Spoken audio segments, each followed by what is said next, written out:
might have had a few other choice words to say on the subject, and Jackson had just guilted me into doing better about not overdoing it on the coffee.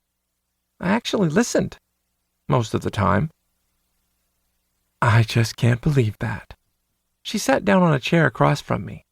As she leaned forward, her hair moved, and I could see the bottom layer that was still brightly colored peeking out from under the top layer, which was so dark that it was almost black. She probably wouldn't believe a lot of things about Sawyer and me, but I wasn't going to push it. He's funny when he gets worked up. Now that I can believe. April smiled and stretched out. What's he doing tonight? Probably getting fucked. Hanging out with a friend. It wasn't exactly lying, but the answer still made me uncomfortable. Keeping the puppy part of my life private wasn't an issue. I didn't need to share it to feel like I was being honest about who I was. Some things weren't anybody else's business. But not mentioning that we were dating Jackson felt wrong. Like I was ignoring him or denying that he was a special part of our life. I had a feeling Sawyer would have a heart attack, though. He was getting more comfortable about opening up with Jackson and admitting that Jackson was important to him. The fact that he let me take the picture of him curled up as his pup was huge. When Jackson had said that letting Sawyer have time as a pup might be a good idea, I knew it was perfect immediately. It gave Sawyer a chance to relax, and me something else to focus on besides my trapped cock. I hadn't been sure that I actually wanted to ignore the cage, but Sawyer had been getting annoyed with me. I liked the crazy needy feeling that would run through me when I started thinking about sex and couldn't actually get hard. It was insane. I knew I was turned on. I could feel everything in me want to get erect, but the cage prevented it. And that was just an immediate reminder that Jackson had put it on me. Knowing I belonged to Jackson like that was erotic, special. We were his boys, his pups. The most incredible sight I thought I would ever see was Sawyer laid out on the bed and watching Jackson with wide, emotion-filled eyes as Jackson slipped the cage over his cock. Sawyer had asked for it, or at least said something to let Jackson know it was what he wanted. He knew we both belonged to Jackson. Cooper, are you even listening to me? April was grinning when her words caught my attention. Yes? Judging by the way she was looking at me, though, I thought the answer was probably no. I asked you what Sawyer and his friend are doing. One eyebrow went up, and she smiled. Twice. Oh, sorry. Shrugging, I tried to look casual. They're going out to dinner and to hang out since I'm working late. That's good. Neither of you seems to do anything with other friends a lot. Her smile dimmed slightly. I know you guys love each other, but don't forget you need stuff that's just for you. For other couples, I knew that was true, but I wasn't sure that applied to the two of us, or the three of us. There wasn't anything specific I could pin down, but I'd never felt like I needed anyone else. Sure, I liked talking with April and the other people I worked with, but aside from the occasional invite to something, they were basically just work friends. Sawyer didn't even really want that.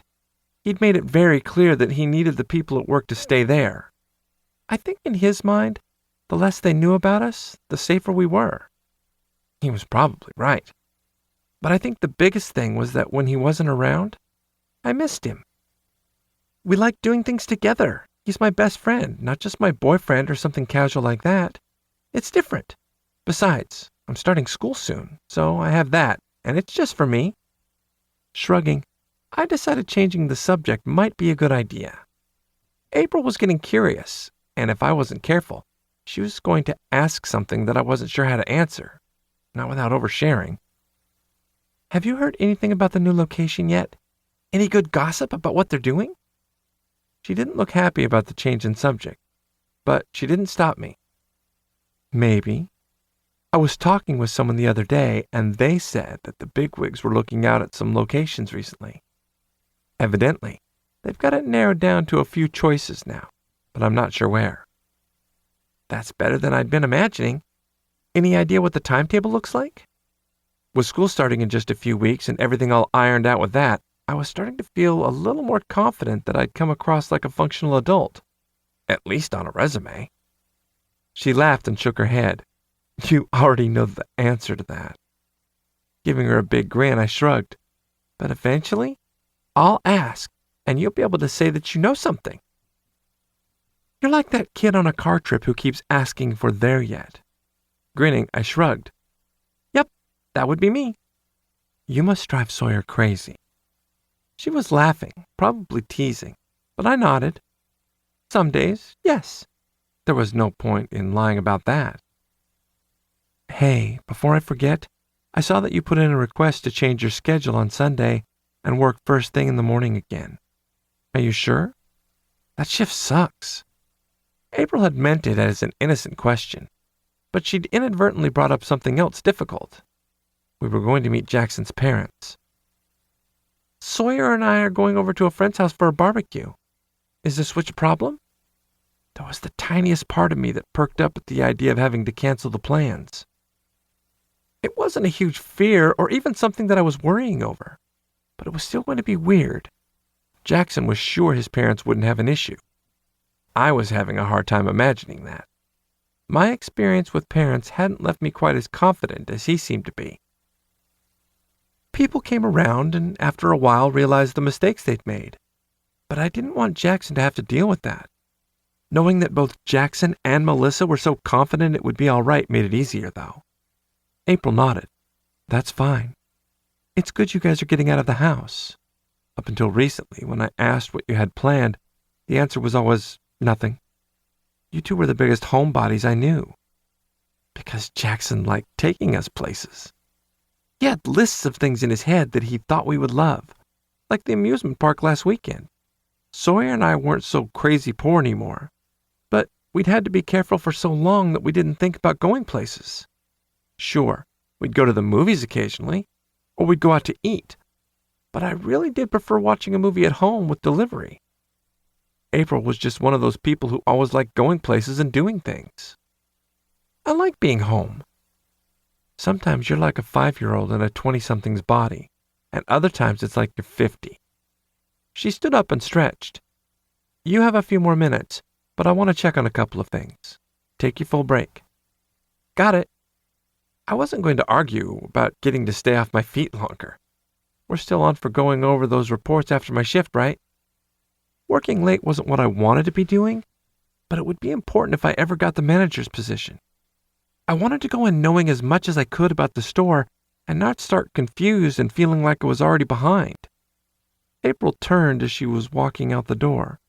"Yes, you catch on quick, so it might not take us that long."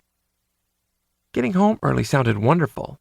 I was more than ready to see what my guys were up to and to figure out what I could talk Jackson into. I wasn't sure exactly what I wanted, but it had been days since I'd come, and I couldn't wait to tell him what a good boy I'd been.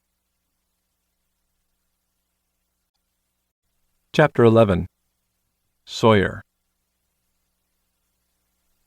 You know, if I wanted to drive Cooper nuts, I could tell him that we went for sushi. I gave Jackson a slightly Cooperish smile, loving the way he shook his head and grinned. "Has he been that bad?" "You have no idea. Well, maybe you do. All those pictures and..." Once everything clicked in my head that I was talking with Jackson about sending him a dick pic, I found myself blushing. Jackson reached over and took my hand. "I loved 2 particular pictures.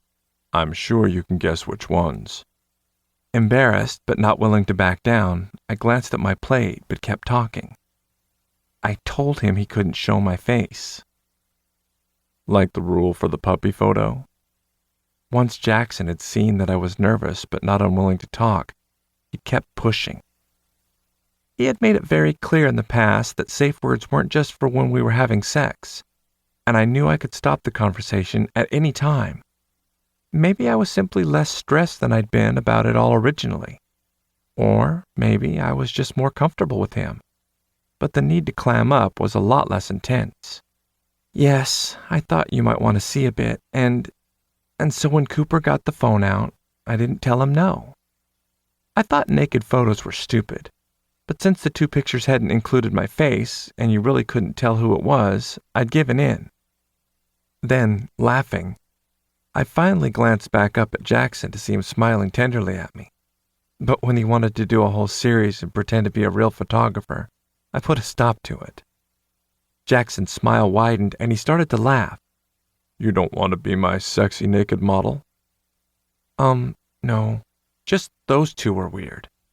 Shrugging, I went back to playing with my potato. He feels daring and sexy when he does it, and sometimes he just gets stupid excited over something. But it's more awkward for me. "Just remind Cooper that you don't want to. I loved the two he sent me, but I don't want you to do anything that makes you uncomfortable." Jackson squeezed my hand, and I felt his fingers start caressing it. "It's been easy to see that he likes the cock cage. How has it been for you?" Fuck. When Jackson had originally asked for a booth at the back of the restaurant that had some privacy, I'd known he wanted to talk about more interesting topics than just the weather. That didn't make it any easier, though.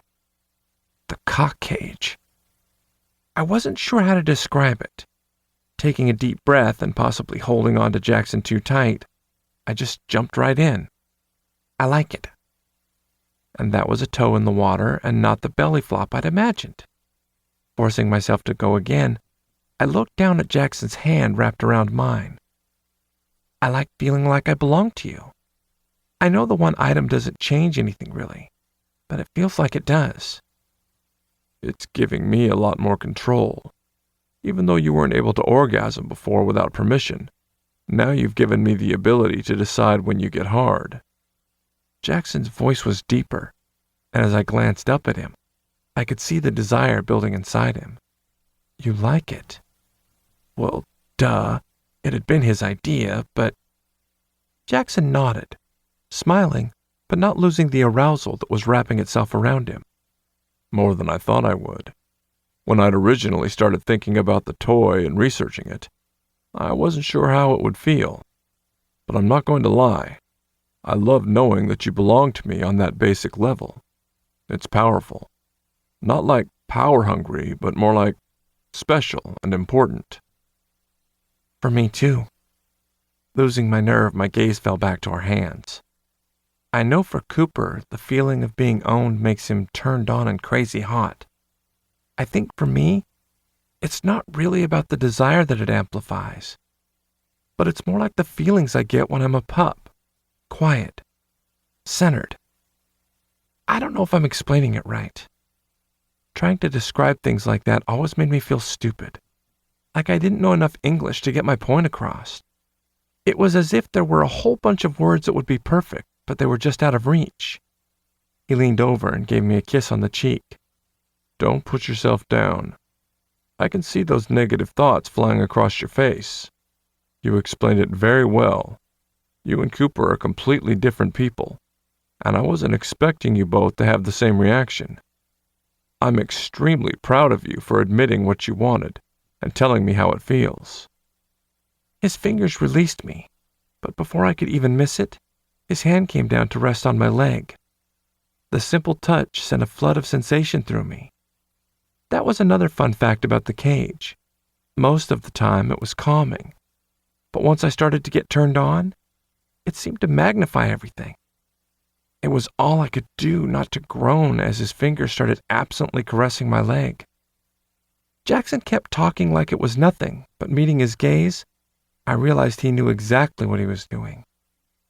But I wasn't sure if I was relieved that he was taking things in a naughtier direction or not. I was hoping it meant I was going to get to come, but after being trapped for several days, I wasn't going to assume. Thinking back to what he'd just said, it was hard to get my brain to function. What had he been saying? Oh, he was proud of me. Thank you. The words didn't want to come out. It took entirely too much brain power to sit still while his fingers kept wandering higher toward my dick. "I like making you proud." The hand that was wandering over me stilled while he ate a bite of his steak. It gave me time to make my brain work, but instead of feeling more embarrassed, something inside me loosened. Having that physical proof of our relationship makes it easier for me. talking to you about stuff isn't as hard, and even letting Cooper talk me into embarrassing things is easier. Like sending me a picture of your sexy trapped cock. He said it simply, like he was stating a fact, and his hand wasn't even moving. But something about it pushed me back toward the aroused and confused side again. Yes. It was sexy? My brain really wasn't working. Not that Jackson seemed to mind. No, Jackson seemed to be thoroughly enjoying himself. His hand started to move again. The slow exploration in the direction of my dick made me want to moan and beg for more. Jackson's voice dropped lower, and it sent sparks through me. It was very sexy. It was my boys showing their master their trapped cocks, and I knew how hard it would be for you, so that made it even hotter. His fingers were finally at the edge of the cage, and I was suddenly grateful he tucked me in the back of the booth facing away from most of the restaurant. If it had been packed, people would still have been able to see me. But on a Wednesday night, the place was only half full. Getting you boys tucked into your cages was incredible, and seeing you both wearing them was even better. But knowing how it made you feel makes it special. He pressed another kiss to my cheek, but the sweet touch of his lips was at odds with the wicked things his fingers were doing. Caressing just around the base of the restraint, he wasn't touching my cock, but it was close enough that it was sending delicious sparks through me. Jackson's words didn't help either. And hearing from Cooper how turned on he was, and reading his dirty texts about the kisses he wanted, made my cock so hard it hurt. Jackson was trying to kill me. I was an idiot. Kisses? Jackson's dirty chuckle made me shiver. Yes, Cooper wanted to know if kisses were allowed, but he didn't mean on your face. His voice grew quieter, and he leaned closer. The naughty boy wanted to bend you over and see what would happen if he kissed and licked around your hole. He's been reading dirty things online, but I told him no. I wanted to be with my boys when they got to come next. Fuck, I moaned. It was low, and I stopped it as soon as I realized what I was doing, but Jackson heard it. My eyes slammed shut, but I could hear the devilish grin on his face when he spoke. It sounds like you approve of that idea. Have you been reading dirty things online too? My head nodded without me even thinking about it. I couldn't decide if my brain was tattling on me or if it was my trapped cock, but it was impossible to hide it from him. Jackson's hand finally moved to drape over my cage, and the way it shifted made me fight to sit still. I bet you've been looking at wicked things. Maybe watching porn online where a master has his sexy boy locked away and won't let him come. Before I could even figure out how to respond, Jackson continued his wicked teasing. I bet you've been thinking about how Cooper looked running around with his tail wagging and his cage on. Yes, yes, yes. The words wouldn't come out, though, but a needy whimper did. Jackson's fingers trailed down over the cage to play with my balls, and it felt so incredible. I wasn't sure I could breathe. Almost painful, but not in a bad way. They were sensitive, and it was close to the same feeling as when he'd spanked me. Do you want to know how it feels to come still trapped in your cage? Do you want to know how it feels to have that incredible pleasure when you orgasm, but not feel the rush of cum as it shoots out of you? My sweet, attentive boyfriend might have picked me up for our date, but it was clear that my wicked, dirty master would be the one to take me home. Thank God. I loved being caged, and knowing how much he loved it made it even better. But I was ready to come. So ready, I actually found the words. Please? Well, word. But Master was happy, and that was all that mattered. My good boy. I love it when you're open with me and tell me what you want. Master's hand pushed between my legs, forcing me to spread myself open for him. Fuck. His fingers started caressing the sensitive spot between my balls and ass, and all I could think about was coming. See what kind of rewards you get when you're a good boy for Master? He was going to kill me. When I got one last caress and he slowly moved his hand away, I whimpered. Jackson chuckled. Naughty boy. The waiter is coming, and he doesn't need to see how needy my sexy boy is. Shit. My eyes popped open, and I sat up straighter in the seat. How had I forgotten where we were? Pure pleasure rolled off Jackson as he watched me try to look functional in the seconds before the waiter came around the side of the booth. Crazy need was still bouncing around in me as the man started to speak. And how are your steaks, gentlemen? Thankfully, Jackson took the question. Delicious, thank you. The tall, quiet waiter nodded. Please, let me know if there is anything else I can get for you. Of course, but I think we're fine for now. Jackson's words were smooth and even. There was no hint at all that he'd been whispering dirty things to me, or that he'd been feeling me up under the table. The images running through my head and the rush of naughty arousal made it even harder to think. I'll check on you later then. Nodding and giving us a bland smile, he walked away. I'm not sure it's a good idea for him to check on us later. Who knows what I might be doing to you when he comes back. Jackson's hand went back to my cage-covered dick. Open your legs again. I wasn't done playing with my boy yet. The full spectrum of emotions ran through me as I spread wider for him. I felt dirty and beautiful at the same time, and the desire that pounded away at me only seemed to magnify when there was nowhere for it to go. Eat your dinner. I can't take you home if you're still hungry. It shouldn't have been sexy, but something about the implied threat in his voice that he'd keep me here, turned on and needy, for as long as he wanted, was stupid hot. With shaking hands, I managed to take several more bites, but as one finger dipped down and teased over my hole, I had to set the fork down. Even through the layers of clothing, it was incredible. Please. What do you need? Jackson's wicked smile said he knew exactly what he was doing to me. I had a feeling that hints and embarrassment were not going to be good enough to get me home in a timely manner and fucked, and that was what I wanted. Take me back to the apartment, Master. Please make love to me. Leaning in and giving me a quick peck on the lips, Jackson pulled away smiling. If that's what my good boy wants for his date, then let's go. The relief that rushed through me as he spoke was staggering. I loved going out with Jackson, but watching him get the check so we could leave was the best part of the date. In minutes, he had us out the door and back in the car. But if I thought his teasing at the restaurant was bad, privacy made it even worse. As we pulled out of the parking lot and onto the main road, Jackson's hand came back to my thigh. Open your pants for me. I want to see what your sexy trapped cock looks like again. His fingers teased and caressed up my leg as he continued the dirty talk. I wanted to strip you down as soon as I picked you up, but I knew that if I did, we'd never leave the apartment.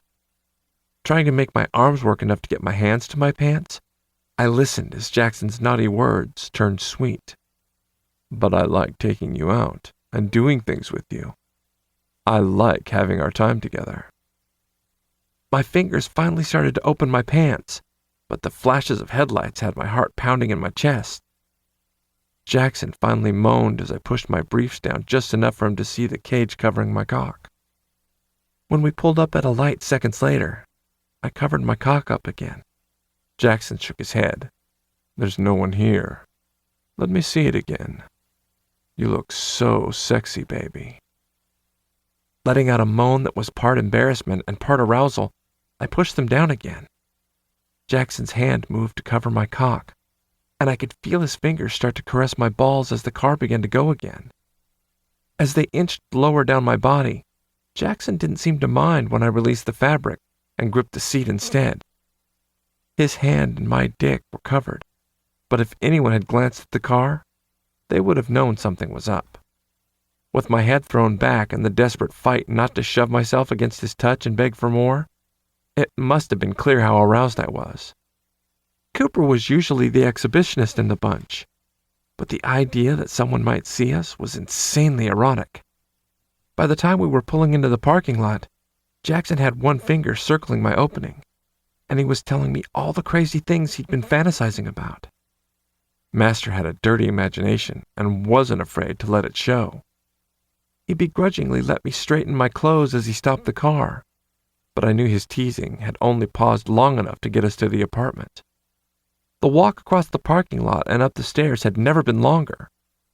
I'd grown used to the feeling of being locked away, but now every movement and sway of my cock brought my attention back to the cage.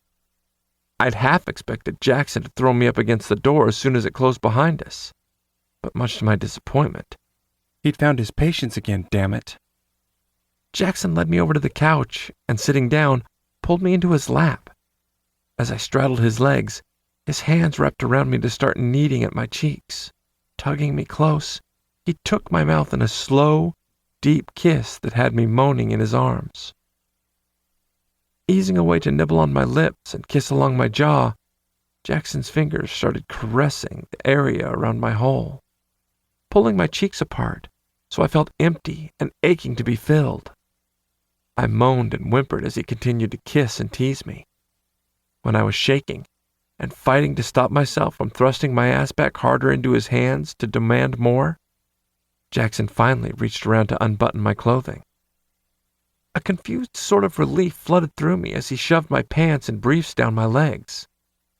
The combination of being aroused and naked, but still trapped and unable to get hard, was confusing, but hot. My moan echoed through the room when Jackson brought his hands around to start playing with my ass again. My cock was fighting to get hard, pressing against the smooth cage. Everything in me wanted to feel more of his touch and to have his dick slide deep inside me. I knew how good it would feel, and it was all my body could focus on. That's my sexy boy. Let me hear how good it feels. Master's rough words sent me even higher as he started rocking my hips so my cage rubbed against his cock. When the tip of one finger pressed against my hole, the words just came tumbling out. Please, Master, please, touch. Yes, please. Jackson chuckled. What do you want? What does my sexy boy want from his master? Please. Yes, please. Real words just wouldn't come out. My head fell to his shoulder, and another moan tore out of me as he eased the tip right inside my ass. The clenched muscles stretched, and it was the barest hint of what was to come, but it was enough to fry my brain.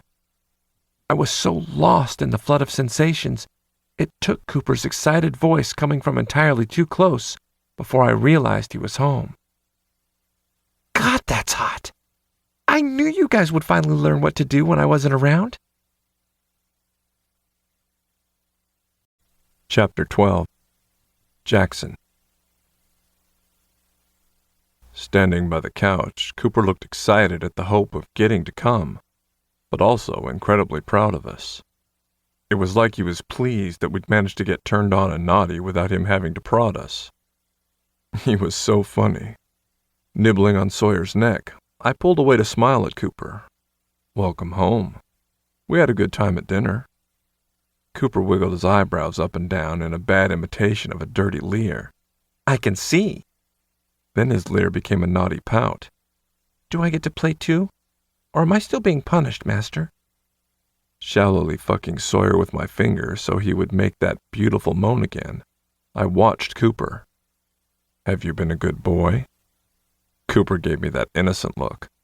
Of course, Master. Sawyer started to laugh mid-moan, and Cooper stuck his tongue out at him. Laughing, I shook my head. If you're very good tonight, I'll let you come. But I'm not sure I believe that you've been a good boy the entire time your cage has been on. All Cooper seemed to hear was that he would get to come. Oh, Master, can I get naked too?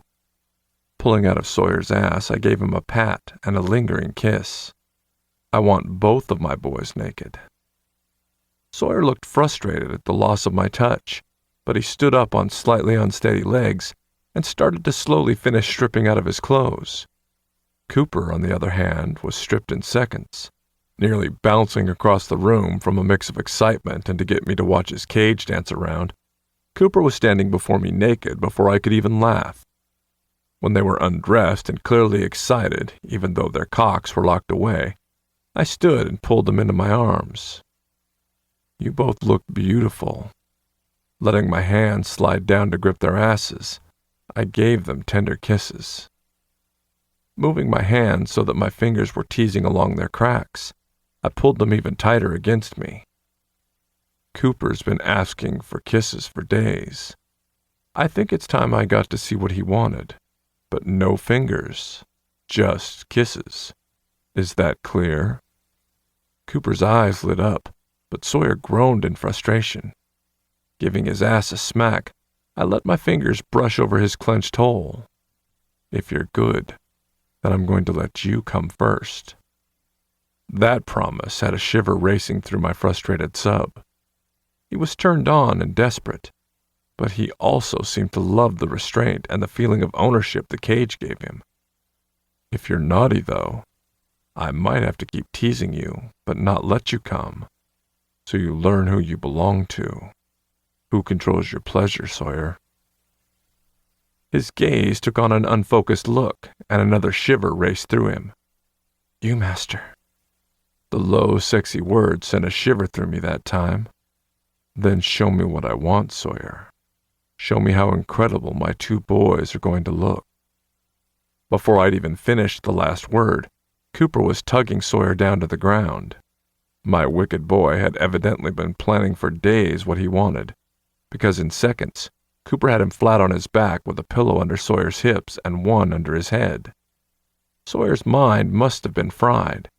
It took him a long few seconds to figure out why Cooper had straddled his face backward. When Cooper's head fell between Sawyer's legs and he wiggled his ass in Sawyer's face, he quickly grasped the picture. They were the hottest thing I'd ever seen.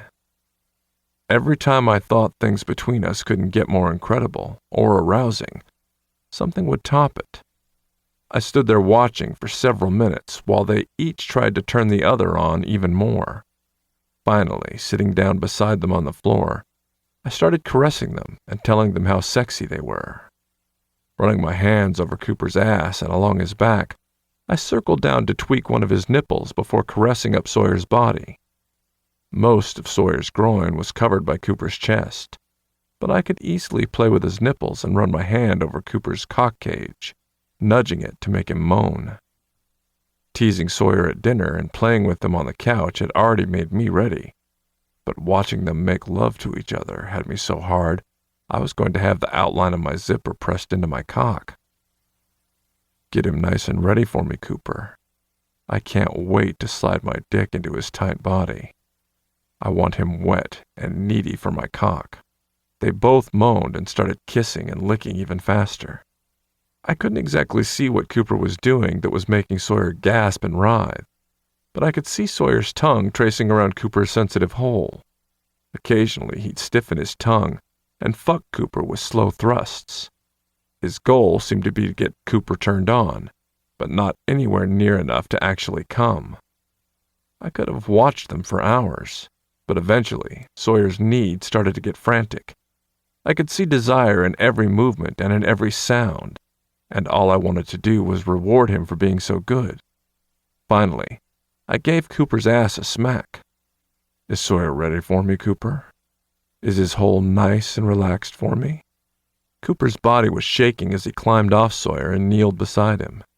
His lips were puffy and looked like he'd been well kissed, and his eyes were filled with desire. I sat up and stretched over Sawyer's sexy, desperate body and gave Cooper a heated kiss. Pulling away, I brought my hand up and caressed his cheek. Bring me the lube and condoms, Cooper. I think Sawyer's waited long enough. Cooper made an excited, needy noise and crawled over to the end table. It was so close to how he looked as a pup, I almost smiled. But the feeling of Sawyer's hand as it touched my leg and started caressing up my body pulled my attention away. Sawyer's words were filled with desire. You're still dressed. Answering him honestly, I smiled. I like being dressed when you're naked. Reaching up to unbutton my shirt, I watched as his eyes devoured every inch of skin that was revealed. I like knowing you're displayed for me and ready for my touch. You like being on display for me, don't you, Sawyer? He was too turned on to hide what he wanted. Sawyer nodded and spread his legs for me, silently begging to be taken. My sexy, needy boy. Cooper hurried back with the items he was sent for and waited patiently while I finished taking off my shirt. When that was off and I rose to get out of the rest of my clothing, they both licked their lips, and Cooper reached out to run a hand over Sawyer's chest. Give Sawyer a kiss, Cooper. Right on his lips so he knows how much you love him and how sexy he is. As I finished getting undressed, Cooper turned and leaned over Sawyer, taking his mouth until they were both moaning and breathless. While they were distracted, I put on the condom and opened the lube. That was the sound that finally pulled them apart. Cooper looked eager and restless, and Sawyer looked needy and frantic. When I moved between his legs, Cooper reached down and pulled them up to open Sawyer for me. Starting with one lubed finger, I slowly teased around Sawyer's hole and gently pressed against it as I did my best to ignore my own aching body. His body swallowed me in one smooth motion, not fighting me, but pulling me in. As he moaned and fought to stay still, I kept stretching him, adding a second finger and then a third until he was shaking and bucking up into my fingers. When I finally pulled my fingers out and leaned over him, lining my cock up with his needy body, all he could do was make sexy little noises and plead for more. Sawyer was so incredible. Even Cooper was shaking. Entering him in one long thrust, I bottomed out as Sawyer cried out in pleasure. He bowed off the floor and his body clenched around me as I started fucking him in a random rhythm that he couldn't anticipate. Slow, fast, shallow, deep. Every thrust pushed him closer to the edge but kept him too confused to come. He was perfect. Passion echoed off the walls, and his needy pleas were what I'd been imagining all night. Part of me wanted to make it go on for hours, but Cooper's patience would only go so long, and Sawyer would probably slip into subspace if I edged him any further. He was already starting to get that glassy, faraway look that said he was almost there.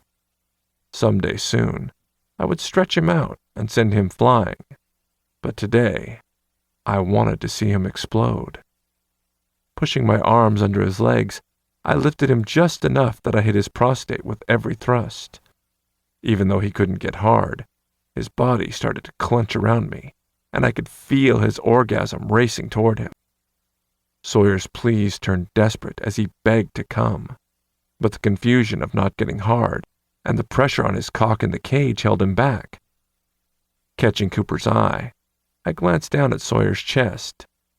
Thankfully, Cooper didn't make me find the words. He just threw himself down on the floor and started teasing Sawyer's nipples with his lips and teeth.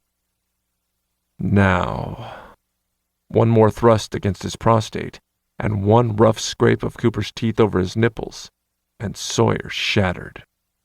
His body shook, and he cried out, writhing beneath me as the sensations flooded him.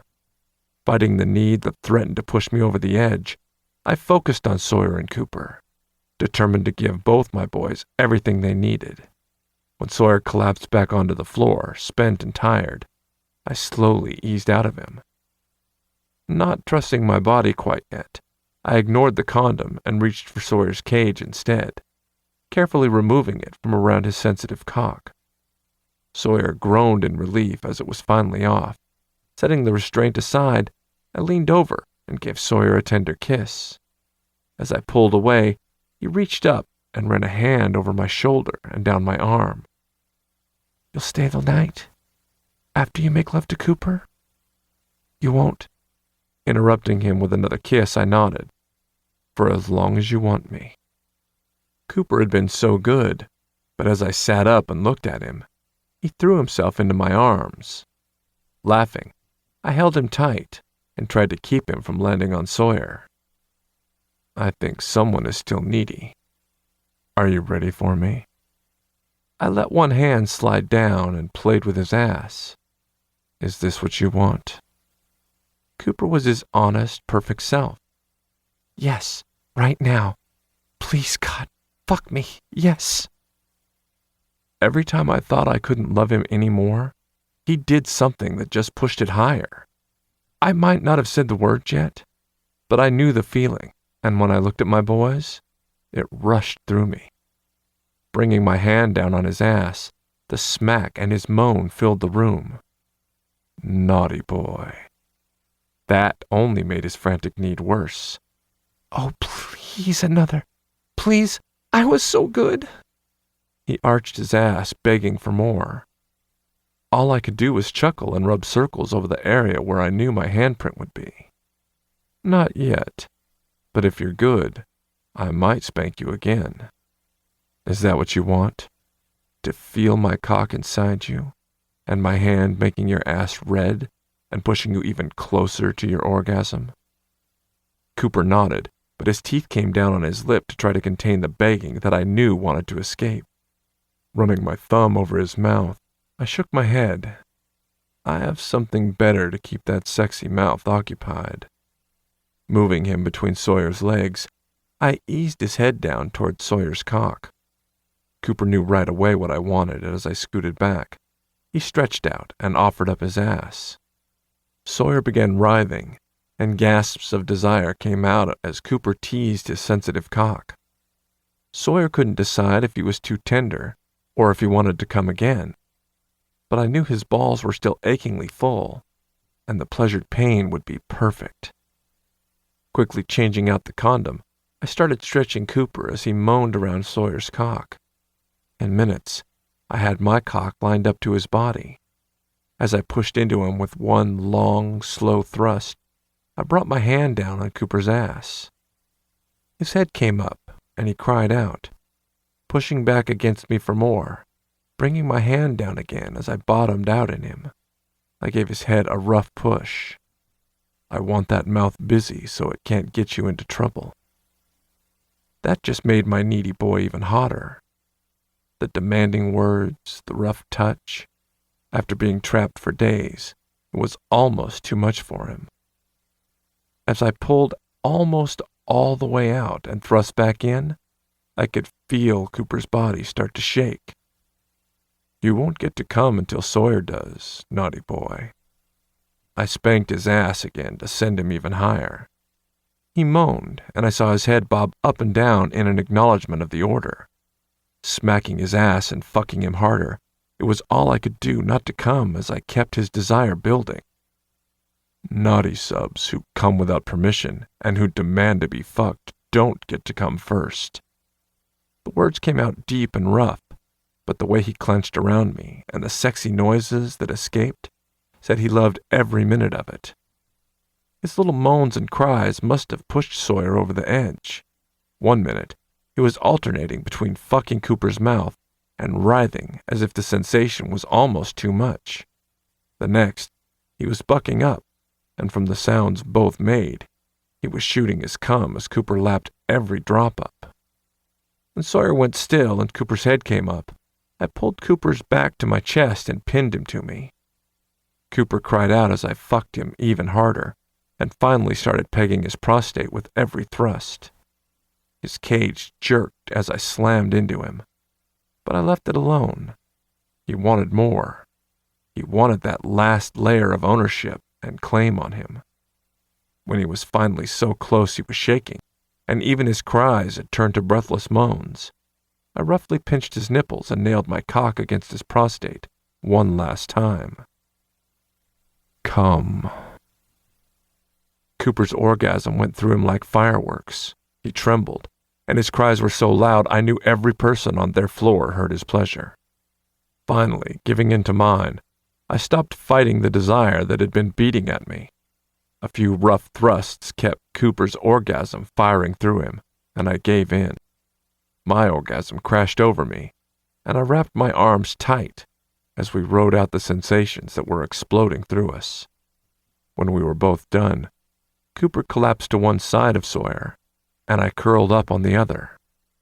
Draping my hand over Sawyer's chest, I took Cooper's hand in mine and moved it so our hands were resting on Sawyer. Wrapping myself around my boys, I kissed Sawyer's head and brought Cooper's hand up to kiss his knuckles. Sawyer yawned and rolled his head, so it pushed against me. That one little gesture seemed to be as much as he was willing to move. Sawyer's eyes were still closed when he spoke, but he sounded tired and utterly spent. "You're staying the night, right?" Cooper smiled in agreement, but then looked at me, slightly confused. "My cock cage is still on." I smiled and nodded. "Because I like it on there. I might put Sawyer's back on before I leave tomorrow. I like knowing my boys will remember who they belong to." Sawyer blushed faintly and refused to comment, but Cooper beamed and actually sat up to kiss me. "I belong to you, Master." Lifting my head, I took his mouth in a slow, deep kiss. As I pulled back, I gave him a long look that I hoped said everything I knew Sawyer wasn't ready to hear. I worried for just a moment, but the smile that shone from Cooper's face said he knew what I couldn't say. Not yet, at least. Chapter 13. Cooper. "It's going to be fine. They're going to love you both." The way Jackson was glancing around the car, I wasn't sure if he was talking to me or Sawyer, but I smiled, trying to show him I was fine. Sawyer nodded, but his depth grip on the brownie said he wasn't as calm as he was trying to pretend to be. I understood why they were nervous, but after thinking about it, I decided there really wasn't anything to worry over. People obsessed over the worst thing that could happen. Well, I'd already lived through that, and so had Sawyer, if he'd bothered to think it over. Jackson had already promised that no matter what, nothing would change how he felt about us, and that was good enough for me. If his parents didn't like me, that was just one more bunch on the list. It wasn't worth panicking over. Besides, Melissa said they were going to love us. She might love to drive Jackson absolutely nuts, but she didn't seem to have the same drive to torment me, so I had no reason to think she was lying. It was going to be fine. I just had to convince the other two of that, or distract them. "Will you put up the obstacle course again when we get home? I want to see if it feels even better when I'm running through without my cage. But having that on last time was hot. You're going to have to try it sometime, Sawyer." And bam, they were both distracted by something else. Sawyer immediately switched over to his crazy internal debate about when to show Jackson his pup, which was just getting silly, really. They were both ready for it, but neither was willing to push it. Jackson, on the other hand, was clearly picturing both of us as pups running through the course because he reached down and adjusted his cock before putting his hand back on the wheel. Finally, Jackson realized he hadn't given me an answer. Nodding, he put a hand back over his seat and reached for mine. Giving it a squeeze before he let go, he nodded. "I think that should be fine. The stuff is still in the guest room where we put it, so it will be easy to set up." Looking at Sawyer, who was sitting in the passenger seat, I smiled sweetly. "You're okay with me playing tonight, right?" Sawyer shot daggers at me, so I blew him a kiss. "Cooper, what did you do?" Jackson had that sound in his voice like he was trying to decide if I needed to be punished or not. It was hot. There wasn't going to be time for fun punishments, though, so I shook my head and aimed my innocent look right at him. "Nothing." Not yet, at least. Jackson clearly didn't believe me, but they were both still so distracted that we'd pulled up in front of a large 2-story building before they could start to worry again. As he parked the car, Jackson stopped us before we got out. "They're going to love you both. My mother is excited to meet you, and as long as you say you love his birdhouses or take one of the blasted stools, then my father will love you too." I just grinned. I couldn't wait to see the projects his dad was working on. "We're funny and lovable. It's going to be fine." Jackson nodded. "Yes, exactly." They were going to give me ulcers. Don't they say if you're nervous to picture everyone naked? Well, Jackson, how about you just picture me naked since you're related to everyone else there? And Sawyer, you should already be picturing me naked because I'm fabulous. Jackson laughed, and Sawyer flopped back against the door, rolling his eyes. Cooper, you can't say shit like that in front of his parents. Duh. We're not in front of his parents yet, just Melissa. Waving to her as she walked up to the car, I turned back to Sawyer, and she probably couldn't hear me. She's definitely the one person who wouldn't blink at anything that came out of your mouth, Cooper. Jackson's laughter had faded, but his smile was still wide and relaxed. Perfect. Hey, I behaved at lunch. No crazy stories or anything. I was a real functional adult. I'd been pleased about that. Sawyer snorted. She was probably disappointed. Possibly. But at least we weren't going to end up in a book if we were boring. Not that I really had an issue with that. We were funny and had a great backstory, and all three of us were hot, especially Jackson. He really didn't want to end up in one of her books, though, so until I could make sure she'd behave, I had to be careful. Jackson reached over the seat and took my hand. You can be yourself around them, I promise. I lifted one eyebrow and gave him a "don't be stupid" look. Do you want to end up in a dirty romance novel? Jackson laughed and rolled his eyes. Okay, I take that back. How about I say not to be so cute we end up in a romance novel, but otherwise be yourself? And that had been my plan all along. Leaning forward, I gave him a kiss. You worry too much. Melissa was standing there with one hip popped out, pretending to look at an invisible watch by the time we got out of the car. How long does it take you guys to go anywhere if it takes 5 minutes just to get out of the car? Jackson ignored the question. Did they send you out here to check on us? Melissa shook her head, but shot the house a disgruntled look. He's trying to convince me that I need another bird feeder. I've already got 3. Jackson's hands immediately went up in front of him, palms out. Not it. Rolling my eyes because I really couldn't handle the crazy, I butted in. This is not a game of hot potato. Jackson gave me a pitiful look. But I already have 3. Where? Over by the tree line. His expression turned slightly guilty. You have several acres of land. You can handle a few more bird feeders. And I was pretty sure I could handle a bored old man who had more time than decorating sense. Jackson sighed. But... Taking a step closer to Jackson, I gave him a pout. I'm hungry, and you promised to show me how to use the grill. Jackson grinned, and Melissa belted out a laugh. He leaned in and gave me a kiss. My little manipulator. I just gave him my best wide-eyed stare. I don't know what you're talking about. Melissa was just about rolling on the floor. Don't do that. You look like you're a kid, and my mother will think he just robbed the cradle or something. Now it was my turn to sigh. I can behave. I know, she's just teasing. Sawyer snorted. No, she's not. He does look like a kid when he does that. But it got me out of trouble, and Jackson kind of thought it was hot, so I wasn't planning on stopping it any time soon. Food, Sawyer? I was promised food. And fire. If you burn your hair again, all bets are off.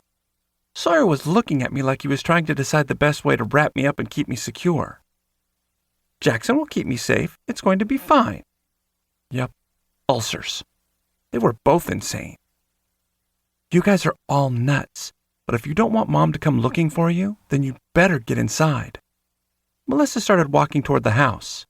There is no way she'll be patient much longer. Giving Sawyer and me one last kiss each, Jackson put his hands on our backs and guided us up to the steps. It had the same feel as Jackson's did.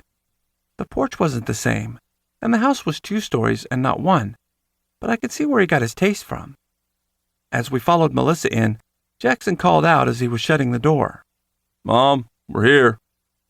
Jackson's parents' house was probably a little fancier than his, and it was easy to see it was older, probably the house he grew up in, but I liked it. A tall, thin woman came around the corner from what I thought was the kitchen. Jackson, what have I said about yelling for me? Jackson grinned. It was like he was a kid who was thoroughly enjoying driving her nuts. Mom, I would like you to meet Sawyer and Cooper. Guys, this is my mother, Charlotte Kent. It's nice to meet you both. Please call me Charlotte. Her smile was warm and genuine, but I could see questions behind her eyes as she watched us. Thank you. You have a lovely home. See, functional adult. Sawyer seemed to be going for the same boring grown-up style compliment. Thank you for having us over. Something smells delicious. Ha! We were both fabulous. They were going to love us, once the awkward part was out of the way. Leading us through the house, Charlotte pointed out things and did her best to be a charming hostess. She was like one of those TV moms. It was a little bit weird. Jackson must have seen something on my face because as her back was turned, he leaned in and whispered, Company manners when she's nervous. If she gets out more than one fork for dinner, we'll spike her drink. Trying not to laugh because that would ruin the image I was going for, I rolled my eyes at him and tried to look like a grown-up. He was not helping. When she was watching, he was all polite smiles and, Yes, work was going great. But when she wasn't looking, he'd wink at Sawyer, or he would pantomime reading a book while grinning evilly at Melissa. Jackson, I don't know what you're doing, but stop egging them on. Charlotte gave him a stern look as she led us out to the back porch. His innocent look was not nearly as good as mine. I didn't do anything. Your sister is nearly purple, and your young men look like they want to smack you. The quiet, reasonable tone had me running through her words twice. Oops. Caught. Sawyer and I both smoothed out our expressions, and Melissa sighed. It's nothing. I caught myself before I could laugh. She just didn't want to have to tell her mother what Jackson was teasing her about. I was starting to think that I'd missed something interesting by being an only child. I'm going to keep an eye on you, Jackson. I'm trying to make a good impression, and you're not helping. She was trying to guilt him into behaving, but that didn't seem to be working. Jackson's eyes still sparkled, and his grin was ear to ear. I was just smiling at her. I have no idea what you're talking about. We were going to have to practice his innocent act. It could use some work. Shaking her head, his mother shooed us out the door. Go introduce Cooper and Sawyer to your father and turn on the grill. I'll be right there. The backyard was expansive and nicely manicured. A fence around the sides and some large trees at the back gave it a lot of privacy. As we headed over to what looked like a garage, I could hear hammering coming from the building and an occasional curse word. Jackson led us through a gate in the fence, with Melissa still following. I had a feeling she wanted to see everything firsthand, but I wasn't sure if it was because she thought it was interesting or that it would be good in a book. His dad's back to us, and all I could see was a tall, broad guy with salt and pepper hair. Jackson clearly got his height from both parents, but his size was from his dad. When the gentleman set down the hammer and started reaching for something else, Jackson called out, Hey, Dad, we're here. Jackson's dad turned around, a big smile clear on his face, even though he was tucked back in the shadows. I have something for you. Jackson groaned. Melissa started to laugh, and I tried not to react when what I wanted to do was elbow him in the side. Jackson recovered quickly and completely ignored the not-so-subtle bird feeder reference. I want to introduce you to my boyfriends. The man nodded several times like he really wasn't sure how to respond. That was better than saying something rude, though, so I didn't really mind.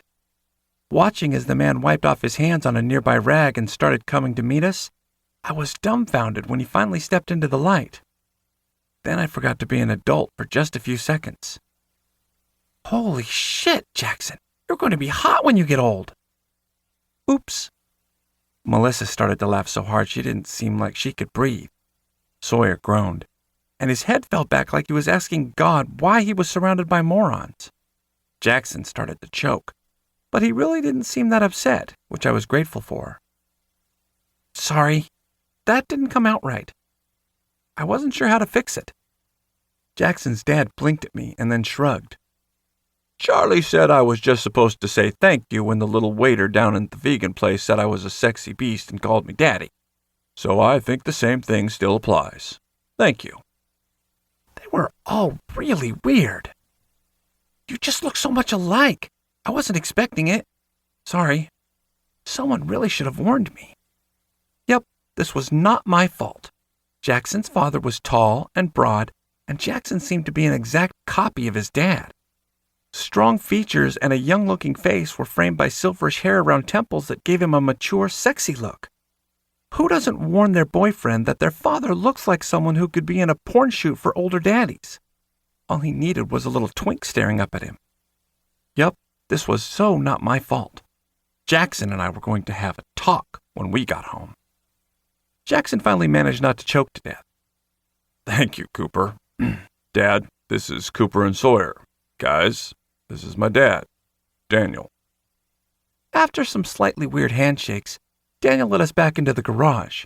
Before he could show us any of the birdhouses that were stacked around the room, some done and some strangely shaped enough that I wasn't sure, Charlotte came around the corner.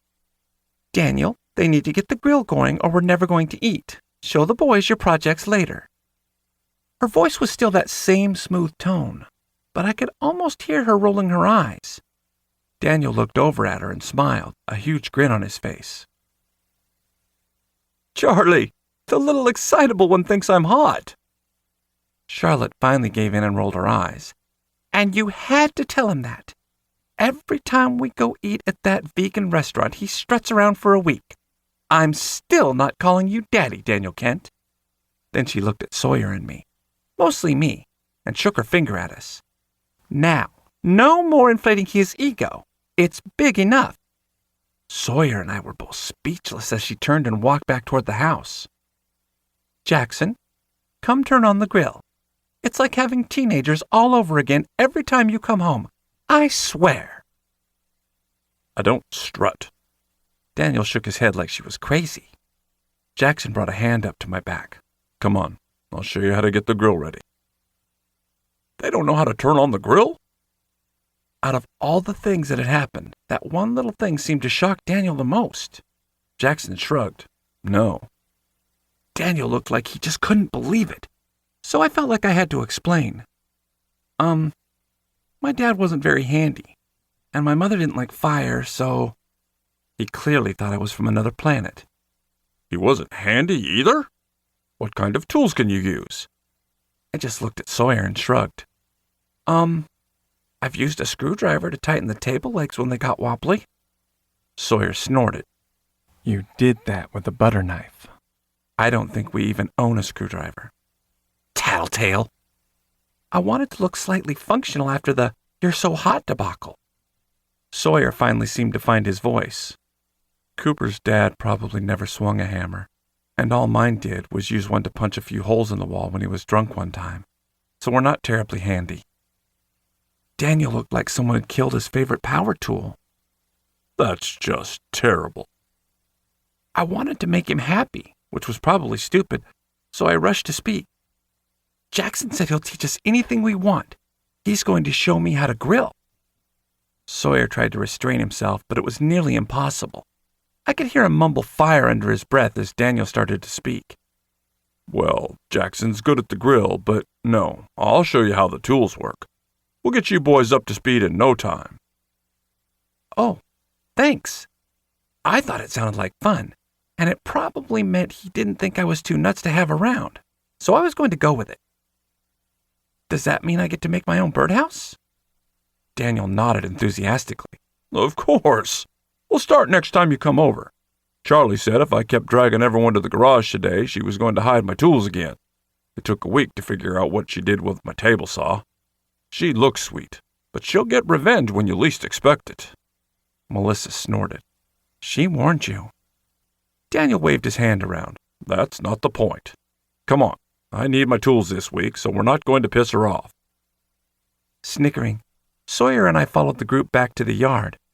Jackson and his dad were starting to debate something about the flames, and Melissa decided that they were both wrong and took up a completely different viewpoint. I was betting it was just to make them crazy, because her eyes sparkled. She was having a great time. Sawyer stepped closer and dropped his voice low while we watched them argue. I can't believe you called his dad hot. It's Jackson's fault. Nodding firmly, I continued. You're supposed to warn people when your dad looks like a porn star. Sawyer snickered. He looks like all he needs is a motorcycle and a twink wrapped around his waist. And a t-shirt that says Leather Daddy or something like that. What did Jackson say he did before he retired? I couldn't remember. Sawyer grinned. He was some kind of stockbroker. That just sounds weird. Looking at the three of them, I had to smile. We don't seem like the oddest people here. I like that. Sawyer smiled and took my hand to give it a squeeze. Me too. He's going to teach us how to use power tools. I was kind of excited about that. Jackson will kill you if you lose a finger on a saw or do something stupid. I just waved off his worry. There'll be lots of supervision. Daniel thinks I'm the excitable one. There's no way he'll leave me alone with the tools. We're going to end up with 1,000 birdhouses all over the yard, aren't we? Sawyer seemed to think that was a bad thing. Yes, it's going to be great. Smiling as I watched the fire discussion continue to rage, I couldn't help but be glad I was right. I wasn't going to shove my "I told you so" in their faces, but I had a feeling everything was going to be fine. Chapter 14. Sawyer. I couldn't decide if I was exhausted or wired. As I curled up on the couch with my head on the armrest, I wasn't sure how I felt. The day had gone great, but it was still overwhelming. I'd slept in since Cooper had to go to work early, and once he'd left, Jackson had come back to bed and cuddled with me for a few more hours. It had been a lazy, perfect morning, and the afternoon had gone well too. Jackson's parents had been nice, and even though it was clear they were trying to figure everything out, they didn't seem to have an issue with us. They'd even thought Cooper was funny. The couch shifted as Cooper sat down beside me and then flopped on top of me. That was great! My fire skills are awesome, I snorted. Not burning the house or yourself down is not grounds for crowning yourself king of the grill. Sure it is. My steaks were fabulous.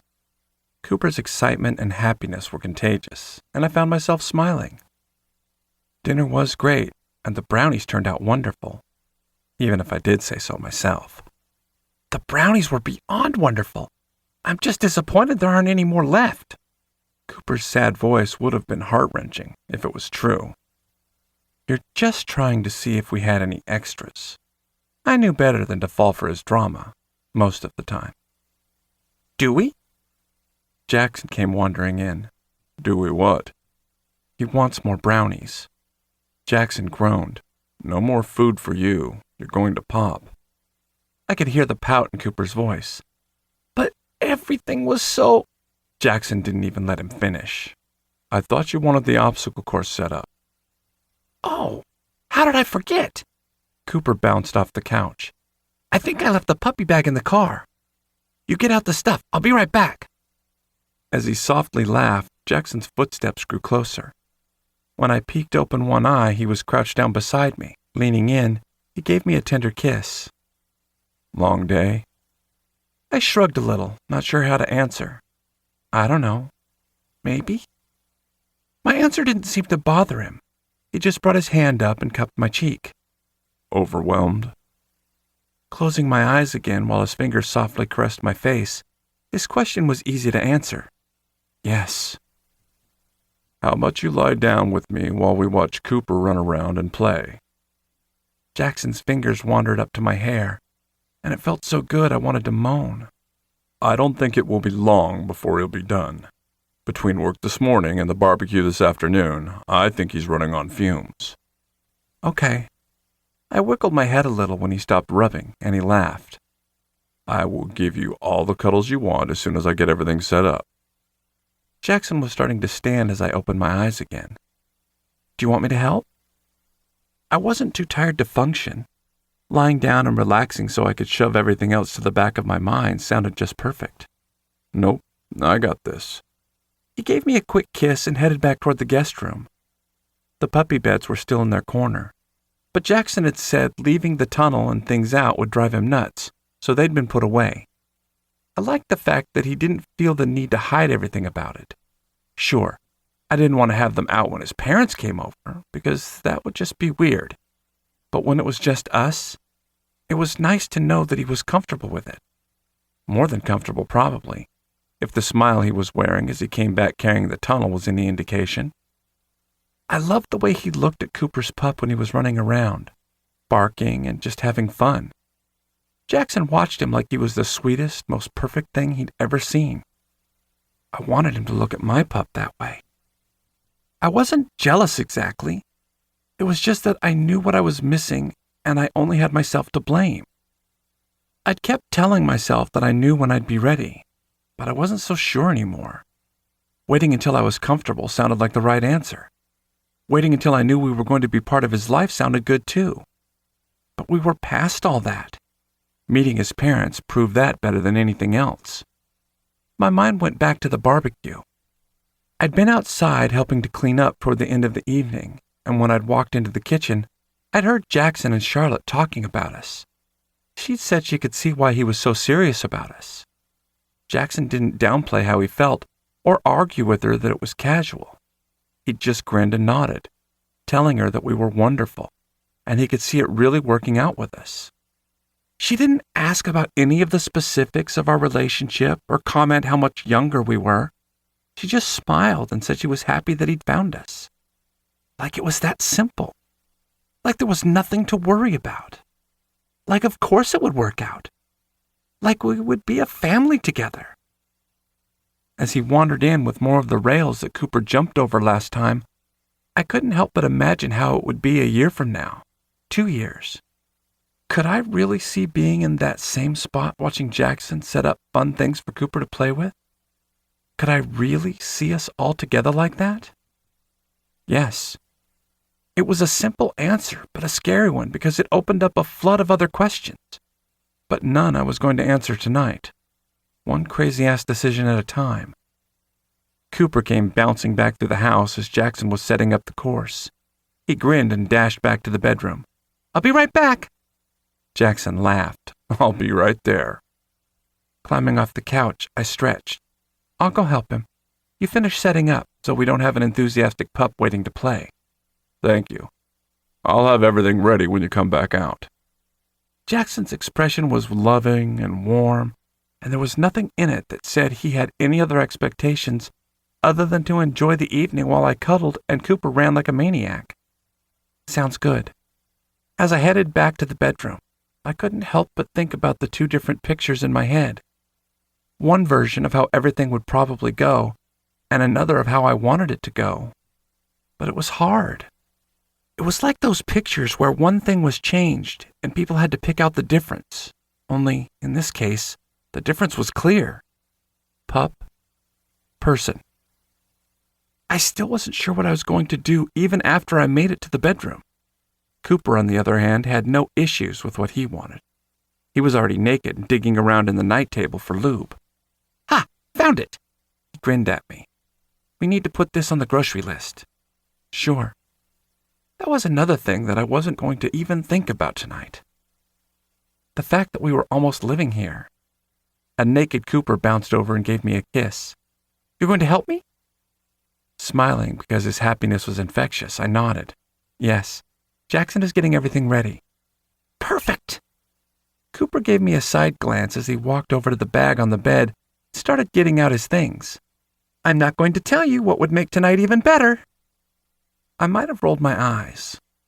"I appreciate that." "I'm also not going to point out that we met his family and they loved us, and he basically told them he planned on keeping us." Cooper shrugged as he got the last of his stuff out of the bag and brought the pile over to the floor. "Nope, not going to mention any of it." Snorting and trying not to hide my amusement, I nodded. "Because you're so subtle, and you want me to make decisions and come to those realizations on my own." "Aren't I fabulous?" He blew me a kiss and plopped down on the floor. "Hurry and help me." I was quiet as I helped Cooper get ready, probably too quiet, but he didn't seem to mind. He started sliding into his puppy persona, and he was so excited he was nearly dancing around the room. Even stretching him and sliding the tail in didn't distract him from his enthusiasm. When he was finally ready, I gave his ass a pat. "Go find Master." Cooper barked and tried to lick my face, but I just laughed and stood up. "Go on before he thinks you don't want to play." Another bark and a wag of his tail had him charging out of the room. I could hear the clomp of his knee pads down the hall and his excited bark as he found Jackson. The little whimper that followed could only mean that Cooper was getting rubs of some kind. As I picked up the lube and walked over to the bed, I still hadn't decided what to do. I knew what I wanted, but the steps seemed huge. I knew Jackson wasn't going to rush me, but for just a moment, I wished he would. I'd told Cooper not to worry about packing my puppy stuff as we'd packed a bag to stay at Jackson's for the weekend. But as I picked it up to move it, it was still way too heavy. Jackson was a little nuts about wanting us to put our clothes in the drawers he'd cleared out, so it should have been almost empty. Looking inside it, I wasn't sure if I should be cursing Cooper or kissing him.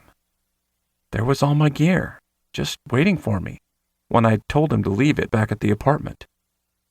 The little brat knew me too well. Not sure I was ready, but confident I was making the right choice, I started stripping off my clothes. When they were in a neat pile on the bed, I stood there staring at everything, second and third guesses running through my head. But it really boiled down to something simple. Yes, I was scared, but I wanted to show Jackson that he was part of the family. Hiding a big part of who I was away from him wasn't going to show him that. Picking up the pieces of the gear one by one, I slowly made my way out the door and down the hall. I could hear the noises that were coming from Cooper as he played, and from Jackson's laughter and encouragement. Even from the first moment he'd seen Cooper as a pup, there had never been any judgment or hesitation, just wonder and acceptance.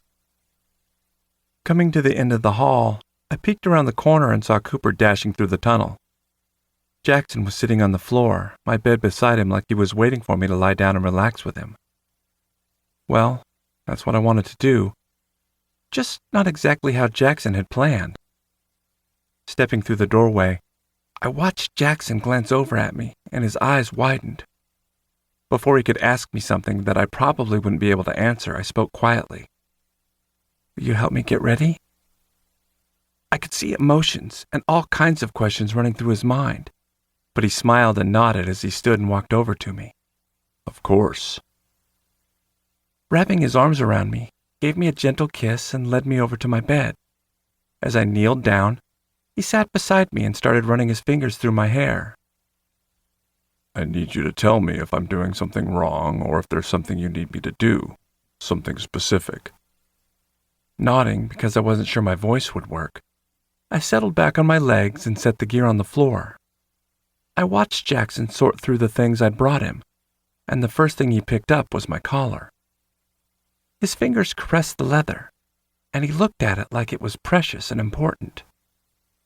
"I've been looking at collars online. I'm probably not supposed to mention that yet, but there's such a variety out there, and I want to get you both collars that represent you." Jackson looked up at me and brought it up to my neck.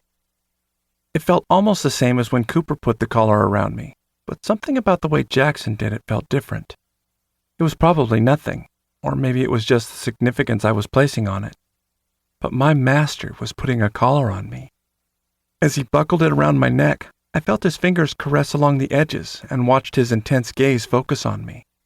It was like there was nothing in the room but us, even though I knew Cooper was watching quietly from the corner.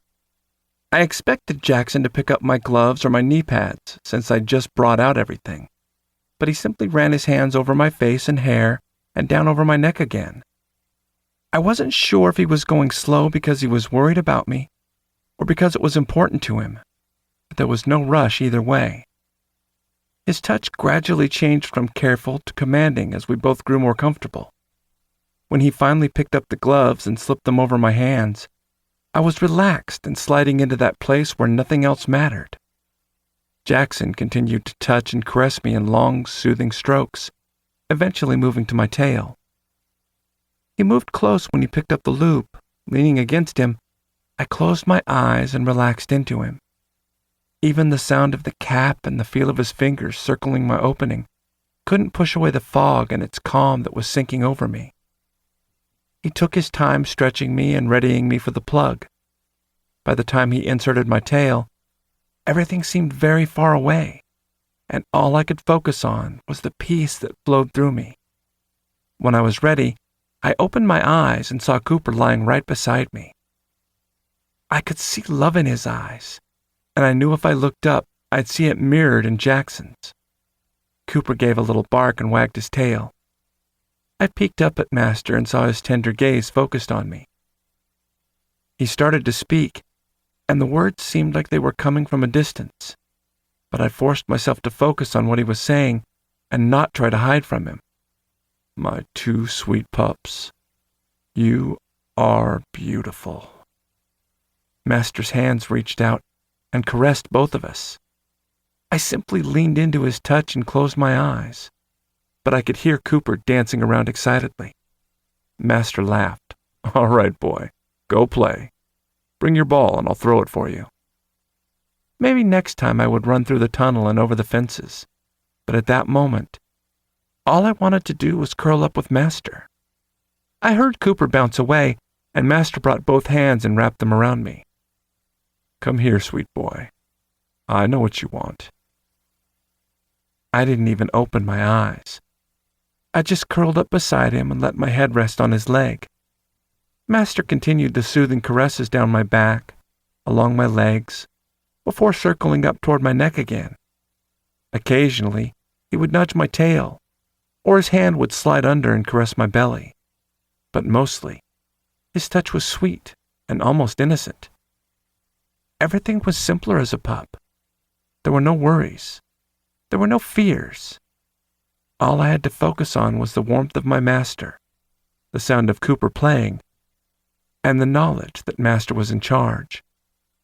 Curled up next to Master, everything faded away, and I couldn't remember why I'd fought against this for so long. It was perfect. Chapter 15. Jackson.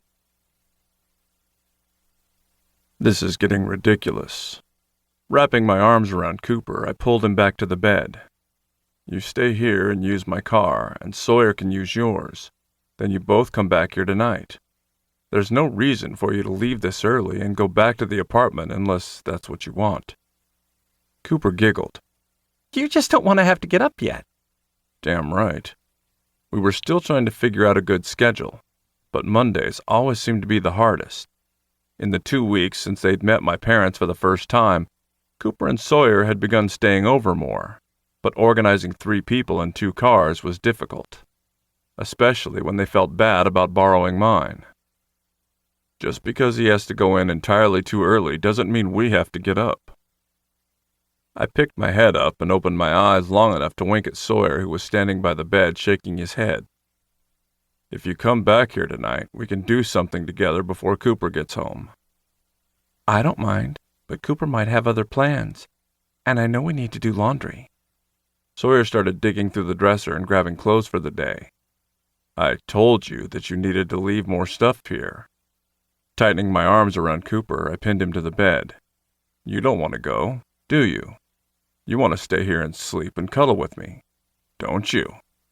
Cooper giggled. I could be bribed. Are you going to make pancakes later? Hey, why does he get pancakes? Sawyer looked offended. Laughing, I looked over at him again. Because you don't really like them. You have leftovers nearly every morning. That's not the point. Sawyer huffed and started heading for the bathroom. Cooper snorted. That is the point, nut. We'll do something fun together, I promise. How about we make something new for dinner? I started thinking of recipes. Maybe something that neither of us has tried before. I'd gone to the grocery store earlier in the week, so I had a pretty stocked cabinet. Give me a call at lunch and see if we need you to stop and grab something on the way home, but we should be fine. Sawyer sighed, but it was more for effect and drama. I guess that'll work, but I may need additional bribery. Grinning, I heard Sawyer shut the bathroom door. Of course. I'm sure you can think of something. He grumbled about having to function when we got to sleep in, but I just rolled to my side and pulled Cooper into my arms, though his face was pressed against my chest. Go back to sleep. You don't have to be at work until after lunch. My alarm is set to go off in another 2 hours. Cooper mumbled something that sounded like an agreement and took a deep breath, relaxing into me. He was out in seconds. I stayed awake longer, listening to Sawyer get ready and blowing him a kiss as he finally left the bedroom. I didn't remember falling asleep again, but eventually my alarm started blaring, and I rolled away from the warmth of Cooper's body to turn off the noise. When he opened his eyes for the second time that morning, he actually looked awake. Did we decide that we were sleeping here again tonight? Cooper's face scrunched up in confusion. I don't remember what we said, but I know we talked about it this morning. Yes. Nodding, I lay back down on the bed and gave him a kiss. You're going to take my car when you go to work because I don't need it today. Then you'll both come back here tonight. You said you were working late because you were going to be going over more of the management stuff. Was that right? I hope I'm not wasting my time. Cooper sat up enough that I could wrap my arms around him and pull him into my lap. He laughed and laid his head on my shoulder. Once school starts in a few weeks, I won't have time to stay later. So I need to get all the additional training done now, even though they might not pick a manager for months, maybe longer. I turned my head so I could kiss his cheek. They would be stupid to pick somebody else. You're going back to school to get your degree. You're a hard worker and a dedicated employee. And most importantly, you're great with people and you understand the business. But what if they give it to somebody else? His voice sounded small and concerned. Like, what is the worst-case scenario? I wasn't sure if he wanted someone to listen to his fears or someone to help him actually plan out what might happen. I was good with either, but I needed more information. Yes, what if I don't get the position until I finish my degree? Cooper sighed. Then you still have lots of options. We figure out how to help you get your degree faster. Or we look at different companies with other career paths. You're smart. You deal well with people, and you've got a lot of time to find the right option if this isn't it. I wasn't sure if I helped him or made things worse. You won't think I failed? Cooper lifted his head up and gave me a questioning look. Of course not. It took me years to figure out what I wanted to do. You might decide to switch majors twice, and it might take you a while to figure out the right career. But you have time. Giving him another kiss, I brought my hand up to cup his cheek. I am already so proud of everything you've accomplished, and how you both went from having nothing to having a great apartment and 2 solid careers. Cooper leaned into my touch and smiled. And I have to admit, sometimes I forget how much older you are than me. Those extra few years kind of give you an advantage in the career department. I laughed. Just a few extra years. Cooper moved to straddle my lap. You know that doesn't matter. I think you're perfect.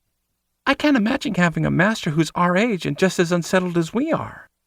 I like that you know what you want in your career and that you're old enough to be so confident. I'm glad that the age difference doesn't bother you. It's not something I've ever noticed before, but I know that for some people it would be surprising. And I liked taking care of them, even though I knew they could do it themselves. They'd proved to be more than capable of succeeding. I just wanted to give them a boost and to be there to cheer them on. Cooper grinned. Your mother thinks you're robbing the cradle. I don't think you were supposed to hear that part. We'd gotten a good scare last weekend when my mother showed up unexpectedly. Luckily, Cooper had remembered to lock the doors, and we'd had all our clothes on. But it had taken us entirely too long to remember that we'd still had the dog beds in the living room. She'd stopped by after running some errands to see if we wanted a bird feeder that my father had been convinced Cooper would love. He'd oohed and awed over it and had been so excited that she teased me about robbing the cradle as she was hugging me goodbye. I'm just glad they liked us. Cooper glanced at the clock. I'm hungry. When am I going to get my pancakes? I shrugged. I knew they would love you. He gave me a look like he'd understood what I hadn't said. And I can't make you pancakes until you get off my lap. Cooper wiggled his bottom on my growing erection. I don't know what I want more. I gave his ass a smack and shook my head. You want breakfast because I know how sore you are. Cooper pouted. But... No buts. We made love twice yesterday, and you had your tail in for a long time. Giving him a tender smile, I kissed him gently. Maybe if you're good, I'll help you wash up in the shower. That was tempting enough to get Cooper scrambling off the bed. What kind of pancakes are we going to make? Oh, how about the chocolate chip ones you made last weekend? Those were great. He looked so eager. There is no way I'm sending you to work on a sugar high. We both know how much caffeine and sugar you're going to consume this afternoon. That's no fun. Grinning, I climbed off the bed. How about we do blueberry pancakes? And I think I have some sausage we can cook. Cooper's grin returned. That sounds great. He started hurrying toward the bathroom, but then he stopped and looked back. When are we going back to the good pancake restaurant again? We can go any time you want. Do you want to go there for breakfast or dinner? As I waited for his answer, I walked over to the dresser and grabbed a pair of pants. Dinner! Somehow I expected that. Then we will work out a time with Sawyer for us to have a date, because I don't think he's going to want pancakes for dinner. Probably not. Cooper laughed as he closed the door. His voice called out, Maybe we could have an early dinner next weekend, and then I can stop by and learn how to do some of the woodworking stuff with your dad while you do something with Sawyer. I thought that sounded so boring it would be painful, but he seemed excited. That sounds like a good plan. I'll call my parents this week and see what their weekend looks like. Heading toward the bathroom door, I spoke up to make sure he could hear me. I'm going to get the coffee started. I'll meet you in the kitchen. Remember, no funny business. A giggle escaped the bathroom. I'll be good. Stopping by the hall bathroom, I did my business and went to the kitchen. Cooper followed quickly behind me, so I knew he'd behaved. They'd both done a very good job of following the rules, but I was still waiting for someone to actually ask permission. So far, Cooper was the only one who'd even hinted that he wanted permission. But he really just wanted to be told no. Sawyer, on the other hand, would only ask when he actually wanted something. Cooper bounced around the kitchen while I finished getting the coffee ready. He was getting flour and random things out for the pancakes. The combinations were interesting. Finally, I decided to start giving him directions, and by the time I was pouring 2 mugs of coffee, he had the pancakes started. Part of me hated that Sawyer wasn't here to see how funny he was, but I also liked that Cooper and I got to spend time together. There was also another part of me that was looking forward to having a quiet evening with Sawyer, so I had to remember that everything balanced out in the end. By the time I'd finished up with my last class for the evening, Sawyer was already home. How was your work today? Sawyer shrugged, looking a little distracted. Not bad. A little monotonous. But that will change later in the week when we get a new contract. It's for the landscaping in a planned community on the other side of town. It's more upscale, and they want a different look to it. So we'll be able to do something outside the box, which is always fun. Giving him a quick kiss, I pulled him into my arms. I smell funny, so I'm going to go get a shower. But when I'm done, we can start making dinner if you're hungry. Sawyer pretended to sniff me and frown, but the laughter in his eyes ruined it. Yes, I think a shower is in order. Considering I'd had puppies climbing all over me today, and a very large German shepherd who kept rubbing up against me, he was lucky I didn't smell worse. Why don't you come back and talk to me while I get a shower? Just talk? I plan on taking my time with you later, not rushing in the shower. Giving him another quick kiss, I stepped back. Why? Do you have different plans? Sawyer shook his head, smiling. Taking your time sounds like a good idea. As we walked back into the house, I started stripping off my clothes. I was naked before I reached the bathroom. Turning on the shower, I looked back to Sawyer, who was eyeing me and letting me know he enjoyed the view. I think it would be a good idea if I started looking to hire somebody. I can do the classes and the paperwork on my own, but when I start adding in the cleanup and things like that, it makes a long day. When it was just me, I didn't mind working as much, but with you guys here, I don't want to work until all hours of the night. Sawyer was nodding, but I could see there was something going through his brain. What? He shrugged but answered. With as much time as we spend here, any employee would realize we weren't just friends. I nodded as I got in the shower. I understand that. I would have to make sure that I hired someone open-minded, someone who wouldn't be offended by any part of my life. But I'm okay with not hiding the fact that I'm seeing you guys and that we're more than just friends. Sawyer was quiet as I grabbed the shampoo. When I was rinsing it out and he still hadn't responded, I poked my head out of the curtain. Does that bother you? He looked deep in thought, but not upset. Finally, he shook his head. No, it doesn't really bother me. It's just going so fast, I guess. He must have seen something on my face because he shook his head. Not bad fast. It's just weird. I know what you mean about this feeling fast, but I like where this is going. I like having you guys here. I like doing things with you. I like being able to take you to meet my family, and I don't mind the idea of introducing you to friends or employees. Working so many hours, and such odd ones from everybody else, I'd let friendships fade away, so there really weren't that many people to introduce him to. I used to go out and do things with friends, but I let myself get wrapped up in working a ridiculous number of hours a week and didn't make an effort to respond to people. Grabbing the soap, I went back to scrubbing. I could hear a smile in Sawyer's voice. I think I'm grateful for that. If you would have had a more normal social life and real friends, you might never have responded to our email. That would have been tragic.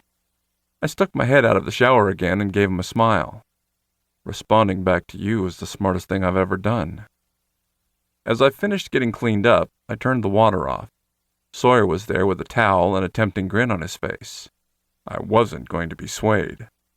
Drying off, I made us both settle for a kiss and a quick smack on his bottom. Getting dressed quickly, I had us back in the kitchen within minutes. As we started getting everything out, I went back to our previous discussion. You never really said how you felt about us telling more people. I know how serious I am with this, and I know how serious you both are. That's not a question in my mind. But I just need to know how you see things progressing. I don't want to rush you. Sawyer set down the rice that he'd gotten out of the cabinet and walked over to wrap his arms around me. I guess I'm a little bit worried about the ramifications of people finding out. This isn't casual for me, and I know it's not for Cooper either, but it's a big step. And that answered my question, but I wasn't sure if he realized that or not. So you need more time? I can put off hiring somebody for a little while, but that might mean I need to work more hours again because some things are falling behind.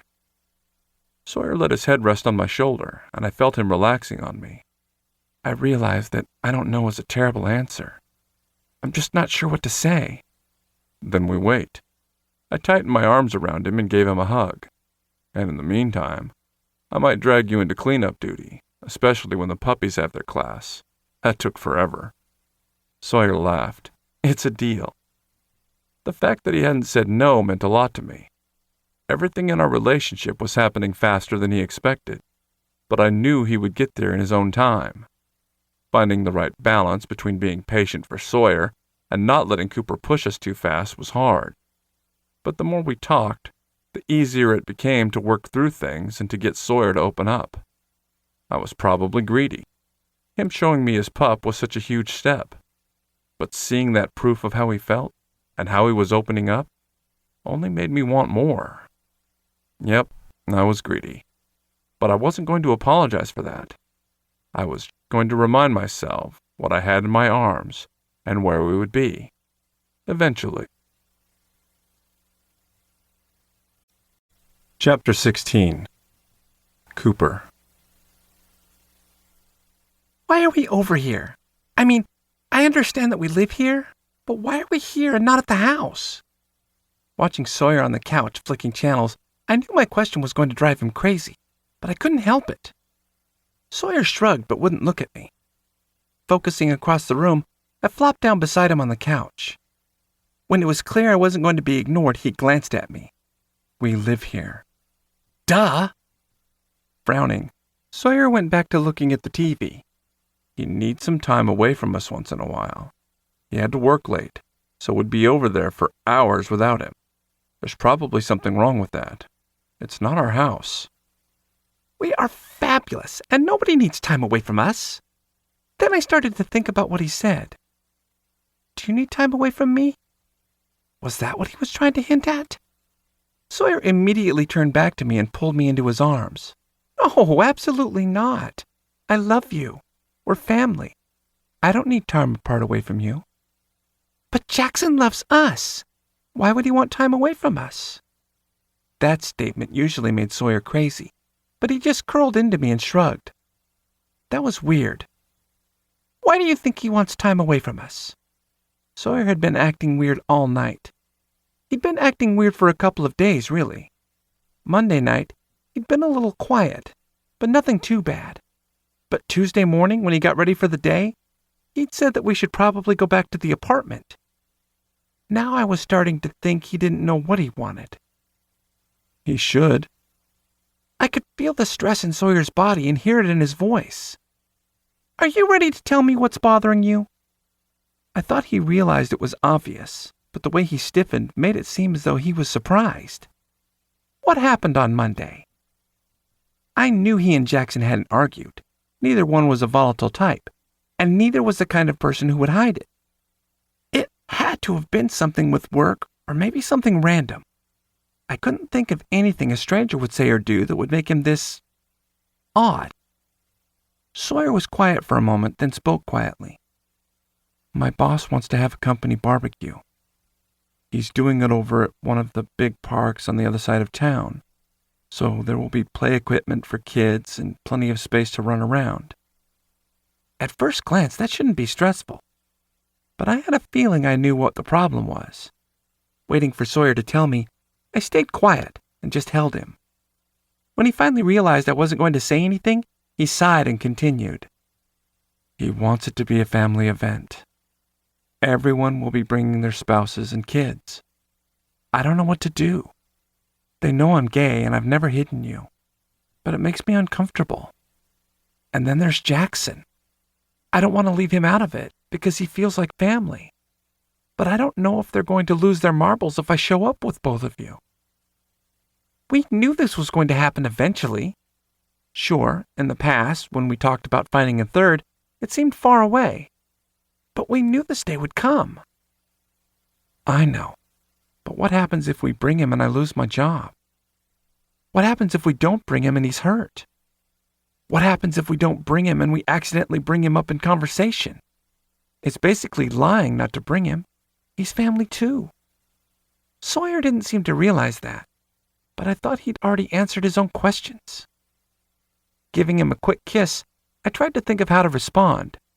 If he's family, why are we having this conversation without him? I thought that was the most important question, but I kept going anyway. If it's lying, and we know we'll want to talk about him, then I think you already know what we should do. But I'm not sure what will happen. I wasn't going to claim to know everything, or that it wouldn't be difficult. I don't know if they'll understand or they'll be horrified, but I do know that no matter what job you have next week, we will still have Jackson in our life. A week from now, a month from now, years from now, I'm confident he's going to be there. Are you? Sawyer had grown more still as I continued to speak, and by the time I was done, I wasn't sure he was breathing. Giving him a chance to think it over, I resisted the urge to poke him for an answer or to tease him into smiling. This was one of those times that I knew it would be fine, but he had to work through it on his own. When he finally started to speak, his words were hesitant. Yes, but it's scary. He took a deep breath and continued, his voice getting stronger. I should have talked about this with him yesterday. It was all just mixed up in my head, and I really don't know why we're here. Sawyer sat up and looked around the room. I like it when we're over at Jackson's. He calls it home when he's talking about it, even when he's talking to us. I had to smile. I liked when he did that. He cleared drawers in the dresser for us, and even took some of his clothes over to the guest room closet so we would have more space. Sawyer smiled, and his hold on me relaxed into something gentler. And he rearranged everything in the bathroom to make sure we would have a place to put our stuff. And he buys things at the grocery store for all of us. He even gets food he doesn't really like. That still made me laugh. Jackson did not understand the draw of sweet breakfast cereal. Sawyer nodded. I understood that Jackson was trying to show us he was ready for something more, but I wasn't sure if Sawyer had let himself see that yet. Jackson had done it in a lot of little ways lately. He rearranged his schedule to make sure I could use the car on nights that I worked late. He made sure to spend quality time with each of us without making the other feel left out. I caught him the other day trying to figure out where to put an office for me, so I'd be able to study at his house. Jackson was tired of us going back to the apartment. He seemed kind of sad when I said we were coming back to the apartment tonight. Sawyer looked like he was starting to feel guilty. He would have understood it if you said you wanted time where it was just the two of us. He's been really good about that. But you talked about laundry and paying bills and chores. That's not the same. I wasn't going to give Sawyer any more of a guilt trip than he was already giving himself, but Jackson's feelings had been hurt. I had texted him on and off most of the day, and I knew he was feeling better. He was still very confused, though. I think, in his mind, he'd done something wrong. Do you really think he wants us there that much? Like all the time? I think what you're trying to ask is, do you think he wants us to live with him? Duh. Sawyer nodded hesitantly. Yes. Yes, I think he does. And I thought he'd wanted it for a while. He'd probably thought it was too soon to bring it up. Sawyer seemed to be able to read my mind. But isn't it too soon? Why? I gave Sawyer a long look. We're two submissives who like being puppies. I don't see why we should go by somebody else's schedule. Two boring people in a very boring relationship might need a while to figure out what they want. But we are anything but boring. Sawyer finally smiled. I cannot argue with that. Because you know I'm right. Giving him a long, lingering kiss, I tried to show him how much I loved him and how much confidence I had. I knew everything would work out.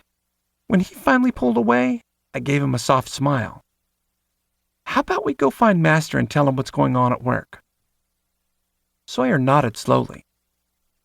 We can discuss the possible outcomes with him and see what he thinks. At the very least, he's part of the family, and he needs a chance to voice his opinion. And then we can talk to him about the living arrangements? Jackson's house felt like a home. You sure about that? He seemed hesitant, but not afraid. I wasn't sure exactly what he was talking about. What do you mean? Well, are you sure you want to live with him? And I guess, are you sure that that's what he wants? Sawyer looked away. I don't want to get that part wrong. I don't want to push him into something he's not ready for and overwhelm him. Without me, these two would never end up living together. I'm positive. He keeps trying to give you a key, and the other day he was talking about changing one of the guest rooms around, so it could be an office for me. He wanted me to have the space to do homework, so I wouldn't have to come back here to do it. If Jackson had been any more obvious, he'd have gotten it tattooed on his forehead. But Sawyer wasn't going to relax until he heard it for himself. In his mind, people eventually sent you away or left. For some reason, I was never included in that list. But it was going to take a while until Jackson was included too. Jackson didn't seem to mind, though. He understood that Sawyer didn't have the easiest time growing up. Finally, Sawyer nodded. Let's grab some clothes and head over to Jackson's house. I lifted one eyebrow. Head over to whose house? Sawyer laughed. Jackson's house for now. Maybe our house at some point. I just rolled my eyes. Like next week. Climbing off the couch, Sawyer shook his head. I will never be as confident as you are about some things. I hopped up and followed him into the bedroom. That's what you have me for. What would he do without me? Worry was clear on Jackson's face when he opened the door. Is everything okay? Nodding, I jumped into his arms. We missed you! Sawyer chuckled. And we had something we wanted to talk to you about. I gave Jackson a grin and stuck my tongue out at Sawyer. Two somethings we wanted to talk to you about. Jackson started to relax, but he still looked curious and slightly concerned. Well, tell me your somethings. Setting me down, Jackson led us inside. Come on, you guys. Have you eaten? Sawyer and I both nodded. I batted my eyelashes at Jackson and gave him a little grin. But is there any ice cream left? Jackson laughed. So that's the real reason you came over, huh? You just wanted dessert. You found me out. Grabbing Sawyer's hand, I marched us to the kitchen. Did you eat all the chocolate while we were gone? Jackson shrugged and grinned. Quite possibly. You left me alone for far too long with chocolate in the house. Hey, the chocolate was mine. He picked out strawberry at the store, so my ice cream had better be waiting for me. See, this is why we all needed to live in one place. This was much better. Jackson was here, my puppy bed was here, my ice cream was here, and this was where we needed to be. Releasing Sawyer once he was in the kitchen and couldn't escape very easily, I started digging around in the freezer. Here it is! Since I was having some, everyone else felt justified in joining me. When we were finally all settled at the table, ice cream in hand, Jackson started asking more questions. I'm glad you're back. I like it when you're at home. But I thought you were going to spend the night at the apartment. Well, we were. I shrugged and shoved another bite of ice cream in my mouth. When I swallowed, I started again. Sawyer had something he wanted to talk to you about, and so did I. So we decided to come home. Sawyer stiffened, but Jackson nodded like it made perfect sense. Because to him, it did. This was home. Jackson glanced over to Sawyer. What's on your mind? Sawyer sighed and started poking at his ice cream. A waste of chocolate if you asked me. I should have talked to you about this last night, but I chickened out. My boss is having a company picnic next week, and he wants everyone to bring their families. Well, your family. But I don't know what will happen if I show up with both of you. Jackson was quiet for just a moment. Is it something we have to figure out tonight, or do we have time to think things over? Sawyer shrugged. He's assuming that everybody will show up with one partner unless they have kids, so he's looking for a rough head count. But me adding one more person isn't going to matter. It's hamburgers and things like that. Jackson looked relieved. Then let's take our time over the next couple of days and think about our options. I'm going to say this right off the bat, though. I don't mind staying home and not going if it makes things easier for you at work. I know having two partners would be more than a lot of people could handle. Swallowing his bite, Sawyer shook his head. But that feels like lying. You're as big a part of my family as Cooper is. Jackson smiled and leaned over the table to give Sawyer a kiss. Thank you for that. But my staying home doesn't mean... Jackson's voice trailed off a moment before he continued.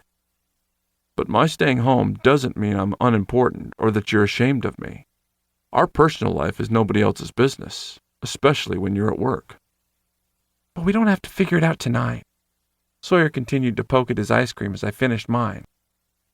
Jackson shook his head. No, we have plenty of time. Sawyer seemed to relax at Jackson's confidence, but there was no saving his ice cream. It was a soupy mess. Standing up, I shook my head. Next time, no ice cream for you if you're just going to waste it. They both laughed as I started cleaning up the bowls. When the kitchen was clean again, Jackson gave us both kisses and pulled us close. How about we go lie down in bed and finish this conversation there? I nodded enthusiastically. I was hoping the next part of our conversation would lead to kissing and fun stuff. Sawyer, on the other hand, was still nervous, so I was the one who responded for both of us. Yes. Jackson smiled but held Sawyer close as we went to the bedroom. Jackson seemed to understand that Sawyer was uncomfortable about something because he kept his clothes on as he climbed onto the bed and held out his arms. Come here, you two. Sawyer slowly joined Jackson, but I jumped onto the mattress and threw myself down beside him. When I was on one side and Sawyer on the other, I reached across and grabbed his hand. Jackson was patient as we settled in, but I knew he was starting to reach his limit. So, who's going to tell me what else we have to discuss? I loved the way he didn't immediately jump to conclusions or assume something was wrong, even though we showed up right before bed acting very strangely. Sawyer didn't seem like he was ready to open up, so I figured it was my turn again. Do you want us to move in? Jackson chuckled, but Sawyer started coughing like he choked on his own tongue. When Sawyer could breathe, I looked back at Jackson expectantly. Well? I thought it was a simple question. Jackson looked at both of us, clearly not sure how to answer. I don't want to make either of you nervous. I'm going to be patient. I didn't bother trying to hide my sigh as I rolled my eyes. We're just going to pretend he doesn't look like he's going to barf. So if we both look functional, what would you say? Cooper! Sawyer seemed to disagree with my description. You really do look green. Smiling at Jackson, I raised one eyebrow. Remember, we are pretending everyone's functional. Jackson didn't seem like he could pretend that well, but he answered anyway. I like having both of you around. I think of this as your home too. I'm not going to justify how soon it's been or make things sound simpler. But if we boil everything down to just what I want, I'd rather you be here." He took a deep breath, and when neither of us panicked, he continued, "So yes, I'd like it if you moved in." I gave Jackson a big kiss and then turned to Sawyer and smirked. "See, I told you so." Chapter 17. Sawyer. "That's not helpful at all." Jackson gave Cooper's ass a smack, which was probably what the brat had been aiming for. It had broken the tension, though. "Are you sure?" "Okay, that was probably a stupid question. I mean, I don't want you to say something because you think that's what we want to hear." Jackson's smile was tender as he looked at me. "Sweetheart, you really do look like you're going to vomit. I promise, I'm not saying what I think you want to hear." Then his smile widened as he looked at Cooper. "This little nut, on the other hand, is very clear about what he wants." That made me laugh. A spanking? "That too." Jackson leaned close and gave me a kiss. "I was very serious when I said I wasn't going to rush you." I nodded. I knew that. I also knew that I might fight what I wanted forever. I'm not saying that I'm completely comfortable, because you wouldn't believe it. But I think of this place as home. After work sometimes, I find myself making the turn to come here, even when I'm supposed to be heading back to the apartment. I like knowing that I'm going to see you at night. I like curling up with you and watching TV when Cooper's at work. You're part of our family, and family is supposed to be together." Saying it that way made it easier for my nerves to settle. It was just that simple. Family was supposed to be together. Jackson seemed to believe me, because I felt the tension leak out of him, and the worry on his face seemed to fade. When Jackson spoke again, I could hear his confidence surging. "Then I guess it's decided. Now we just need to look at your lease and the practical side of things." "Tonight?"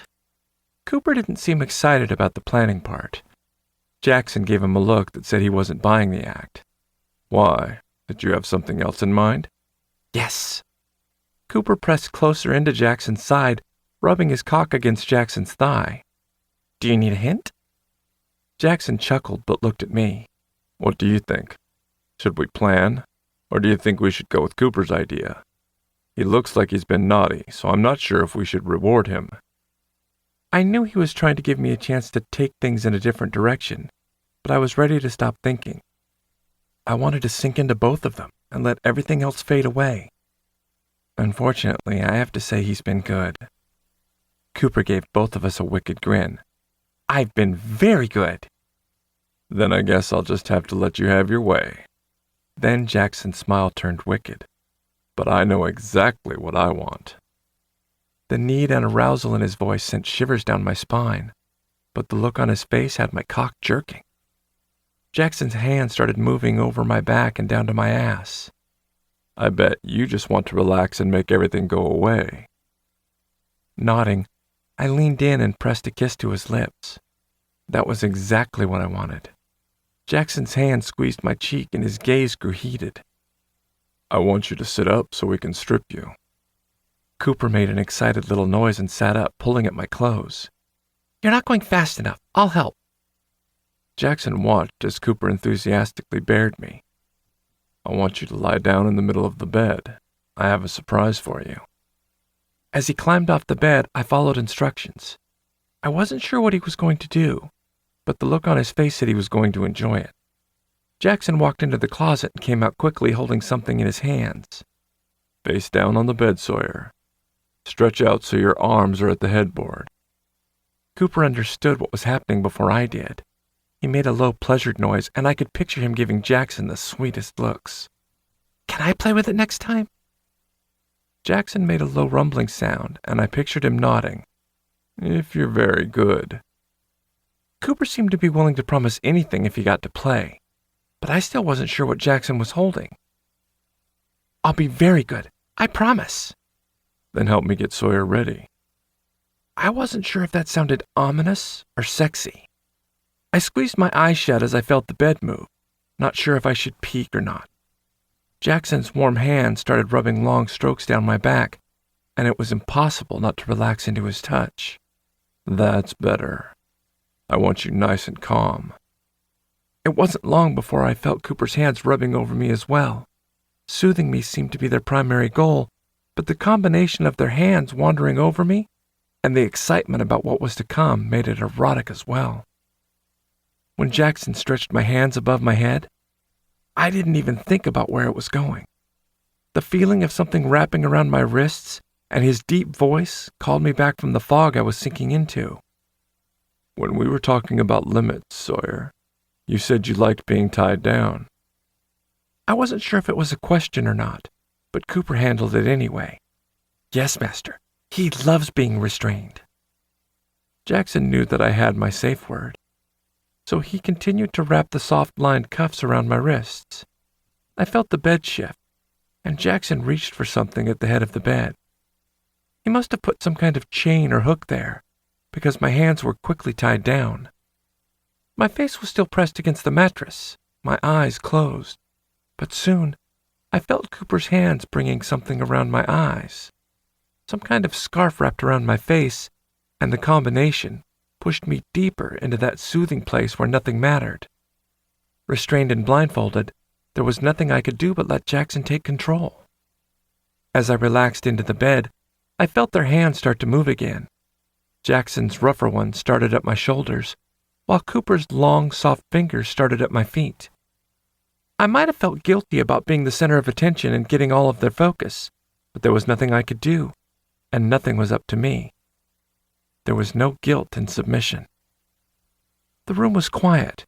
The only sounds were their breathing and the low noises that seemed to flow out of me.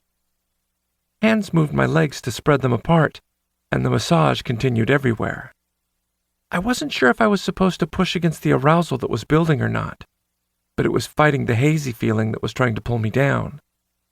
The combination kept me aware but relaxed, and calm but aroused. When I felt the first touch of a looped finger against my ass, arousal surged to the surface.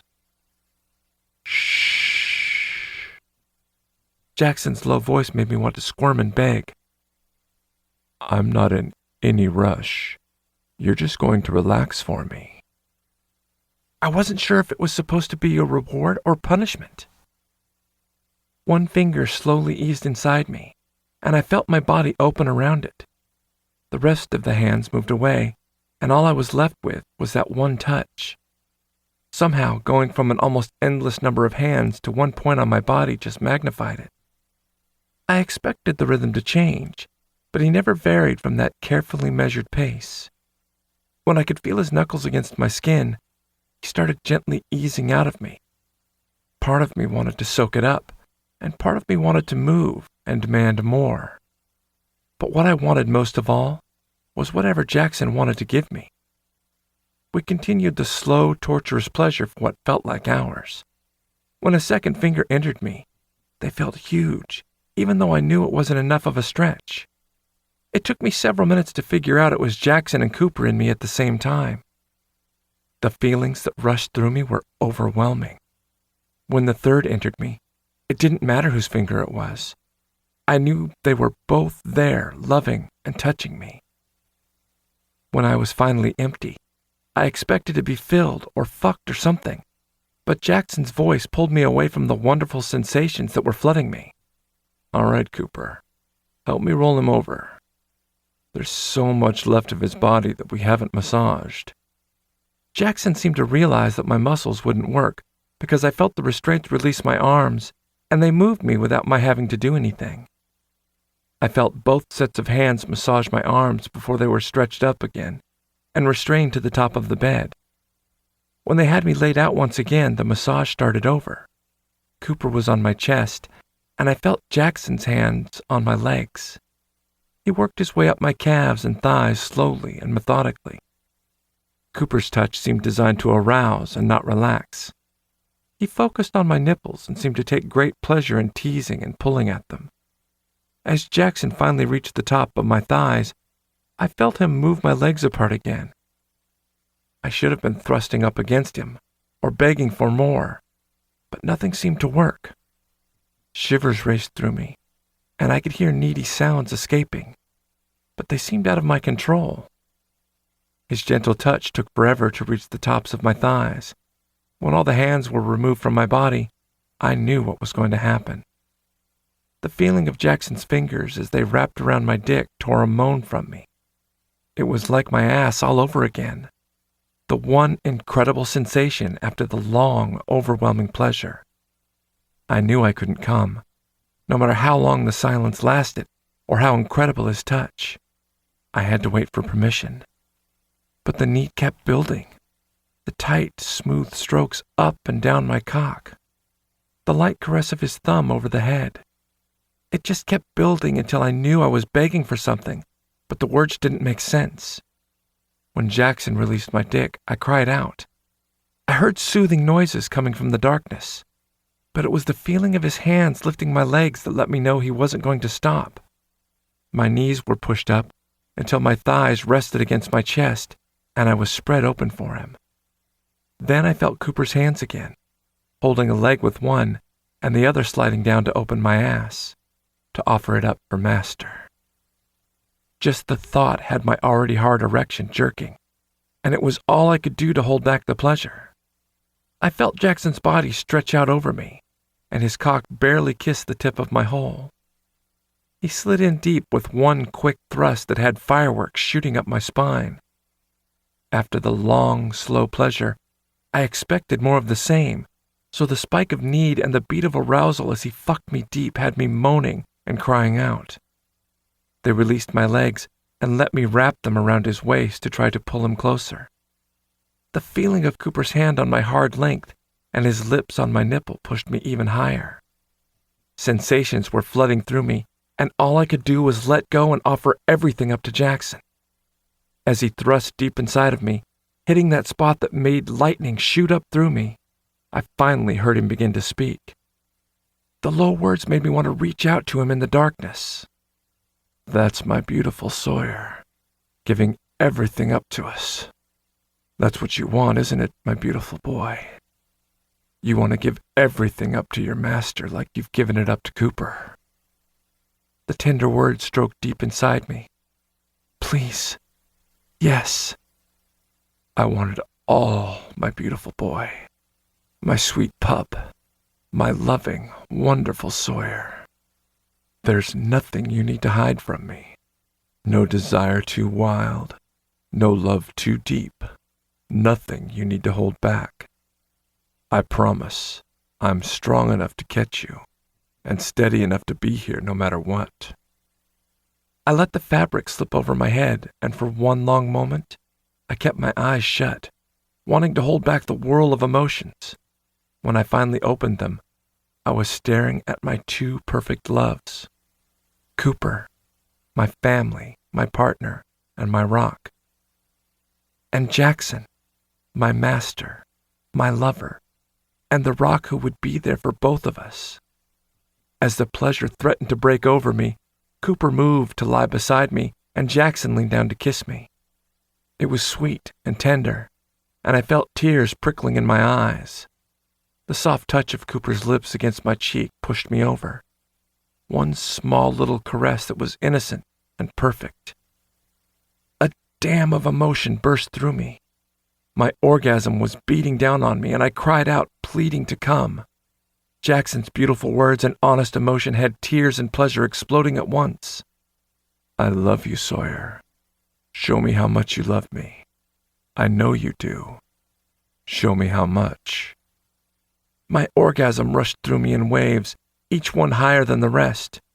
Cooper sprinkled kisses on my face, and Jackson kept thrusting deeper and pushing me higher until everything shattered, and I was carried away on the pleasure. I could feel my orgasm finally fading, but it was far away. I was floating above everything, and all I had to do was let the incredible rush take me away. Jackson came, and I wanted to reach up and touch him, to make him feel as good as I did, but my hands wouldn't work. I closed my eyes as he pulled out, sighing as he wrapped himself around me. I was surrounded by the two people I loved the most. I could hear Cooper and Jackson exchanging soft words, and I knew Cooper had finally told him. Cooper held so much love inside of him, and watching him hold it back because I wasn't ready had been almost painful.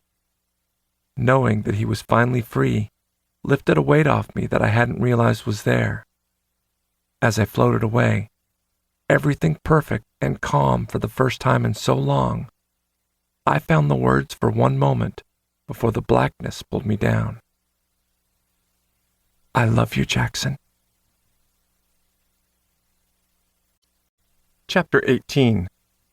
Jackson. This is getting ridiculous. Cooper's whispered words had me looking up from the area I was straightening. Cooper looked frustrated, but Sawyer looked guilty. It made me wonder what they'd been up to. In the days since we'd talked about moving in together, they'd spent a lot of time at my house. While I was starting to see that having a big house had been a good idea, I also loved having them around. I just wished I didn't have to work such long hours. Between classes and lessons and just general business crap, not to mention cleaning real puppy crap, I'd had several long days in a row. The guys had said that they didn't mind, but it looked like they'd been up to something and finally wanted to confess. Was it terrible that I thought they looked cute? I thought you guys were going to pick out dinner. Is everything okay? I'm almost done. They'd come out earlier to ask what they could do to help, but they'd already worked their full-time jobs and I felt bad asking them to do more, so they'd offered to make dinner. Cooper smiled. We put a casserole in the oven. There's a recipe grid online where you just pick out one option from each box and then you have dinner. It looks like it's going to turn out good. Sawyer nodded, but the guilt hadn't faded. Not sure if he was ready to talk about it or not, I gave him a teasing grin. I'm going to need a shower after I'm done. I might need someone to help me wash my back. Normally, they would have argued, or at least teased about who got to help me. But this time, Cooper elbowed Sawyer and gave him another frustrated look. Sawyer finally spoke up. I honestly didn't realize how many hours you were putting in here.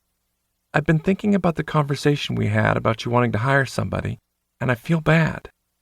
I jumped in. No, don't feel bad about being honest. I've been doing the same schedule for several years, and I just wanted to have more time for you. I don't mind the actual hours. Cooper piped up. But you deserve more time to relax, and you shouldn't have to do everything. Cooper and I were talking, and I think I found an option that I'm kind of comfortable with. Maybe comfortable. Sawyer shrugged and looked like he was talking about a dentist appointment, not a possible employee. Over the last couple of days, Sawyer had grown more confident, but the look on his face made me think we were backpedaling. Feeling loved and hearing the words had left him relaxed, but I didn't like the look on his face. Setting down the toys, I walked over to the door. I won't touch you because I'm gross, but I still want kisses. That finally brought a smile from Sawyer. After 2 quick kisses, I gave him a long look. We do things at our own pace. We weren't ready to have people know about us. There's nothing wrong with that. Sawyer interrupted. You're right. And if it were someone else or a different situation, I might not have said anything. Having people know is scary, but we've gone over all the possible outcomes, and I think this is a step I can handle. Now he had me curious. We'd spent the last couple of days talking about the practical side of moving in and the what-if scenarios around both of their employers possibly finding out about our life. We'd even gone over the financials of the business, so I could show them that even if it declined, we could still eat and pay the bills. Tell me about your step. I leaned in and gave him another kiss. Next time, you have to wait to tell me until I'm clean enough to hug you. They both laughed and Sawyer shook his head. Yesterday, when I went in my boss's office, his daughter was walking out. They had some kind of fight, and it looked like he wanted to talk.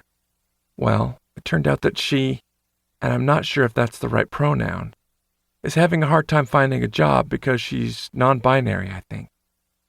He didn't say it that way, but by the words he used and the awkward way he said tomboy, makes me think he doesn't understand.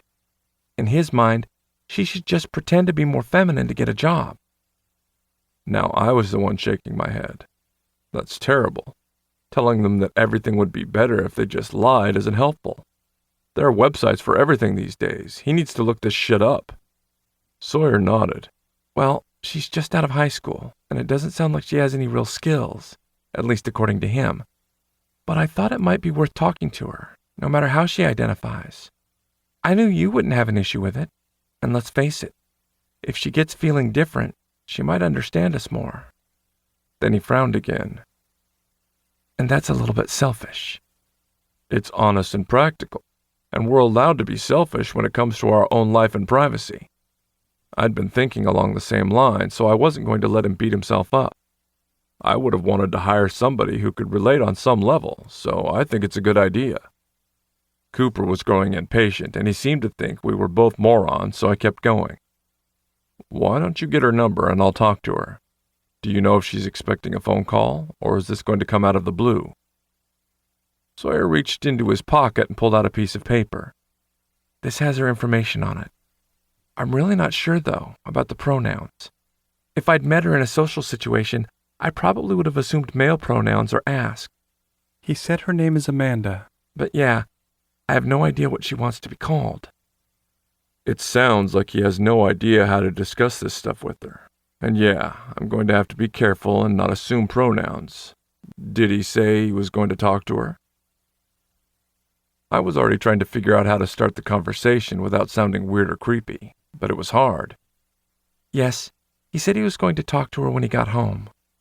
Sawyer seemed to be feeling less guilty now. His posture was more relaxed and his smile more open. Okay then, I'll give her a call as soon as I clean up. I looked around at the room. I'm almost done here for the time being. I need somebody to remind me to go through my email tonight. It's been a couple of days since I did that. Cooper shook his head. I'll go through the email. I'll let you know if there's anything important. Then, after dinner, we're going to sit down and look at everything that needs to be done and figure out how to divide it up better if whatever the person wants to be called doesn't actually end up being hired. I opened my mouth to speak, but Cooper just kept going. I know you said we already had jobs, but we would rather help and have time with you in the evening than sit around watching TV and not spend time with you. So you're not going to argue. Part of me wanted to push back against what he was saying, but the more sensible piece said he was right. And it also reminded me that he wasn't just my boyfriend. We were a family and had to make decisions together. I can live with that for now, but once we find someone we're comfortable with, then you guys go back to having one job. With Cooper going to school, he was going to have 2 jobs for a while anyway. And that would make it harder on everyone. He didn't need to be helping me on top of everything else. Okay, 5 minutes here, and then I'll come inside. Cooper gave me a look that said he had a better idea. 1 or 2 minutes, because Sawyer's going to help, and I'll go inside and get the emails done. By the time you get back to the house and get a shower, dinner will be ready. After we eat, you can give them a call. Smiling, I nodded. That sounds like a plan.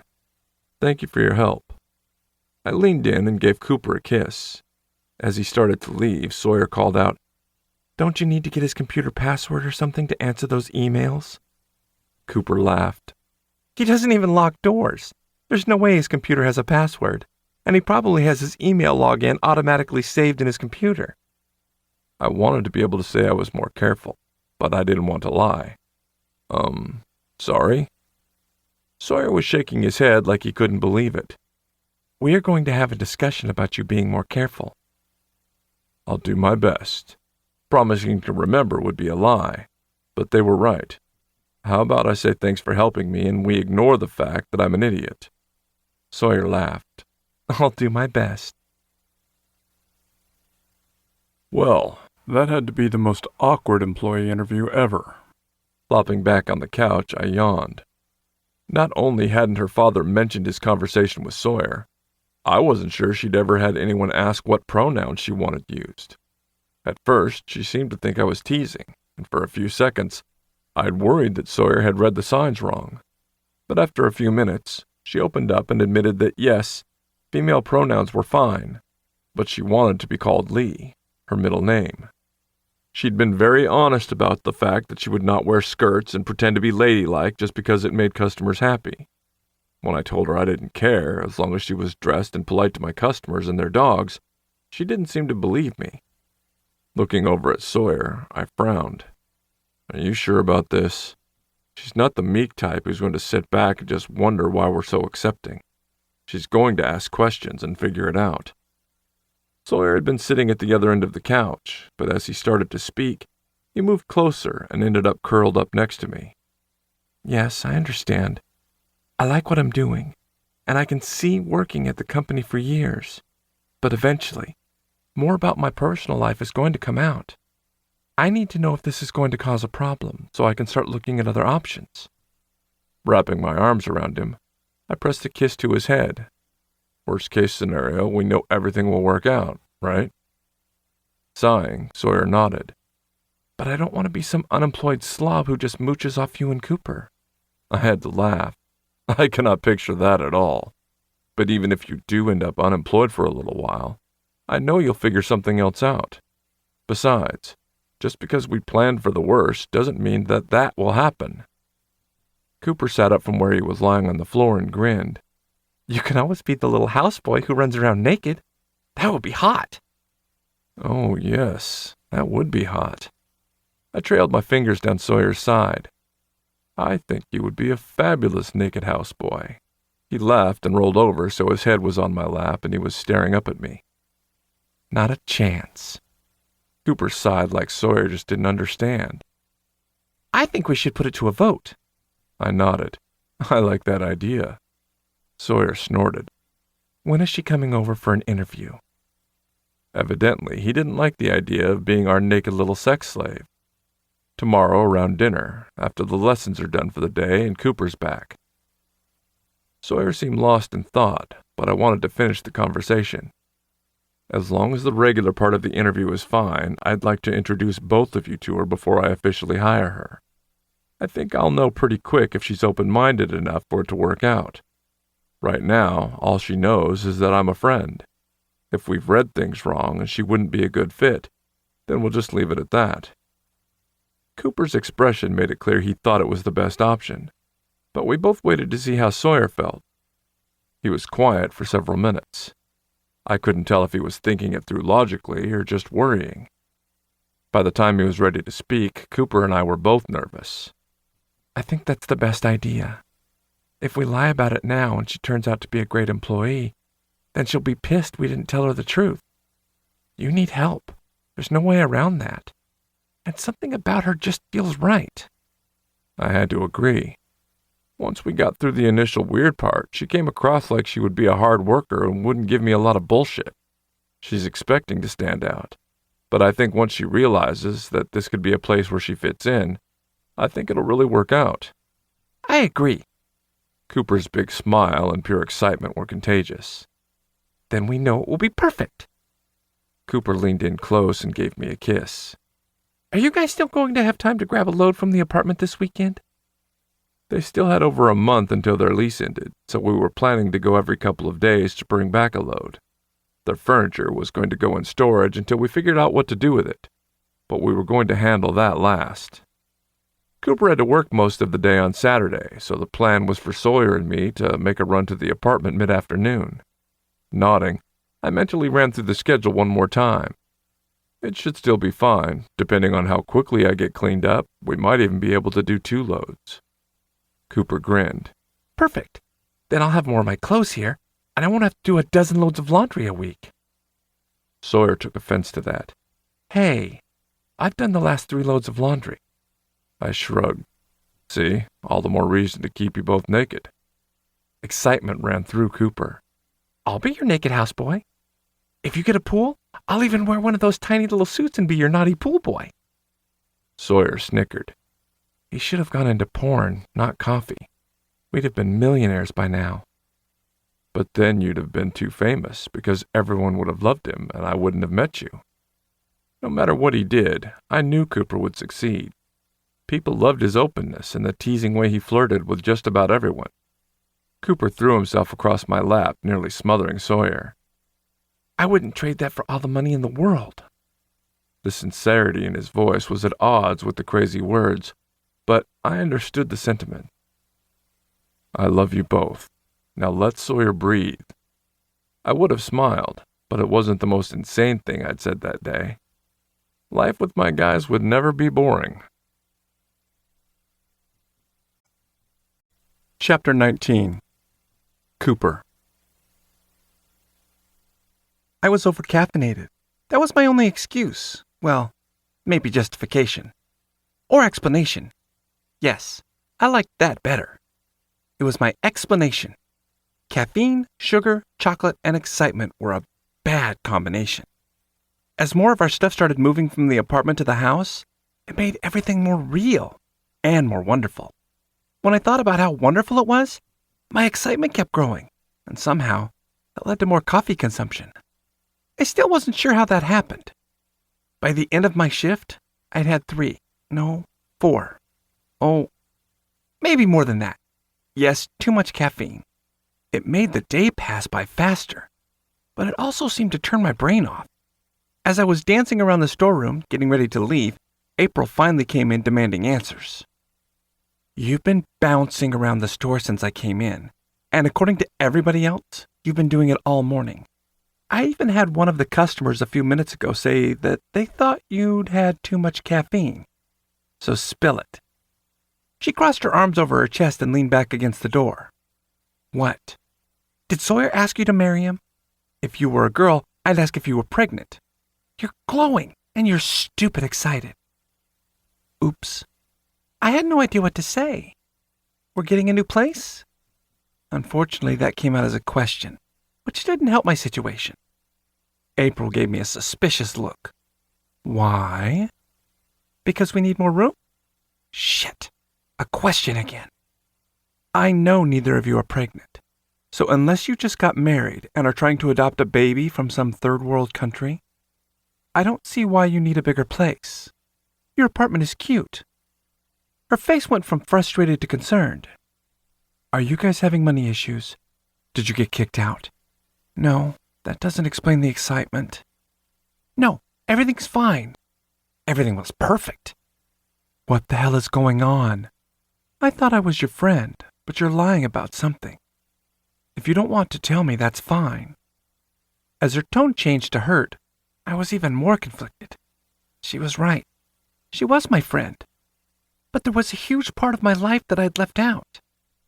After telling Sawyer that I approved of whatever decision he made about his job, I've done my best to ignore the fact that I had the same decision looming. It's personal. I don't mind sharing with my friend, but I'm not sure it's something my boss needs to know. I finally sat down on one of the chairs and tried to pretend I was calm. Can you see my dilemma? April nodded, but she didn't look pleased. I thought you knew me better than that. As long as it honestly doesn't affect your work, it's not my business as your manager. As a friend, you can tell me anything. I had a feeling I was going to test that anything to the limit. Deciding to just go for it, I blurted it out. Sawyer and I are moving in with Jackson. He's our third. We met him online. We're in love. I was pretty pleased that I'd managed to leave the puppy stuff and the BDSM out of it completely. April's eyes widened. You guys are in an open relationship? I shook my head. No, it's just the three of us. We're all committed to each other. And we're tired of going back and forth between his house and the apartment. Is this new? She wasn't running away screaming, but she still seemed confused. I wasn't sure what she was talking about. Well, we've always known we wanted a third, if that's what you mean. But we met Jackson a few weeks ago. Things just grew from there. Wow. The frustration had faded, and it looked like the confusion was starting to clear. That's great. You seem really excited. I can't wait to meet him. This explains why you guys haven't invited me over for dinner lately. I winced at that. We haven't really told anybody besides his family. I honestly wasn't sure if it would freak you out.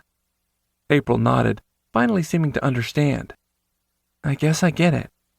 You're going to get a lot of shit from some people, but honestly, this isn't the weirdest thing I've heard from a friend. Yeah, I just don't want it to keep me from moving up in the company. I like my job. Then I gave her a little pout to lighten the mood and make her laugh.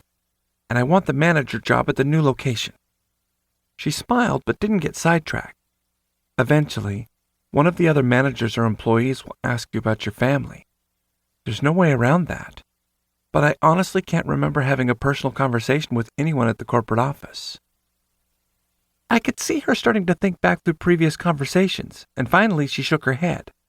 No, I don't remember anybody asking me if I was even married, except that lady in HR. As long as you hire people who are open-minded and fit in with the overall feeling of the company, I don't see where you'll have a problem. Great. That's a load off my shoulders. Standing up, I started patting myself down to make sure I had my keys and phone. I have to go help unload the car because they were going over to the apartment to get a load of stuff. When am I going to meet this fabulous guy who's got you so excited? April grinned. I shrugged. Why don't you come over for dinner next week?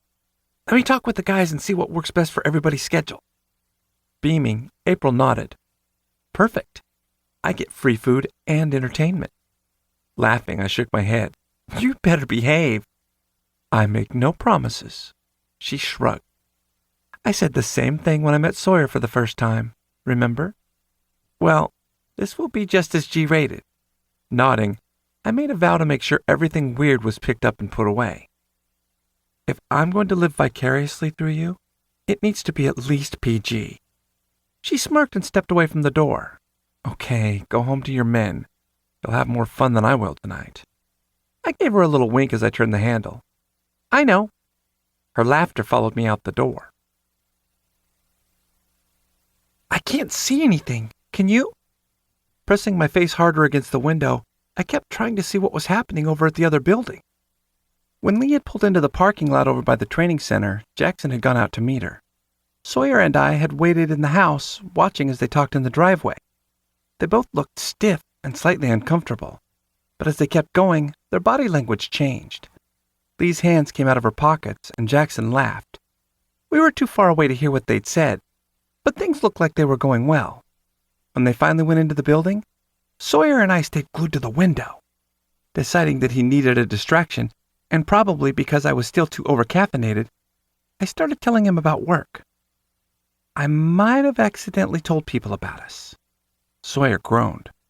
What part about us? I giggled. Not the good stuff. He gave me a frustrated look. That doesn't tell me enough. Just that we're moving in with Jackson. Nothing about the puppy play or the spankings or the BDSM or the fact that his sister writes dirty books. I thought, overall, I'd done pretty good. Sawyer snorted. I guess when you put it that way, us just living with a third doesn't seem so weird. Nope, that's what I thought. I leaned over and gave him a kiss. April wants to know when she can meet him. Laughing, Sawyer started to relax. She's going to love him. Because he's so hot and perfect. It's going to drive her crazy to be single when I have two sexy men. And I was going to enjoy every minute of it. Before Sawyer could respond, his phone went off. It was Jackson. What does it say? I leaned over his shoulder trying to look at it. Just be patient. I ignored his short tone because I knew we were both excited. That's not going to happen. I finally angled the screen so I could see. That's not enough information. Sawyer nodded. I guess we'll find out when we get there. Sending us a short text that just said to come out to the work building was not sufficient. In seconds, we were out the back door and heading over to the work side of the property. As we got closer, I could feel the tension in the air. He wouldn't even have us come down if he didn't like her. I reached for his hand and gave it a squeeze. So at least we know you have good instincts about employees. Sawyer gave a small bark of laughter, but it didn't sound funny. What if she thinks we're weird? We are weird. I gave him a look that said it was a stupid question. Okay. What if she's shocked and horrified and tells everybody at my work? He was sweet when he was nervous, but I gave him another, you're a moron, look. We've had this discussion. I love you. Jackson loves you. Even if you get fired tomorrow, nobody will starve and nothing bad will happen. Hell, even if we both get fired tomorrow, nothing bad will happen. Jackson won't be angry or disappointed. We'll be able to figure it all out. I love being able to say that. No matter what happened, we could deal with it. Now, if we're unemployed for a long time, Jackson's going to make us start cleaning the house naked. There's no way around that. I gave Sawyer a wink and released his hand as we got to the door. Are you ready? He smiled, looking a little calmer. Yes. The door opened, and Jackson was standing there looking very pleased and relaxed. Come on in. I have someone I want to introduce you to. Lee was standing there, looking slightly awkward, with her hands folded across her chest. She was dressed in jeans and a plaid button-down, and with her short hair, she did have a very gender-neutral look, but overall she was really cute, and I had a feeling the customers would like her once she relaxed. When we were watching them talk, she seemed friendly and open. I wasn't sure what they'd discussed, but now she was clearly concerned. Smiling, I waved. "Hi, I'm Cooper." "Hi, I'm Sawyer. We met briefly the other day." Sawyer looked just as awkward as she did. Jackson shook his head at them both. Lee is going to be working with me part-time. To start, she's going to be here a few afternoons a week, and then she'll help out with the classes on Saturday. I explained that I was looking for someone open-minded because my living arrangements were not traditional. I rolled my eyes. "She's going to think you're insane or doing something weird." Lee was now giving him a suspicious look. I liked her. She was smart. Jackson didn't seem to mind her skepticism. He just ignored us both and continued. Lee, I would like you to meet my boyfriends, Sawyer and Cooper. We're keeping our life fairly quiet, but because you're going to be here so often, I didn't want to lie to you. She thought a little, but I had a feeling it would take her a while to get used to all of us. She glanced at the three of us, then gave a slow nod. "Nice to meet you. I'm Lee. I'll trade you one awkward question for another. Yes, girl pronouns for now, but I don't know about later. So what's the deal with all three of you? You're really boyfriends?" Sawyer wasn't sure what to say, so I took this one. "If you ever want us to start using different pronouns, just say so. And yes, we're together, but kind of in the closet. Sort of. At least with the fact that there are three of us." "Yeah, my dad mentioned that Sawyer had a long-term partner." She glanced at Jackson. "He said you were a friend of theirs." Sawyer finally spoke up. "Because work doesn't know. I plan on telling him this week before the barbecue." She rolled her eyes. "He's stupid about some things, but I don't think you have anything to worry about, if that's what you're thinking. Dad is one of those clueless, open-minded people. He'll probably say something offensive, eventually, but he won't understand why it was wrong." It was clear that he'd aimed some of his stupid remarks at her. Sawyer shrugged. "As long as I don't get fired and he doesn't get too weird, I'm good with a few stupid remarks." Jackson didn't look like he was fine with that idea, but he held his tongue. I had a feeling we would hear about it later, though. Turning to Jackson, I tried to break the tension that was beginning to grow again. "So when does she start?" "Monday." Jackson looked relieved to be able to say that. She's going to be learning where everything is and watching some of the classes. Then, once she's up to speed, she's going to help with some of the office stuff as well. She's got school in just a few weeks, but we should be able to work around her schedule. That's great! Jackson would get more time off, and it would make everything easier. Maybe even dates on a regular basis, and more sleep for him. We hadn't realized what crazy hours he'd been working until we moved in with him. He would take time off when we were around, but would then work insane hours when we were gone, neither of which was good long term. Overall, I thought it was going to work out great. And even though it wasn't my business, it looked like Lee needed a place where she could be herself. So, I had a feeling it was going to work out for her as well. Chapter 20. Sawyer. The room was dark, so I knew it was too early to get up, but my brain wouldn't listen. Refusing to give in and open my eyes, I rolled over and snuggled deeper into Jackson's embrace. Sometimes I felt trapped between the two of them, but today, it was perfect. I wanted to go back to sleep, but my mind kept going over everything that had happened and obsessing over the future. Telling my boss hadn't gone as badly as I expected. He'd been surprised. But as his daughter had predicted, it wasn't a problem. But the next hurdle was going to be showing up at the barbecue and letting everyone else see our family. It would be awkward, but I knew it would be fine. Or at least, that was what I kept telling myself. I was hoping if I said it enough, Cooper's belief would start rubbing off on me. So far, it wasn't working. Whispered words came from Jackson. Your mind is a very loud place this morning. I hadn't meant to wake anyone else up. Sorry. I felt him press a kiss to my hair. Are you okay? Yes, just nervous. Jackson didn't offer to stay home again. Once I'd made up my mind, he'd done his best to support me even though my worries made him uneasy. He would have done anything to make it easier on me, but this was something that wasn't really under his control. His arms tightened around me, and I felt his hands start rubbing up and down my back. The long, slow strokes eventually put me back to sleep, but Cooper took that moment to roll over, and his hard length pressed against my thigh. At first, I wasn't sure if he was asleep, but when his hands started moving down my sides to cut my ass, I knew he was awake. When his fingers teased over my crack and I moaned, he giggled. Jackson sighed, but I could hear the smile in his voice. You are both up way too early. We were supposed to be able to sleep in today. He was right. That was supposed to be the point. Cooper had even taken Sunday off to make sure he would be able to go to the barbecue. We were supposed to have a lazy morning doing absolutely nothing. Evidently, my brain hadn't gotten the memo. Cooper was itching for attention. His hips rocked against me again, and I felt fingers start teasing around my hole. Master, Cooper's being naughty. Pleasure rumbled deep in Jackson, and his husky voice sent a shiver down my spine. What's my naughty boy doing? He's touching my ass and teasing my hole. He's trying to get me to disobey, too, but I remember the rule. I gasped when I felt Cooper's teeth on my shoulder. He's being very naughty, Master. He's licking me and his teeth. How was I supposed to think when he was doing that with his finger? Jackson chuckled, and I felt him start to move. I heard a smack, and a moan echoed in the room as Cooper soaked up the pleasure from the spanking. He is being bad this morning.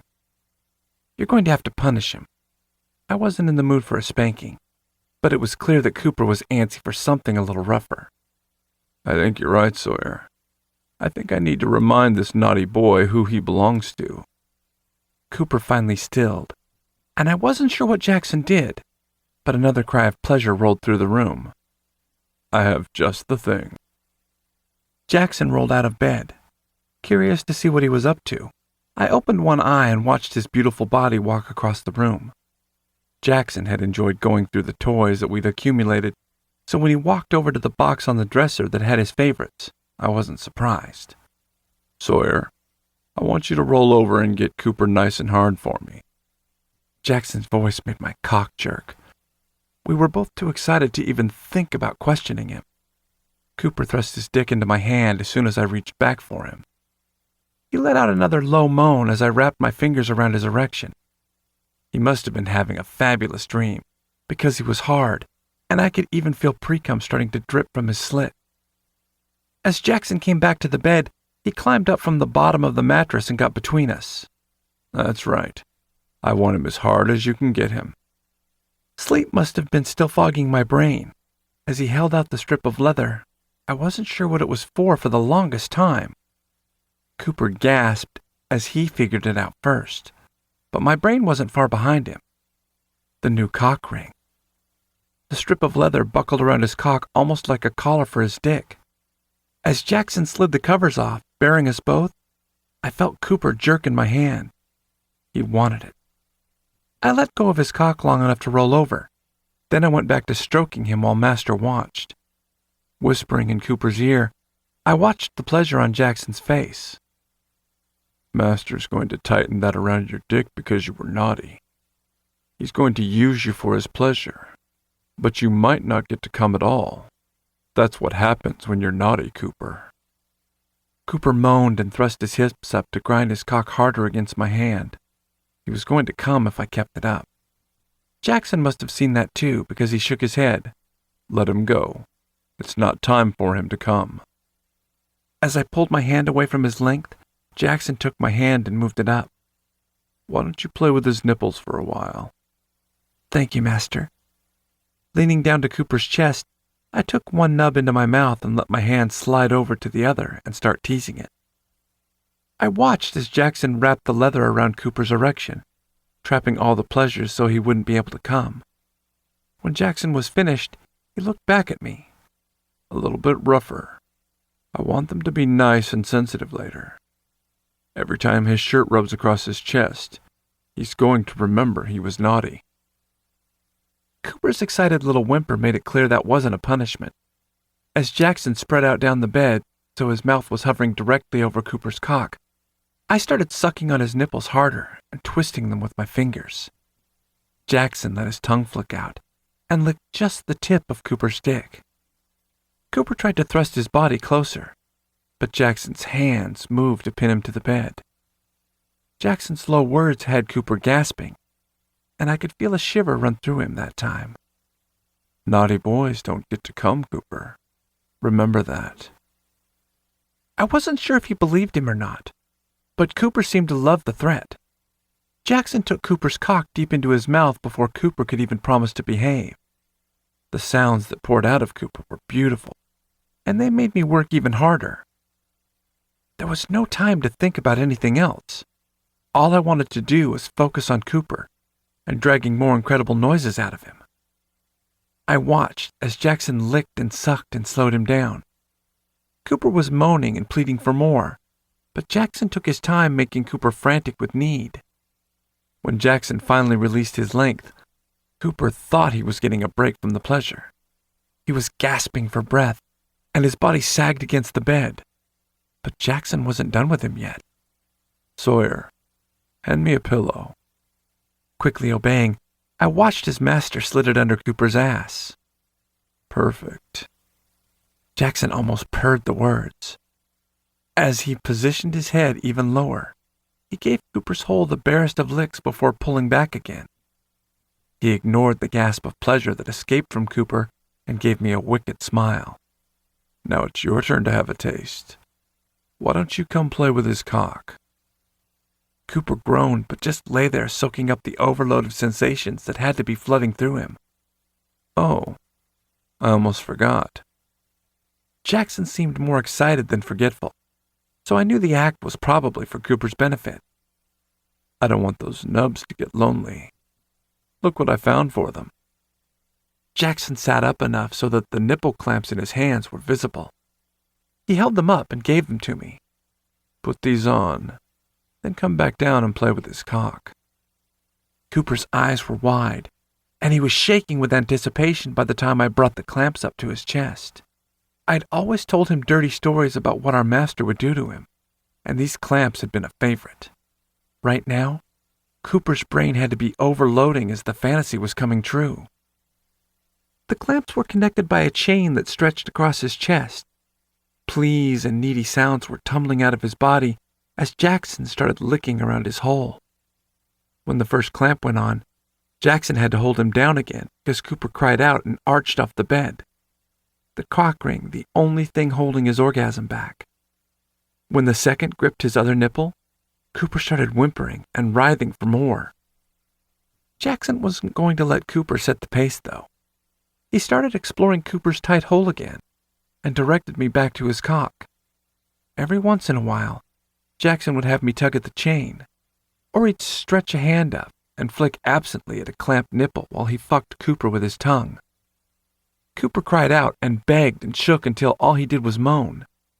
He sank into the bed, and I knew everything else had faded away. He was completely lost in the pleasure. Jackson eventually asked for the lube and condoms from the drawer. Cooper gave another long moan, but he was too far gone to even beg for more. I watched as Jackson slowly lubed and stretched Cooper's needy hole, but when he reached up and had me move so he could start spreading the lube on Cooper's cock, I was confused. Now for you. Jackson's gaze had turned to focus on me, but I wasn't sure what he meant. Me? I'd been hard since we'd started devouring Cooper, but that shouldn't have been enough to fry my brain too. Jackson gave a low chuckle and nodded. I want you to kneel over Cooper's cock. Don't sit back, though. It's your turn to be stretched. That sounded more like a dirty, wonderful threat than a reward, but I wasn't going to complain. As I positioned myself over Cooper's body, he blinked up at me and made needy little sounds. Someone was ready to be fucked. Jackson's slicked fingers started circling my hole, and he went through the same torturous process on me that he had on Cooper. By the time he entered me, I was ready to beg for more. As one finger became two, I was pleading for him to go faster. 3 fingers had me losing all focus, and all I could do was hold myself up and let the pleasure run through me. When he finally pulled out, I was shaking, and my muscles felt like I'd run a marathon. Jackson's sexy words only pushed me higher, though. "That tight little hole is all ready. Show me how good it feels to have Cooper's cock sliding into you." I could feel his hands wrapped around Cooper's cock to steady him, and that just made it even hotter. Cooper wasn't making love to me, or even fucking me. Master was using Cooper's dick to fuck me. Cooper cried out in pleasure as I slowly sank onto him. The leather that was still wrapped around his erection kept me from taking him all the way inside me. But that little reminder about who Cooper's body belonged to, who we both belonged to, was the sexiest thing ever. Lean forward, Sawyer. That's right. Jackson positioned me so Cooper's cock was just barely in my body. Now don't move. Staring into Cooper's lust-filled eyes as Jackson moved me around was beautiful and erotic. I could feel Jackson shifting behind us, and as Cooper's ass lifted a little more off the bed, I leaned down to kiss him. Cooper's cry of pleasure echoed into the kiss as Jackson thrust into him. Incredible sensations rushed through me as Cooper's cock pushed into me. All I could do was wait for Jackson to give me the pleasure of Cooper's cock. It wasn't up to Cooper. It wasn't up to me. I just had to stay still, shaking and kissing Cooper, as Jackson decided when to fuck Cooper hard enough to send his cock sliding into me. It was maddening. The feeling of being owned, the pleasure that rushed through me as Cooper's cock randomly nailed my prostate. The knowledge that everything was on display for Jackson, and I was his to command, it was all too much. But it was never enough to come. It was incredible. Jackson kept us like that for minutes, hours. I couldn't be sure. Eventually, the only sounds in the room were the dirty noises from Jackson's cock and the whimpers of need from Cooper and me. When Jackson finally came, we were both frantic with desire, but neither of us wanted to upset Master or break the incredible tension and arousal that was building. A whine broke out of me as Cooper's cock eased almost all the way out of my ass. I'd been so close. Jackson chuckled, and the wicked sound had both of us shivering. Cooper closed his eyes, and it was all I could do to keep from slamming my ass down on his dick. When I felt Jackson's fingers trace around my hole, I gasped and tightened around Cooper's cock. My good boys, look at how sexy you are. I bet you're desperate to come. It didn't seem to be a question, and I knew even if it was, answering would be almost impossible. So I just whined and tried to let him know how needy I was. Jackson's fingers must have caressed down Cooper's cock, because his eyes opened wide and he started to shake. We were both so fucking close. How would you like to slide your cock deep inside my sexy boy, Sawyer? Would you like that? The sexy promise in Jackson's voice forced the words out of me. Please. Yes, please.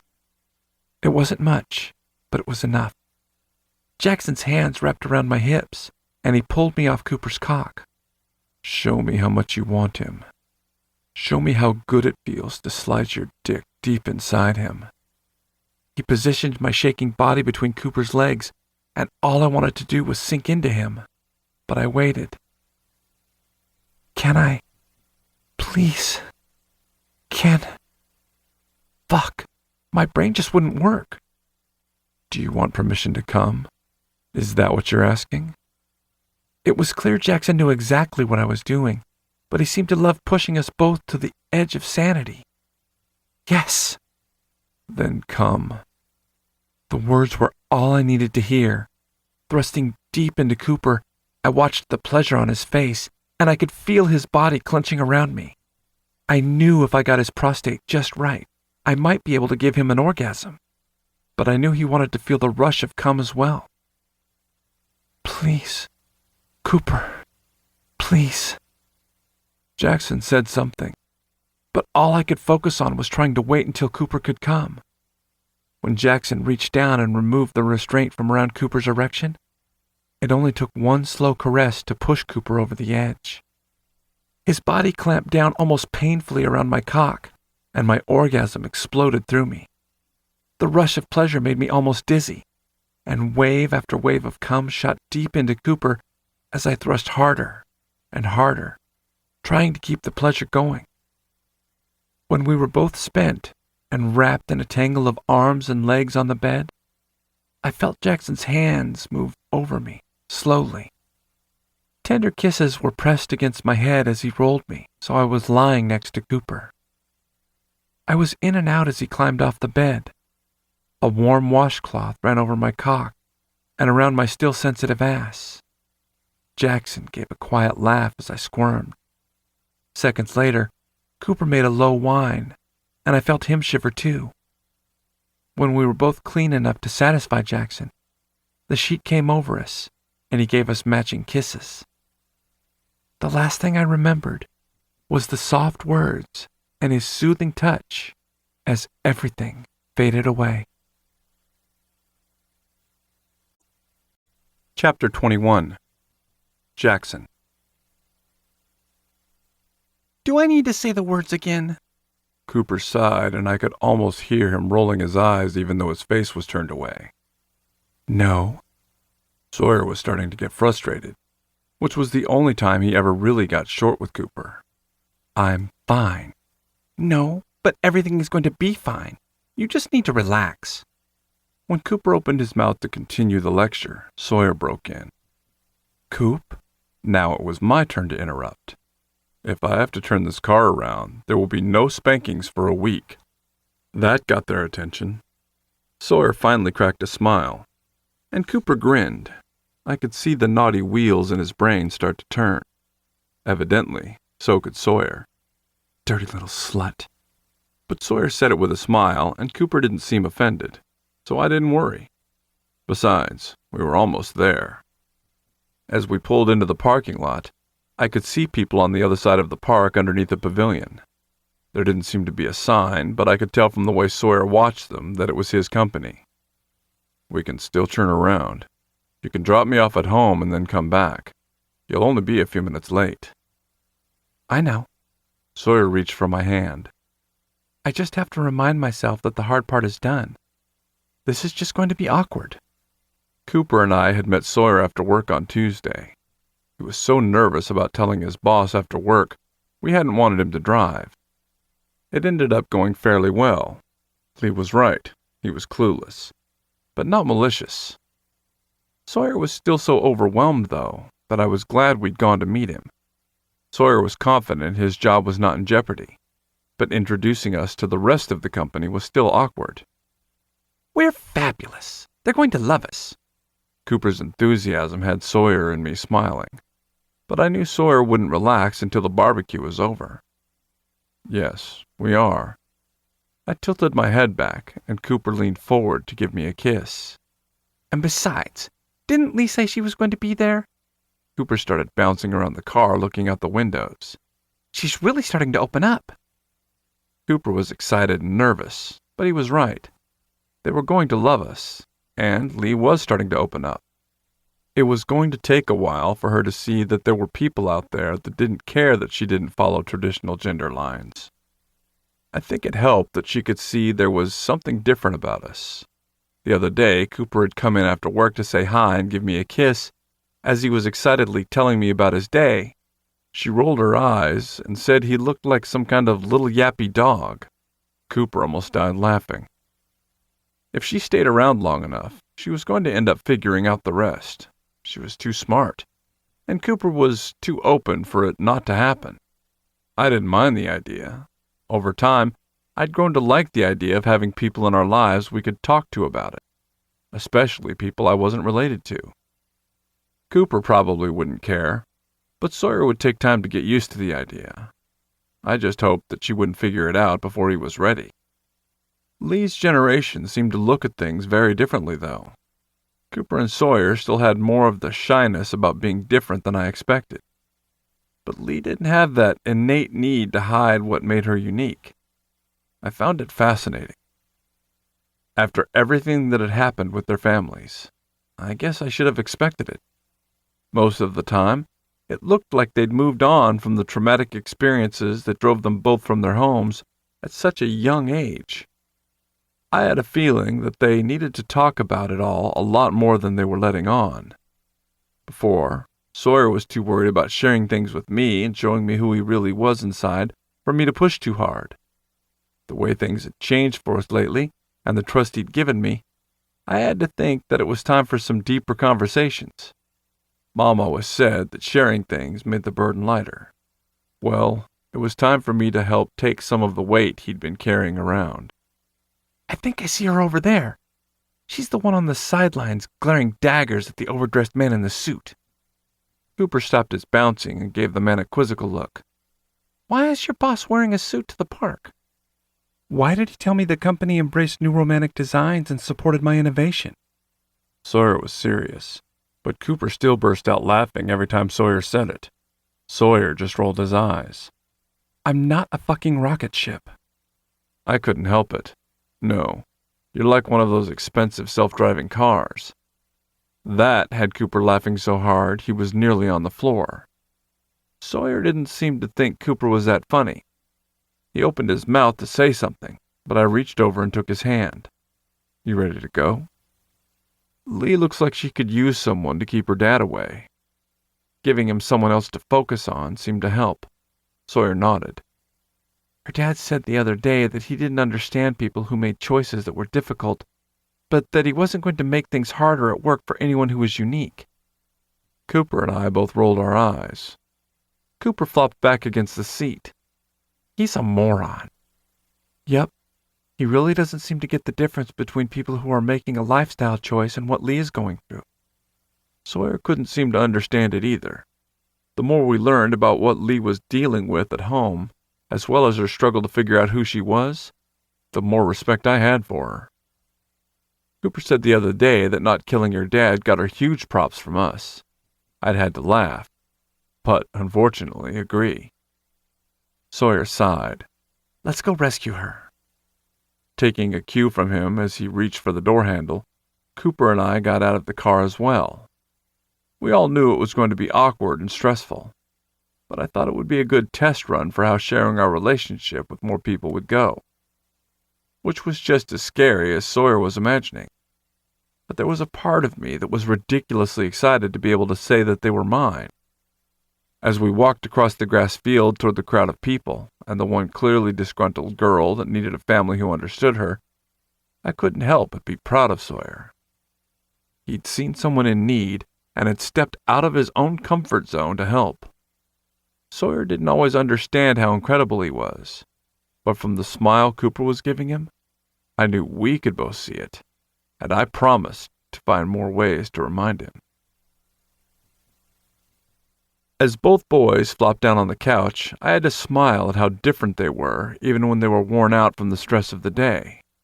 Cooper was tired. I could see it in his eyes. But it was also clear he'd snuck too many desserts, because he was still bouncy and twitchy. Sawyer, on the other hand, looked like he'd been running a marathon and was exhausted but relieved it was finally over. How about we get you guys ready and you have some pup time? Walking over to the couch, I leaned down to give them both kisses. Hopefully it would burn some of Cooper's excess energy so he could sleep tonight, and it would give Sawyer a chance to relax and process everything. Both of my sweet boys nodded, and Cooper, of course, was the first to climb off the couch. I'll go get the stuff. Thank you. As Cooper walked toward the bedroom, I turned to Sawyer. I'll be right back. I have something I need to grab from the kitchen. You start getting undressed. Sawyer nodded and sat up slowly. He wasn't going to win the race for who could get naked the fastest. But every time he showed me his pup, he seemed more comfortable and just happier overall. Heading into the kitchen, I went over to the junk drawer and started digging through the odd items to the one important bag at the back. I'd had it in there for days, but I'd been worried that someone would find it first. Pulling out the little package, I felt a knot start to form, but I could feel the smile on my face. Sure, there was a part of me that was nervous, but I was fairly confident they would love them. Sliding the 2 small surprises into my pocket, I went back out to the living room. Sawyer was naked and standing around like he was already lost in thought. Cooper, however, was sitting on the floor, spreading everything out, nearly bouncing with excitement. "All right, let's get you ready." Trying to figure out how I wanted to do it, I thought for a second as I crossed the room and sat down on the floor. "Come here and kneel for me. I have a surprise for you." Cooper's eyes widened, and he scampered around the gear to plop down beside me. "What is it?" Smiling, I shook my head. "Just wait a minute." He grinned at Sawyer. "Hurry, he won't show me until you come here." Sawyer shook his head at Cooper's enthusiasm but started moving toward us. When he was kneeling on the other side of me, a questioning look on his face, I picked up their collars. "These aren't your final collars. We've discussed that. However, until we're ready for that, I thought these needed something to give them a little more personality." Sawyer was watching me intently, but I could feel Cooper. He was so excited that he was nearly bouncing off the walls. Reaching into my pocket, I pulled out the name tags. "Okay, Cooper, you first, because I'm not sure you could wait even 30 more seconds." Both boys nodded, and I could see laughter behind Sawyer's quiet expression. Picking up Cooper's collar, I started putting on the shiny tag. It was a silver metal with black writing, but it had an iridescent layer over it that gave it a rainbow effect when it caught the light. "Cooper, you were the one who charged into life trying to figure out who you were and what you wanted. You didn't take the easy road, and you didn't hide from what made you special. You are my maverick, my excitable pup who charges right in and isn't afraid of making waves." Giving him a tender kiss, I buckled the collar around his neck while he smiled and fought to contain his excitement until Sawyer got his as well. When Cooper's collar was around his neck with the tag hanging down, I reached for Sawyer's. As I started to put his tag on the little metal ring, I smiled at him. "Sawyer, you took a chance on making a life with Cooper. Then again when you found puppy play. And again when you guys talked about wanting a master. And the biggest chance of all was when you took one on me." Pausing, I gave him a kiss as I watched emotion grow inside him and threatened to spill down his cheeks. "You are my chance, because I want you to remember how strong you are and how proud I am of you." As I brought the collar up to his neck, a shiver ran through him and the tears spilled over. Before I could wipe them away, Cooper leaned over and kissed them away. "That's the perfect name for you." Sawyer didn't seem to know what to say. He looked slightly helpless and overwhelmed as I buckled the collar around his neck. Positioning his black tag with silver writing down his neck, I brought my hands up to cup his cheeks. "I love you. Sawyer, lover, pup, friend, chance. Every part of you." Before Sawyer could respond, Cooper's enthusiasm bubbled over. "Let's go look. Come on. I have to see it in the mirror." Taking Sawyer's hand and pulling him up, he half dragged and half carried the still slightly shocked Sawyer across the room. Laughing, Sawyer finally got caught up in Cooper's whirl of emotion. They ran back to the bathroom, and I could hear them giggling and making excited noises. Cooper's voice echoed from the bathroom. "Oh, look! It's got something on the back. Let me read yours." I knew exactly what the back said. Master's pup. As both my pups came running out of the bathroom, grins on their faces and love in their eyes, I couldn't help but feel my emotions wash over me. Finding my sweet pups might have been a complete accident, but I was their master by choice, and I couldn't think of anywhere else I would rather be. Master by Fate. A Puppy Play Romance. The Accidental Master, Book 3. Written by M. A. Innes. Narrated by Kenneth Obie. Chapter 1. Cooper. Date, date, date.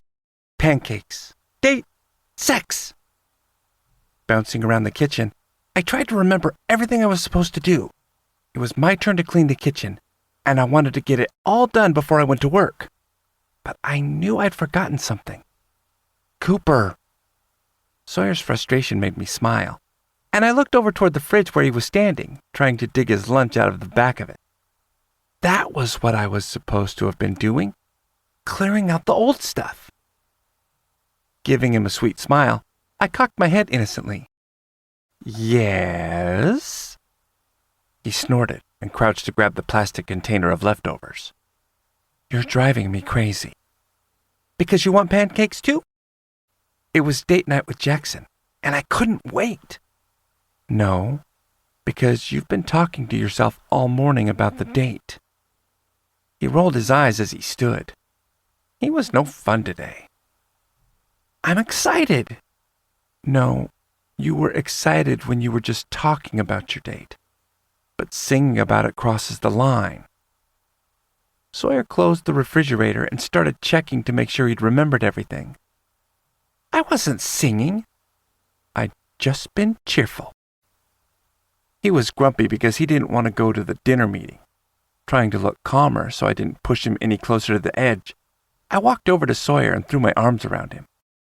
It's going to be fine. They wouldn't have invited you along if they didn't think you'd do a good job. In the past, Sawyer hadn't gotten involved in the new landscaping projects until the contracts had been signed and all the details laid out. He wasn't sure if it was because his boss's daughter was working with Jackson or because he'd been doing a good job. But they'd been giving him more responsibilities lately, and it made him uncomfortable. It was probably just his worries about work and the stress of moving in with Jackson. But lately, Sawyer looked like he needed a vacation. It wasn't that living with Jackson was difficult. Really, it had been an easier transition when Sawyer and I moved into our first apartment. But I knew the change and the constant what-ifs running through his head had his tension running high. Sawyer smiled when I grinned and waggled my eyebrows. I'm sure Master and I can think up some interesting ways to help you relax this weekend. What he didn't know was that we'd already had it planned out. Sawyer was going to have a perfect weekend. He leaned in and gave me a kiss. I'm sure you can, Coop. Okay, I have to go, but I'll try to text you at least before your shift. Have fun on your date if I don't get to talk to you later. Love you. And of course I'll have fun. It's sex and pancakes. It's going to be fabulous. That should have gone without saying. You stop worrying. It's dinner with dull people who are going to talk about plants and numbers. You'll probably die of boredom before you even have to order. Oh, wait. You like math and plants. You'll have fun then. Not as much fun as sex and pancakes, but then that's hard to beat. Sawyer laughed and gave me a tender kiss. You're right. That's difficult to top. Grinning, I nodded excitedly. I told you so. My date was going to be great. Jackson had even said he had a surprise for me. I was hoping it was a naughty one. Jackson gave the best naughty surprises. Still smiling, Sawyer stepped away after giving me a quick peck. Okay, I have to go. But behave for your date, and I'll see you tonight. Let us know if you're going to be late. Jackson's voice came from the kitchen doorway, making us both jump. He laughed and shook his head. You both look very guilty.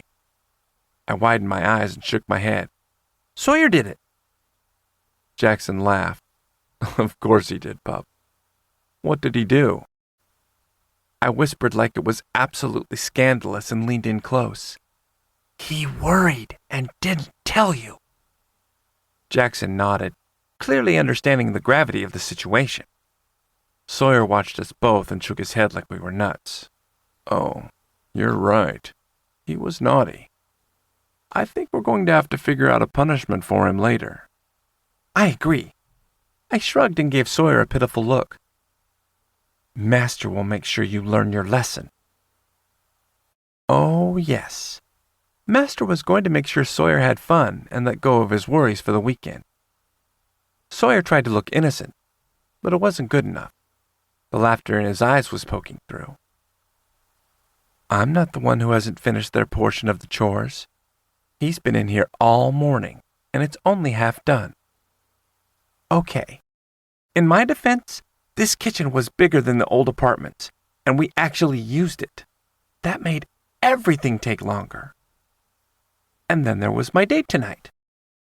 And the fact that cleaning the kitchen was so boring. Jackson chuckled and glanced around the kitchen, but didn't say anything about the half-cleaned room. It wasn't that bad.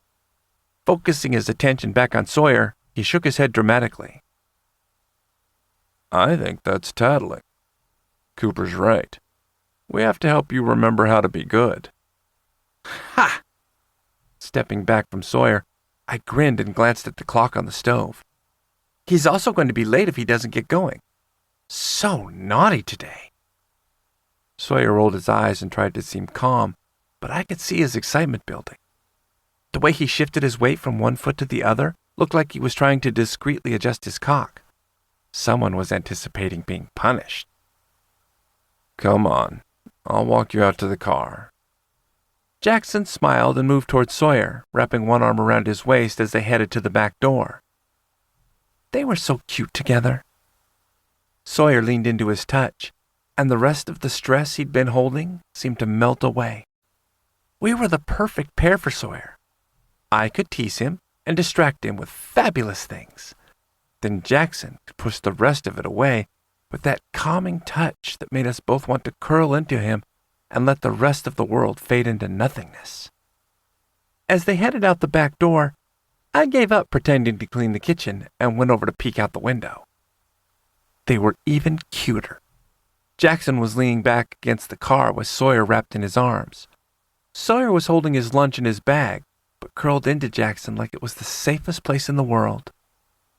My men were so perfect together. Jackson was running his hand over Sawyer's back, and though I couldn't hear it, I knew he was talking low and tender. It was exactly what Sawyer needed to get back into the right headspace for work. After a few minutes, maybe not even that long, Sawyer straightened and nodded at whatever Jackson had said. Leaning in, he gave Jackson a quick kiss and then pointed toward the house, smiling. Oops. Heading back to the fridge, I started cleaning out the weird stuff that had accumulated over the past couple of days. We did a lot of cleaning after dinner, so technically, this wasn't supposed to be that hard of a job.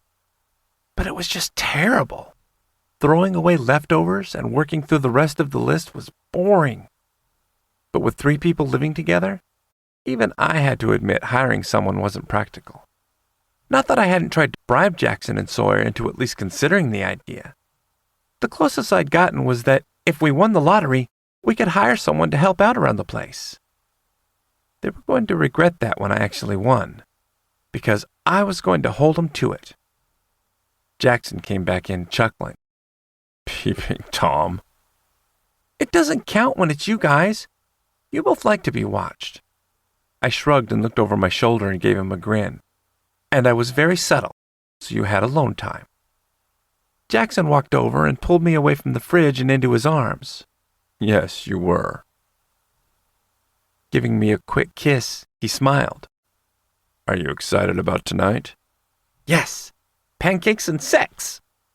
It was going to be the best date night ever. Making sure we got time as couples and not just with all 3 of us together was important to Jackson. He'd even sent Sawyer and me to the movies the other night, so we could have a date while he stayed home to do some paperwork. I understood why it was important to him, and I appreciated how thoughtful he was. But I liked having him there with us. Having him around felt right. Probably because we'd been waiting so long to find the perfect person who would understand us. Eventually, I'd appreciate his insistence, but I was still at the point where I wanted to tie myself to him and make sure he couldn't escape. Yes, pancakes, and then we can play. Do you know what you want to do? Jackson had said we could do whatever I picked for our date and for our time together. But there were too many fabulous options to choose. No. Then a thought occurred to me. I pressed myself tighter against him and looked at him innocently. But I'm sure you can show me all kinds of interesting things. I've been very sheltered, sir. Jackson's smile turned heated, but there was also laughter in his eyes that made me want to say more outrageous things just to make him laugh out loud. I know it's going to be your first date, my boy, but I'll take care of you. Yes. Thank you, sir. I want to be a good boy for you, so you'll be excited to see me again. I don't want this to be our only date. Oh, no. I wanted lots of sexy, fun, role-play time with him in the future. We hadn't got to play much with sexy fantasies, but even the little bit we'd done had been enough to make Jackson more turned on than ever. I was going to be his sexy boy out for the first time with a man, and eventually beg him to take me. He'd love it. Hell, we'd both love it. I was going to have so many fabulous things to tell Sawyer when he got home. Desire radiated from Jackson, and all I wanted to do was press myself against him harder and rub my cock along his. When he spoke, I could almost hear the naughty fantasies running through his head. I know you're going to be a good boy for me. As long as you're very obedient, we'll have lots of dates. Jackson's hands moved down my back to cut my ass. I have lots of new things to show you. But what happens if I'm naughty? I don't want you to be mad. Sweet or naughty? It was such a hard decision. If you don't want me to be mad, and you don't want our dates to end, then I would have to punish you to make sure you remember how to be good the next time. His fingers kneaded and pulled my cheeks apart, just enough for me to imagine him filling my ass with his dick. It was maddening. Don't you want there to be a next time? Even if you're a naughty boy? My hips thrust forward, grinding my cock against his. Bad cock. Yes, please. I licked my lips and looked up at him, not trying to deny how much I wanted him, but cloaking it all in a layer of sexy innocence. I want to make you happy, sir. And if that means punishing me when I'm bad, then I want you to do that. Jackson finally broke. His hands rocked my hips to rub my dick against his, and his mouth came down to take mine. He poured every bit of need and love into me as he took my mouth. When he finally pulled away, he smiled down at me. You are pure temptation. I wiggled against him. I'm not just tempting you. I'm actually going to give it to you. Or let you take it, if that would be more fun. Jackson laughed and gave me a peck on the lips. You have work in a little while. Then he glanced around the kitchen, grinning. And the rest of the cleaning to finish. I, on the other hand, have to fold the laundry before I start on updating the website. Sighing, I looked around the kitchen. I'd rather be folding laundry, even if that included remaking the bed and cleaning the sheets. That's not as much fun as my idea. Jackson's smile turned loving and playful. You always have much better ideas. But we agreed to do the chores, and I have a feeling that Sawyer would be frustrated with us both if I let you distract me every time we're supposed to clean. It was just once. Distract someone with a blowjob one time when you were supposed to be vacuuming, and no one ever let you forget it. Jackson shook his head, trying not to laugh. 3 times, Cooper. It couldn't have been. Could it? Jackson pulled away enough that we were no longer pressed together and started counting on one hand. The blowjob in the living room, the shower sex, the kitchen table, Okay. Sawyer might kill me then. I'm buying a lottery ticket on the way to work. Laughing, Jackson gave my ass a pat and stepped away completely. I had a feeling you'd say that. Sighing dramatically as Jackson walked out of the kitchen, I tried to remember what I'd been doing before he'd interrupted me. The dishwasher? The stove? There have to be ways of making this more fun. There just had to. The fridge! Because, duh, I was standing next to it. If anyone needed to get in trouble for me not finishing, it was Jackson. Opening the fridge, I bent over and started digging through the shelves, trying to decide what to throw out. Then it hit me. Oh, that's going to be perfect! I could make anything fun and fabulous. Chapter 2. Sawyer. Cooper cleaned the kitchen like an ADHD squirrel. It was almost frightening. He bounced from one side of the room to the other, never quite finishing a project before he bounced onto something else and then back to the last project. It was one of the reasons we'd done a lot of the chores together before. Sometimes he just needed someone to keep him on track. But Jackson had been right. With a bigger house and 3 people who all worked different shifts, it would be almost impossible for us to do everything together. But I thought we were going to have to work out a different system for the chores. There were other things Cooper liked doing better, ones that held his attention. Next time we all sat down to figure out our schedules and the things that were coming up, I'd talk about it with Jackson. The meetings were actually a good idea, but I still thought the whole thing was humorous. Everyone wanted to make the new living arrangements work, but sometimes it felt like we were trying too hard. As I pulled away from the house, I glanced at the rearview mirror. Seeing it get smaller made my heart clench. Everything had happened so quickly, but it had easily become our home. It wasn't because it was bigger or nicer. No, it wasn't something as tangible as that. Part of it was because it was where Jackson was. Cooper wasn't the only one who liked being close to Master. It was more than that, though. Something about the space felt like we'd finally found where we belonged. That hadn't meant all the changes had been easy. Looking back, I could see Cooper and Jackson's hands in working out some of the details, like who would get the cars when, before we'd even started talking about moving in together. I knew we needed some time to let things smooth out. It was nice not to have the fear and panic pressing down on us like it had been when Cooper and I had become a family. In those days, there had been more panic than joy. But with Jackson, I'd been able to just enjoy having everyone together. Waking and knowing that both of my men were beside me was wonderful. There were so many changes at once. Everything would have been easier if at least one part of my life had stayed consistent. Work had never been monotonous, but even when the projects changed, it had a familiar feel to it. Lately, though, it had lost that familiarity. More responsibilities and input weren't necessarily a bad thing. I just wished it had happened later down the road. Maybe then I would have believed I'd earned it. But with everything happening so close together, I wasn't sure why my boss had started treating me differently. Not that I would complain about finally being listened to. Or maybe I was complaining. Either way, I loved that I was being given the chance to voice my opinions. In the past, we've done projects that have been good, but there'd been parts of them I would have changed. When I first started working for the company, I'd been grateful for the opportunity to take my career in a different direction. Providing for Cooper had been my only goal.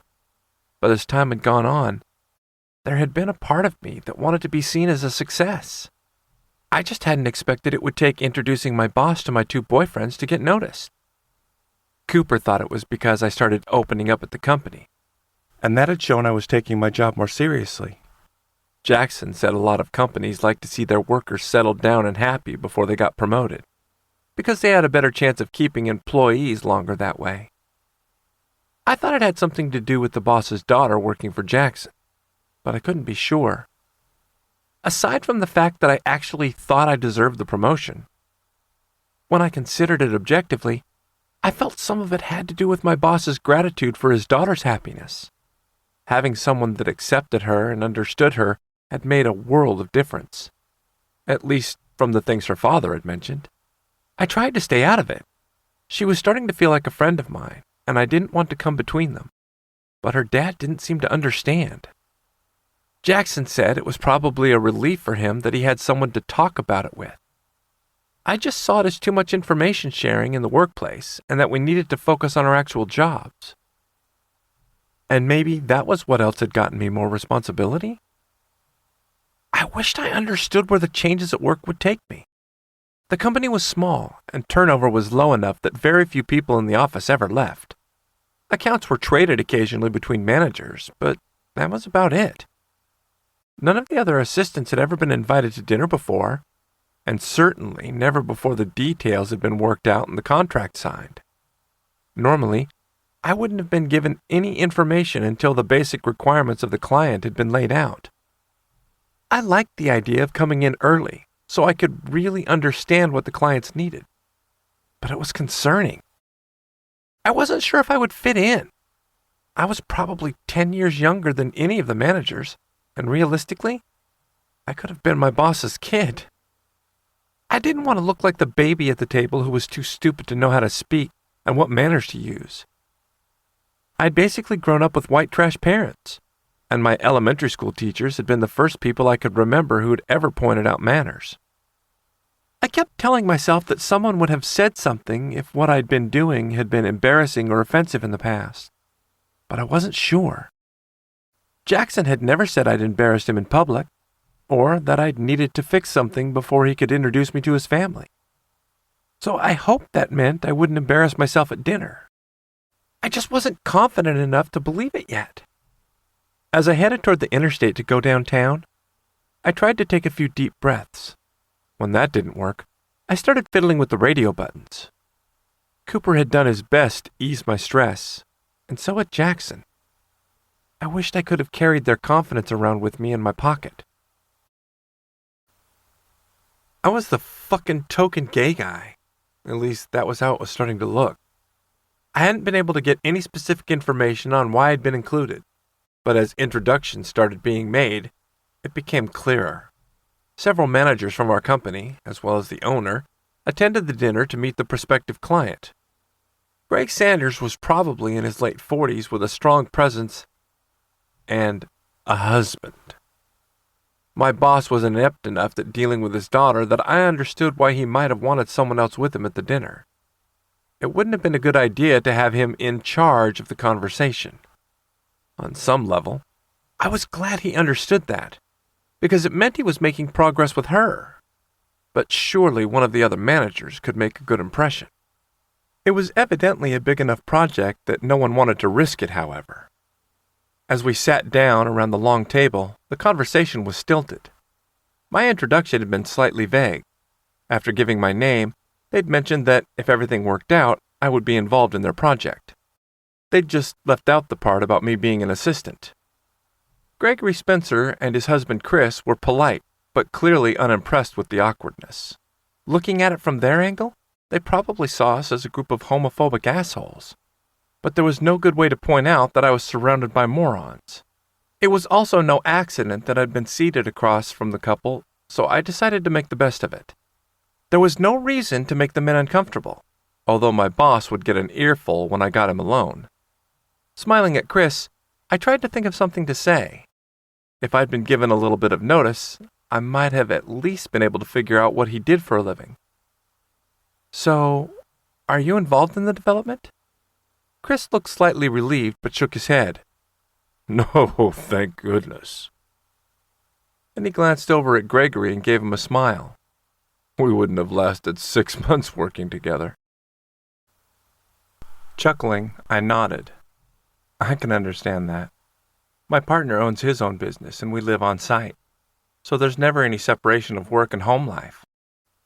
They both relaxed more in their seats and gave me more attention. It was Chris's turn to chuckle. He must be more laid back than this one. We've had to make strict rules about how much work can come home. I smiled. I wouldn't exactly describe Jackson as laid back, but it takes a lot to get him worked up. And he's very focused on being present when he's at home, unless he has to catch up on bills. Then we avoid him like the plague. They both laughed, nodding. Gregory glanced at Chris, looking slightly guilty. Oh, I remember the days of having to do all the accounting myself. I don't envy him. He runs a dog training business, but he's getting to the point where I think hiring an accountant would be a good idea. He's been doing too much on his own for the last couple of years, and it's time to get some additional help. Talking about Jackson had been a simple way to let them know about myself, but it also made it easier for me to relax. Gregory nodded, understanding clear on his face. That's the hard part. Your business gets to the point where you need either more hours in the day or more hands, and you have to figure out the best way to delegate. I've seen a lot of people try to hold the reins too tightly for too long, and it negatively impacts the business. I can understand that. I think he sees there are better uses of his time than trying to do everything himself. It's just going to take some getting used to for him. Jackson was making good progress, though. It helped that putting us first was his main goal. It's one of those things you really have to consider. Gregory was now leaning against the table, clearly interested in the conversation. When you don't sit down and figure out how much your time is actually worth, you can end up wasting your time on things that would be better served by having someone else do them. Nodding, I relaxed back in the chair. Absolutely. And I'm glad Jackson is starting to see that. I think if he was still single, he'd be trying to do it all. Hopefully, getting him help will not only give him a better balance in his life, but will also let him focus on growing the business. With a small business, growth is always important. If you're not careful, you turn around and there will be more competition than you realized. Deciding it was time to bring the conversation back to why we were actually there, I nodded again. Is that why your new development is so far out of town? I was looking at it on the map earlier, and I was surprised at the location. Gregory shrugged, but it wasn't a casual gesture. It was more of an agreement. There are a lot of developments in the area that are nice and are a good value for buyers. However, they're almost identical copies of one another. I think we've reached a point where people are looking for something different. It will be a little bit of a drive, but I think when people see the amenities and lifestyle that being farther out can offer, they'll be intrigued. Are you referring to the fact that there would be space for a pool and gym, or are you referring to something else? Having amenities in planned communities were becoming less frequent.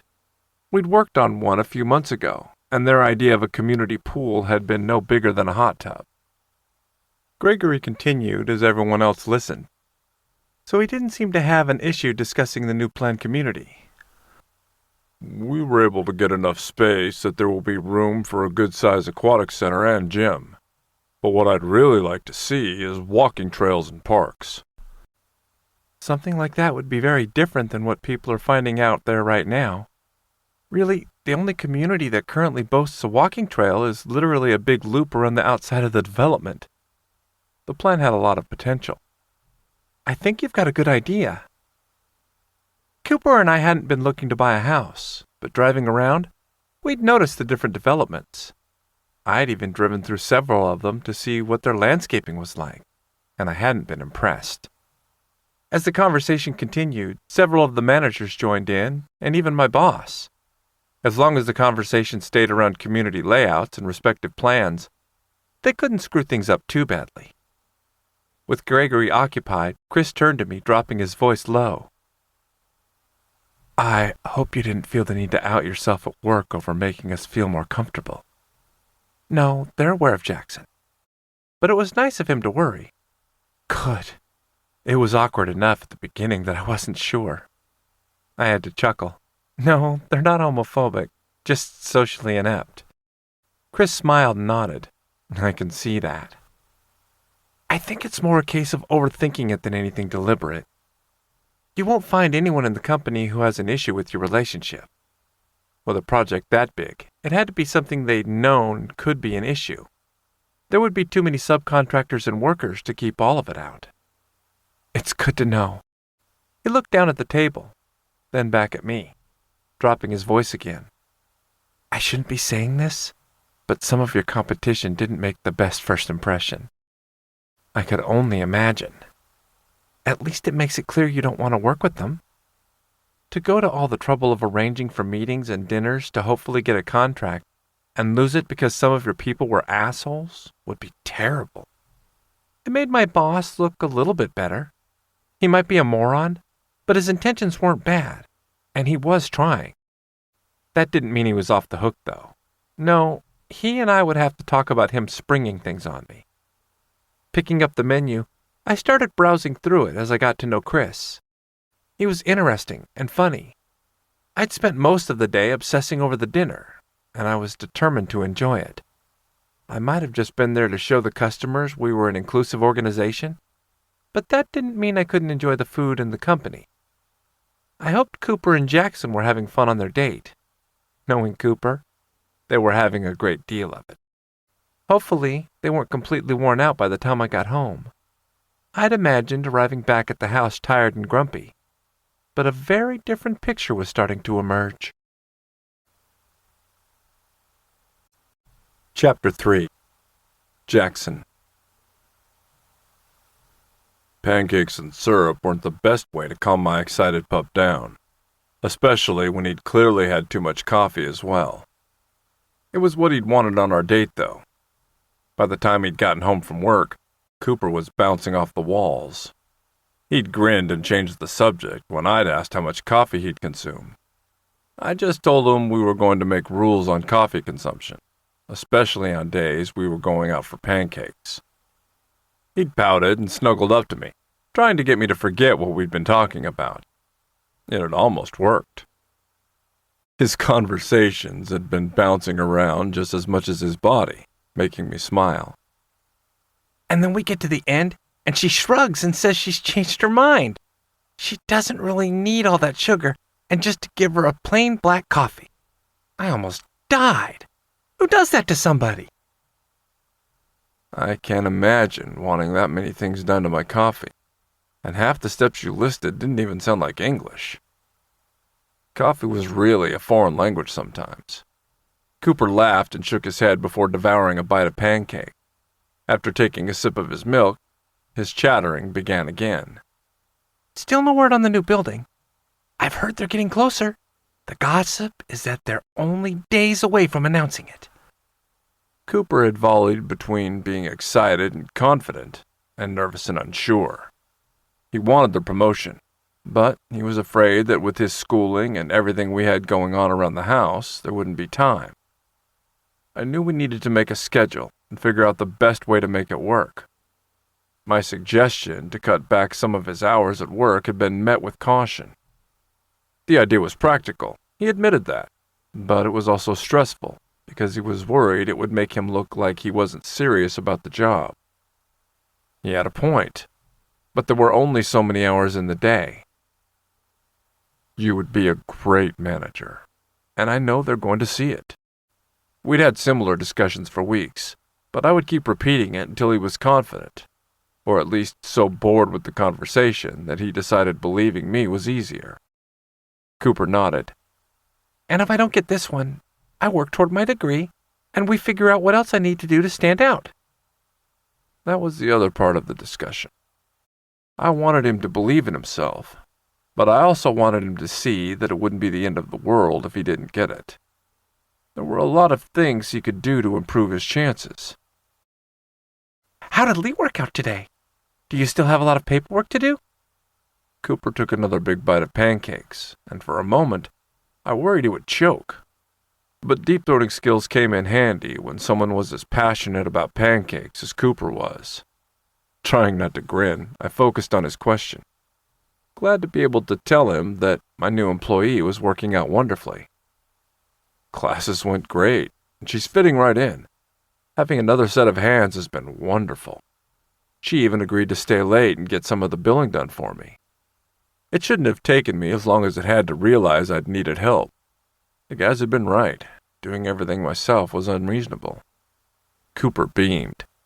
Told you so. I laughed. And you're going to keep reminding me about that until we're 100, aren't you? Cooper nodded, clearly pleased with being right. Yes. I don't want you to forget. Oh, speaking of me being right, you said you were going to tell me what the surprise was. I laughed. One thing has nothing to do with the other, pup. No, I'm not going to fall for that. Cooper blinked at me, giving me that perfectly innocent expression. Of course it does. If I'm right about one thing, I'm right about the other. Chuckling, I reached over and ran my hand over his head. Are you trying to weasel an answer out of me? Or are you just trying to be naughty enough that I'll give you a spanking when we get home? He honestly seemed to think about it. I tried not to smile as he considered his options. He was so funny. Finally, he shrugged. Both. If I actually get an answer, that would be perfect. But it would be even more perfect to get a spanking. So you could just give me both. You tell me the answer, then say you have to punish me for being naughty enough to get the answer out of you. He beamed like he'd solved all the world's problems in one fell swoop. See? That's an amazing idea. Shaking my head, I didn't try to hide my smile. Of course, it's perfect. But I thought you had something else in mind for when we got home. Cooper shivered and licked his lips. His eyes got heated, and he leaned closer to me in the booth. I'm sure you can find a way to do it all, Master. My sexy, naughty boy. What am I going to do with you? It was a rhetorical question, but Cooper grinned. I can help you think of a list if you need me to. I was still laughing when our waitress came back over to the table. How are you two doing? Goodness, you must have a hollow leg. She found the amount of food Cooper could consume startling. Smiling, I shook my head. I don't know where he puts it. Cooper smiled at her and cut another piece. It's because they're so fabulous. I love pancakes, and you guys make the best. She smiled at him, but shook her head disbelievingly. Just don't eat so much you pop. Now, is there anything else I can do for you?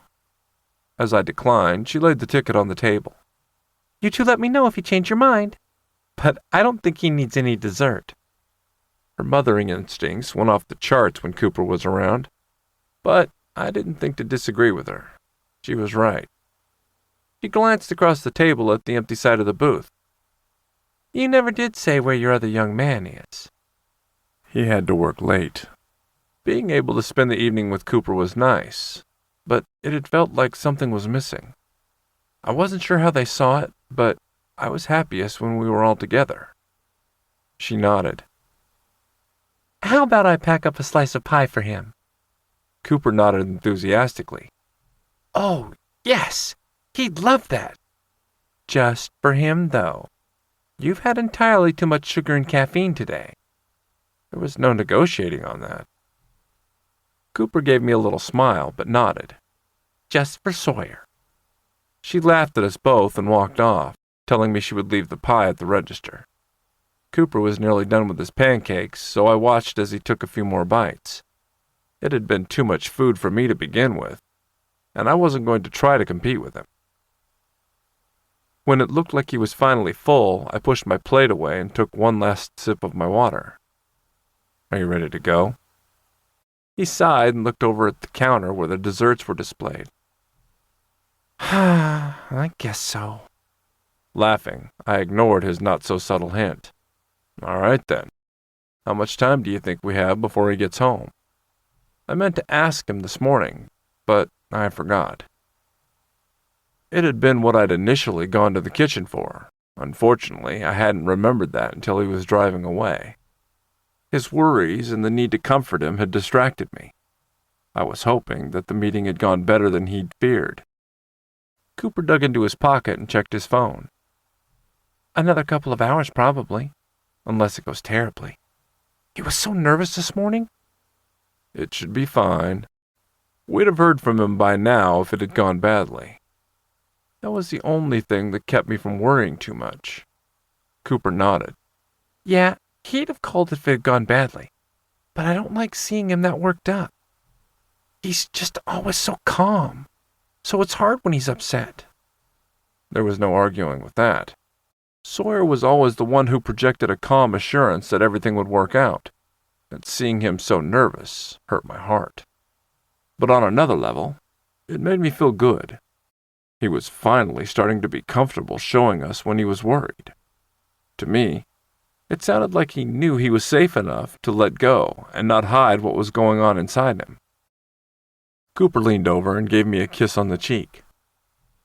"We'll have dessert and distractions ready for him if he comes home in a bad mood." Smiling, I moved my hand to rest on his leg and gave it a squeeze. "You're right. Okay, let's go. If we stay here any longer, you're going to think about getting another pancake." I was slightly serious, but Cooper laughed. "Next time, I'm going to get the ones with the chocolate hazelnut spread and bananas. That look good. Oh, or maybe the chocolate and strawberry ones." Walking through the restaurant with Cooper was always an experience. He kept looking at people's plates and trying to decide what he wanted to eat next time. As we walked in, he'd been overwhelmed with the number of choices, and it had taken him forever to pick. "Either one would be delicious." And enough sugar to kill a horse. "Oh, I'll get one, and you can get the other. And then we'll be able to try them both." I had a feeling he was going to end up eating both and leaving me with nothing. We'll see. Cooper seemed to take that to mean he could talk me into it, and grinned. He was still so bouncy it didn't take long to get the bill paid and for us to leave. As we headed out of the restaurant and to the car, I was glad we'd been able to find a spot toward the side of the building. The car was in the shadows on the other part of the lot from where most people were parked. As we got to it, I pulled Cooper into my arms and leaned against the hood. He gasped, but pressed himself against me harder. "How have you liked your first date so far, baby?" Cooper was so excited he almost vibrated energy, but he gave me a sweet, innocent look as he peered up at me. "It's been wonderful. But it's not over yet, is it?" Shaking my head, I ran my hands slowly up and down his back. "Not unless you wanted it to be. I thought you could come back to my place. How does that sound?" His eyes got big, and he started nibbling on his bottom lip. Peering up at me, he gave me a cautious look. "But we wouldn't go too far, right? It's my first date, and I'm a good boy." God, he did that too well. Of course not. I let my hand drift down to his lower back and rubbed just above the waist of his pants. "But it's your first date. Don't you want a goodnight kiss once we get alone?" He radiated just enough sweet curiosity that it was sexy and cute at the same time. "You won't think I'm naughty if I say yes?" Oh, yes. Sawyer was right. Cooper should have been a porn star. No, baby, of course not. Because you saved that first kiss for me, didn't you? The little rascal even managed to blush. He nodded slowly and gave me an innocent look. "But I thought you'd never noticed me." Oh, I would have never been able to ignore you. And wasn't that the truth? He beamed like I hung the moon, but the flash of desire in his eyes gave him away. "Then, yes, take me back to your house, please." I let my hand slide down over his ass. "I want you to remember, baby, no matter what we do, I know you saved yourself for me." A shiver ran through my wicked pup, and he nodded. I felt the tension in his body, and knew how hard he was working not to grind his cock against me. Cooper was ready to race toward his orgasm, but I was going to make him wait. Pushing him as close to the edge as I could without letting him go over was one of my favorite things, so no matter how much he wanted it, I wasn't going to rush his pleasure. I gave his ass a pat and moved my hands back up his body. "All right, baby, let's get you in the car." The pat had another shiver running through Cooper, but he nodded. "Yes, sir." Letting him move away from me, I led him alongside the car and opened the passenger door for him. The drive home was longer than ever, but he filled the time with teasing, flirting, and the fun fantasy of his first date. As we parked and headed in, the need that had cooled began to heat back up. Cooper held my hand sweetly and kept giving me these innocent looks that made me want to completely corrupt him. Sawyer should have been there to see it, but I knew Cooper was going to have fun showing him how sexy he was later. Opening the door, I let him in. Would you like a tour? I closed the door and pulled him to me. Or would you like to just cuddle on the couch? I think my baby needs his first kiss. I was going to cover every inch of my sexy boy in kisses. Cooper squeezed my hand and nodded, shy and slow. Yes, I'd like to cuddle with you. Taking him through the house, I brought him to the living room. I pulled him onto my lap as I sat down. We might have been playing that he was sweet and innocent, but I wasn't going to lose a chance to have him on my lap and wrapped in my arms. Oh, am I going to get my kiss now? The too innocent question had my cock jerking in my pants. Do you want your kiss, baby?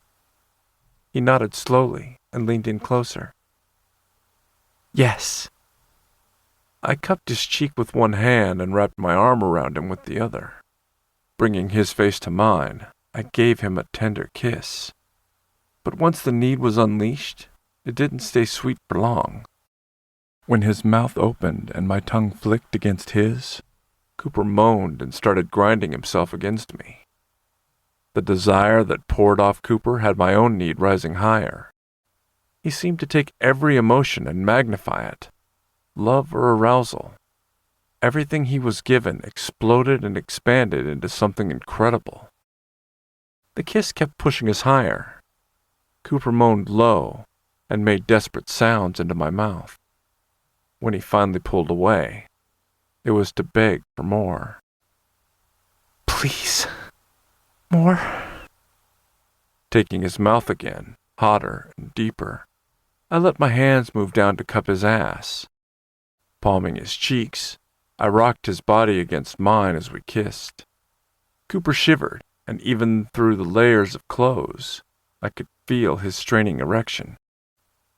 The dominant part of me, that had grown up more vocal since I'd met my boys, wanted to pull back and remind him that he couldn't come. But that would have ruined the moment. My excitable pup knew the rules, but he liked getting punished a little too much. Cooper made desperate sounds and ground himself against me every time I pulled him closer. Finally, at his breaking point, Cooper pulled away, breathing heavy with a sexy, just-kissed expression, and he gave me an innocent, come fuck me look. It was all Cooper, and so perfect. I wanted to take him right there. I heard you can give kisses all over. He leaned in slowly and kissed my cheek. Is that true? Trying not to show the wicked grin that wanted to escape, I nodded and wrapped my arms around him. Kissing down his neck, I paused long enough to whisper in his ear, Do you want me to show you all the places I can kiss you, baby? Before he could nod, I had his shirt over his head and had started working my way down his neck again. Little breathy moans escaped as he sighed and pressed himself tighter against me. When I finally reached his chest and began kissing down his lean body, I flicked one nipple and smiled as he gasped. Do you want more kisses? I think you'll like all the places I can kiss and lick, baby. There was no doubt what Cooper wanted. Sweet, with feigned innocence, or just with his natural excitement. My boy was frantic for more. Going back and forth between his sensitive nubs, I alternated between light licks and teasing nibbles. The tender caresses made him whine, and the gentle bites made him moan and beg for more. When he was writhing and trying to get his cock closer to my body again, I wrapped my arms around him and turned us so he was lying on the couch, and I was stretched out over him. Do you want more kisses, baby? I made my way down his chest, and he nodded frantically. His breathing was heavy, and anticipation seemed to send shivers through his body as I licked around his belly button and then moved even lower. "Are you sure? I'm going to kiss my boy all over." Cooper's only response was to moan and try to thrust his hips up, though I had him pinned down to the couch. I unbuttoned his jeans and carefully eased the zipper over his hard cock as I chuckled, shoving them down just enough to free him. I hovered over his erection and looked up at him. "Do you want kisses here, baby?" Cooper's cock jerked and pre-cum purled at the slit. Another shiver ran through him, and he nodded. "Please. Yes, please." The rambling words were cut off as he moaned again when I pressed a kiss to the head of his length. When I started licking and kissing down the shaft, he was a mess of pleading sounds and gasps of pleasure. I teased along his erection several times before I finally took him in my mouth.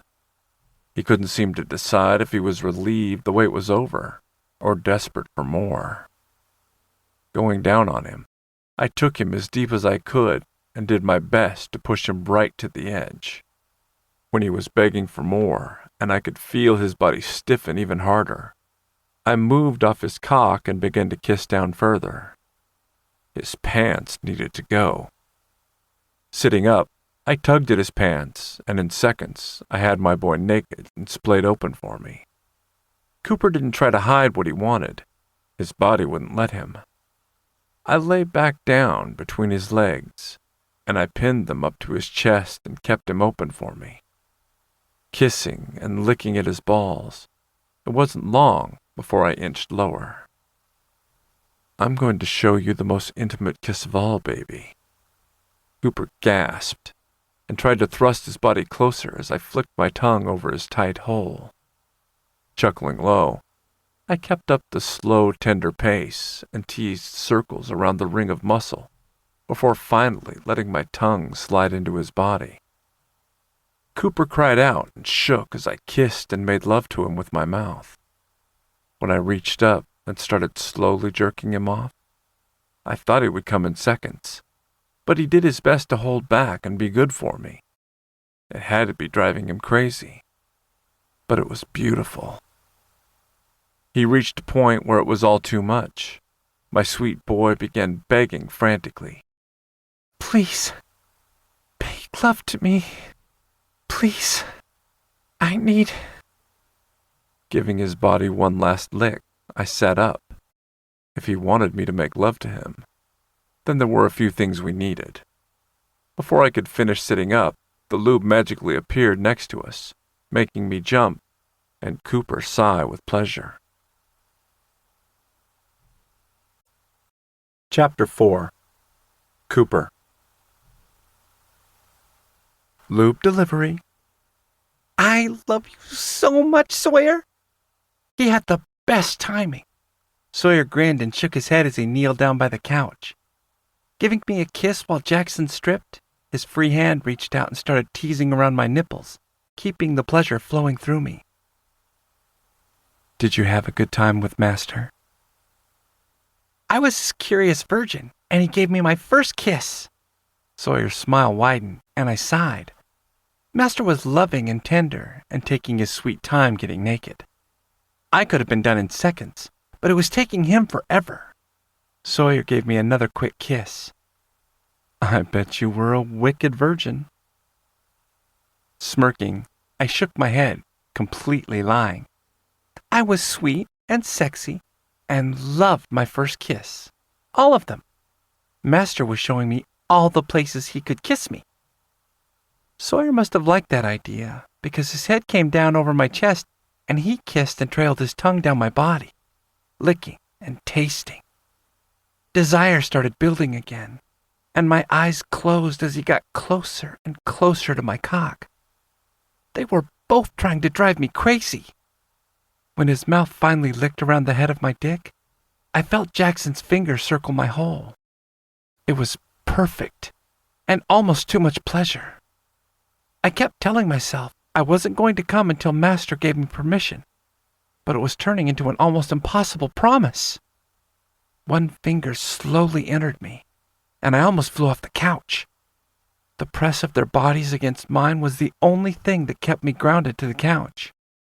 All I could do was moan and writhe in protest as they slowly tortured me. Sawyer kept his kisses light and almost teasing, and Jackson seemed to be in no hurry to stretch me. No more teasing. You have to fuck me. Shit. Jackson's fingers slid deep to caress my prostate, making it hard to concentrate.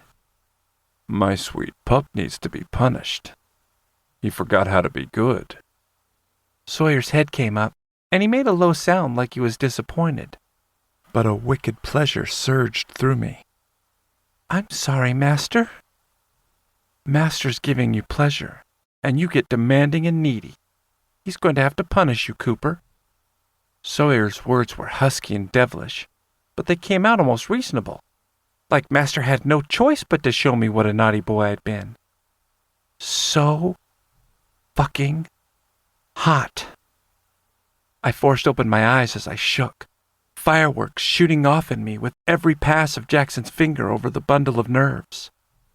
I'm sorry, Master. It might have sounded more believable if I'd been less needy, and if I could have made my body stay still. Every gentle stroke made it more impossible, and my hips kept jerking on their own.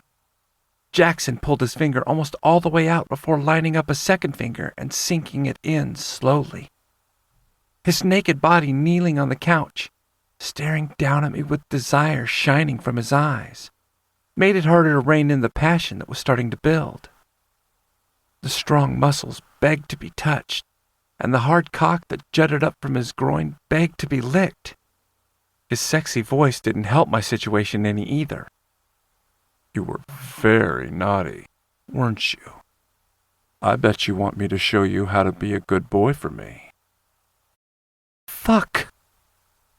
His two thick fingers sent waves of pleasure through me, and the stretch was almost perfect. But I needed more. Yes, I'm sorry. Show me how to be good. I'd have promised him anything if I could have gotten to come, but whatever the punishment was, I desperately wanted it. That's right. I'll show you how to behave. His low, understanding voice made it even more erotic. It sounded so rational, but it was going to be beautifully wicked. When he pulled the two fingers out and slid in a third, I almost pleaded again, but Sawyer's mouth on my dick kept the words strangled in my throat. As they both pulled away, a desperate moan escaped, and I squeezed my eyes shut, trying to hold back every word and twitch that could get me in even more trouble. I wanted enough to be punished, but not enough to push things so far I didn't get to come. That wouldn't have been any fun. At least not right then. Another time the denial would have been perfect, but I'd been teased and pushed too far. I needed to come. When I heard the sound of a condom wrapper, relief flooded through me.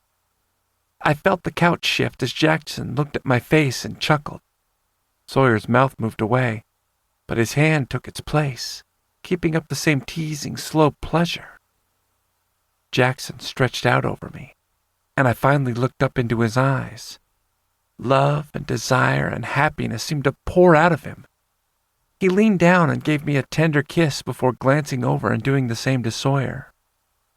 My sweet boys, I love you.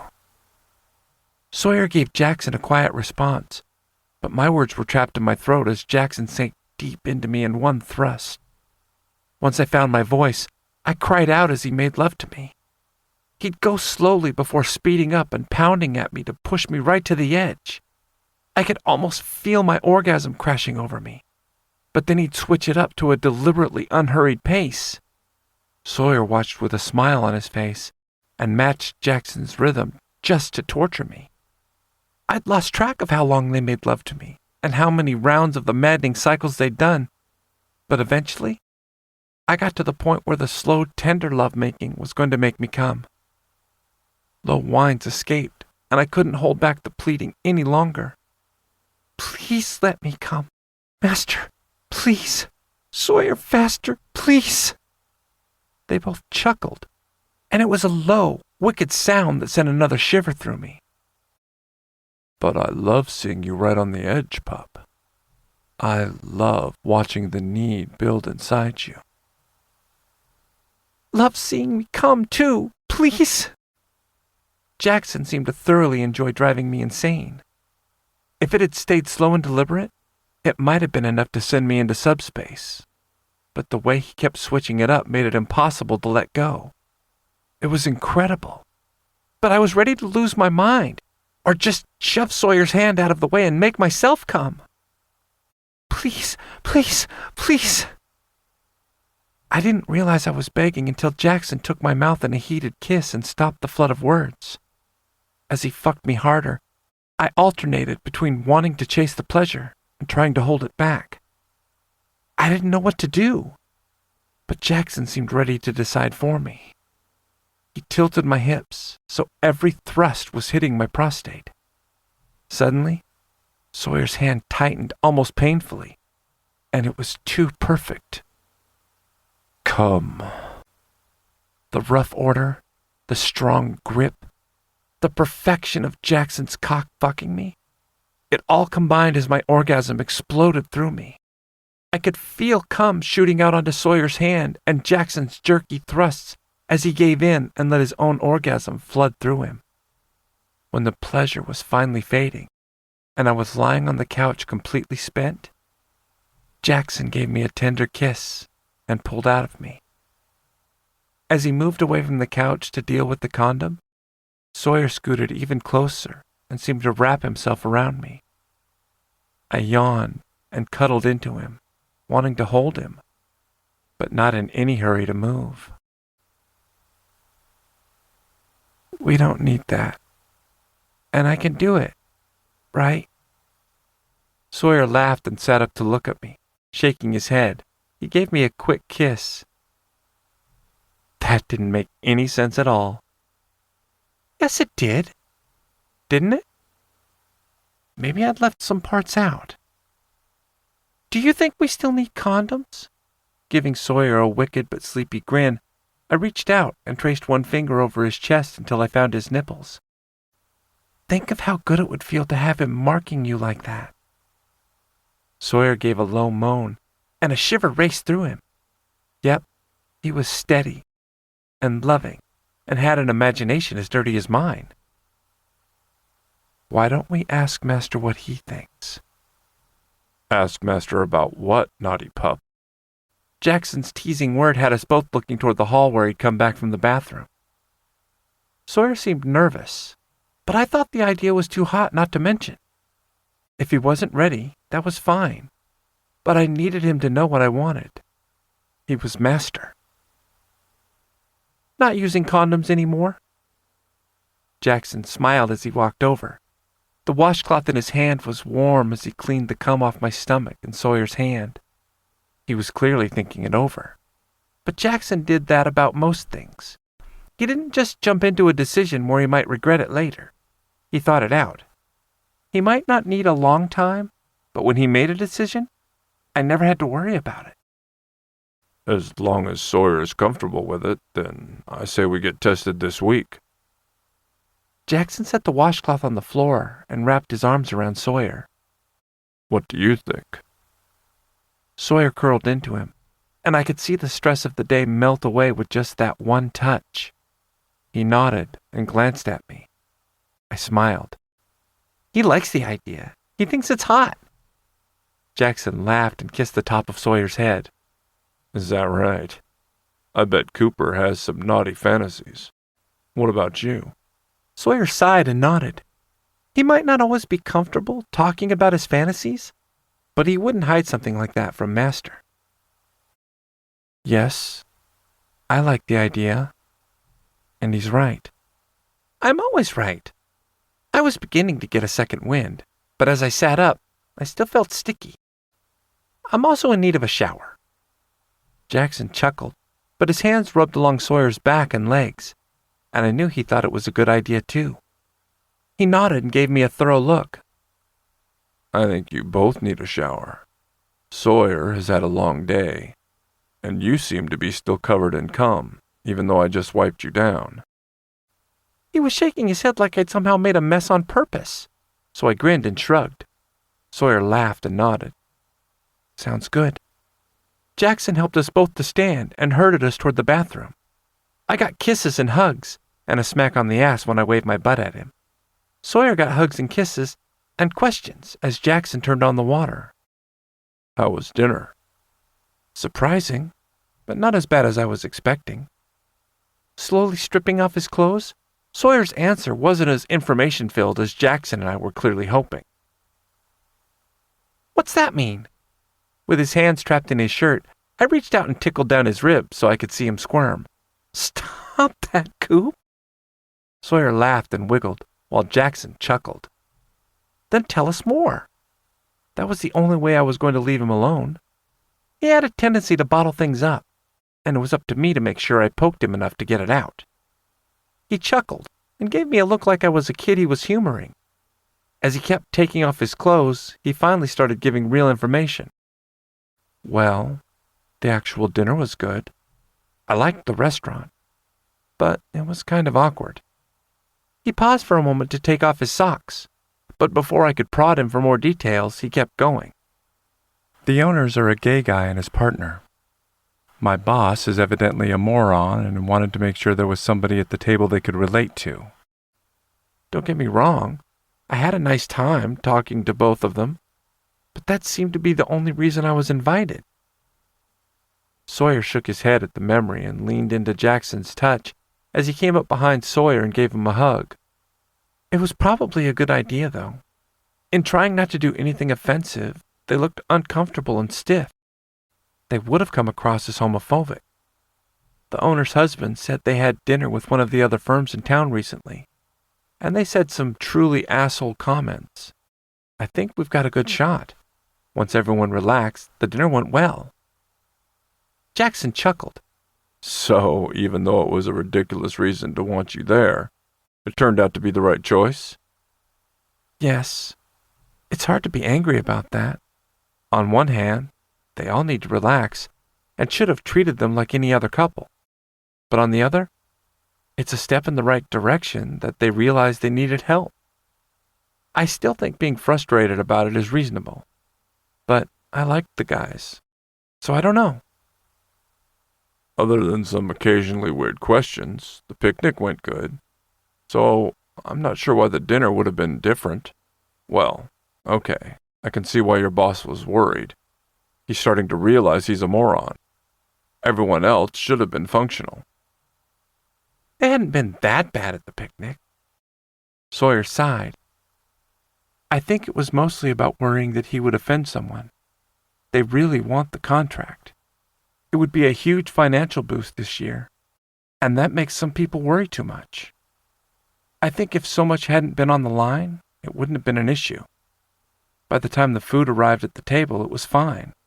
But their caution about accidentally offending them would have easily looked like they had an issue with their relationship. He really was surrounded by morons at work. I loved that he'd found a job he liked, but some days, I just wish he had more actual adults at his company. Leaning in, I kissed him quickly. At least you were there to keep it from going to shit. Hopefully, that will help you when you're up for a raise or promotion. Sawyer smiled and nodded.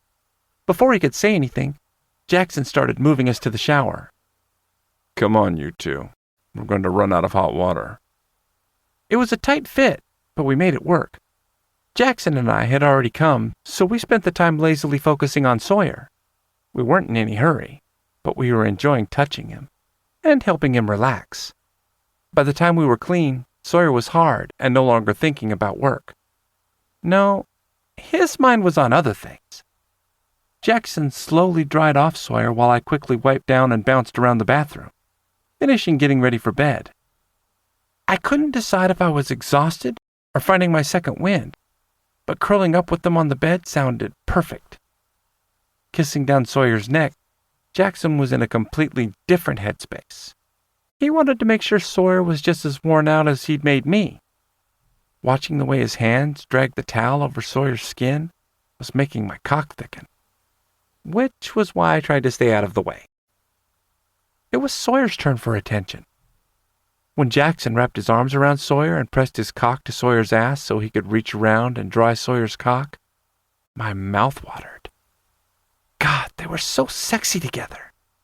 I'd never get over how beautiful they were when they pressed close and kissed. With me, Jackson was playful and willing to explore anything that caught my eye or my dick. But with Sawyer, he was tender and loving until that point where Sawyer was begging to be taken. They were perfect together, and perfect for me. I'd always known we'd find the right person to complete our family.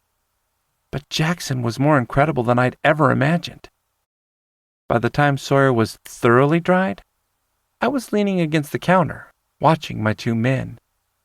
Eventually, Jackson pulled away, giving Sawyer one last lingering kiss to his neck and put up the towels.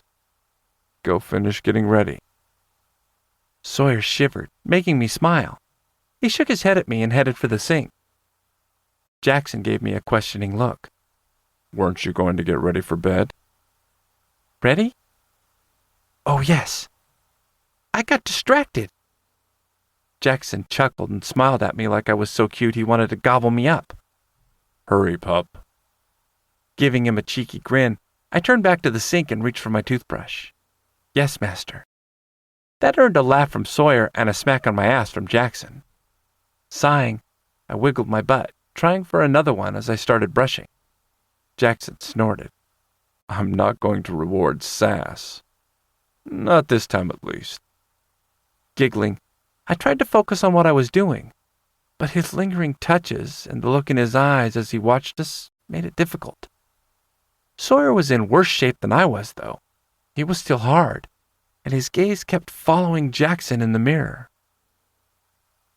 When we were done, and it was Jackson's turn to use the sink, he pulled us both close and let his hands start wandering down to caress our asses. To me, the touch felt soothing and made me want to curl into him. But judging by the way Sawyer's body moved against Jackson's hip, he wasn't feeling relaxed at all. With smacks to our asses and a couple of kisses, we were headed back into the bedroom. Sawyer and I climbed onto the bed, and I wrapped my arms around him, making sure he was in the middle. He sighed and pressed closer. His cock hard and thick once again. I frowned when I yawned. I'm not that tired. He laughed. Bullshit. You even stopped bouncing around the bathroom and were leaning against the counter. You guys were just so cute. I had to watch. That was true, but maybe not the complete truth, because I yawned again. Sawyer grinned, and his hands caressed my chest slowly. How did your date go? Closing my eyes, I smiled and hugged him tighter. It was wonderful. The pancakes were great. Then I remembered the dessert. Oh, we got you dessert. It's in the fridge.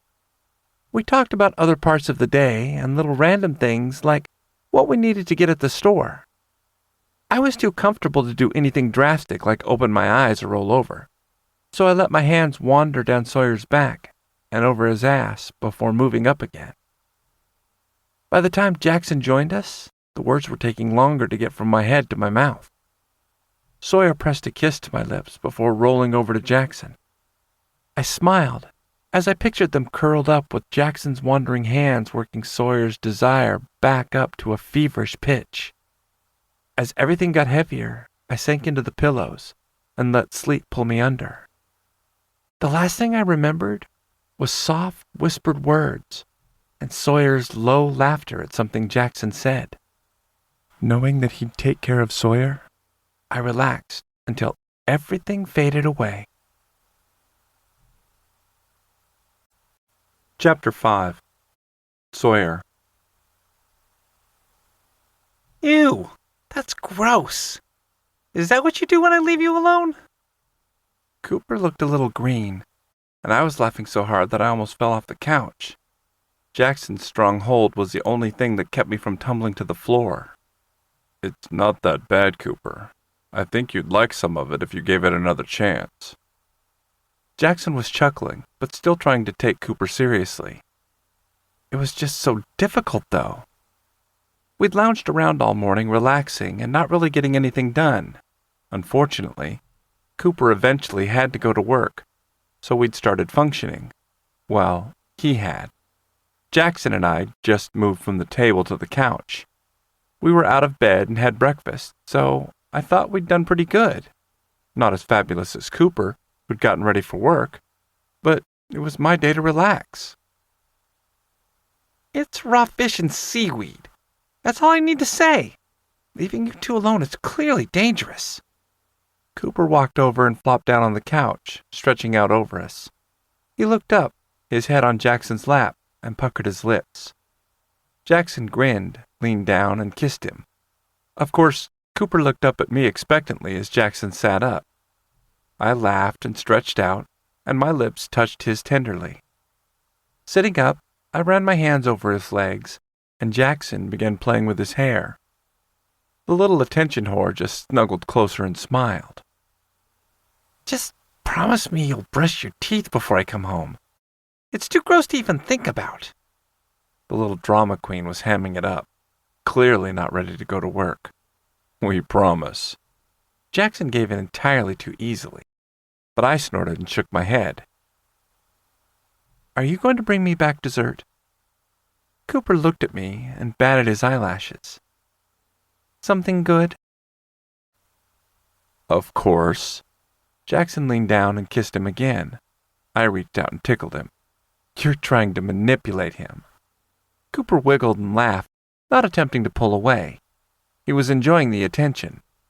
Jackson chuckled and tightened his grip on Cooper, so the wiggly flirt wouldn't fall off the couch. It's not trying if it's working. Jackson sat up and smiled indulgently. But I'll get him back later. He's got a punishment coming. Giggling, Cooper tried to look guiltless and sweet as I relaxed my teasing fingers, but he was having too much fun to pull it off. What kind of punishment? Jackson shook his head, still smiling. I'm not going to tell you. I'm going to let you think about it all day at work. Cooper gave Jackson a pretty pout that made both of us look at him with a hungry expression. The little tease. But that's so mean. And you're such a little manipulator. Laughing, I started tickling him again.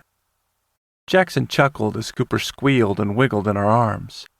By the time I stopped tickling him and was simply caressing him softly, he was out of breath and looked almost like he was ready for subspace. Part need, part desire, he looked as if all he wanted was to stretch out and let us have our way with him. My cock loved the idea, but there just wasn't time. Jackson leaned down and pressed another kiss to Cooper's mouth. His low words sent a shiver through us both. So tempting. But you have to get to work. That wasn't what he'd wanted to hear, but he didn't pout for long. But when I get home? Jackson turned to focus his heated gaze on me. When you get home, we already have plans with Sawyer, don't we? Oh, yes, that's right. Cooper sat up and wiggled until he was straddled across my lap. He leaned in and gave me a smacky kiss. We're going to have so much fun tonight. I couldn't decide if I needed to be worried or not. That always sounds a little dangerous coming from you. Cooper gave me a sexy pout as I teased him. Jackson nodded and grinned at Cooper's drama. Something about that innocent face and the wicked things that you know lie right under the surface. Cooper's lip came out even further, but his eyes were laughing. I'm just not appreciated. Not falling for it, I laughed and pulled him closer to give him a kiss, nibbling on that sexy lip of his. It's because we know you too well. As he pulled away smiling, I couldn't resist giving him a hug. I love you. I love you too. Have fun today with Master. The low, whispered words curled right through me. Before I could respond, he moved away and leaned over to give Jackson a kiss. As he climbed off my lap, bouncing excitedly again, he started patting himself down. Keys? Phone? What am I missing? Common sense? Humility? I couldn't resist. Cooper looked like he was ready to dive back onto the couch and show me that I would regret my teasing comments, but Jackson pulled me into his arms. No more. Don't make him late. As I tumbled onto his lap, I felt his hand smack my ass, and I moaned. Cooper vibrated with excitement. Oh, yes. He needs a spanking, Master.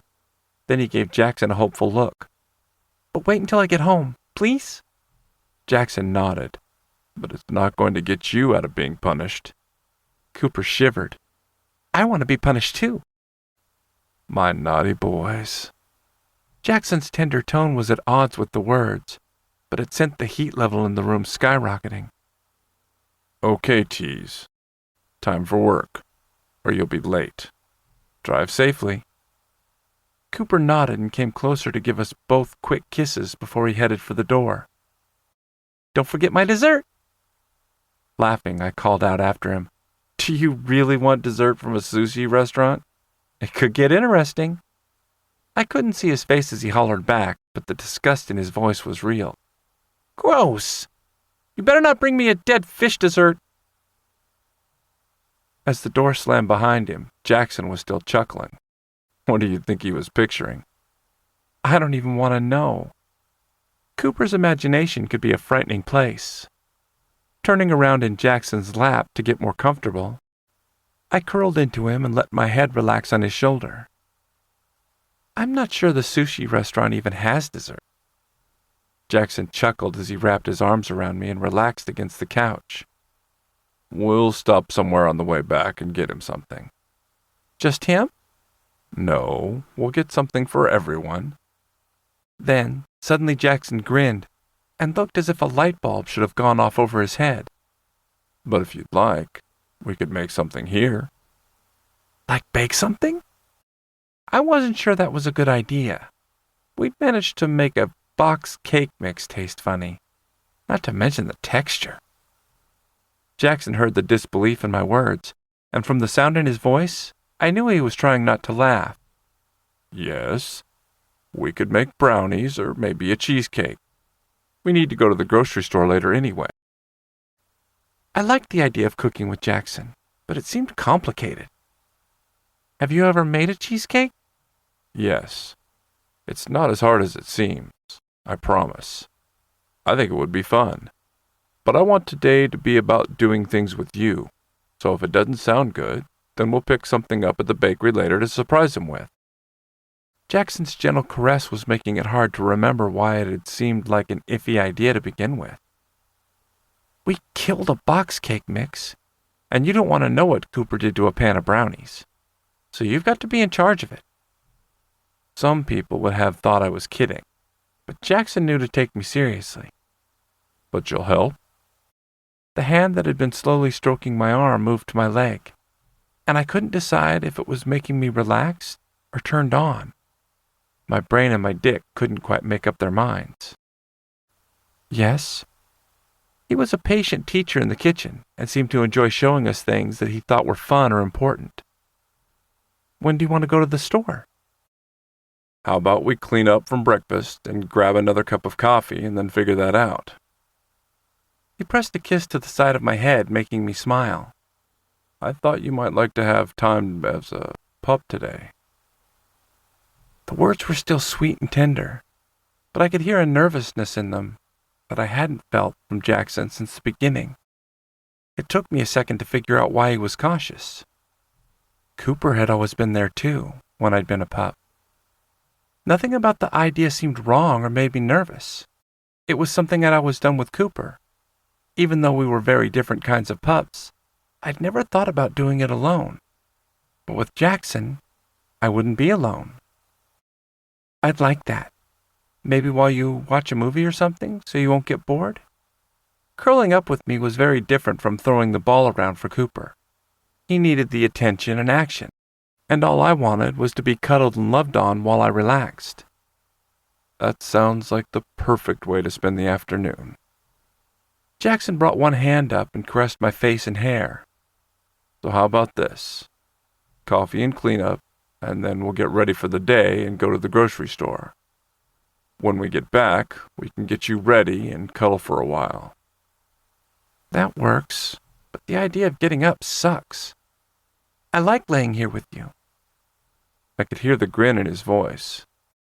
I can tempt you with coffee and pie, as long as you don't pull a Cooper and bounce off the walls for the rest of the day. Smiling, I decided to play hard to get. That bribe might work, but I think you can make it even sweeter. Jackson pretended to think about it, making all kinds of silly thinking sounds. How about I help you get a shower and wash you thoroughly before we go? Perfect. But I'd learn from the best. Am I going to get to come after you thoroughly wash me? Jackson burst out laughing. Are you channeling Cooper? Yes. Straightening, I gave him a suspicious look, and you didn't answer my question. He gave me a teasing look. I'm not going to promise you an orgasm, but I will promise to wash every inch of you. He was sexy and perfect, and clearly learning too well how to tempt me. Okay, but I have a feeling you're going to keep me hard and crazy all day. He gave me an innocent look almost worthy of Cooper. Would I do that? Yes. What would be better? To be teased and washed and have to stay hard? Or to be locked away so you can't get hard to begin with? His wicked words went straight to my dick. It was an impossibly hard decision. That's not fair. Chuckling, he gave me a quick kiss and a pat on my hip. Pie. Doing my best Cooper impression, I batted my eyelashes and gave him a pout. Yes, master. As I stood, his hands caressed down my sides, and his thumbs stretched out to tease around my dick. I think that a spanking for you would be a good idea later. Was that supposed to be a punishment? Even if I could have gotten the words out, begging for it seemed like a bad idea just in case it was. There were other easier ways I could get my point across, though. As Jackson stood, I pressed myself closer to him and started running my hands up his chest. Whatever you think, master. His chuckle was wicked and low and sent shivers down my spine right to my dick. That's my good boy. Did good boys get to come? But pie first. Come on. He pressed a kiss to my forehead as I stepped away. What kind of pie did you get me? He wrapped one arm around me but stopped to think for a moment. I have no idea. Cooper was the one who looked, and the waitress said she was going to pack something up for you, since we were mean and came without you. She said that? Jackson shrugged but smiled. She implied it. She asked about you right away. That's cute. I was glad that they'd had a chance to do something together, but it was wonderful she'd accepted us so easily. Some people would always be surprised. We got crazy looks in the grocery store. But it was nice that it wasn't that shocking to everyone. As we made our way into the kitchen, my mind started shifting from cuddling and flirting with Jackson to actual things that needed to be accomplished. Should we make a grocery list when we go so we can get stuff for the week? We'd been talking about doing another grocery trip for a couple of days, but we hadn't found the right time for us all to go. Sending one person with a list would have been the most practical decision, but that wasn't as much fun. But it also seemed to keep us from forgetting things as easily, so there was a good reason for it too. Jackson glanced over to the fridge. Probably. But let's do a bigger trip tomorrow. We'll grab a few things we know we need just in case, but we'll do the rest with Cooper. Sounds good. Heading over to the coffee, I saw it was almost empty, so I started making a new pot. As I moved around the kitchen, I glanced at Jackson. Was there anything else we had to do this weekend? Jackson had made sure to have time off between the most recent sessions of his weekend groups, and I knew we needed to use the time wisely and not goof off. Jackson shook his head and walked over to the counter while I finished getting the coffee going. I thought he was going to reach for a cup in the cabinet over my head, but he pinned me to the counter and began kissing down my neck. This weekend is going to be about as little work as possible, even stuff around the house. I want you to relax. You spent too much time last week tense and stressed out. He was right. But that didn't mean we needed to get nothing done this weekend. But Jackson nipped my cheek, cutting off what I was going to say and making me moan. No, you don't get to be reasonable. With 3 adults, and Cooper's and my odd schedules, there's enough time in the week to get things done if we need to. I wanted to argue to see if he would do it again, but I just nodded. You're right. Jackson's low chuckle sent a shiver down my spine. I'm glad you see it my way. But how should you have said that statement? He was going to make me crazy. You're right, Master. He made a low, pleased sound and licked up the side of my neck. That's right. But I think I'm going to have to spend the day reminding you of that. The moan that broke out was impossible to hold back. I hoped that crazy wouldn't end up being an understatement. Chapter 6. Jackson. Baking wasn't supposed to be that sexy, but everything with my boys was more perfect and more erotic. With Cooper and his exuberance out of the mix, making the cheesecake with Sawyer had taken on a tender turn. One with lingering touches and me finding any excuse to wrap my arms around him. It's going to be wonderful. You did a great job. Giving him a kiss, I dragged Sawyer out of the kitchen where he'd been staring at the stove with a skeptical expression on his face. But it looks so runny. Are you sure? Sawyer gave the stove one last look as I dragged him out. It's supposed to look like that. It gets more solid as it cooks, I promise. I tried not to smile, but he was so cute.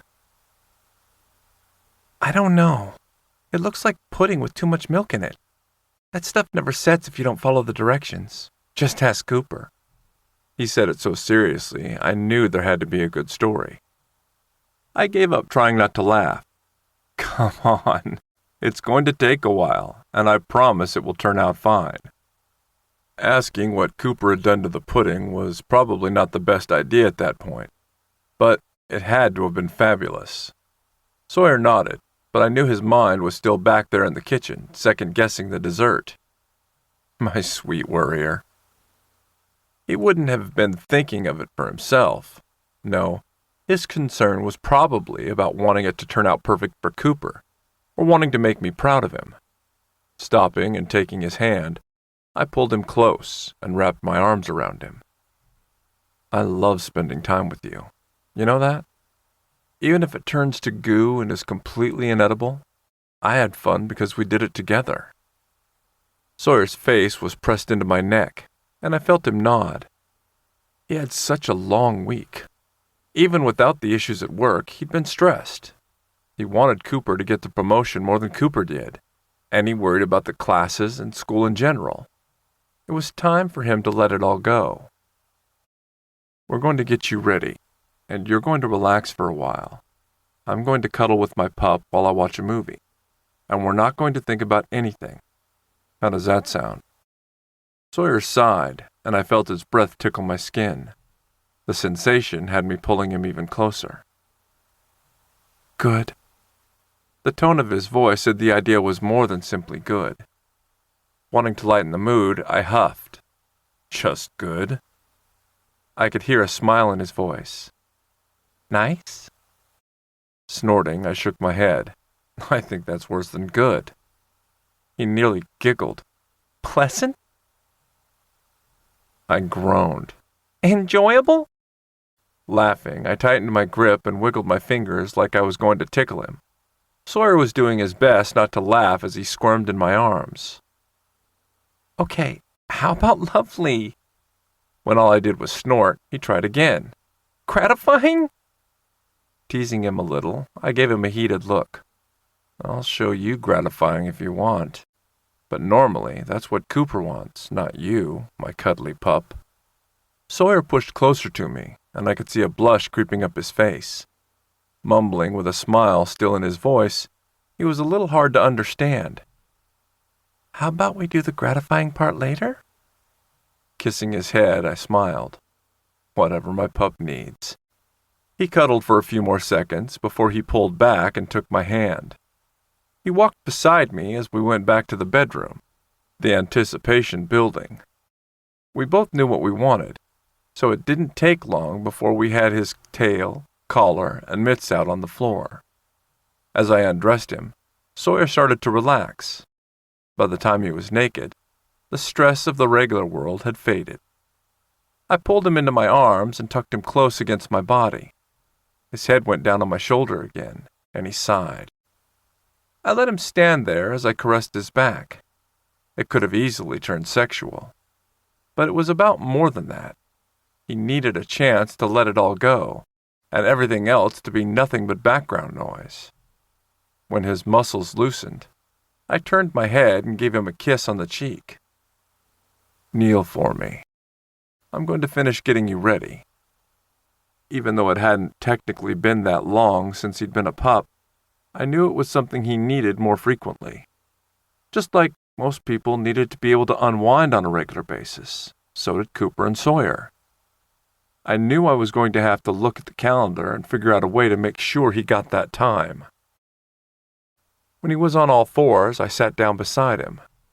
There was no rush as I caressed his head and along his back, slowly stroking him. The room was quiet as he gradually sank into his role. By the time I slid on his mitts, I could see that more of the stress had faded. Excitement built as I picked up the lube. Anticipation of the pleasure, yes.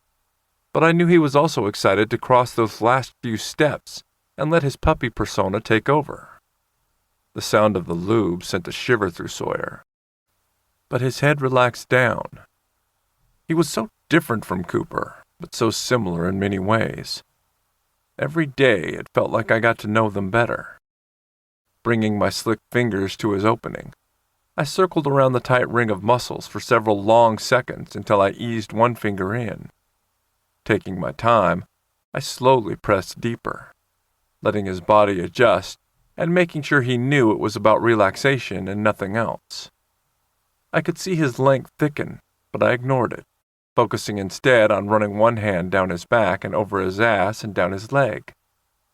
Gradually, the muscles in his body loosened even more, and after a while, I slid in a second finger. The base of the tail wasn't that thick, so it didn't take long to finish getting him ready. When I pulled my fingers out, he gave a whine. It was clearly a sound of protest, but one that I associated more with his puppy persona than his human side. Trying not to smile, I brought the plug up to his body and started easing it in. He gave the tail a wag and stretched his back up as his body adjusted to the sensation. Grabbing a tissue off the nightstand, I wiped my hands and reached for his collar. By the time I brought it up to his neck, he had the sleepy, satisfied look that I'd come to associate with his pup. Where Cooper's puppy's side was enthusiastic and excitable and always aroused, Sawyer's was calm and cuddly. When the collar was buckled around his neck and he was already deep into his puppy persona, I stood and leaned down to attach his leash. We didn't always play with it, but something about it felt right to me. I wanted him to know that he wasn't alone. "Come, Chance." If Chance had been a biological dog, he would have been perfect as an emotional support animal. He had a calm demeanor that would have been wonderful for that type of field. Unfortunately, there wasn't anything like that in the puppy play community. Part of me thought there should be, but I realized the average person wouldn't see that as the most traditional way to play in the lifestyle. As we walked out to the living room, we both fell into our roles. I wasn't Sawyer's lover any longer. I was Chance's master, and I was going to curl up with my pup for the afternoon. "Up, Chance." When he was settled on the couch, I sat down and stretched my legs, my feet up on the coffee table. "Come here, Chance." Chance settled against me, using my thigh as a pillow, and closed his eyes. As I reached for the remote and flicked through the channels, I absently caressed over his head and down his back and sighed. It was a perfect way to spend an afternoon. If someone had described the scene to me several months ago, I would have thought they were crazy. But as I sat there, curled up with my sweet pup, I felt a wash of emotion come over me. Sawyer trusted me enough to show me a side that most people would never see. It was more open and intimate than anything we could ever do in the bedroom. Watching my sweet pup relax and share himself with me made me love him even more. I know Cooper would have hated it, but that was delicious. Sawyer leaned back in the seat with a big grin on his face. It's worth bringing up sushi just to hear him whine and go on about how gross it is. Smiling, I shook my head. You're as bad as he is when it comes to teasing and driving each other crazy. But the difference is that he deserves it. Sawyer's big grin said he was teasing, but there was at least a little bit of truth in his sentence. Of course, most of the time, Cooper wanted to be punished, so that had to be taken into consideration as well. Sawyer only did it when he was at his most relaxed and stress-free. Evidently, he was feeling wonderful after a quiet day and a delicious dinner, because he'd spent the last hour smiling and flirting and teasing. It was a side I didn't get to see very often. What do you think? Should we tell him that we forgot his dessert at the table? Sawyer's eyes danced in delight. I turned back to focus on the road, shaking my head again. Do you really want him pouting all night? You went to all that work making him a delicious dessert.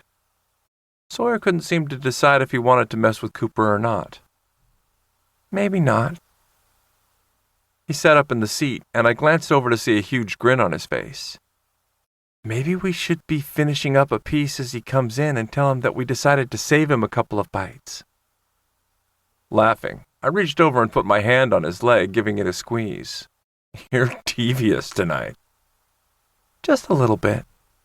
Sawyer settled back in his seat, giving me a very Cooperish smile.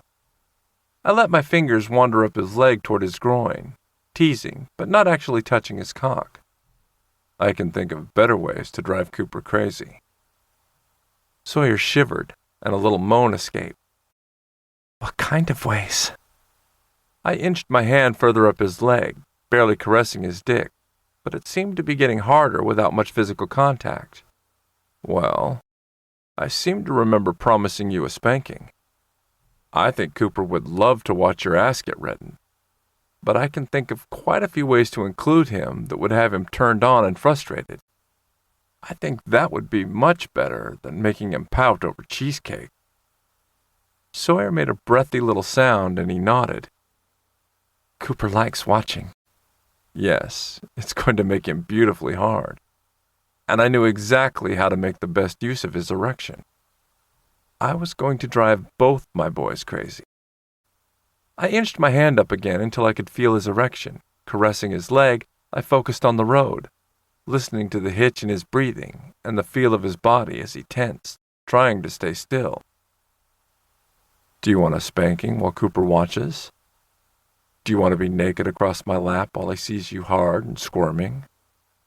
The way his erection jerked under my fingers, I already knew the answer. It took him a moment to find the words, however.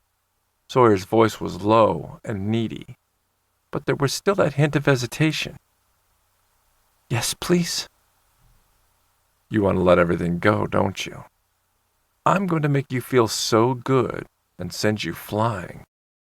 Another moan escaped Sawyer into the darkness of the car. I didn't want to push him too far, but it was easy to picture opening up his pants at the next stoplight and stroking him as we drove home. I saw Sawyer nod out of the corner of my eye, and I caressed around the sensitive head of his erection as a reward. More needy sounds poured out of him before he could find the words to respond. Yes, master. It feels so good when you do that. Cooper and I both love seeing you come completely undone. Having you spread out over my lap while we get to play with you is going to be perfect. Maybe, if you're very good, I'll spank you long enough that you'll feel it tomorrow. Would you like that? The shiver that raced through him said he liked the idea as much as I did. Running errands and walking through the store, still being able to feel my hand on your body, would be incredible. wouldn't it? Sawyer wasn't the natural exhibitionist Cooper was, but something about the fantasy appealed to him. His hips thrust out, pressing his erection harder against my hand, making me chuckle. But, just so I'm fair, if you go to the store with a red ass, then I'm going to need to do something special with Cooper, won't I? Maybe I'll put the cock cage back on him. Or maybe I'll slide a nice long plug inside of him before we go. What do you think? Sawyer gave a deep moan. Yes, he liked that idea. As I slowly caressed the head of his erection, Sawyer's hands moved to grip the seat. I hadn't kept him hard all day, but between his time as a pup and all the teasing touches and kisses I'd given him, there'd been a constant stream of love and arousal from him. Sparking that heat into a flame was easier than both of us expected. It took him a long moment before he answered. I could hear the need in his voice. It would have been unmistakable, even if I hadn't been able to feel the evidence of his desire. Yes, he'd want to be teased too. He'd like both. Cooper would love for you to keep him soft, but make it so his body wanted to get hard. A slightly strangled chuckle escaped Sawyer as he continued. Maybe it will keep him so distracted that we'll end up getting out of there without too much weird stuff in the cart. He had a point. Cooper was not the easiest person to grocery shop with, but if I kept his mind on his caged dick, then it would probably be a more entertaining trip for all of us. Yes, I think you'd like that too. And I think you'd like knowing he was trapped and turned on. I think it would make you even more aroused as well. As I finished speaking, we pulled up to a stoplight, and I turned to Sawyer. Giving his dick a squeeze, I leaned over and kissed him tenderly on the cheek. He moaned and gave me a heated look as the mixed signals seemed to send him higher. Something on my face made him sigh in frustration. I'm going to have so much fun playing with my sexy boys tonight. The images running through my head were beautiful and wicked, just like my boys. Sawyer groaned and shook his head. You're going to make us crazy. Nodding, I smiled devilishly. And you're going to love every minute of it. Chapter 7. Cooper. They better be naked and covered in cake. After all the fantasies I'd had at work, anything less would be a disappointment. Whipped cream might work too. I wasn't going to be picky as long as someone was naked. The drive home seemed to take forever. The fact that I'd only gotten vague text messages about what they'd been up to had made my imagination go into overdrive. I'd stopped bugging them, though, when Sawyer had started texting the pictures of their sushi. Gross. That might end up being too sticky to eat off anyone. Oh, a chocolate pie might work. So maybe I was hungry. And over-caffeinated. Not that I would tell them that. For Saturday afternoon, the coffee shop had been packed. One person after another had made it difficult to get a full break. It wouldn't have been that bad, but we were slightly short-staffed again.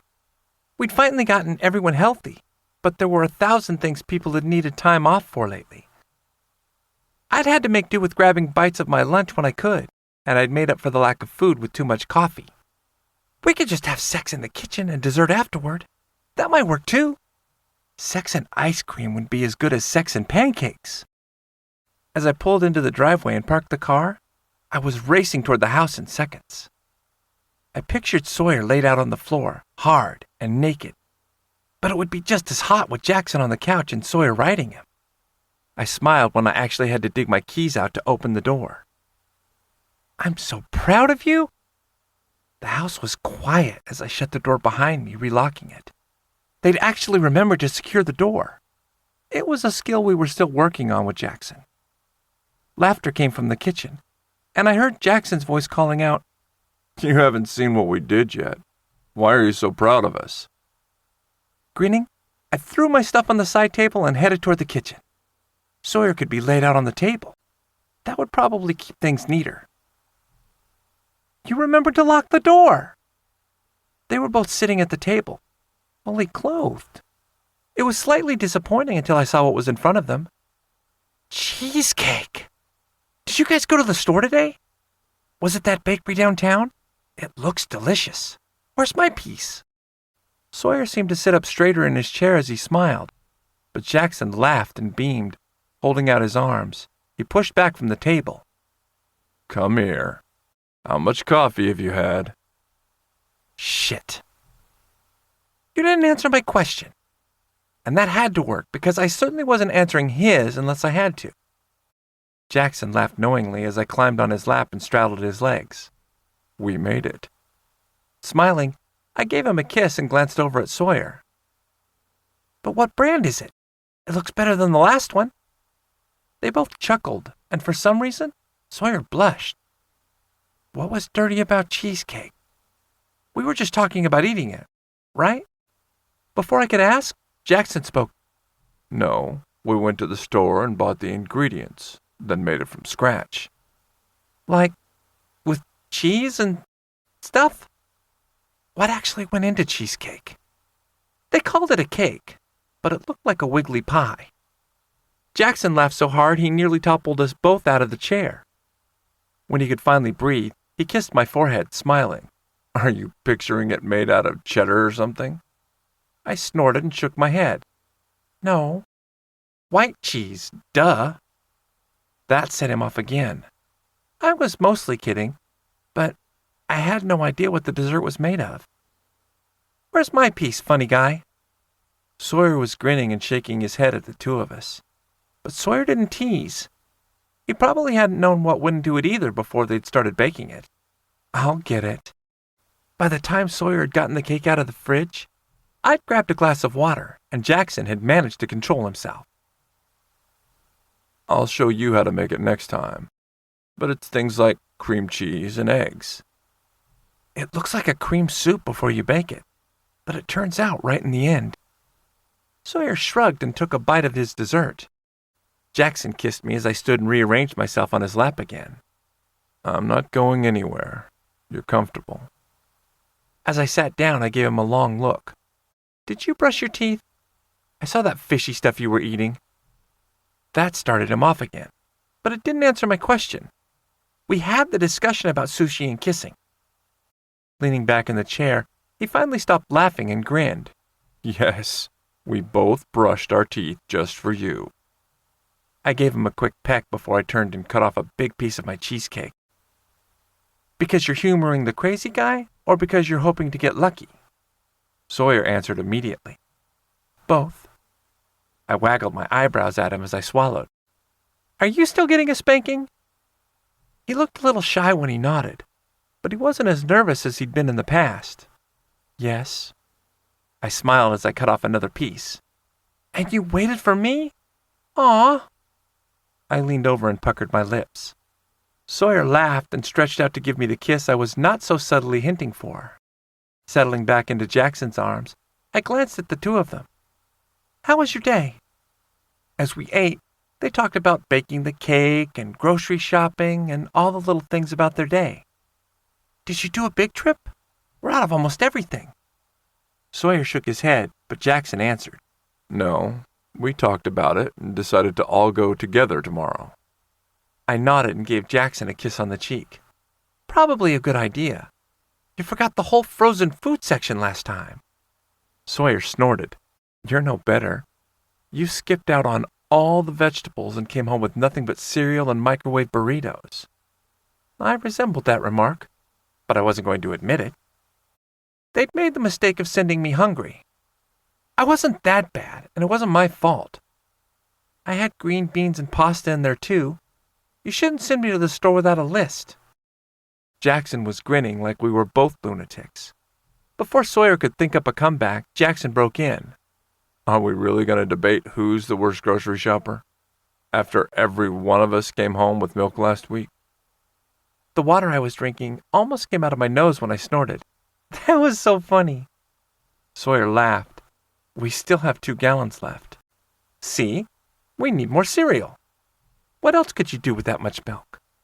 Nobody in the house even liked it in their coffee. Everyone preferred creamier options. It was Jackson's turn to chuckle. We still have several boxes. Maybe we can make French toast or rice pudding with the extra milk before it goes bad.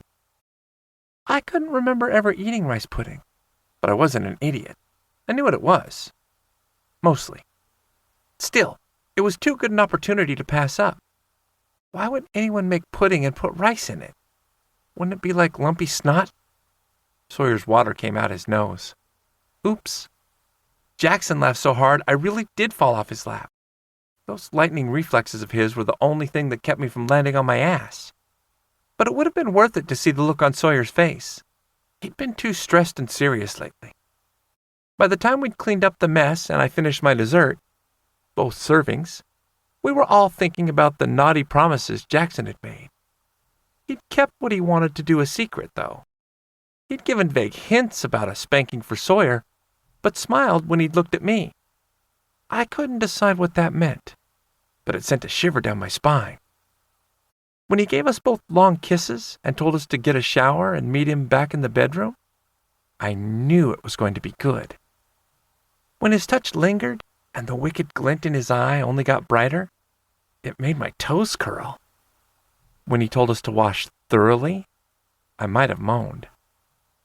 I had the fastest shower in history, though I followed his directions and washed everything I could think of incredibly thoroughly. Done!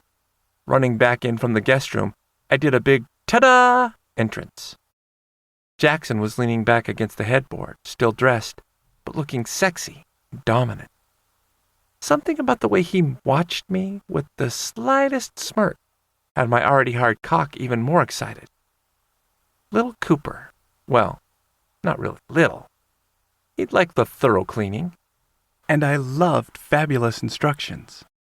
You look a little bit excited, pup. Jackson's teasing words sent my anticipation higher. Telling him I was excited for my punishment seemed wrong, and a bit dangerous by the look on his face. I wanted to make you proud and not dawdle. True, and it was a much safer answer than telling him I was horny and ready to come. I'm glad you want to be good for me. The look in his eyes said that I was going to have that desire tested fairly shortly. When we'd first started dating Jackson, he'd said that he'd always assumed he was pretty vanilla.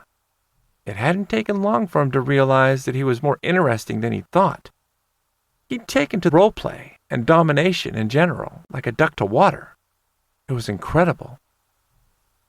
Thank you, Master. Before I could say anything or finish climbing onto the bed, Sawyer came out of the bathroom. He was naked too, but not in a flashy way. He was just naked and hard, but not in a "I have a fabulous dick" kind of way. I was the only one with style in the house some days. I'm ready, Master. Sawyer's words were quiet and even, but I could hear the excitement just under the surface. He was trying so hard to be calm. That was the biggest giveaway of how much he wanted it. My boys look perfect. Come here, Sawyer. We're going to get you both ready, and then it will be time for your spanking. Jackson said it too straightforwardly. I couldn't wait to see what he was up to. Yes, Master. Sawyer walked over to the bed, and I finished climbing up. Jackson gave the mattress a pat on one side and nodded at me. Taking it to mean that he wanted me beside him, I kept crawling over. Sawyer got the same gesture, just on the other side of the bed. What was he up to? All right. We're going to get Cooper ready first. You needed to be punished, didn't you? I think we need to help you remember how to follow directions. Fuck. It was going to be incredible. Yes, Master. It was all I could do to stay still and look reasonably well behaved. I wanted to bounce all over the bed like a 5-year-old after too much sugar. Jackson's eyes sparkled, and I knew he understood how excited I was. He'd gotten so good at teasing us. I loved it. When he turned back to Sawyer, his expression was as heated, but more tender. And you're going to get a spanking.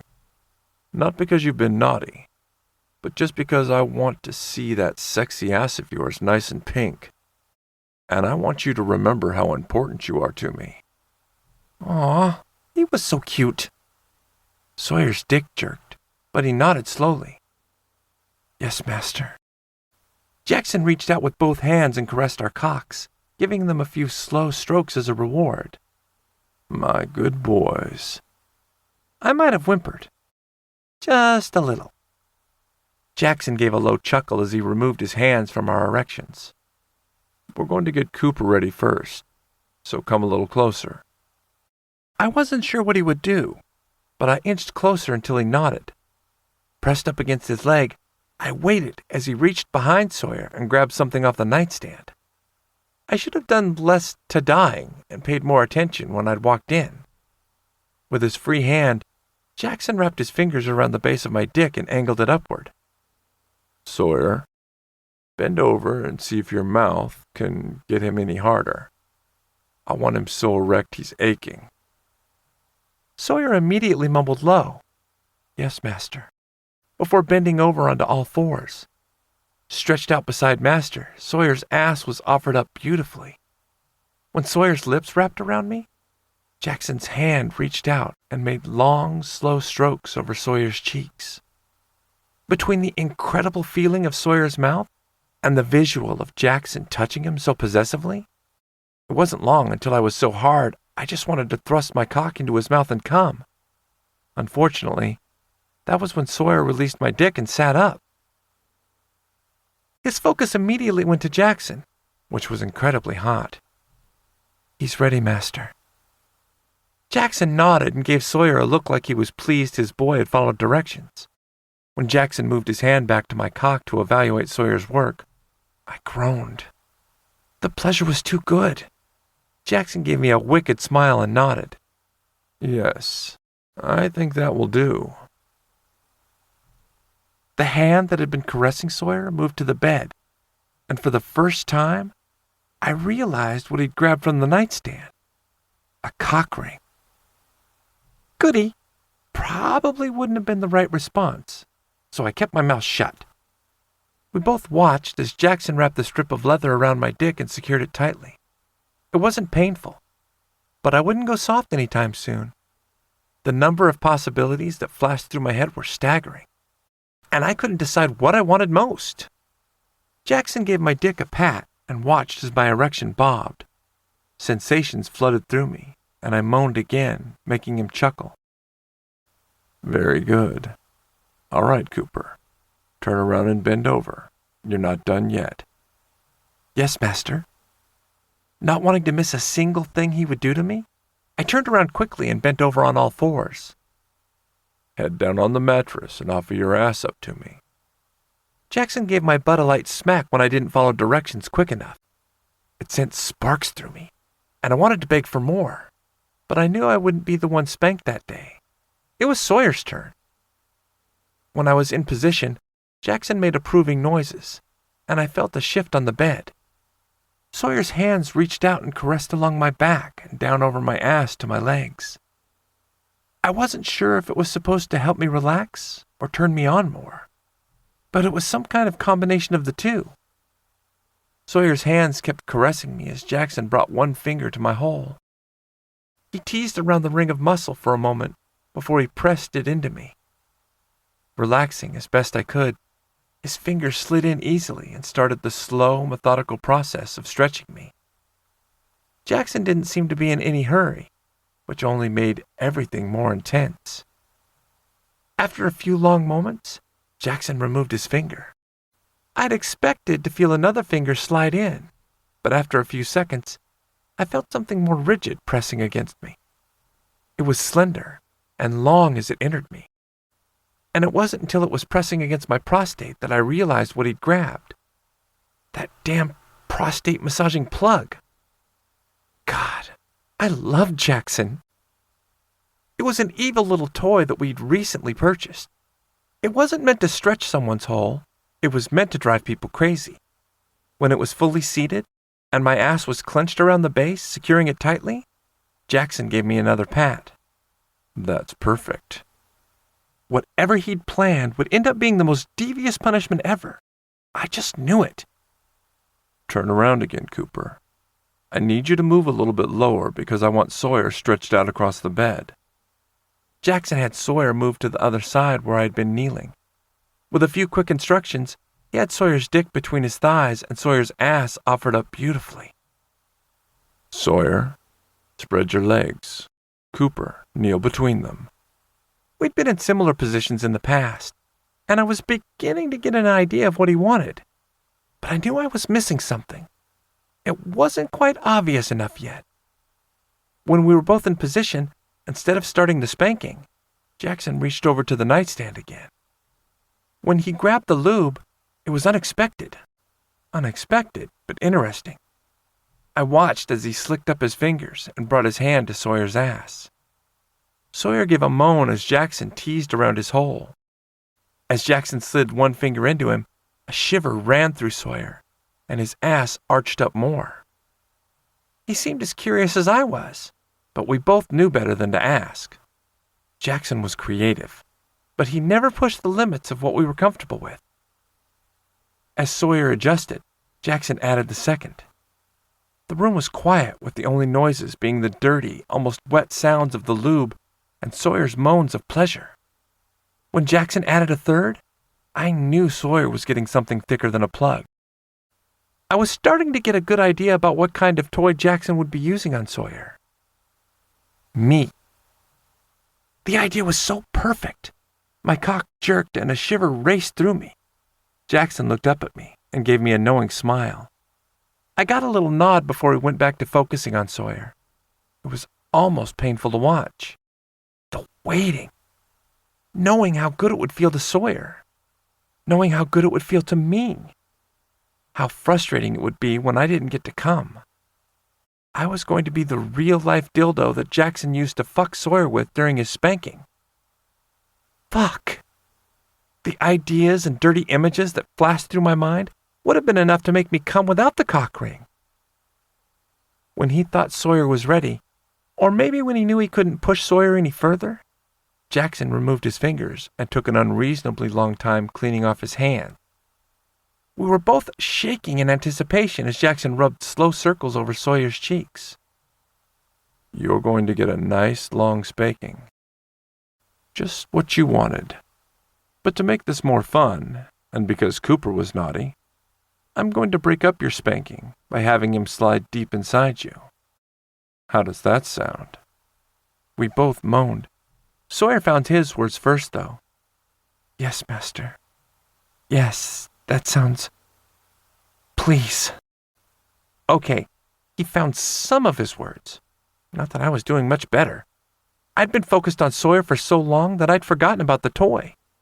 The way the bed moved when Jackson's hand came down to spank Sawyer had the memory rushing forward again. With each smack, the mattress would shift as they both moved, jostling me just enough to push the toy into my prostate. Lightning would go off through me each time, and the beautiful scene in front of me only made it worse. It felt like an eternity, but it wasn't long before Jackson stopped and rubbed the slow circles on Sawyer's ass again. Come here, Cooper. Yes, slowly. I don't want him to come yet. If you do a good job and follow directions, I might let you later. But then again, I might not. You're going to have to show me how good you can be. The tempting promise bounced around in my head as I inched forward. Hearing him explicitly say I might not get to come made everything more erotic. Master was the only one who could decide when my punishment was over. Each movement had the toy shifting inside me. As I stretched out over Sawyer, I groaned. It was going to drive me insane. But that was kind of the point. I wasn't sure if, as Jackson's toy, I would get to kiss Sawyer. So I stayed just above him and focused on his hole. His body arched beautifully as I inched in. He made needy noises, and his hips seemed to offer his hole up, begging for more. Wanting to follow directions, I kept the pace slow, sinking as far as the cock ring would allow. But when Jackson reached over to the nightstand and grabbed the remote for the plug, I knew he wasn't planning on taking it easy on me. The first vibration sent shockwaves through me, and I gasped. I hadn't realized I was fucking Sawyer too fast, until Jackson brought one hand up and tweaked my nipple. Naughty boy, slow down. This isn't for you. We both moaned in frustration as I slowed down. Yes, Master. I'm sorry. It took every bit of focus I had to respond. All I wanted to do was race toward the pleasure. Unfortunately, Jackson had a different idea. All right, that's enough. I'm not done with this spanking. Slowly pulling out of Sawyer, I straightened and kneeled between his legs as Jackson started spanking him again. That time, the movement of the mattress wasn't noticeable at all because the vibrations coming from the toy were too strong. All I could do was watch and try to be good enough that he would let me come. Eventually. After a few more minutes, Jackson used my cock again to pleasure Sawyer. Round after round, we went through the perfect torture. Sometimes he would turn the toy off. Sometimes he would turn the toy up. But there was always the feeling of being filled and left hard, knowing it would never be enough. When Sawyer's ass was reddened, and Jackson seemed satisfied with how it looked, and how lost in sensation Sawyer was, he gave me a nod. All right, Cooper. Let's see if you can make him come. Make him come. Jackson had said nothing about my need, so as I began making love to Sawyer, I tried not to think about it. It was impossible, though. Everything was all tangled up in my head, and it was incredible. Wave after wave of desire went through me as the vibrations intensified. But all I wanted to focus on was Sawyer. If I made him come and showed Master I could behave, he might let me orgasm. The promise kept the pleasure just out of reach, but temptingly close. Sawyer had started out moaning, but as the spanking had gone on, the sounds had turned needier and more desperate. As I fucked him, I could feel his body shaking and clenching around me, but he was too lost to make anything more than the low, sexy noises that escaped. Jackson shifted, and I knew that he'd tightened his thighs around Sawyer's erection. That little shift was enough to send Sawyer flying. His body arched, and his muscles contracted around me as I pushed into him faster and harder, nailing his prostate with each thrust. Shivers raced through me as I watched Sawyer. The restraint around my dick was the only thing that kept me from following him. I probably should have been grateful that it kept me from getting in trouble. But it was too lost inside my head. All I wanted to do was come. All I wanted to do was hear Jackson give me permission. I needed to hear the words from Master. As Sawyer's orgasm faded, he slumped down onto Jackson's lap, and I slowly eased out of him. My hips thrust, trying to fuck the air as I turned my focus to Jackson. I wanted to be good, but I started to beg. Please, Master. Please, can I? The words were lost as Jackson's hands reached out and stroked my still slick cock. You were very good. Can you see how incredible Sawyer feels? Do you want to come now? I could see in his heated gaze that the question was there to drive me crazy, but I nodded frantically. Yes, please. I clamped my lips down, trying not to beg any further. When he released the cock ring, my body almost didn't know what to do. I was shaking and hard as he slowly stroked my cock. It wasn't until he turned on the vibrations again and squeezed down on my erection that the dam burst. Just as he started to give the order to come, my orgasm exploded through me. Wave after wave of pleasure seemed to short-circuit everything in my body. All I could do was shake and frantically thrust into his clenched fist. When the pleasure was finally over, I slumped down on the bed next to Jackson. Sawyer was trapped, but he didn't seem to mind. He chuckled, but he made no move to get up. We were both thoroughly exhausted. Jackson leaned over and kissed my forehead, smiling tenderly. You are both so beautiful. I love you. Sawyer's words of love were sweet and tender as he sent them back to Jackson. My mind hadn't caught up with everything yet, so all I could do was give him a dopey smile and nod my head. Love you, devious master, love. Wicked. I closed my eyes and listened as Jackson chuckled. His warm, rough hands caressed us in long, slow strokes that made me feel wanted and loved. He was always like that.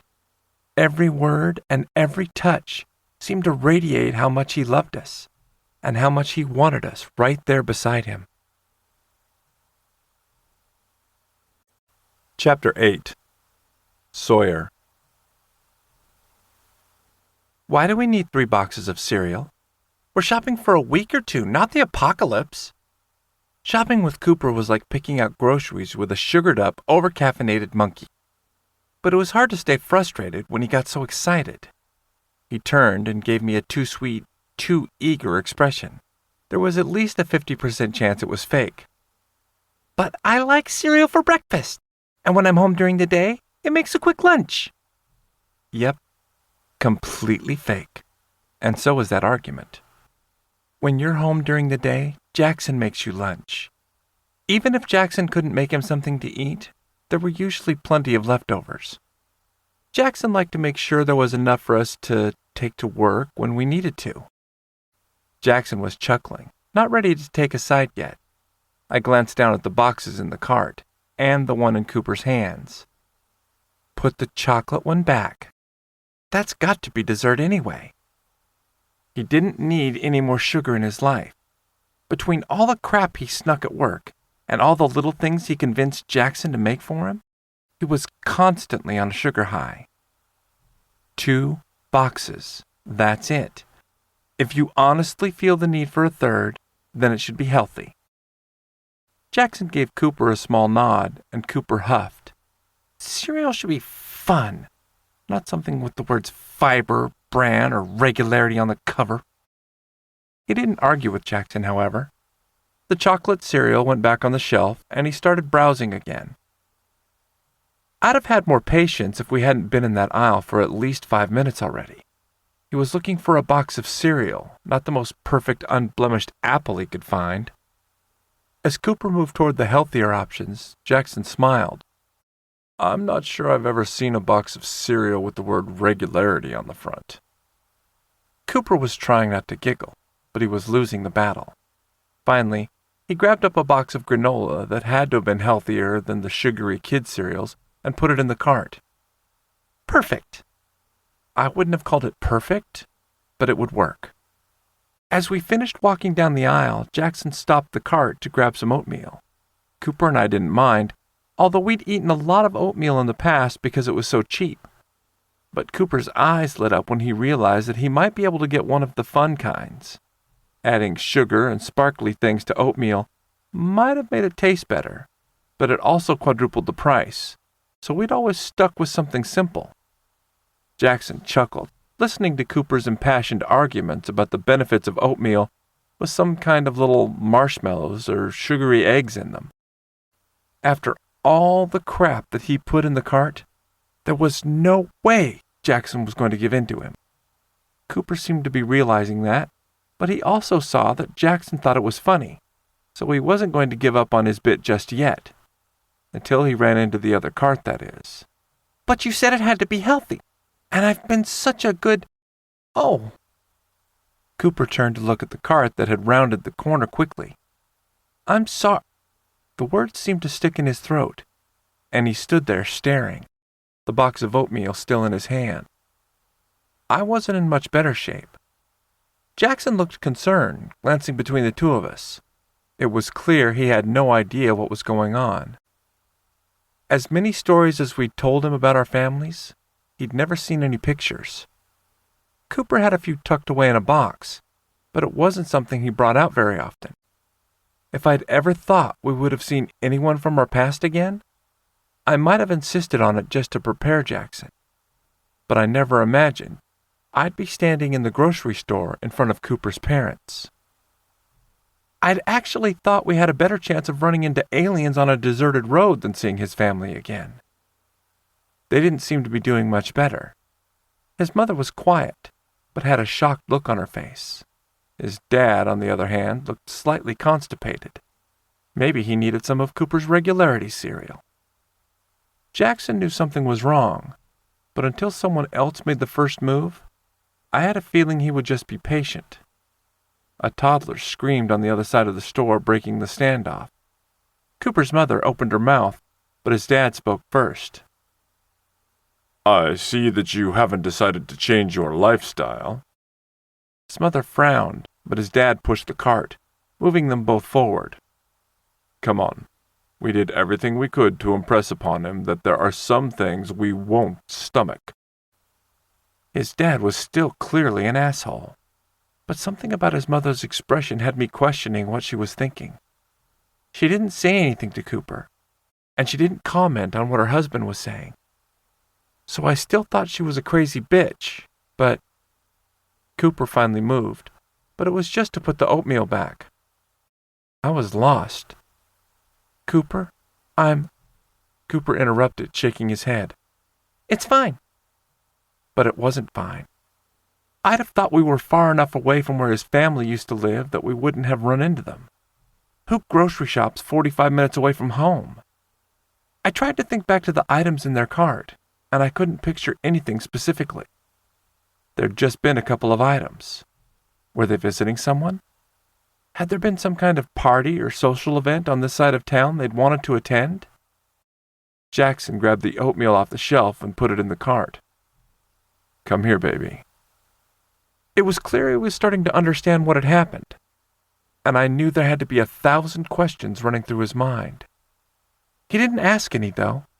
Jackson just gathered Cooper in his arms and gave him a tight hug. Cooper let his head rest against Jackson's shoulder for just a moment before straightening. So I can have anything I want in the store? It was like watching the movie and knowing that the DVD had skipped, and you'd missed a few lines. He didn't glance back at his parents, or even mention them. Cooper smiled at Jackson and then peered into the cart. Of course, baby. Jackson ran his hand over Cooper's head before letting Cooper step away. Whatever you want. Not knowing what to do or say was perfectly reasonable, especially since he hadn't been there when all the crazy had initially unfolded. But giving Cooper free rein in the grocery store was insane. No amount of trauma was worth that. Within reason. Whatever he wants within reason. Cooper giggled, still ignoring the scene that had just transpired. If we ever do have an apocalypse, the first thing we're doing is coming to the grocery store, so I can get all the fun stuff. Deal. But when the zombies are attacking, and all we have to survive on is marshmallows and chocolate cereal, we're going to eat you first. Okay, so maybe not the best way to handle things, but, in my defense, making him laugh seemed like a better idea than trying to figure out what to say. Cooper turned and gave us both a teasing grin. I'd be delicious. Jackson seemed stumped, and I couldn't blame him. Finally, he seemed to come to some kind of mental decision. This conversation has taken a turn toward the absurd and slightly creepy. If you want to pick out any meat to grill or even any bacon to cook for breakfast, you're going to stop talking about eating Cooper. He shivered and looked a little like Cooper talking about sushi. I gave Cooper a teasing frown.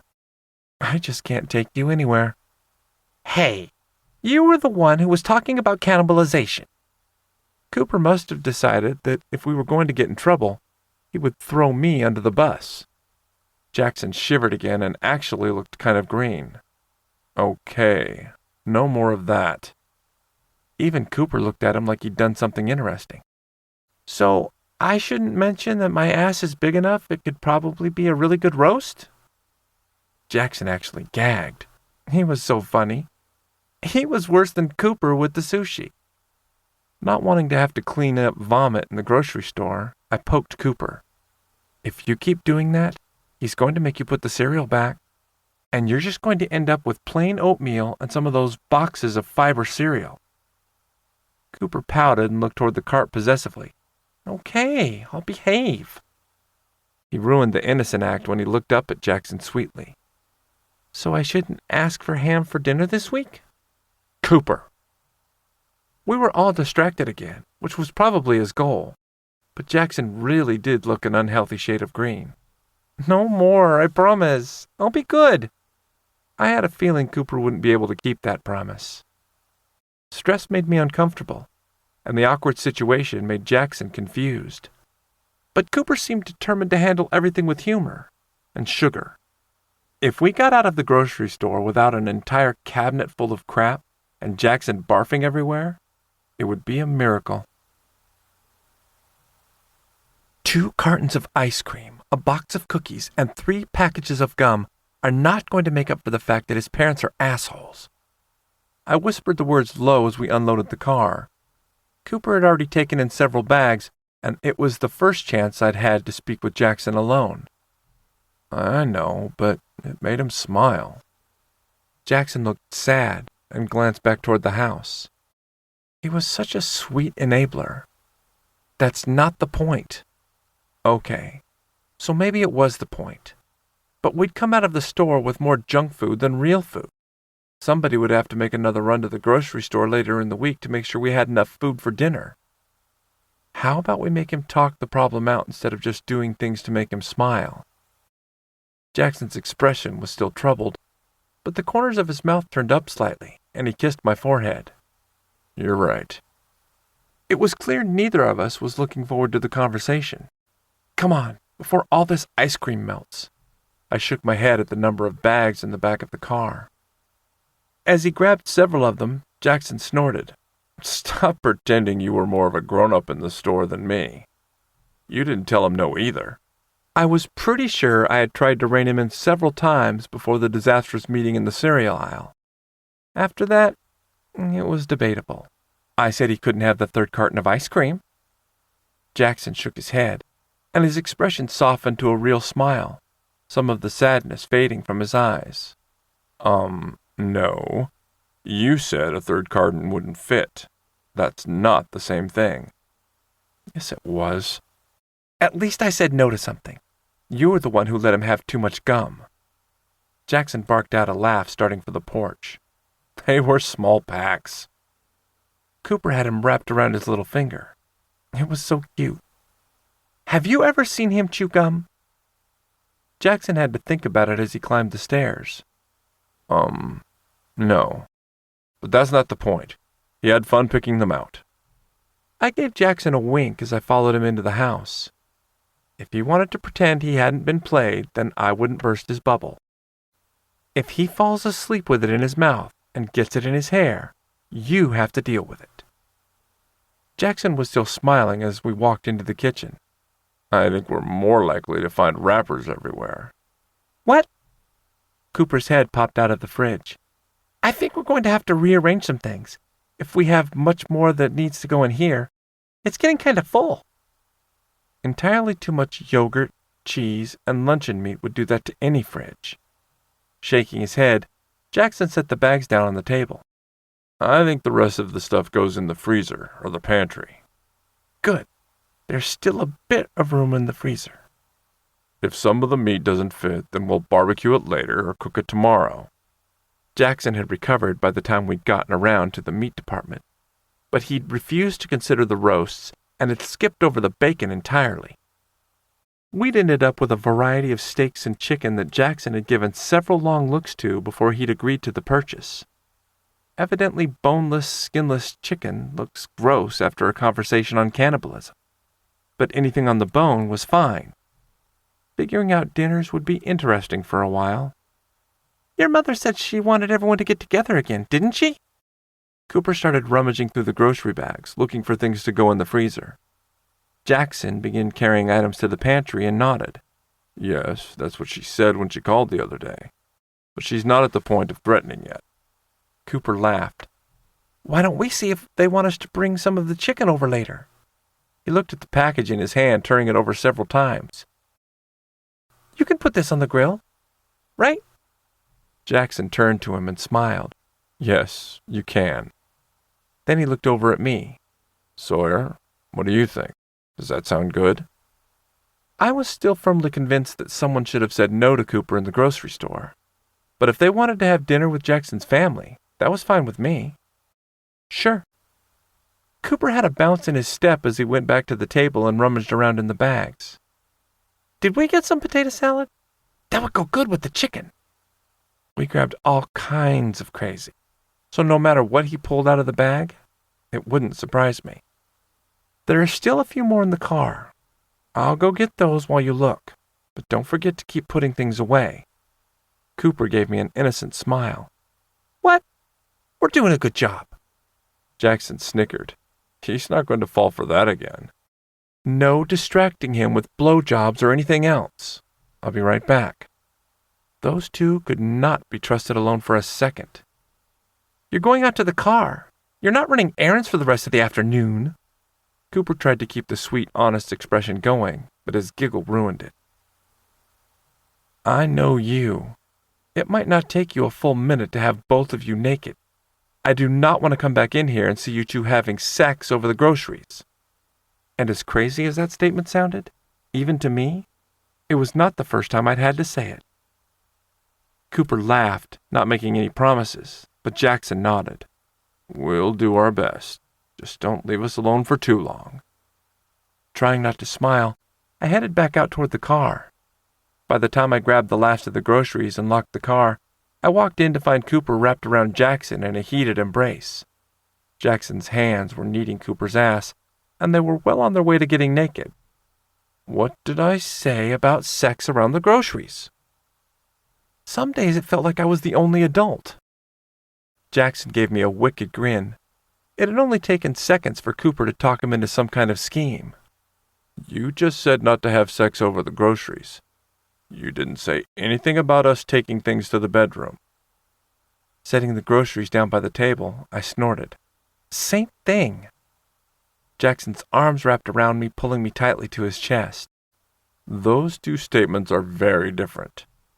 I think Cooper and I need to give you a very detailed example of how different they are.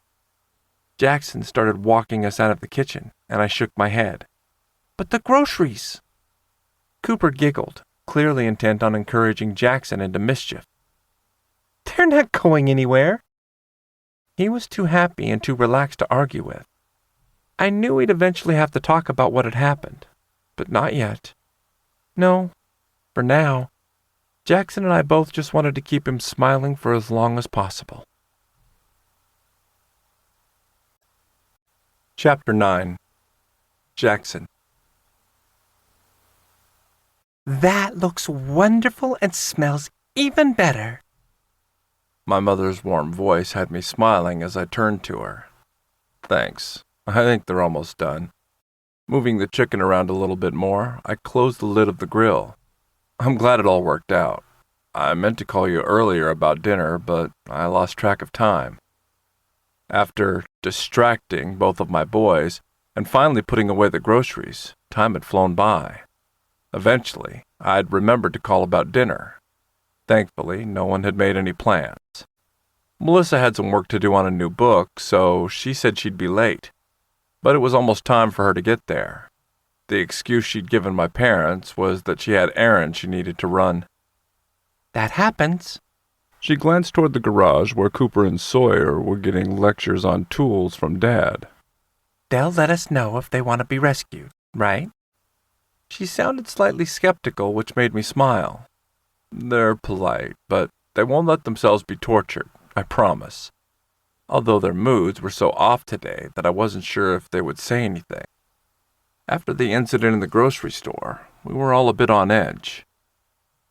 I wasn't sure if she heard something in my voice or if it was Mother's intuition, but she gave me a long look. Is everything all right? I realize that I'm still getting to know them, but they both seem stressed maybe. I wasn't sure how much to share. Cooper had never been the type to keep everything quiet, though, so I decided to tell her. We were grocery shopping earlier. We were just having fun and teasing Cooper as we went through the cereal aisle because, really, he's like shopping with a 5-year-old some days. I had to smile at the memory. He'd been driving Sawyer crazy. Cooper had grabbed that chocolate cereal just to make him nuts. She smiled, clearly able to picture what shopping with them must look like. What happened? I'm sure that can't be the reason for their stress. We were about ready to leave the aisle when Cooper bumped into someone's cart. I wasn't sure who it was at first, but both of the guys froze. It was like they went from alive and bubbly to mannequins in the space of a second. Standing there, not being able to figure out what caused the change in them, had been the longest few seconds of my life. It turned out that the older couple he bumped into were his parents. I don't know why they were even there. I'd already asked Sawyer if they lived anywhere close to us because I didn't want to take the chance of making him uncomfortable, of making either of them uncomfortable. There had to have been a reason they were at the store, but until I could figure it out, I wasn't sending Cooper there on his own. She frowned, shaking her head. That poor boy. What did they say? I can't imagine it was anything good. His mother didn't say a word. She stood there looking shocked and kind of sad. I can't imagine you standing there quietly in the same situation. But then again, I can't imagine you kicking me out. Your father is a handful, and obstinate on some things, but I can't imagine agreeing with him on anything that would push a child away. She went back to staring at the garage as if she could see through the wall to my sweet boys. His dad was a mess. He made some comments about Cooper not having changed and moved them forward. I don't know if things would have been any different if we hadn't been there, but eventually they would have found out about us. Mom nodded. And Cooper isn't the type to hide you. I know. He's always been so positive about everything that happened and about knowing they would change someday. I just don't know how this will affect him. She reached out and squeezed my arm. What did he say? I can't imagine that you ignored it. I shrugged and pushed at the guilt that was building. I tried to bring it up, but he kept changing the subject. All he really said was that he was fine. She glanced back at the garage like that was something she'd expect to hear from Cooper. He pretended like nothing had happened and started moving on right away. I think it brought back a lot of sad memories for Sawyer, so he's having a hard time with it. And I wasn't sure what to do. I've never been in that kind of situation. I don't want to screw things up. I think the only way you could mess things up would be to continue ignoring it. She finally turned her gaze back to me, giving me a, "You're smarter than that" look. He might be honestly fine. Everybody reacts to trauma differently. But you need to talk to him about it. Something like that could fester and eat away at him, and maybe even your relationship. She shook her head, clearly realizing how that hit me. But I don't think that would happen. He's made it very clear that you and Sawyer are his family. But that could deteriorate his self-confidence, or his ability to feel loved. Parents aren't supposed to walk away from their children like that. You're right. It's just hard. I don't want to make him sad. He was my bouncy, silly pup, and I didn't want anything to chase the laughter from his eyes. They're the ones who started this. You wouldn't be making him sad. You would be helping to heal him. But knowing Cooper, he sees this in his own way. You just won't know what that is until you actually talk about it. I gave her a smile. Why aren't mothers so smart? She sighed. Just some of us. It seems others never learned what that title means. I just can't believe she'd send her child away. If she regrets it, she doesn't seem willing to stand up to her husband yet. But there was something about her expression that made me doubt my words. Maybe I'm judging her too harshly. My mother shook her head. No, you put your children first. Yes, you don't want to raise them to be entitled or brats, but you don't throw them out for who they are or who they love. And you don't let anyone else do it either. Her expression took on a harsher tone. They'd have never found your father's body if he'd tried to do something like that to you. I think I'm smart enough that I wouldn't have gotten caught. And if all else failed, your sister could have helped out, although her imagination seems to run to dirtier things than murder. She smirked when my mouth fell open. Yes, she thinks she's so clever. Unfortunately, she let your father borrow her car last year when his was in the shop, and she left boxes of books in the trunk. By the look on your face, I'm assuming you know what she writes? That was an education, let me tell you. Your father had all kinds of weird questions.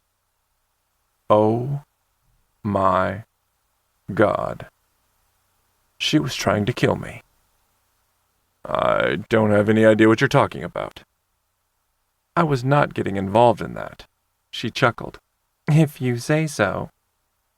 It was the ultimate rock and hard place. On one hand, Melissa would kill me and tell all of my secrets if I acknowledged hers. On the other hand, my mother knew her pen name. Survival seemed like the right option, no matter how hard it was. Melissa works in insurance. What are you talking about? Okay, I really was a terrible liar. Where was Cooper when I needed him?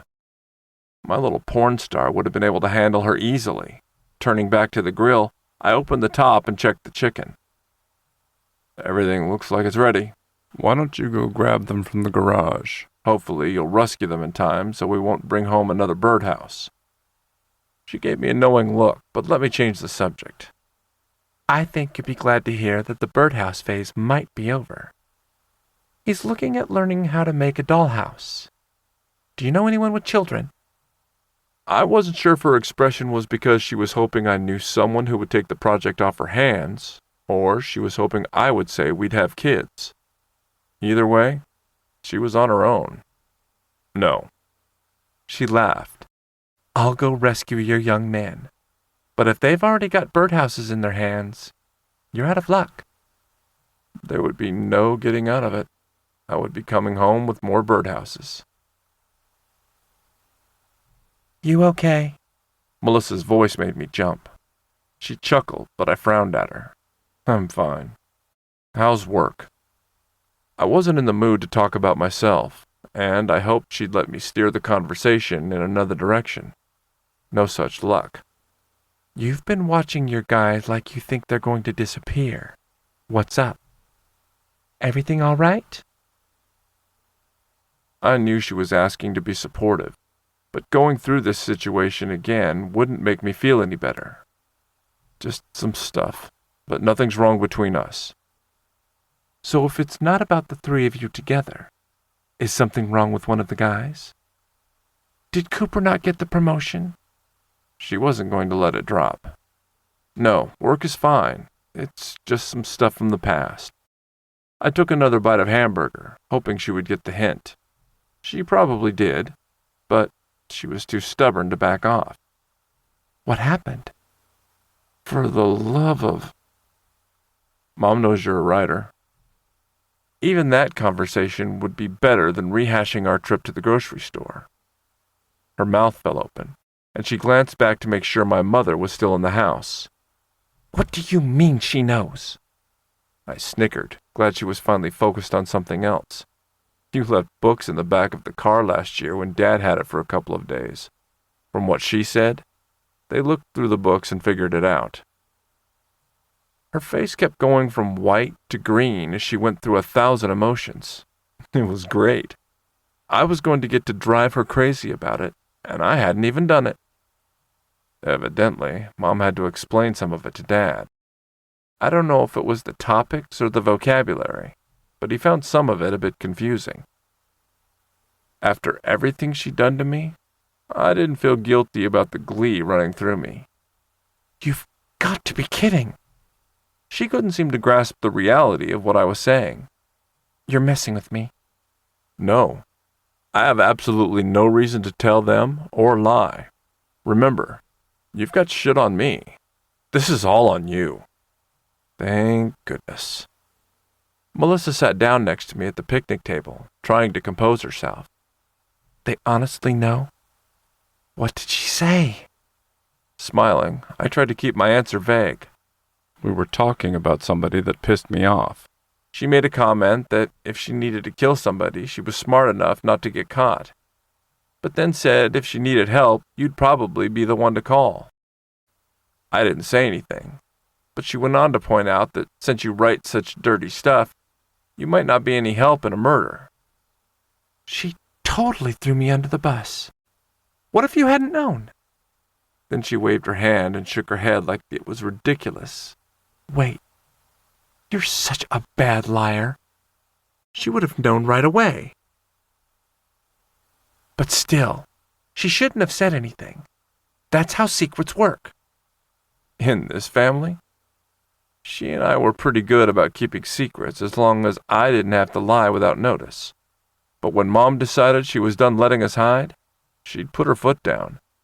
Evidently, she was tired of Melissa hiding her writing.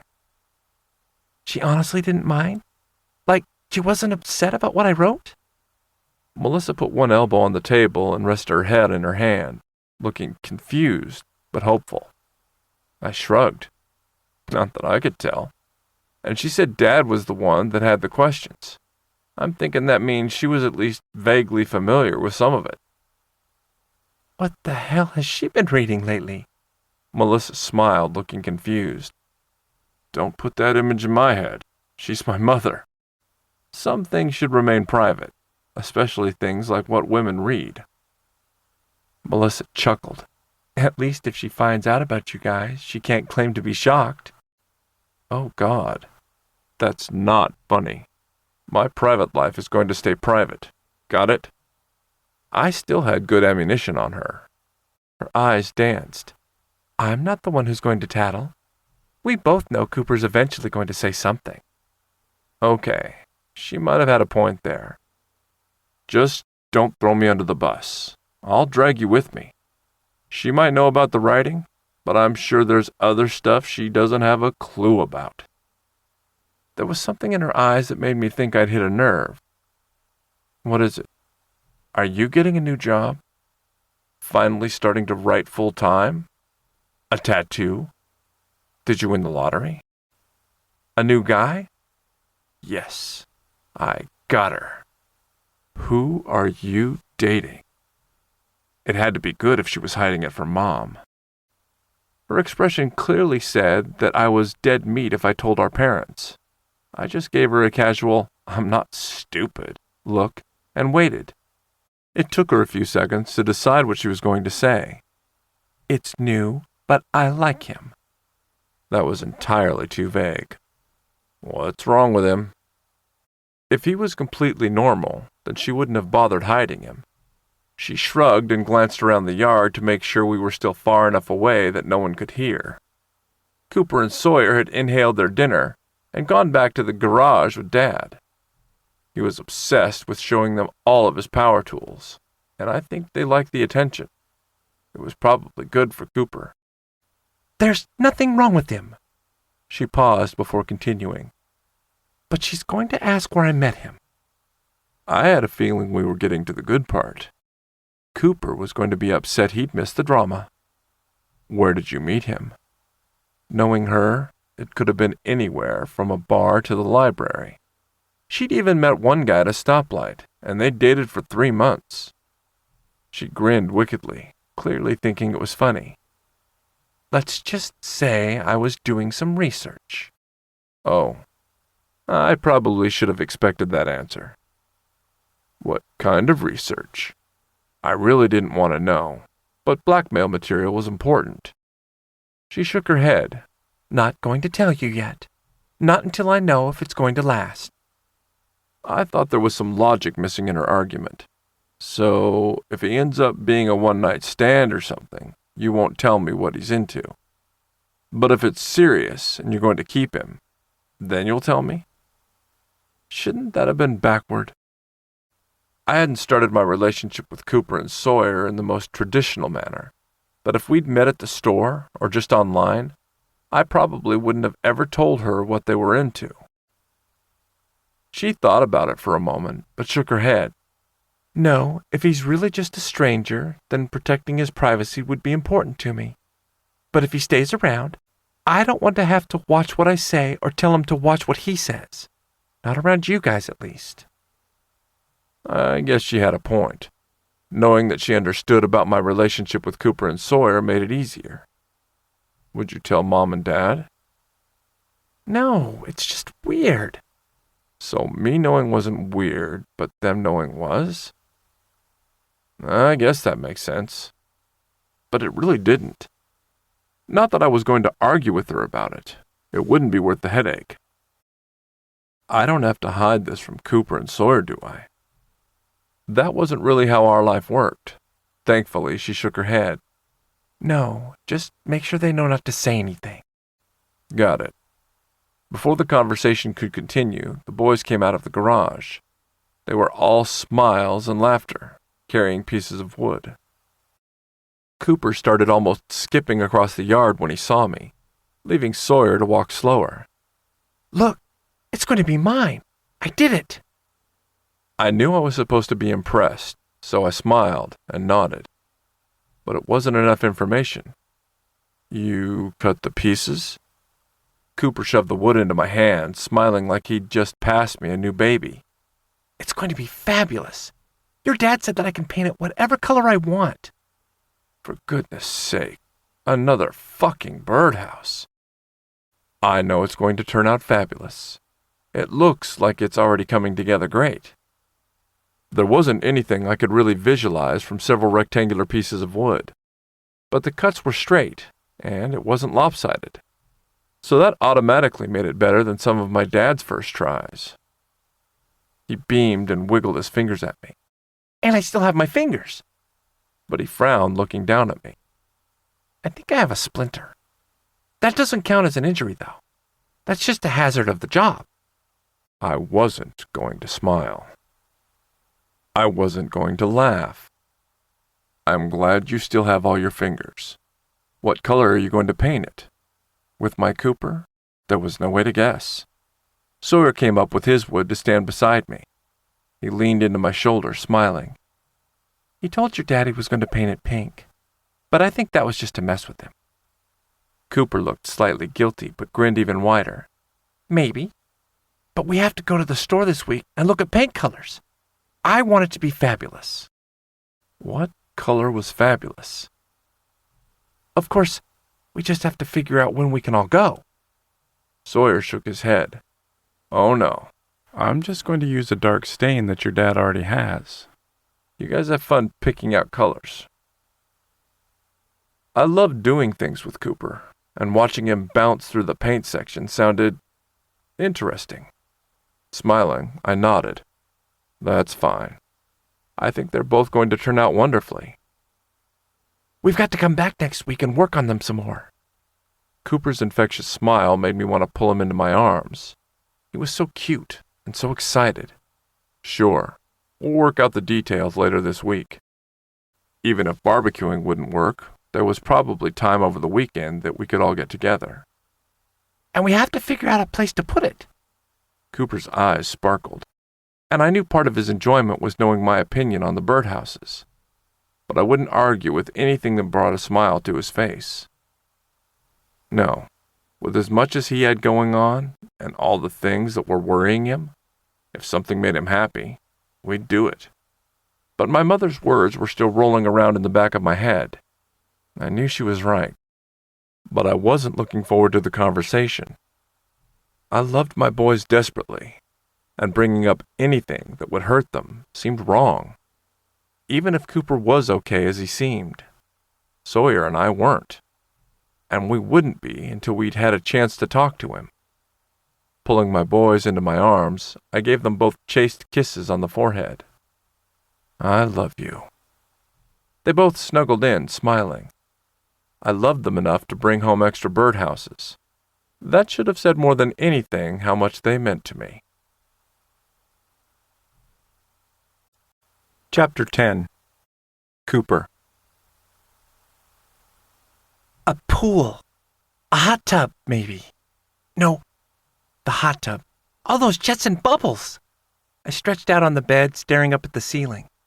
Having the house all to myself was always weird, but sometimes it was nice. Like when I could stretch out on the bed naked and just relax. Being able to play with myself would have made it better, but Jackson had a class, and I wouldn't interrupt him just to ask if I could orgasm. Not this time, at least. Wait, there isn't enough privacy in the backyard for a hot tub. Talking him into a hot tub would be one thing. If I had to add in a privacy fence and stuff to keep everyone from seeing him naked, that wouldn't work. I was good, but I wasn't a miracle worker. But it would be so perfect. Instead of lying on the bed talking to myself, I could have been floating in the hot tub talking to myself. It wasn't like I had nothing to do. I just didn't feel like doing it. Normally, that wouldn't have been a problem. But I told Jackson and Sawyer earlier about my big plans for the day, so doing nothing wasn't really an option. They'd just start to worry more and ask if I was okay again. I was fine. That wasn't the problem. I was nervous and lazy. That was nothing out of the ordinary. But they wouldn't believe it. I was going to have to sit down with them and make them talk about their feelings. They kept everything too bottled up and had been slightly nuts since the grocery store. At first, I thought they needed time to deal with things, but that wasn't working. No, it was a wound that festered, not something that would clear up on its own. Time to rip off the Band-Aid. Wait, if it had festered, it probably needed something better than a Band-Aid. I might have to work on that analogy. Whatever I'm ripping off, it's time.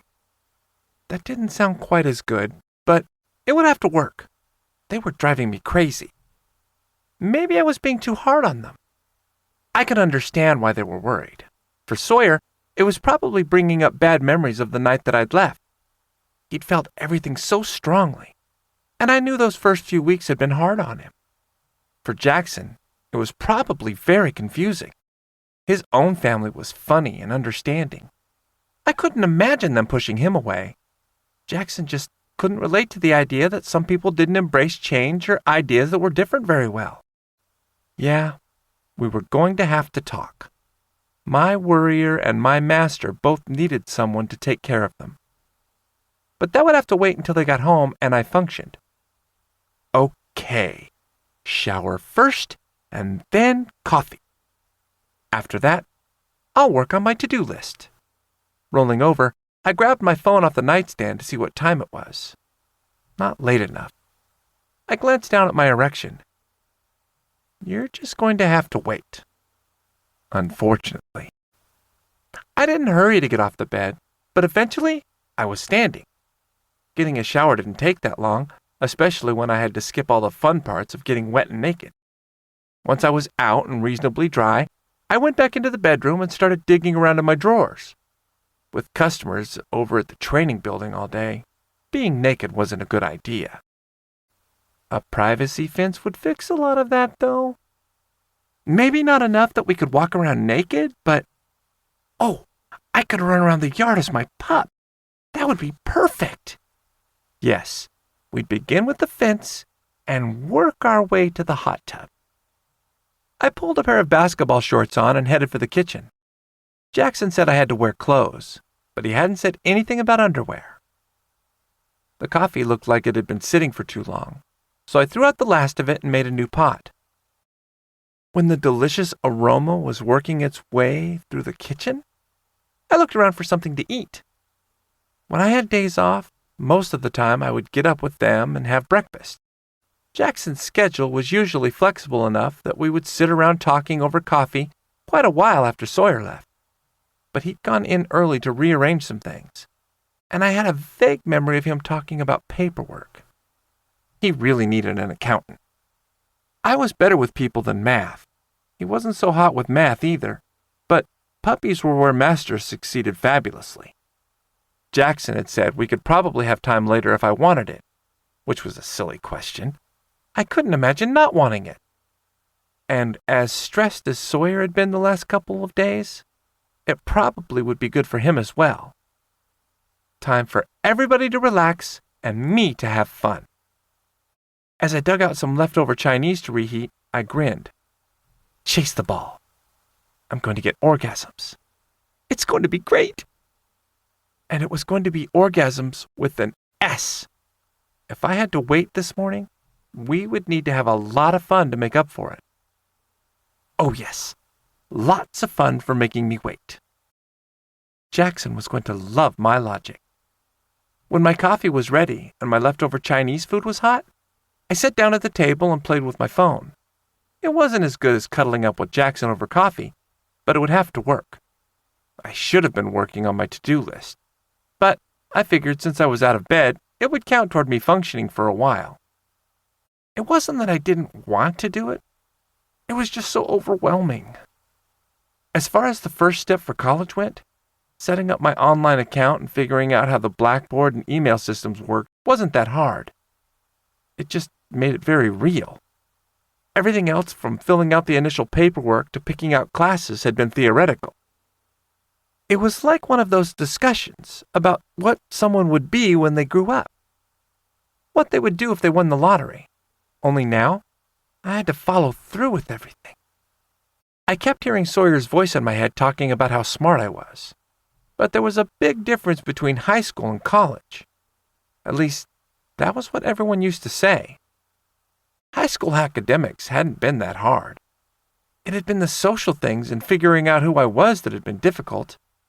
Classes had been about paying attention and taking notes and doing homework. It had felt very straightforward and logical. College couldn't be any different, could it? So what have you been up to? Jackson's voice made me jump, but it was the arms that wrapped around me that made me squeal. He chuckled and leaned down to kiss my cheek. I'm sorry. I thought you heard me. I shook my head. No, I think you can tell by my reaction that I didn't. I turned my face and stuck out my tongue at him. You did that on purpose. He shrugged, looking slightly guilty. Possibly. But you were dancing around and playing the music so loud that I couldn't resist the temptation. If you want me to behave, you shouldn't be running around the house nearly naked. I barked out a laugh. I've got shorts on. As I turned in his arms, his hands moved down my back to cup my ass. He gave both cheeks a squeeze and grinned. But you don't have a shirt on, and as far as I can tell, there's nothing restraining your sexy hard-on, so it counts. You're the reason for this. I swung my hips, letting my erection grind against his body. Problem, so you can't complain. I'm not complaining, pup. You're beautiful. He tightened his grip and kissed my forehead. But I kind of expected to come in and find you on the computer. Did you get everything done? I loved how he was trying to be subtle and supportive, but the way he glanced around the kitchen gave him away. I've been busy. That wasn't a lie. I'd vacuumed the house. I'd mopped the kitchen. I'd dusted everything because, come on, the feather duster was fun. I just hadn't exactly gotten to the school stuff. Jackson, clearly understanding my creative truth-telling, didn't ask a stupid question like why I'd cleaned the house. What was next on your list? I didn't have to lie that time or come up with a creative version of the truth. I was going to get another cup of coffee and see if there was any cheesecake left. It somehow seems to have disappeared. It was Jackson's turn to look guilty. I don't know what happened. A piece here, a little piece there, then it was gone. I think I had some help, though. I shook my head like I was sad and gave him an innocent look. It has to be Sawyer. He's sneaky like that. Jackson shrugged and nodded. I can see that. He's clearly the type to sneak bites when everyone else isn't home, or say he's taking lunch to work when he really just grabbed a banana and a huge slice of cheesecake. Oops. I was going to have to sneak smaller pieces next time. Yep, we'll have to watch him better in the future. A grin broke out on his face, and his eyes sparkled. I think I can guarantee I'll keep a closer watch on him. In fact, I might just keep a closer watch on both of you, because I have a feeling there's something we need to talk about. Cuddling closer to Jackson, I let my cock rub against his hip. I wasn't going to seduce him to get out of talking, but if he distracted us first, then it wouldn't be my fault. Jackson chuckled, and one hand reached down to smack my ass. No distracting me, pup. You've cleaned most of the house. You've done everyone's chores, including your own. It's almost frightening. I sighed. I was supposed to be getting everything with the university set up online. At first, I was distracted by regular things, but once I was dressed and functioning, I still couldn't do it. Jackson's arms tightened around me, and I felt him press a kiss to the top of my head. It's a big change for you. He didn't ask any questions or press for answers. That made it even harder to stay silent. What if it's not like high school? What if it's harder and just doesn't work? I'm not saying I think I'm dumb. It's just huge. You're right. That wasn't what I'd been expecting him to say, but it made me feel less crazy. I know. I'm always right. Jackson chuckled, and his hand came up to caress my head. This is a big change. It would be for anyone, and in this case, everything that happened makes it more important. You already started planning this once, and everything got ripped away from you. I hadn't thought of it like that. Sawyer likes to say that I got good grades in high school, and he's right. He's not just saying that. I graduated with one of the highest GPAs in our graduating class. I didn't quite ace the SAT, but I did really well on that too. I probably could have gotten academic scholarships, but my parents didn't think it was important, so I never got around to filling out the paperwork. I could hear the smile in Jackson's voice. Sawyer loves to brag about you. He's so proud of everything you accomplished. You probably could have gotten some fabulous scholarships. I didn't care about scholarships, or even money. It wasn't something I ever thought about. Looking back, it was probably a status thing for them. Being able to say they paid for my college outright would have made them feel more superior. For some people, that kind of thing is important. It wasn't for me. I saw college as a chance to escape and figure out who I was. I always knew there were different parts of me inside that wanted to get out. When I found the puppy play online, I knew I'd found a big part of it. I never planned on telling them, not because I was ashamed of it, but because it was private. I can understand that. There are some things you just don't want to tell your parents. Like the fact that you want a tail and to run around chasing a tennis ball because it's fun and turns you on. Jackson snorted. Or that you get turned on by watching a guy with a tail crawl around chasing a tennis ball. I giggled. Yeah, that too. Or the fact that you want to bend your boyfriend over your lap so you can spank his bottom. Or the fact that you want to do it with 2 boyfriends. Jackson's body shook with silent laughter. Yes, although that conversation would go over a lot easier now than it might have in the past. Now I was the one laughing. I can't believe she left the books in the car. She was always so good at being devious in the past. Part of me thinks she wanted to get caught. I nodded against his chest, at least subconsciously. I'm just glad your parents were accepting. I felt his body shift, and I pictured him nodding, but I didn't move. I was too comfortable. I don't even want to know what kind of questions my father had. That would be the best conversation ever. Giggling, I could almost see it in my head. Jackson's dad was so funny with his serious but endearing obsessions. I knew it had to have been priceless. That's terrible. I don't even want to hear my parents discussing sex, especially kinky sex. Jackson shuddered and had the same sound in his voice as when we'd tease him in the grocery store. He was so cute. Okay, I won't torture you by telling you all the crazy things he probably doesn't know about kinky sex. Cooper. Laughing, I wrapped my arms around him. I'll be good. I think the only way you'll be good is if I keep you occupied. How about we go lie down on the bed and you show me the site? We'll do it together. Jackson pressed another kiss to my head, and his hand moved down my back in slow strokes. What about work?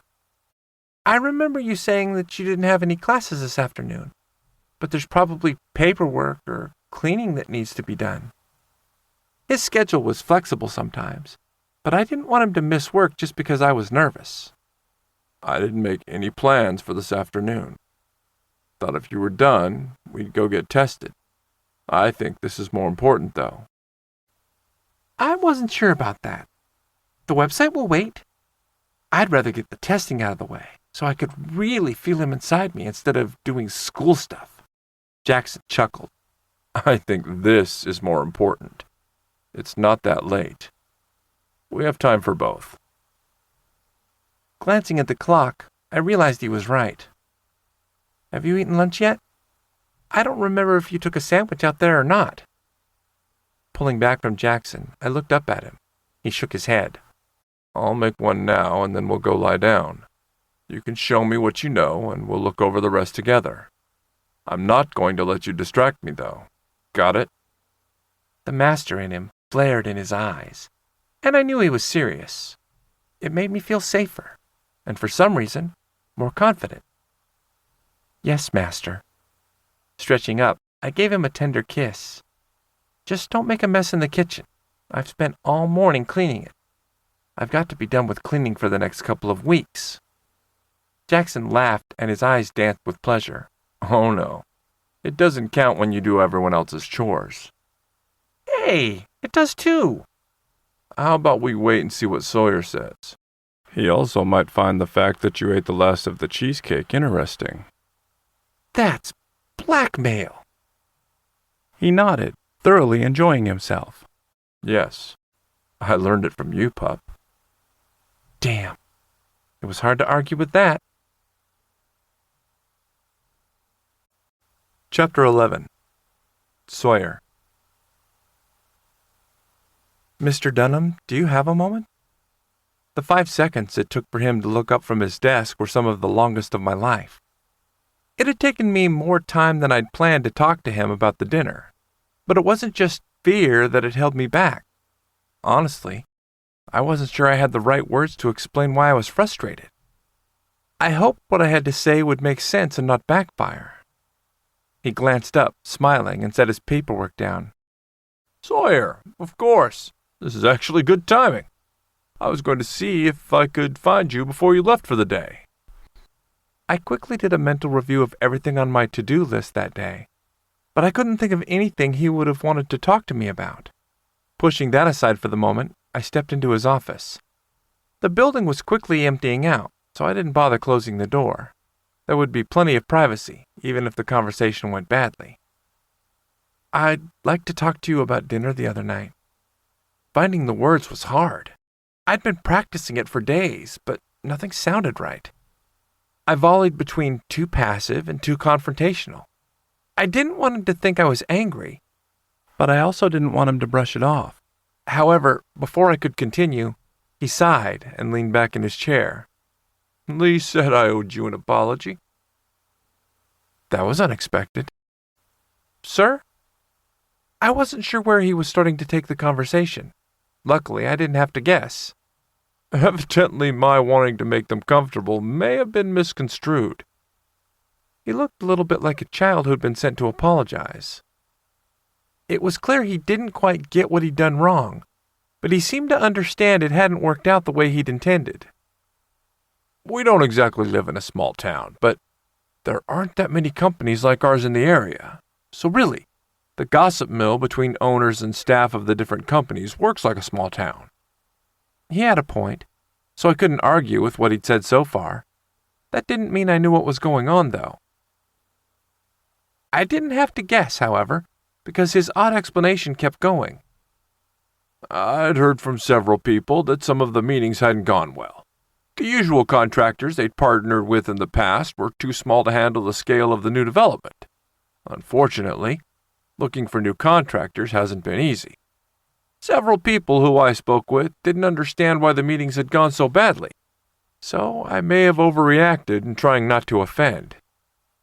Yes, I could picture Lee lecturing him as soon as she'd realized what he'd done. It had some of the last bits of frustration fading, and I tried not to smile. I understand your thoughts on the situation. Suddenly, I wished I had Cooper's ease with talking to people. He wouldn't have had any issue taking Mr. Dunham to task. If you'd have explained the situation beforehand, I may have even agreed with you. The people I worked with were more comfortable with plants and drawings than customers sometimes. However, I should have been given some warning. Everyone was at a loss over my reason for being there, and it made things unnecessarily awkward. Mr. Dunham cocked his head, looking slightly confused. Thinking back over what I'd said, I wasn't sure where I'd lost him. He sat up in his chair and rested his arms on his desk. What do you mean? I thought Ralph told you about the meeting. I shook my head. No. His daughter had the flu last week, and his wife was at a conference. He had most of that week off, remember? What was he supposed to have talked to me about? Mitch said you needed me at the dinner and then made some vague comments about how big it was going to be, but that it was in the middle of nowhere. That's it. There had also been some vague comments about me helping them fit in, which hadn't helped the confusion any. Mr. Dunham gave a bark of laughter, but it was filled with more frustration than happiness. Oh, God! That must have seemed even worse. He leaned back again in his chair, mumbling something about someone killing him. He actually looked apologetic. No, Ralph was supposed to have talked to you about the project before we went. Not the specifics, because we didn't have much to go on. But we'd talked about you working on the team who would handle the design. They'd what? My confusion and probably shock made him smile. It's going to turn out to be one of the biggest we've ever done. The scale of the development is immense. We have the manpower, but everyone else's plate is pretty full. He paused, letting that sink in before he continued. We talked about bringing you on in a different role for this one. It wouldn't necessarily be a traditional raise, but there would be some additional compensation for the extra work. That sounded enough like a raise that I wasn't going to complain. Again, I'm sorry. He was supposed to have talked to you last week about the new role. I didn't realize he was out for that many days. With everything going on, it must have slipped his mind. Yes, I'll admit that your relationship made things easier. I was glad he didn't skip that part, but I still wasn't sure how he'd felt about the situation.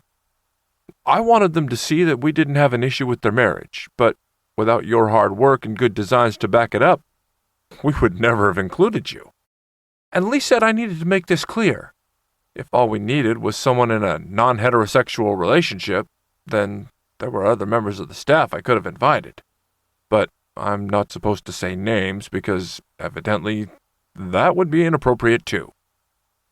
Their conversation must have been a doozy. Yes, some discretion would be a good idea in that situation. I was pretty much the guy who kept his head down and didn't pay attention to a lot of the social dynamics going on at work, so I wasn't sure who he was talking about. There had been a variety of single people as well as people in established relationships at the barbecue.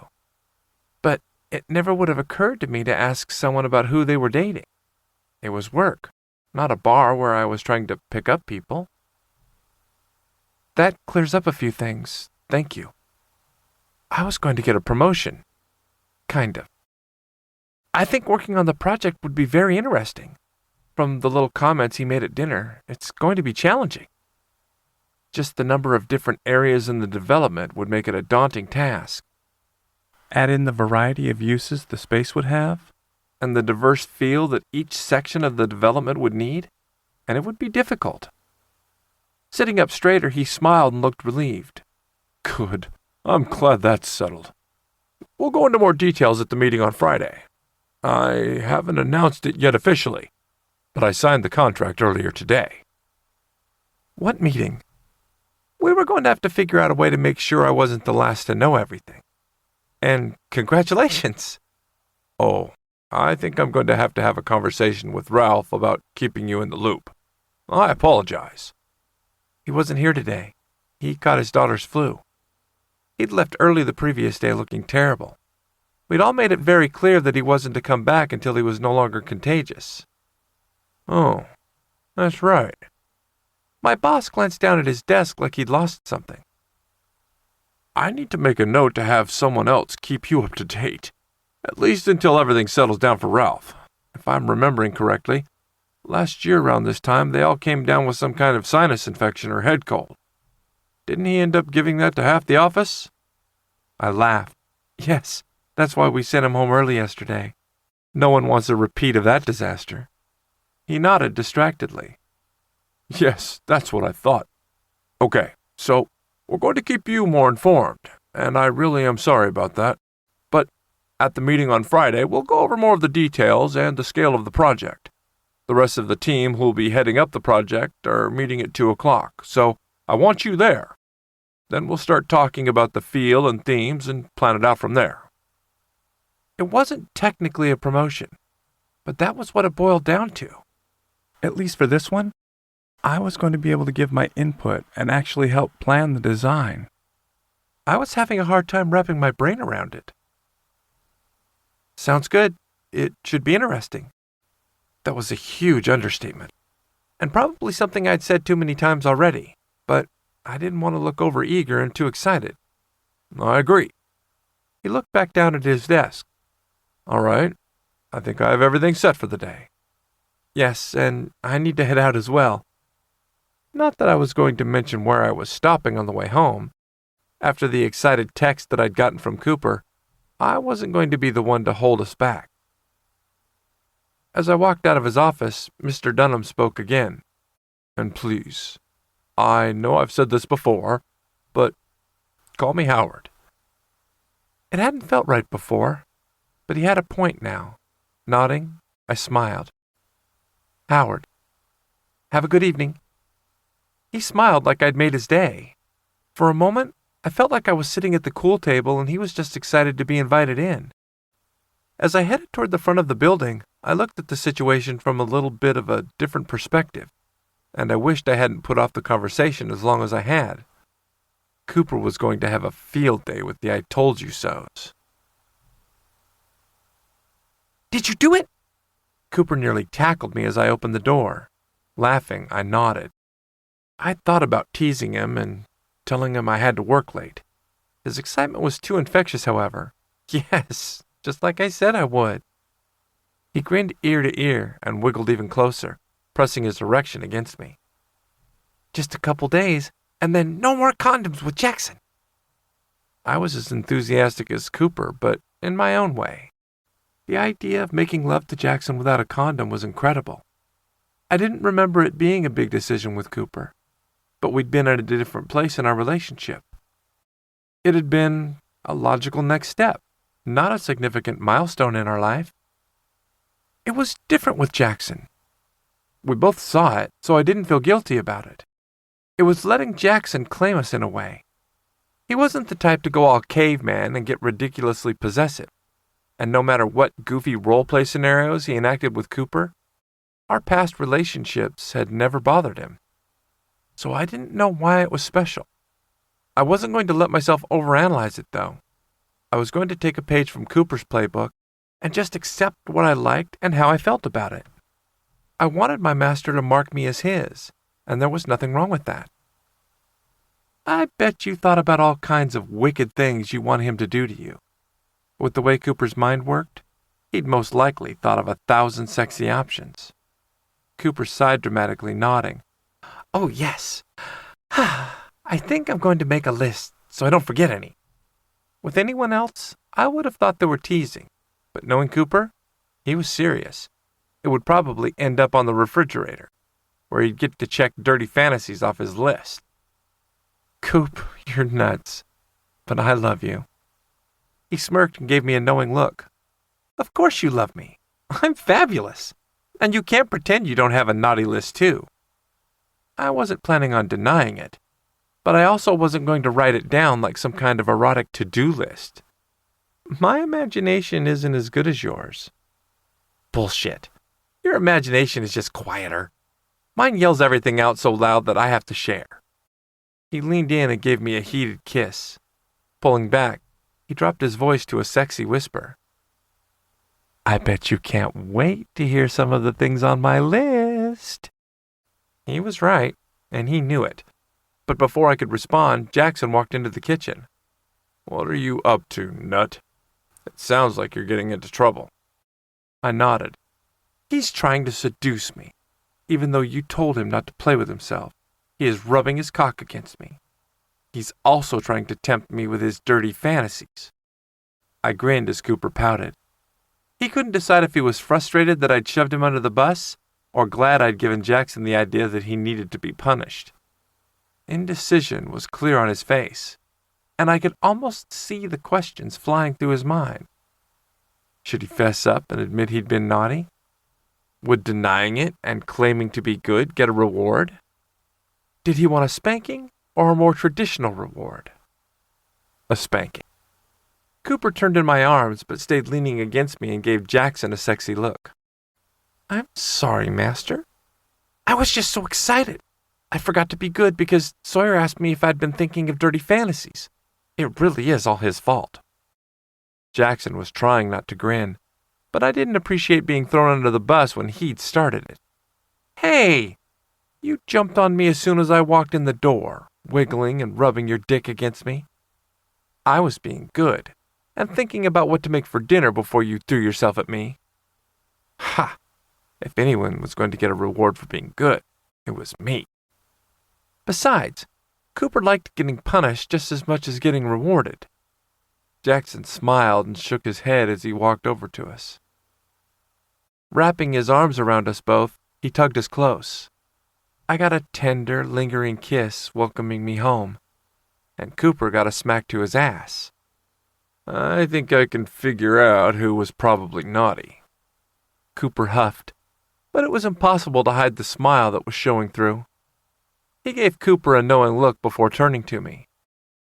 Did you have anything in mind? The afternoon was busier than I thought, and I forgot to lay the chicken out. I thought you worked this morning. Depending on the paperwork and things that came up, however, he'd sometimes work a lot longer than planned. Jackson nodded. Yes, but then Cooper and I got distracted browsing around the school website before we went to get tested. See? He is distracting everyone today. Jackson chuckled, and Cooper wiggled excitedly. You're right. I think we might need to remind him how to be good. That sounded like a promising evening, but before I could say anything, my stomach growled. Cooper giggled, and Jackson leaned in to give me a kiss on the forehead. Dinner before punishments. What do you guys want to do? Should we go out? I considered Jackson's question for a moment, but all I really wanted to do was relax. How about we just order pizza and stay here? Cooper bounced excitedly. Yes, there's a new episode of that sci-fi show on. It actually held his attention long enough that Jackson and I got to relax, so I nodded. That sounds like a good enough evening to me. I turned my attention back to Jackson. What do you think? Sounds perfect. You go get comfortable and I'll call. As he stepped away, he gave Cooper a stern look. No distracting him. You're going to have to wait until you're showing me you can be good. And I haven't decided about Sawyer yet, so you have to behave. Not knowing what would happen, or if I'd get to come, shouldn't have been that exciting. Just seconds before, all I'd wanted to do was curl up on the couch with them. But with that one sentence, my thoughts took a sexier turn, and I couldn't wait for dinner to be over. I had a feeling it was going to be an interesting evening. Chapter 12. Jackson. I woke up to see my boys sprawled across the bed. It was still early for a Saturday, but there was too much on my mind to sleep in. Sawyer was pressed against my side, curled into me like he hadn't moved all night. Cooper, on the other hand, took up half the bed and had somehow ended up completely upside down. He was as wiggly in his sleep as he was when he was awake. I couldn't help but think that the stress of the past week or so hadn't made things any easier. I thought we might have handled some of the concerns he had about college, but we still hadn't sat down and had a good conversation about his parents. That was partly my fault, but the rest was just because he was Cooper. When I pinned him down long enough to have a conversation, we either went completely off track or got deliciously distracted. It was time to stop running from the discussion and remind all of us, me included, why they called me Master. Rolling over toward Cooper, I draped one arm over his legs and started tickling his feet with the other. When he began to writhe and groan, I pinned his legs to the bed. I had no desire to end up with a black eye from a squirming Cooper. It would end up being a story that got completely out of hand, like the dildo bruise.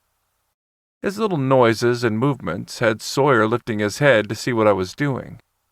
He gave a laugh and wrapped himself around me while I continued to torment Cooper's feet. Eventually, Cooper's eyes opened, but instead of complaining, he lifted his hips and wiggled his butt. "I have better things for you to tickle if you want to play." I gave the tempting skin a smack that echoed through the quiet bedroom. Cooper moaned and offered it up even more. I chuckled, but shook my head. "Come up here. I want to talk to you first. Then see about tickling your better things." He giggled and turned around as I released his legs. "I'll be right back." He scrambled off the bed, nearly falling when he got stuck in the sheet. He managed to catch himself at the last minute, but landed with a thud that had Sawyer and me both concerned.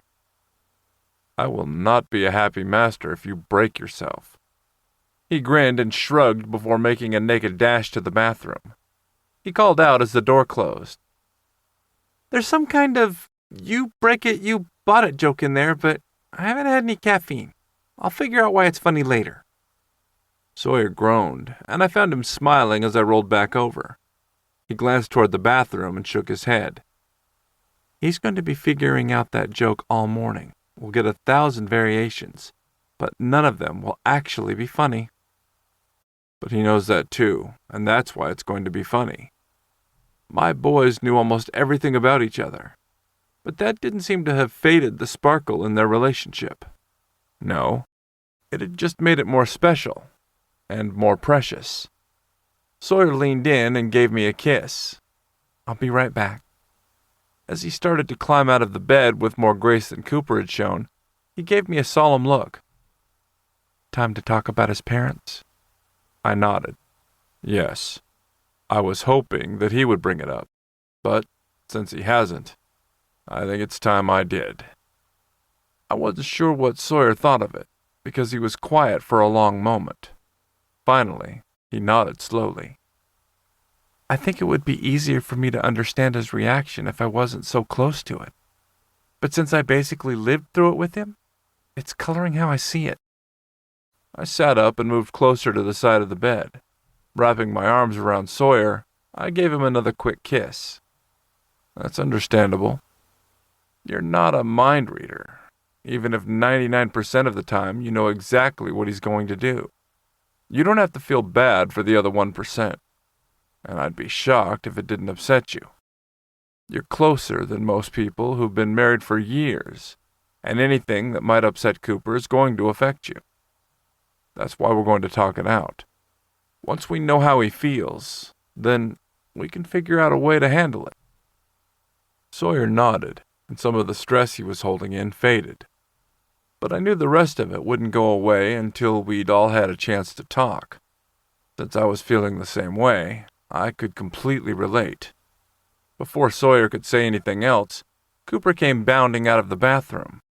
He ran across the room and jumped onto the bed, laughing and smiling. Sawyer grinned and shook his head, but got off the bed and headed for the bathroom.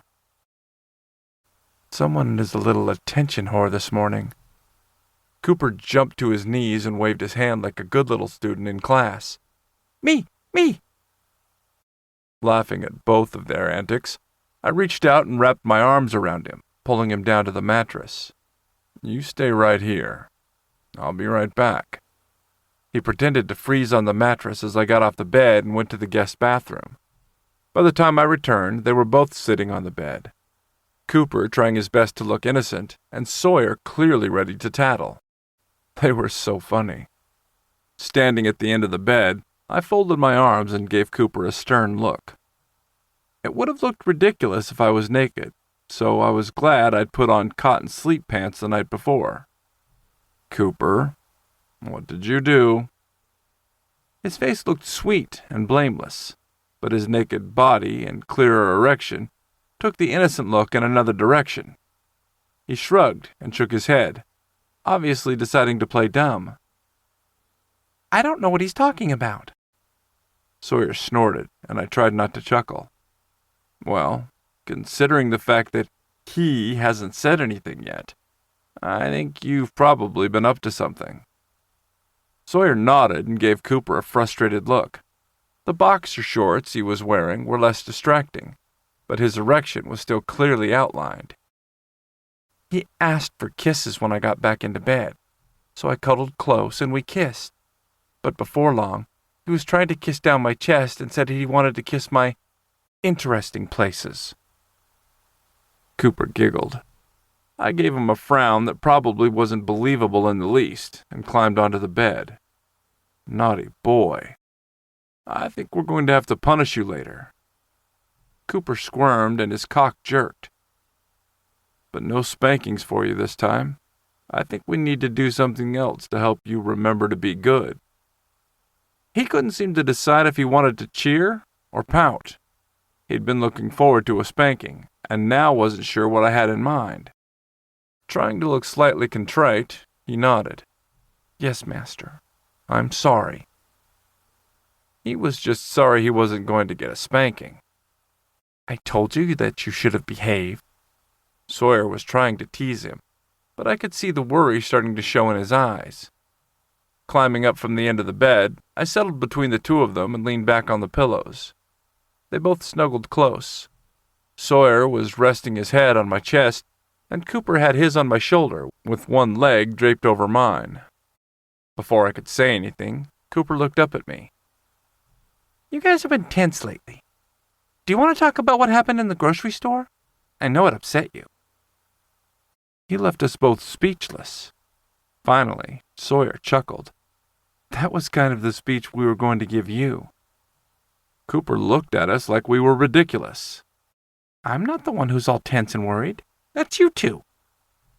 I tried to resist the urge to smile, but it was almost impossible. I finally gave in and kissed his forehead. We've been worried because we didn't know how you were handling it. You've been quiet about the whole situation, and we've been waiting for you to let us know you needed to talk about it. But the silence is making it worse for us. He cocked his head like I'd said something curious. I'm never silent. Sawyer barked out a laugh. Cooper and I gave him a "can't you behave" look, but he shrugged. Sorry, but that was funny. Okay, so it was funny, but that wasn't the point. Turning my attention back to Cooper, I nodded. I didn't mean silent in general. I meant you were very quiet about what happened. He nodded, seemingly agreeing with the statement.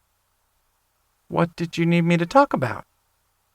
I felt like we were talking in circles around the conversation. It was almost like we were speaking two different languages. Let's start with how it made you feel. He thought about it for a moment. I didn't know if it was because it was difficult to articulate, or if he wasn't sure. Slightly impatient, I guess. Okay, I was stumped. I turned to Sawyer to see if he could translate, but he simply shrugged. Seeing that it was left up to me, I tried to figure out a logical response. Impatient about what? His answer was quicker that time. That it's taking him so long to realize he's wrong. I guess we're about halfway there, but I thought we'd be closer to 75% at this point. So 100% would mean that he realized he was wrong and was ready to make amends? Cooper nodded and looked at me like he hoped I was feeling better. I was more confused than anything else. How do you know he is about halfway there? Well, there were no obscenities this time, and he was a lot calmer. He's one of those guys who stays worked up for a long time. He'll get there eventually, though. His firm conviction made me smile. So, you weren't upset? No, mostly just confused. Do you think they moved? They used to live on the other side of town. I hope they got a good deal on the house. It needed some renovations, and that would have affected the value. He's not really handy, though, and probably refused to hire someone to fix it. Hopefully, Mom got it all worked out. Every time I thought I understood him, something would come out that made me sit back and look at him again. They didn't have that much in their cart, so I was thinking that they were just there to grab a few things because of some kind of social commitment. Cooper nodded. Yeah, that's what I was thinking. It makes more sense than moving. My mom loves her kitchen. Sawyer's body sank into mine, and I could almost feel the stress leaving his body. I'm still completely pissed at your parents. Cooper gave him a soft smile and stretched over me to kiss him. Because you love me. It's okay. It'll all work out eventually. You'll see. How are you so sure? I knew he saw the good in everyone and in every situation, but I didn't understand how his conviction was so strong. He shrugged. I don't know how to explain it. I know it's going to be fine. Sometimes you just have to be patient with people. I had a bit too much of my mother in me for that level of understanding. I felt slightly guilty, but I was in her camp. We'd just bury the bodies and worry about the details later. Sawyer, on the other hand, wanted more details now. What happens if they get to that point but can't find you? Cooper seemed to think that was ridiculous. Of course they could find me. Sawyer seemed to be fighting the urge to roll his eyes. You aren't just going to magically run into them in the grocery store every year. Cooper gave us another confused look. My mother friended me on Facebook 2 years ago. She'll message me when they're ready. We looked at him again in shock. He continued, not bothered by our twin expressions. Her profile's mainly blank, but last year on my birthday, when you posted that message on my wall, she liked it. I think that's making good progress. I couldn't decide if I wanted to squeeze him and tell him how much I loved him, or shake him. I love you, Cooper. But how about you share some of this with us next time? He nodded, but his expression said I was being ridiculous. I would have said it if someone had asked. You were both just so upset. I didn't want to bring it up. I don't like seeing you sad. That made me smile, and I pulled him close for a kiss. As he pulled away, I smiled at him and reached up to run my hands through his hair. I can understand that. Thank you for thinking of us. As Cooper relaxed back onto me inside, I glanced over at Sawyer. I wasn't the only one who'd been surprised by that conversation. He was shaking his head and looking at Cooper like he was an alien who was sexy but confusing as hell. My life would never be boring with them in it. I smiled at Sawyer and leaned over to give him a kiss. Love you. Because I'm not crazy and I make sense? Because you're you. And yes, I appreciated the fact that most of the time he made logical sense. Cooper popped up grinning, ignoring the frustration in Sawyer's voice and appreciating the game. And why do you love me? That was easy. Because he was Cooper. That wouldn't be good enough, though, even if it was true. Because you're funny. And you see the best in people. And you're happy and loving. Cooper gave Sawyer a side glance and stuck his tongue out. See, that's better than not being nuts. Laughing, I pinned both of them down to my chest. Nope, not going to argue. Kiss and make up. They both relaxed and leaned in to give each other a kiss. Deciding that they needed a surprise and something to get their minds off the conversation, which had gotten stressful in a way I hadn't expected, I took a second to frantically chase down an interesting idea. How about we go get pancakes for breakfast? It's actually breakfast, so Sawyer can try them this time. Cooper bounced up like he was one of those little rubber balls that slammed all over the room as soon as they got going. Sawyer gave me a knowing look as he sat up and nodded. That sounds good. Those chocolate chip ones Cooper was talking about sound fabulous. Sawyer leaned down and gave me a kiss, whispering a low, "Thank you," in my ear. Should we get ready to go right now? I'm starving. The restaurant was open early, so I knew by the time we got dressed and ready, they'd have been open for quite a while. That sounds perfect. I'm thinking strawberries and chocolate, personally. Cooper was bouncing all over the bed, his naked dick swinging around like a dirty circus ride. He was listing all of the options he thought would be perfect, and from the sound of it, he would make himself sick if left there unsupervised. Sawyer gave him an indulgent smile and climbed off the bed. Okay, I'm getting a shower. I'm not sure he needs caffeine and sugar, though. I'm thinking eggs and toast for him. Dodging a horrified Cooper, Sawyer laughed and hurried to the bathroom. As soon as the door was shut, Cooper threw himself into my arms. Thank you for distracting him. It's what he needs. Doing my best not to smile, I nodded. Yes, because of course, I'd just been distracting the other nut. You're welcome, pup. How about you go use the guest room shower so we can hurry? He gave me a flirty look. Who are you going to shower with? Resisting the urge to wrestle him down to the bed, I shook my head. Neither. You're both going to wait to come until later. Now go get a shower before I forget I was planning on letting you orgasm today. Cooper had that look like he was thinking about testing my resolve, but he nodded and scurried off the bed. He'd taken that entirely too easily. I knew that expression. You're going to behave, aren't you, pup? He smiled innocently as he dashed out the door. Of course, master. Yep. Entirely too easy. Chapter 13. Cooper. I couldn't decide if I'd pushed him too far or not, but I'd ended up in my cock cage. Considering how erotic and just plain sexy it was, I still wasn't sure. That was probably the point. Since I'd tried to drive him crazy, he was just returning the favor. I wiggled a little in the seat. If I could have convinced him to plug me too, I could have... Cooper, stop that. Jackson's firm voice distracted me enough that I dropped my fork to my plate. What? Picking up my fork, I looked around the table. Sawyer snickered, leaning close. He whispered, "You look like you just discovered what your cock is and won't leave it alone. Sit still before we get kicked out of here." Sighing, I shook my head and whispered back, "I'm in the cage and can't get hard. You're nuts."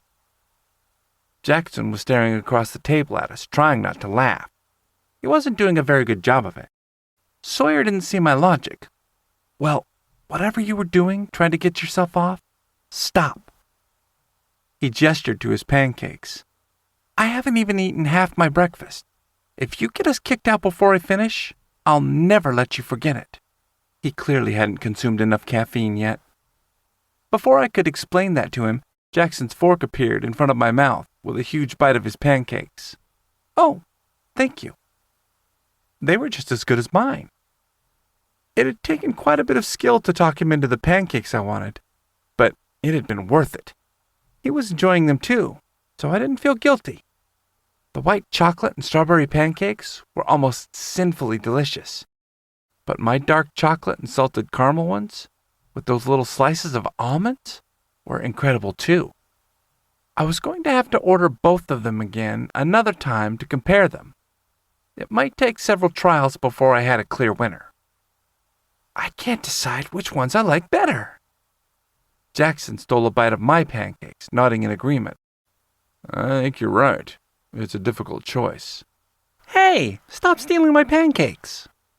I distinctly remember you telling me that we were going to share. I'm not sure you understand what that word means. You're not supposed to threaten to take away my pancakes. He should have known how sharing worked. Yes, we're going to have to work on that concept with you. It shouldn't have sounded dirty, but somehow, as Jackson spoke, it sounded sexy and hot. Reaching out across the booth, I speared another mouthful of pancakes. "And just how would you go about teaching me?" Sawyer started to laugh, but unfortunately, he'd been mid-swallow, so it turned into a coughing fit. Jackson and I both watched as he finally caught his breath and took a sip of his water. When he could breathe, I leaned in close, giving him a hug. "Are you okay?" Sawyer nodded. "Yes, but you guys can't do that at the table. Or at least warn me." "Warn you about what?" It wasn't like we'd been naked at the table. The dirty teasing and ridiculous innuendos. Jackson tried to give me a serious look, but he was still trying not to laugh, so he ruined it. You know exactly what you did. Maybe. But I'm curious. There are so many interesting things he could mean. but we're not going to talk about them at breakfast. Sawyer didn't seem to be willing to budge on that. I looked over at Jackson, hoping he'd intervene. But he shook his head before I could get the words out. I'm going to have to agree with Sawyer on this one, pup. Between the wiggling and the teasing, you're going to get us in trouble. Do you want to be able to come back here again? Sighing dramatically, I went back to focusing on my food. Such drama queens. You're both being silly. Sawyer leaned in close, dropping his voice low. We'd be silly if we both weren't already hard. Interesting. Is it because I'm locked up? Jackson shook his head. Nope. Pancakes, or I'm going to finish them. They were no fun at all. All right. I went back to focusing on my food, determined to keep my pancakes safe by eating them. Sawyer and Jackson ate slower, joking and laughing. I finally tuned back in when they started going over the plans for the day. Jackson looked like a kid with a secret and had an excited tone in his voice. No, I know exactly what we should do. They'd been talking about errands and new movies that were out, but it looked like he had something else in mind. Sawyer gave him an amused look. Is it a surprise, or are you going to tell us? Jackson was more excited than I'd ever seen him. It was like Christmas morning, and he was standing in front of a tree full of presents. Cooper needs an office. That wasn't quite enough information. Sawyer nodded and made a more gesture with his hands as he chewed. Jackson finally started sharing the idea he'd clearly been thinking about for quite a while. We talked about taking one of the guest rooms and turning it into an office for him. He looked like he wanted to make sure we were on the same page, and I nodded. Once he knew we were following, he continued.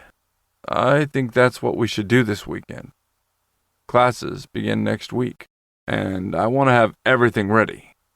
We need to figure out which room to use and how the layout needs to work. If it should be just an office, or if there should be a bed in there too. That kind of thing. We talked about it, but I kind of thought it was just one of those what-if types of discussions. You want to get it ready this weekend? He nodded enthusiastically. Yes, it won't be that big of a project unless you want to paint.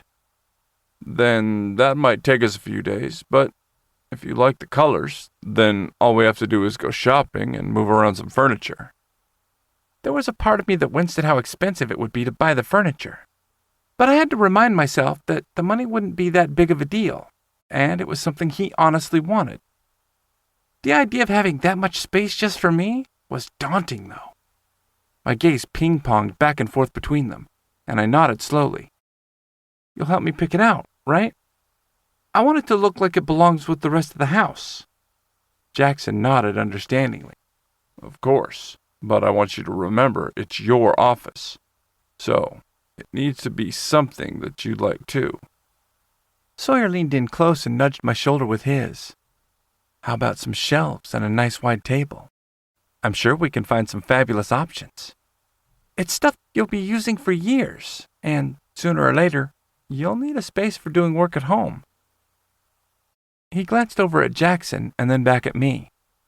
Eventually, we're going to have to get something organized for him too, because we're going to have to make him start using a desk and not the kitchen table. I nodded, half teasing, half serious. I think there's room in the house, or with a little bit of remodeling. There's space in the work building for a nicer office. That little one out there will work for Lee or whoever helps out, but he needs something more professional. Sawyer nodded. See, it makes sense for both of you. But yours first because you need it sooner. He's already been making do for a while, but we want you to start off on the right foot. And I think having your own space will keep you more focused, less distractions that way. He had a point, but as I turned to Jackson, he spoke. That's a good idea. I'm going to need some time to figure out what will work best for me. This will give us practice setting up an office, so I'll be able to see what might work better. I guess so. Yes, that makes sense. I rolled the idea around in my head, but I don't want to wait too long before we find something for you. Of course, but one project at a time. Jackson pointed to my half-empty plate. Hurry up and eat your breakfast so we can go look at furniture stores. And maybe an office supply store? For one of those big calendars? It was starting to take shape in my mind, and I realized there were quite a few things that I needed to get. Sawyer spoke up. We probably need more pens and paper around the house. Maybe some notebooks for you? I think the only supplies Jackson has are actually down in the office. Smiling, I nodded. Yes, I had to search through half the house the other day to find a pen. I think we have a good plan. Jackson was smiling, like he'd solved the problem of world peace. I liked seeing him get excited. Perfect. I was going to get an office.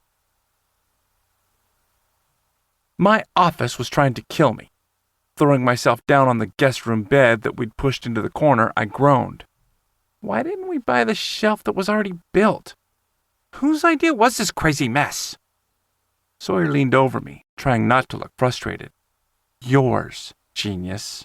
Remember? You didn't want to spend the extra money for the ones in the shop that were already built.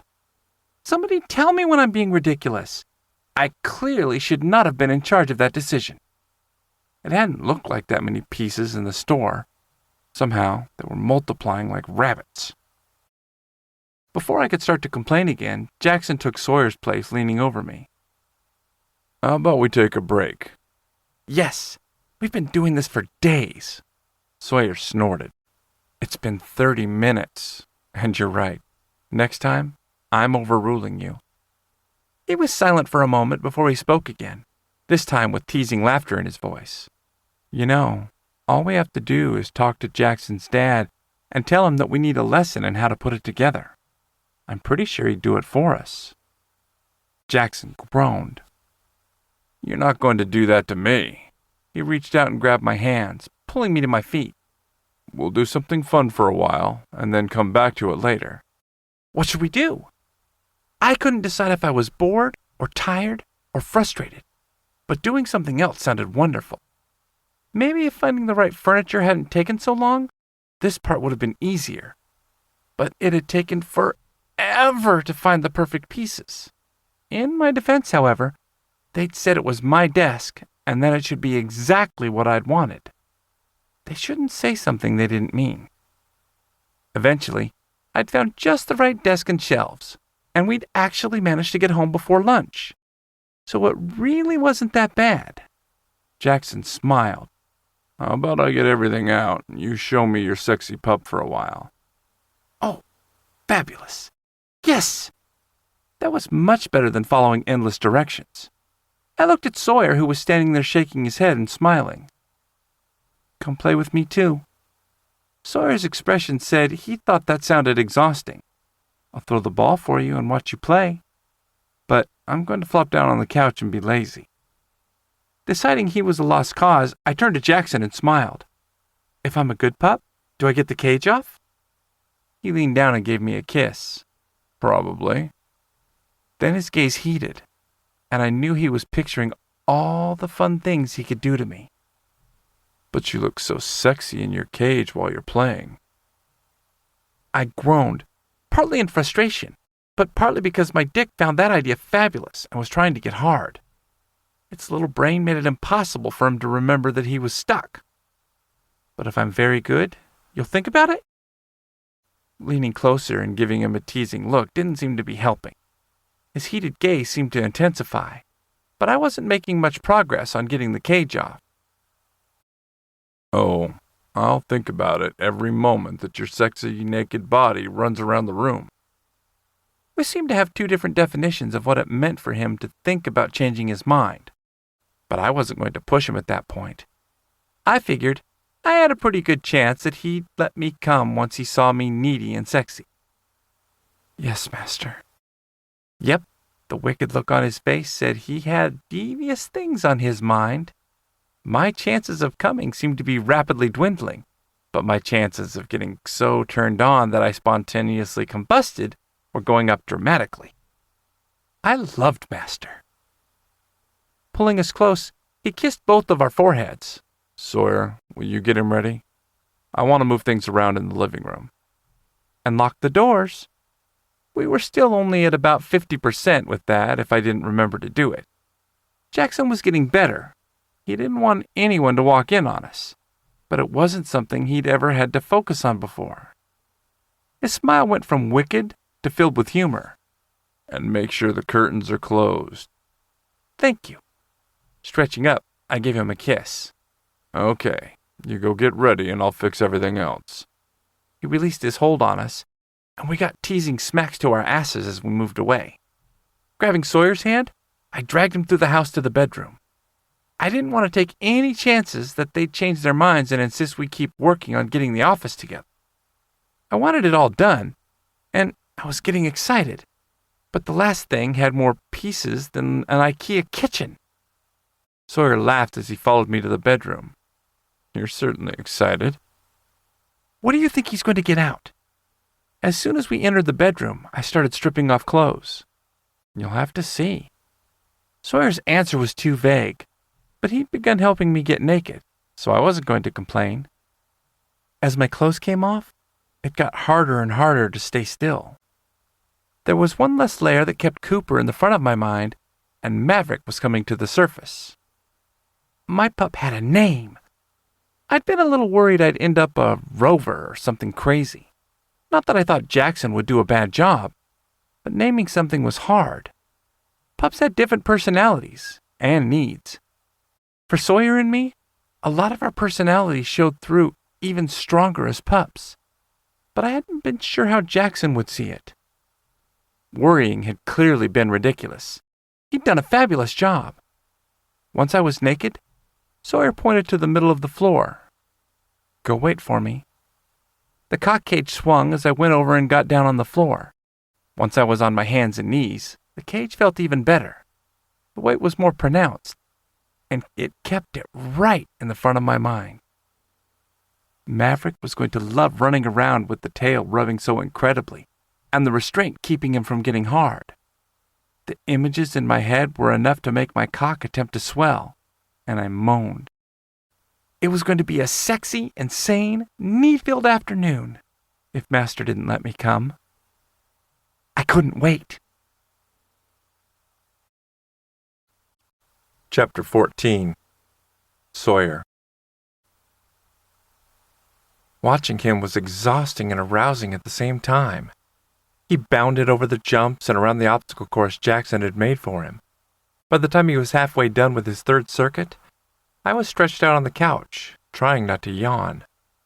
Jackson was watching and smiling as Maverick went through the course at full speed. Jackson's eyes seemed to be drawn to the cock cage that hung between Maverick's legs. When he'd first started walking around the living room and exploring all the toys as a pup, the little moans and distracted wiggles had both our gazes glued to his beautiful body. He loved the way the restraint made him feel trapped and owned, and with the plug nudging his prostate every time he wagged his tail, it was even better. Jackson smiled and gave words of encouragement as Maverick played. My muscles ached as I watched, but none more so than my dick. It was a beautiful mix of happiness and desire. Jackson sat down on the carpet as a panting Maverick came over to him, clearly begging to be petted. Gave Jackson a bark and wagged his tail fast enough for a low whimper to escape. Jackson chuckled and reached out to run his hands over Maverick's back. I have a horny pup. Jackson slid one hand down to Maverick's belly, where he pinched his nipples. The other hand moved lower down his back to rub his ass and nudge his tail. Maverick was in heaven. He wagged his tail and arched up, begging for more, but his frustrated little sounds let both of us know exactly what he really wanted. Not that Jackson seemed to be in any hurry to give it to him. No, Jackson was in full master mode, and seemed perfectly content to tease and torment Maverick, which probably pleased the naughty pup as much as being able to come. Jackson's hands kept up the light caresses until Maverick sounded almost frantic, and the tail was going so fast I thought he might come, even though he was restrained. Good pup. Jackson reached beside him and brought a glass of water with a straw in it to Maverick's mouth. When the pup was finished drinking, Jackson pulled it away and gave him another pat. All right, go do it again. Jackson pointed to the chorus that wound its way through the living room and gave Maverick's haunches a pat. Maverick whined and gave Jackson a pleading look that had Jackson shaking his head and issuing the order again. Maverick barked and turned to run through the course. The exercise kept him distracted enough that he'd have a harder time coming, but the movement of the cage and the pressure of the plug kept him on edge. I hadn't completely understood at first how he could find the role as freeing and erotic as he did. As he talked about it and shared that part of himself with me, I'd gradually come to understand it. But my pup had never been like Cooper's, and that was fine with me. I liked the way it felt to let everything go. Jackson kept him going until Maverick was completely lost in his role and in the need that was building. As Maverick slowed, Jackson called him back over, waving a ball that he now had in his hands. Maverick skidded to a halt in front of him, his chest heaving with exertion and his hips making little thrusts against the air. Jackson ran his hands gently over Maverick's back, soothing him, but not willing to let the desires fade. Because, as Maverick relaxed, Jackson's hands moved down to his tail to tease the sensitive skin. Jackson reached down to cup even lower as he threw the toy across the room. I could only guess that he'd been teasing Maverick's balls from the breathless whine that came out of the pup as he shivered before chasing the toy that was rolling through the room. They played ball for several long minutes, and every time he brought it back, Jackson let his hands caress over his pup and kept the need pushing through him. The next time he rolled the ball and told Maverick to fetch, Jackson stood. I'll be right back, Maverick. Then he paused and looked at me. Will you throw the ball for a few minutes? I want to grab some things from the bedroom. Jackson's eyes sparkled, and I knew whatever he was getting would drive Maverick crazy. Sure. I forced myself to sit up and move down to the floor so Maverick could bring me the ball. I heard Jackson walk back to the bedroom, but I was focused on Maverick. With Jackson, he'd been trying to behave because all he wanted was to come. With me, teasing was the only thing on his mind. He'd move close and shake his head, pretending to let me grab the ball. Before I could get it, though, he'd jump back just out of reach. His head and chest would go down to the floor, and his haunches would arch up with his tail going at a furious rate. He thought he was so funny. It took so long to get the ball from him, I only had time to throw it once before Jackson came back. His hands were hidden behind his back, and Maverick and I both stilled to watch him. Jackson grinned ear to ear as he came to sit beside me. I heard something behind his back as he set whatever it was on the floor, but I couldn't picture what made the sounds. It was probably some kind of toy for Maverick, but nothing that we had came to mind. Come here, Maverick. Jackson brought one hand around to the front. His fist was wrapped around something, but I still wasn't sure what made the odd, almost rattling noise. Maverick barked and moved to Jackson. His body was wiggling, and excitement radiated from him as he watched Jackson's hand. I grinned, and Maverick gave a frustrated bark as Jackson opened his hand, showing the leather cock ring that would wrap around Maverick's erection. He'd be able to get hard, but orgasming wouldn't be any easier. The only thing that would be easier was Jackson's ability to make him even crazier. Roll over, boy. Jackson's firm order had Maverick rolling over obediently, the tail still going madly as he stared at his master's hand. Jackson ran his fingers over Maverick's belly and down toward his trapped cock, but took his time before moving to actually take off the cage. The whoosh of Maverick's tail on the floor and the whimpers that escaped had me so hard. I found myself frustrated as the desire to play with my own cock mounted. When Jackson finally took off the cage, we both sighed in relief. But it was short-lived for Maverick. It took a handful of strokes to get him so erect, I thought he'd come right then. Before he could slide over the edge to the pleasure he desperately wanted, Jackson quickly had the other restraint wrapped around Maverick's erection. Maverick's hips jerked up, and he gave a low bark, but when Jackson wrapped his hand around the aching flesh, Maverick whimpered and made needy sounds that had Jackson reaching down to adjust his own dick. You look so beautiful, Maverick. Jackson's slow caresses and tender words only made us both more turned on. Just watching him touch Maverick made my dick jerk. Are you ready for your surprise, pup?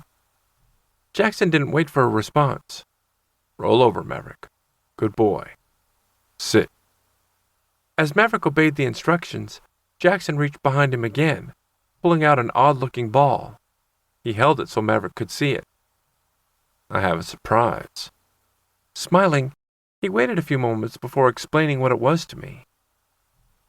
This is meant to have a treat inside it, but I put a smaller ball in here. If he manages to get the small ball out, then he's going to get to come. But he can only use his mouth. Jackson turned his head back to focus on Maverick. No pause, Maverick. Maverick watched the ball intently, his cock jerking as he focused on it. Jackson squeezed it with his hand, and the ball opened at several seams. They would have been big enough for a dog treat to fall out if it was turned the right way. But Maverick's mouth wasn't that big, so it would be a lot more difficult. Jackson was clearly pleased with his find, and ran his hand down Maverick's belly to give his cock several slow strokes. Maverick whimpered again. His body seemed to vibrate with need, but he kept his eye on the ball. Finally releasing Maverick's erection, Jackson threw the toy to the other side of the room where it ricocheted like there was something alive inside it. The little ball in the middle seemed to give it an extra bounce it might not normally have had. Maverick bounded off with a bark as he scrambled around the room, chasing the insane ball. His cock bounced and jerked, probably making him crazy, but he looked excited as he barked and ran after it. Jackson chuckled and moved to pull me closer as we watched. When I was nestled between his legs, he leaned back against the couch.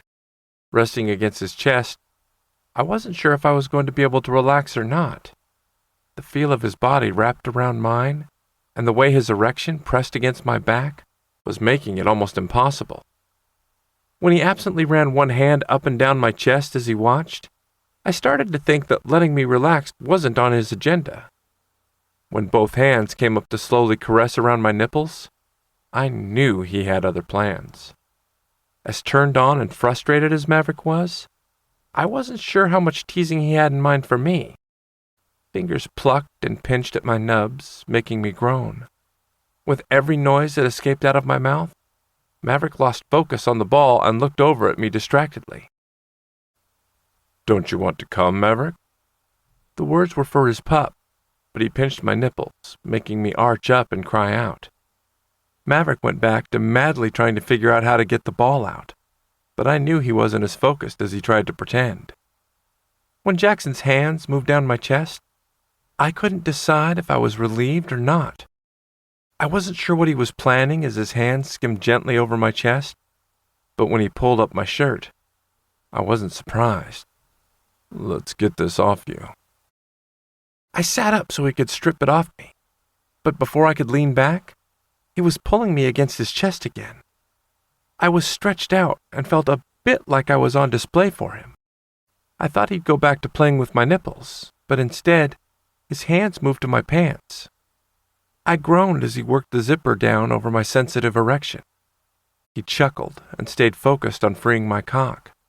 When he had my pants open, he shoved my underwear down under my balls.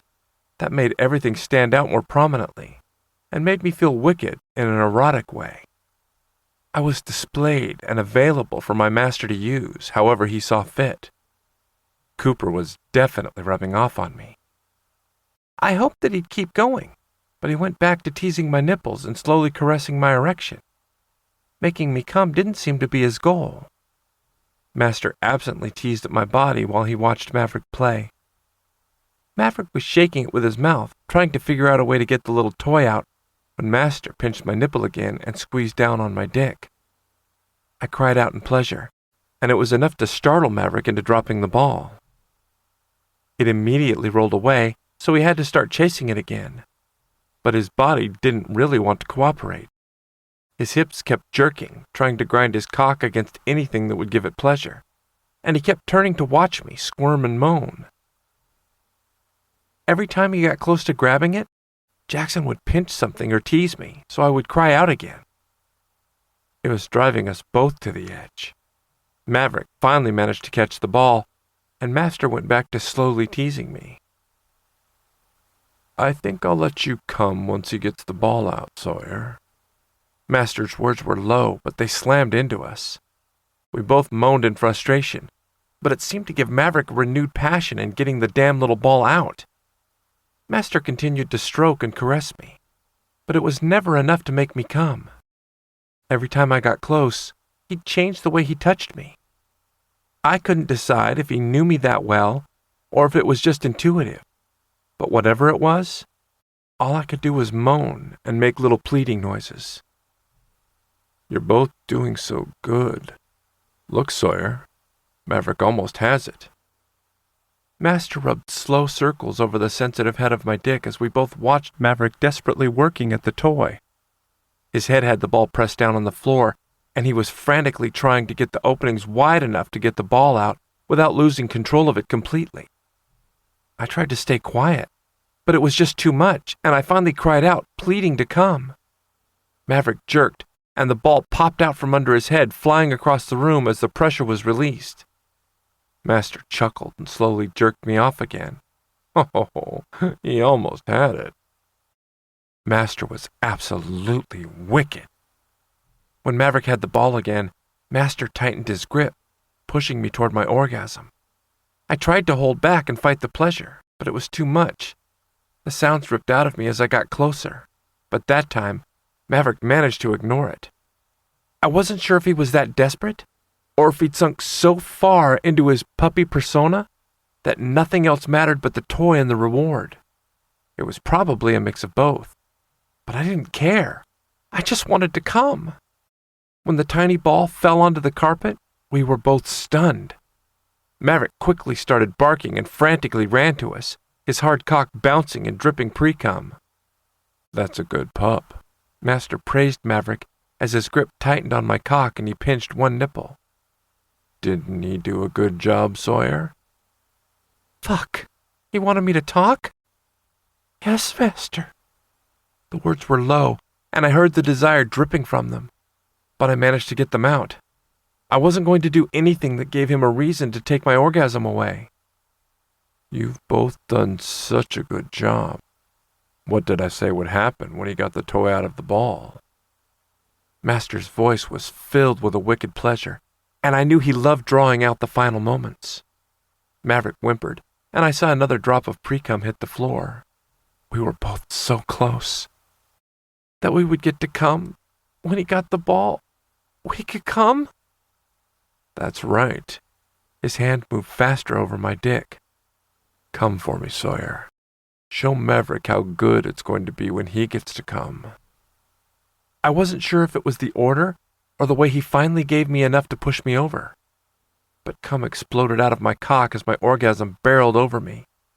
Master's hand kept jerking me off and teasing my nipples to keep the pleasure going, and all I could do was lie there and let him have me. It was incredible. Finally, it was all too much, and the pleasure began to fade. When I squirmed, Master released my cock and one hand stroked my chest slowly. I closed my eyes and relaxed into his touch. Roll over. The firm order was followed by frantic movement as Maverick obeyed, presenting his belly and hard dick. I heard Maverick whine, and I pictured Master releasing his cock.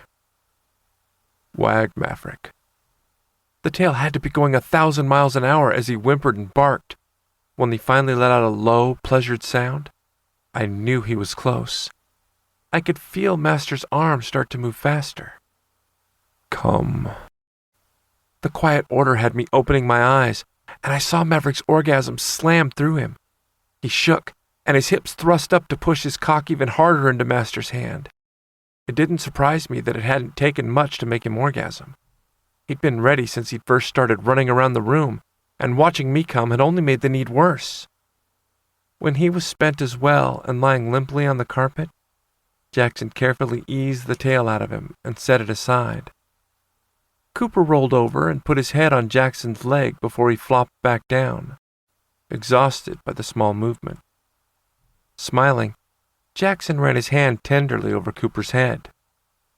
We need to make time for this more often, especially times where you both get to play and run around. We're going to sit down soon and actually put it on the calendar.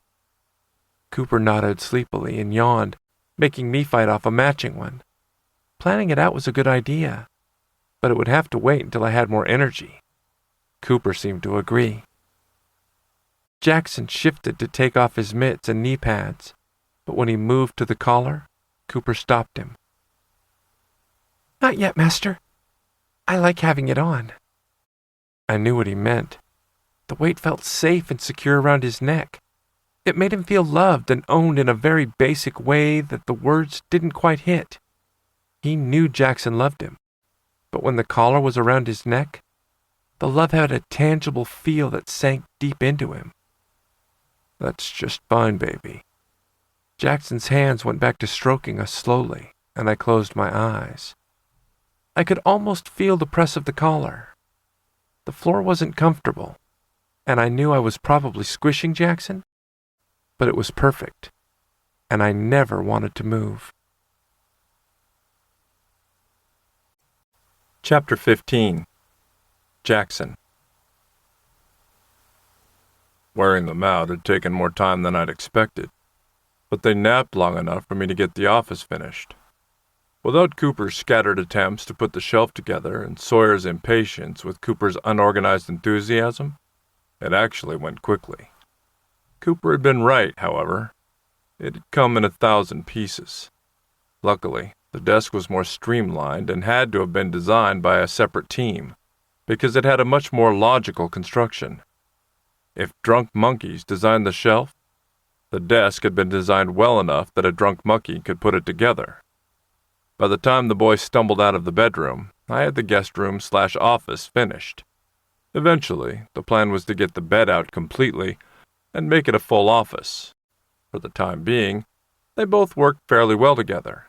The only thing that hadn't really fit was the dresser, but it hadn't taken me long to realize that it would work in our bedroom, as long as we did a little bit of furniture shuffling. Not wanting to wake them up, I moved the dresser out into the hall. With the room completed, I realized how bare it was. We'd taken long enough looking for the actual furniture that we hadn't picked up any of the office supplies Cooper needed. Cooper's head popped around the corner, and his sleepy expression changed quickly to a beaming smile. "Oh, it looks perfect." I gave a little shrug and nodded. I think it turned out pretty well. He picked out some nice pieces. I'd have bought him anything he wanted, but he'd picked out some inexpensive but nice-looking furniture. Depending on what career path he took, I figured we could change out the furniture gradually, but for the time being, they would work perfectly, and he hadn't cringed at the price. We'd been working on discussing financial decisions together, but they were still getting used to the fact that, as a family, our income was bigger than they'd expected. With all three of us working, there was a lot of discretionary income. Eventually, I wanted to get them set up with more long-term savings, but getting them settled in the house and making it feel like a home for them was my first priority. They were young enough, we didn't have to worry about their retirement savings right away. As he walked into the room, I went over and gave him a quick kiss. "You have to be starving, but once we eat, I thought we could go back out and pick up the office supplies now that we have a place to put them." I wasn't sure how he would feel about the idea. I knew if I'd suggested it earlier, he would have found a reason to complain. But as he looked around the room, I realized that between getting to come and playing, he'd calmed down and had gotten a good second wind. He nodded slowly and looked at everything with a more critical eye. "Yeah, that's probably a good idea." He turned and gave me a hug. "Thank you for getting it all put together." "You're welcome." I gave him another kiss and smiled as his stomach rumbled. "Should we go look for food?" He nodded. "Sawyer's already digging around in the kitchen, so he might have found something. Hopefully it will be enough to share." Agreed. I think there's plenty of leftovers, though. Oh, and we should probably lay out something for dinner, so we don't forget. As we headed out of the office, Cooper looked at the dresser. Where is this going to go? I thought about taking it to the bedroom so you guys have more space. We'd have to get creative, fitting 3 people's clothing into one room, and too much of their stuff was still in all kinds of odd places. That's a good idea, but let's worry about that later. Food first. He took my hand and started enthusiastically hurrying me to the kitchen. Laughing, I nodded. Yes, that will wait until later. First is food, then office supplies, and then we'll figure the rest out. Sawyer closed the refrigerator as we walked into the kitchen. What about later? His arms were loaded down with containers, and it looked like he'd had the same thought I did. When he went back to the refrigerator, I realized we probably needed to clean it out. I'd lost track of whose responsibility it was, but that probably didn't matter. The whole idea of chores and the division of labor needed to be reevaluated. We thought about going to the office supply store after lunch. I glanced over at the clock on the stove and shrugged. Well, after our late lunch. Sawyer nodded. Yeah, if we're still going over to your parents' house tomorrow, that's probably the best idea. Cooper bypassed the food and went immediately over to the coffee pot. Bouncing around the kitchen excitedly, he had new coffee made and a large mug doctored up before I figured out what I wanted for lunch. When he started heading over to the table without looking at the food, I put my foot down. Oh no. Go find something to eat. We're not going to the store when all you've had is caffeine and sugar. He set the mug down and blinked up at me sweetly. Yes, master. Shaking my head, I walked over and pulled him into my arms. Cheeky boy. Do I need to get out the cock cage again? He had to think about that entirely too long before he shook his head. I'll be good. Not believing him for a minute, I pointed to the counter. Food. If we wait too much longer, we'll never get anything done. He couldn't argue with that. Yeah, we'll end up watching a movie or cuddling, and the day will get away from us. And I want everything ready for you by Monday. You're going to do a great job, but that means having all the right tools. Having a separate space so we didn't distract him would be a big part of that. I knew firsthand how difficult it was to sit in the living room and do paperwork when they were goofing off in the bedroom or watching TV. It wasn't the noise, but being able to see that they were having fun while I had to work. I wanted to make studying as easy as I could for him. Sawyer grabbed his plate from the microwave and turned around. Was there anything else we needed to do? I shrugged. Nothing that I can think of.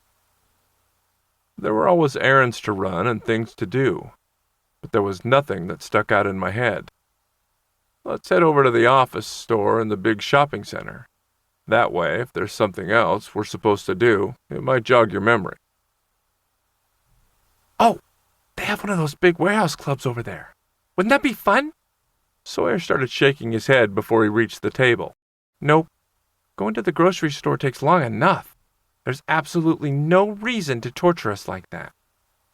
I wouldn't have phrased it exactly that way, but I had to agree with Sawyer. Cooper would have entirely too much fun bouncing around between free samples and loading up the cart with all kinds of things we didn't need. I'm not sure the kitchen has the storage space for that kind of store. Wanting to get things back on track, I went over to the counter. I glanced down at the food and gave Cooper a pointed look. I'm going to have some of the stir-fry from the other night. What about you? Cooper gave a dramatic sigh, but walked over to look through the containers. It didn't take him long to make a decision, and soon we were back at the table with Sawyer. As I watched them eat, I thought back to how my life had been just a few months before. I would have never imagined sitting around the table with my 2 loving partners, but they were perfect. Cooper, if you don't put that down, they're going to kick us out of here. He should not have been able to find that many phallic objects in the office supply aisle at Target. He giggled and put the oddly shaped stapler down. Come on, they make it too easy. That's not the point. Sawyer pushed the cart closer to Cooper and tried to get him back on track. You said you wanted options that were more fun. That's why we came here. Next time, I'm going to tell you no. Trying not to smile, I turned to Cooper. I'm just going to ask better questions, because I think we were had. I wasn't sure if he was having too much fun looking at all the office supplies, or if he was beginning to get overwhelmed. We'd picked up a few things at the office warehouse store, but some of the stuff there had been a little bit too businesslike. There hadn't been enough things that screamed out Cooper to me, so I'd understood where he was coming from. But the trip had rapidly devolved from finding office supplies to finding dirty things to drive Sawyer crazy with. Cooper grinned but went back to picking out the supplies he liked with more efficiency. After a few minutes of gathering notebooks with intricate designs on the front, and pens in a variety of colors, he moved down and looked at the whiteboards. We'd looked at several at the other store, but he hadn't found anything that he loved. I'd wanted the space to feel like his, so if it took us multiple stores, that was fine with me. It was probably the first space he'd ever had that was just his. His parents had seemed controlling enough, even in that one quick instant, that there was a pretty good chance he hadn't been able to decorate his room growing up. As often as he said he wanted it to feel like the rest of the house, I knew he was trying to think of us. But even in a house that we shared, there still needed to be a space just for them. Watching Sawyer look around at the different office supplies reminded me that he needed his own spot as well. I wasn't sure he needed an office, but he should have a space that was just his, even if it was small. After a few more minutes of debating over whiteboards for his office and picking up another package of pens, as well as a cup to put them in that said, "Brats do it better," we seemed to be done. Sawyer gave a dramatic sigh of relief as we walked away. As he started for the front of the store, Sawyer stopped the cart. "Oh, I remember what we were supposed to do. Your mother said she was going to go buy hamburgers and asked us to bring dessert." "Yes, thank you for remembering. There were too many options." "What do you guys want to do?" I pointed back over to the small food section, trying to think it through. "We can grab a box of brownie mix or something like that if you want." I reached into my pocket and pulled out my phone. "I'm not sure if the bakery is still open. We might be able to catch them, but I don't know what kind of selection they'll have this late." Cooper shrugged. "Brownies sound good. Or maybe cookies." Sawyer nodded, not seeming to care. "Either one sounds fine. I don't think we need to go rushing to the bakery, though." "Okay, let's head over and see what they have."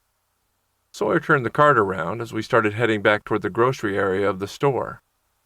"Brownies or cookies? If you want cookies, I think we have everything to make some at home, but we'd need to grab chocolate chips or something like that to go in them." Cooper seemed to think about it. "Cookies sound good, but brownies would be quicker, right?" "Yes, with the brownies we can mix it up and pop it in the oven, but with the cookies, forming them and baking them is a little bit of a longer process unless we buy the already made refrigerated ones." Nodding, he smiled. "Then let's do the brownies. I want to get the office set up later, and hopefully have time to watch a movie or something tonight." "I like that idea. We'll make cookies another day." I had a feeling Cooper would love getting his hands messy in the dough. His smile turned into a teasing grin. "But maybe we should get 2 boxes, just to make sure we have enough for everybody. And that they turn out right, of course." Pretending to take the request seriously, I nodded like he'd said something wise. "Yes, brownies can be so temperamental. You never know how many the box will make." Sawyer barked out a laugh and shook his head, rolling his eyes. "You're such an enabler. He doesn't need 2 boxes of brownies." But before they could start that debate, we heard a familiar voice that had everyone quieting down. Melissa was talking with someone a few aisles over, and at first, I thought she had to be on the phone. It wasn't until I heard a male voice responding to her that I realized she was there with someone. Sawyer's eyes widened, and Cooper giggled quietly. They'd been curious about Melissa's new man, but things had been so busy I hadn't been able to bug her.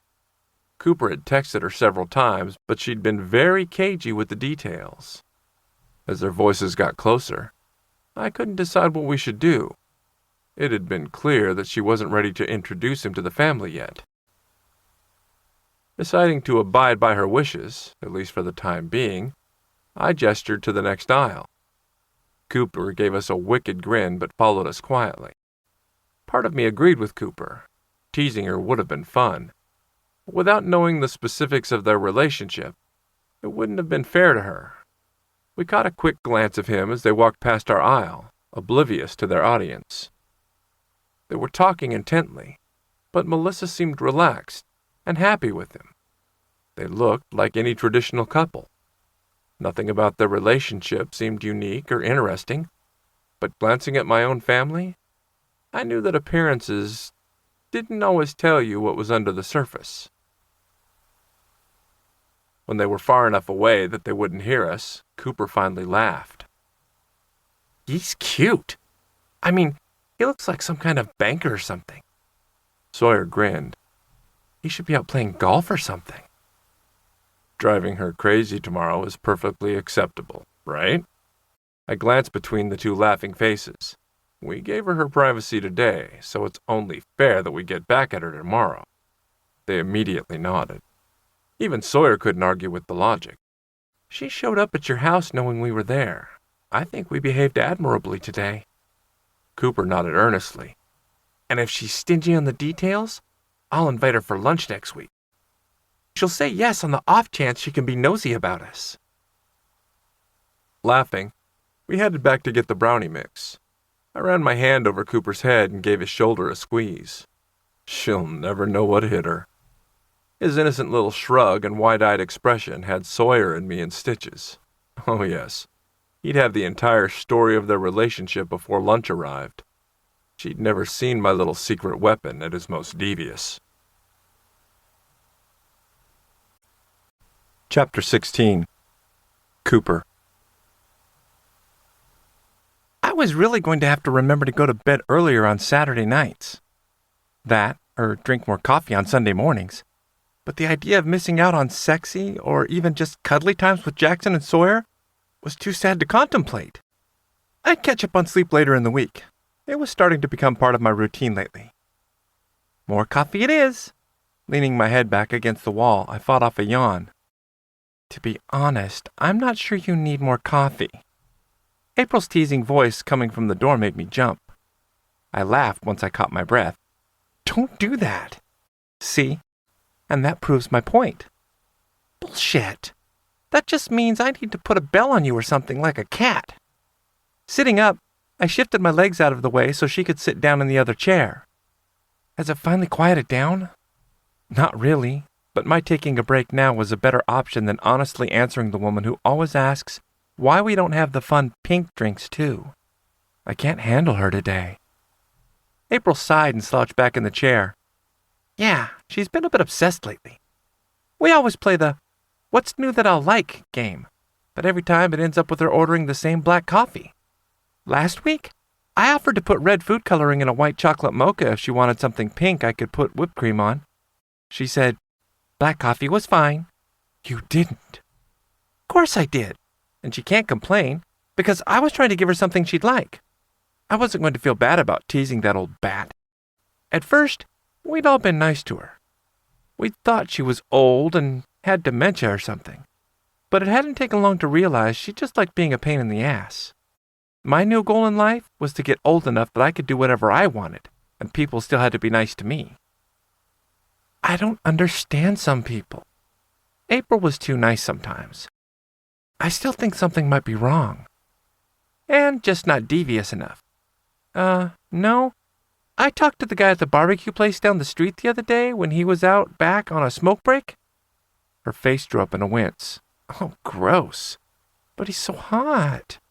I know. Wrinkles by the time he's 30. But what can you do? Not to mention cancer and everything else. Don't distract me. What was I saying? Maybe I had imbibed a bit too much caffeine. Smoking guy and pink coffee lady? Oh, yes. She goes in there every Friday and tries to convince them to make her a hamburger. They get a long song and dance about the company motto of putting customers first and their wood-fired ovens making a better burger before she just orders macaroni and cheese. You're kidding! April started to laugh, but still looked like she felt guilty. Nope. Evidently she pulls that crap all over town because she's bored. That was a direct quote from another customer who'd gleefully tattled on the old bat once she was out of earshot. But I wasn't going to repeat who'd told me. They were not-so-friendly neighbors, and she'd made me promise. Shaking her head, the last of her guilt seemed to fade away. Some people are nuts. Or need a hobby. You know, we'll have to be even more careful since she's not sick. She's probably the type to leave a crazy review. Aren't you the person who told me that I can't please everyone after that asshole left a review on Yelp about me? Some people really didn't like being told no. She rolled her eyes. He got upset when you wouldn't sell him a hot dog. That's not the same thing. He was high as a kite, but somehow still managed to find Yelp on his phone. The things people could do without thinking these days still surprised me. She giggled. That was still the best review ever, though. At least he didn't mention you by name. No, he called me that twink Bob who refused to sell him a wiener. I'm not sure that's any better. I couldn't have made that shit up. I sounded like some kind of hooker until it became clear that he'd been talking about a hot dog. Laughing and looking much more relaxed than she had when she'd sat down, April sat up like she'd just gotten a genius idea. I forgot. That's not enough information. She frowned at me. I wasn't done. Then don't pause in the middle. Duh. The other building fell through. They thought everything was a done deal, but at the last minute, there was a problem with the old owner. A lien on the property that he hadn't disclosed. They have to start all over, finding a new location. She grinned like it was one of Willy Wonka's golden tickets. Why's that good? Because it gives you more time to get going on the college stuff before they begin looking for managers. Oh. Yeah, more caffeine. That had taken entirely too long to grasp. How long do you think it will set them back? A few months at least. That will give you enough time to show them you're serious and not just talking about it. Do you think that will make a difference? She shrugged. I'd think so. If I was looking to hire, that would be something I'd think about. Someone who might be all talk versus someone who's actively working toward a goal is a big deal. Was it bad that I was glad the deal had fallen through? Probably.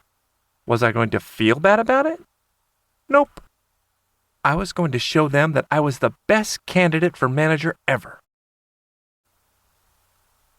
It's perfect. Okay, so it was slightly lopsided and leaned toward the left for some reason. But it was sturdy and would be perfect for a little bird family. Look. Sawyer was finishing up the last nail and didn't immediately follow directions. Once his was done, he looked over, giving me a goofy smile. It's fabulous. I know. I turned it around so he could see the rest of my perfection. It's going to look great once it's painted. That part's going to have to wait. I think the food's almost done, and if we make them wait while we paint, they're not going to be fit to live with. Jackson's a lot like his mom, but don't let that polite exterior fool you. He'll get revenge if he needs to. Jackson's dad laughed. You should hear more of the stories from when he and Melissa were kids. They spent more time grounded than not until they learned to get a little bit better at finding good ways to get back at each other. Daniel was hilarious. He'd spent the entire time we'd been in the garage telling us stories from when Jackson was little. I couldn't imagine my parents ever telling funny stories like he did. And from the look on Sawyer's face, neither could he. His childhood hadn't exactly been the most loving. Every time we came over and spent time with Jackson's parents, it was like he was seeing the kind of family he should have had. Sometimes he was quiet as we drove home, but for the most part, it didn't make him sad. I thought he was happy that not everyone's parents sucked or found it difficult to accept when they were wrong. I loved the fact that Master had a wonderful family. He wouldn't have turned out to be the perfect man for us without them. It really was sad that there were no Hallmark cards for that kind of thing. Thank you for raising my Master to be a wonderful and loving person. Happy Father's Day. Yep, the greeting card industry needed more diversity. Dinner's almost ready. No more playing with those birdhouses. Jackson's mother's voice had us smiling. It was like she had radar for when we even thought about her. Told you, boys. He turned toward the garage door and called out to her. We'll be right there, Charlie. He listened for a moment for her response, but when she didn't call out any other instructions, he turned back to us. All right, let's get it cleaned up so we can eat. Daniel pointed to the shelf on the other side of the garage. Why don't you go put the scraps over there? As we cleaned up, I saw him poke at my birdhouse when he thought my back was to him. He was intently analyzing my amazing feat of engineering. Sawyer saw him marveling and laughed. It's like the Leaning Tower of Pisa. Because it's fabulous and it's going to be iconic. It was unique and incredible. My first project was going to amaze Jackson. Sawyer smirked, making Daniel laugh. Sure, we'll go with that. He was just jealous that his looked so traditional. Who wanted that when you could have memorable and interesting? Jackson's going to love it. Daniel nodded and seemed to be relieved not to have to debate how fabulous my birdhouse was with Sawyer. It's going to look good in the yard when you're done. Have you picked out a spot for it yet? You might need to get Jackson to put a post by the back of the house for it. That way it won't be too far from the window. That's a great idea. Oh, I'll get a bird feeder to go with it. That way I'd be guaranteed to get more birds. Don't go buying that. We can make it after you finish with the birdhouse. I'm still researching everything for the dollhouse, so we've got time. He gestured toward the long table in the back filled with papers and odd bits of wood. I wasn't sure what research entailed, but he seemed to be doing a very thorough job. I think it's going to turn out great. Are you sure we can help? He nodded, but even I couldn't miss the sideways glance he gave my birdhouse. I smiled. My projects are very sturdy. That was one of the most important things for the birds. They had to feel secure in their home. The fact that it would be beautiful, too, was going to be a bonus. Daniel smiled and seemed to love being able to agree with me. He was so cute. Absolutely. You're going to make a very sturdy dollhouse. You boys put everything away. Daniel, you stop distracting them. Charlotte's voice called out louder that time, and Daniel groaned. We'll be right there. That's what you said a few minutes ago. We're not going off retirement time, Daniel Kent. Daniel rolled his eyes. That woman needs a hobby. They were so funny it was impossible to keep a straight face. Even Sawyer couldn't do it. Trying to hide our smiles, we finished cleaning everything up and headed out of the garage. Daniel kept puttering around, mostly talking to himself. I thought he was doing it just to drive her nuts. Jackson was sitting at the picnic table at the back of the yard, talking with Melissa and grinning. He'd obviously wasted no time in teasing her about hanging out with her new man at Target. When they'd moved to the let's run errands together phase, it was clear they were serious. Leaning close to Sawyer, I whispered, What do you think she's saying? What is that daughter of mine up to now? Charlotte's voice came from behind us, making me jump. Sawyer tripped over his own feet and barely managed to catch himself. I looked at her with a perfectly confused expression. What do you mean? She gave me a skeptical look, and I could tell she was studying me. When I didn't give anything away, she cocked her head and gave me a small smile. Never mind. Are you two ready to eat? I've been trying to get Jackson and Melissa to come grab food for a few minutes already, but they seem to be very distracted. I was really going to have to work with Jackson on his subtlety. I shrugged and gave her another confused look while Sawyer tried not to look guilty. Maybe it's a sibling thing. I'm an only child. I hadn't meant to bring up a sore subject, but she frowned and looked kind of sad. Shoot. Had something happened to one of her siblings? People's families could be such a minefield. Before I could figure out what to say, she stepped forward and wrapped one arm around me. Come talk with me for a moment. Sawyer, why don't you go tell those two not-so-secret agents it's time for dinner? He nodded slowly but gave me a worried look as he walked off. Mothers like Charlotte Kent were not something we had any practice in dealing with. I wasn't sure we could have said no, much less if we should have. Once we were alone, she walked me over toward the patio furniture near the back of the house. How are you doing, Cooper? That was a very loaded question. I'm fine. But was she? Charlotte still had that emotional look I couldn't quite define. I heard you saw your parents in the store the other day. Oh. I wasn't sure what to say. Was she upset by them showing up too? I'd never really thought about the fact that when Jackson became part of our family, his parents had become part of ours too. Are you okay? Jackson got kind of upset over them. I didn't think that was oversharing. She was his mother. She had to have realized he was a worrier when it came to things like that. Charlotte cocked her head again and looked at me like I was a curious piece of art. Sawyer and I had gone to a museum one time because they were having a day where you didn't have to pay to see the paintings. He'd had that expression several times during that trip. I'm okay. I'm just worried about you. Did you talk to Jackson about it? Yes. I thought maybe not mentioning it would be easier for him, but he's a talk-it-out kind of guy. Once we discussed it, he was more relaxed. He and Sawyer had been more at ease the past couple of days. She smiled and nodded, reminding me a lot of Jackson. He looked so much like his dad that it always surprised me when she did something that I could see in him. I'm glad. I want you to know that you can come talk to me if you ever need anything. I know you have Jackson and Sawyer, but sometimes you might need another person to talk to. Warriors were kind of exhausting, but it always made me feel better when they were happy again. Thank you. I'll remember that. Not that I was going to do something that might upset her again. Why don't you help me chase everyone down? Sawyer seems to have gotten sucked into whatever my 2 children are cooking up back there. You go tell them if they don't get over here right now, I'm going to expect a 3-page report by the end of the week. She was serious. I could see that. But when I stood there staring at her, confused, she waved her hands in a shooing motion. Yes, ma'am. Mothers were so odd sometimes. Hurrying across the yard, I tried to figure out what she'd meant, but there wasn't enough to go on. When I got to the picnic table, I gave all of them dirty looks as they smiled in greeting. Jackson, your mother says if you don't get over there right now, you'll both have to write a paper by the end of the week? I have no idea what that means, but it's got to be a punishment of some kind, and I haven't done anything wrong. I was starting to think that he'd gotten his dom side from his mother. Weird. I wasn't going to be punished when I'd been good, though.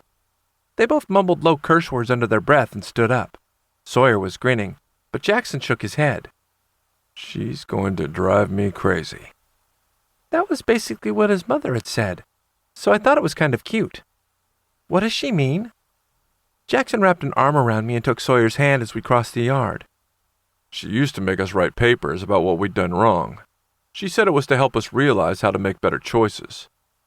Melissa snorted. It was just to see if our stories matched up and try to catch who was at fault. Well, obviously, you two never learned, because she knows something is up.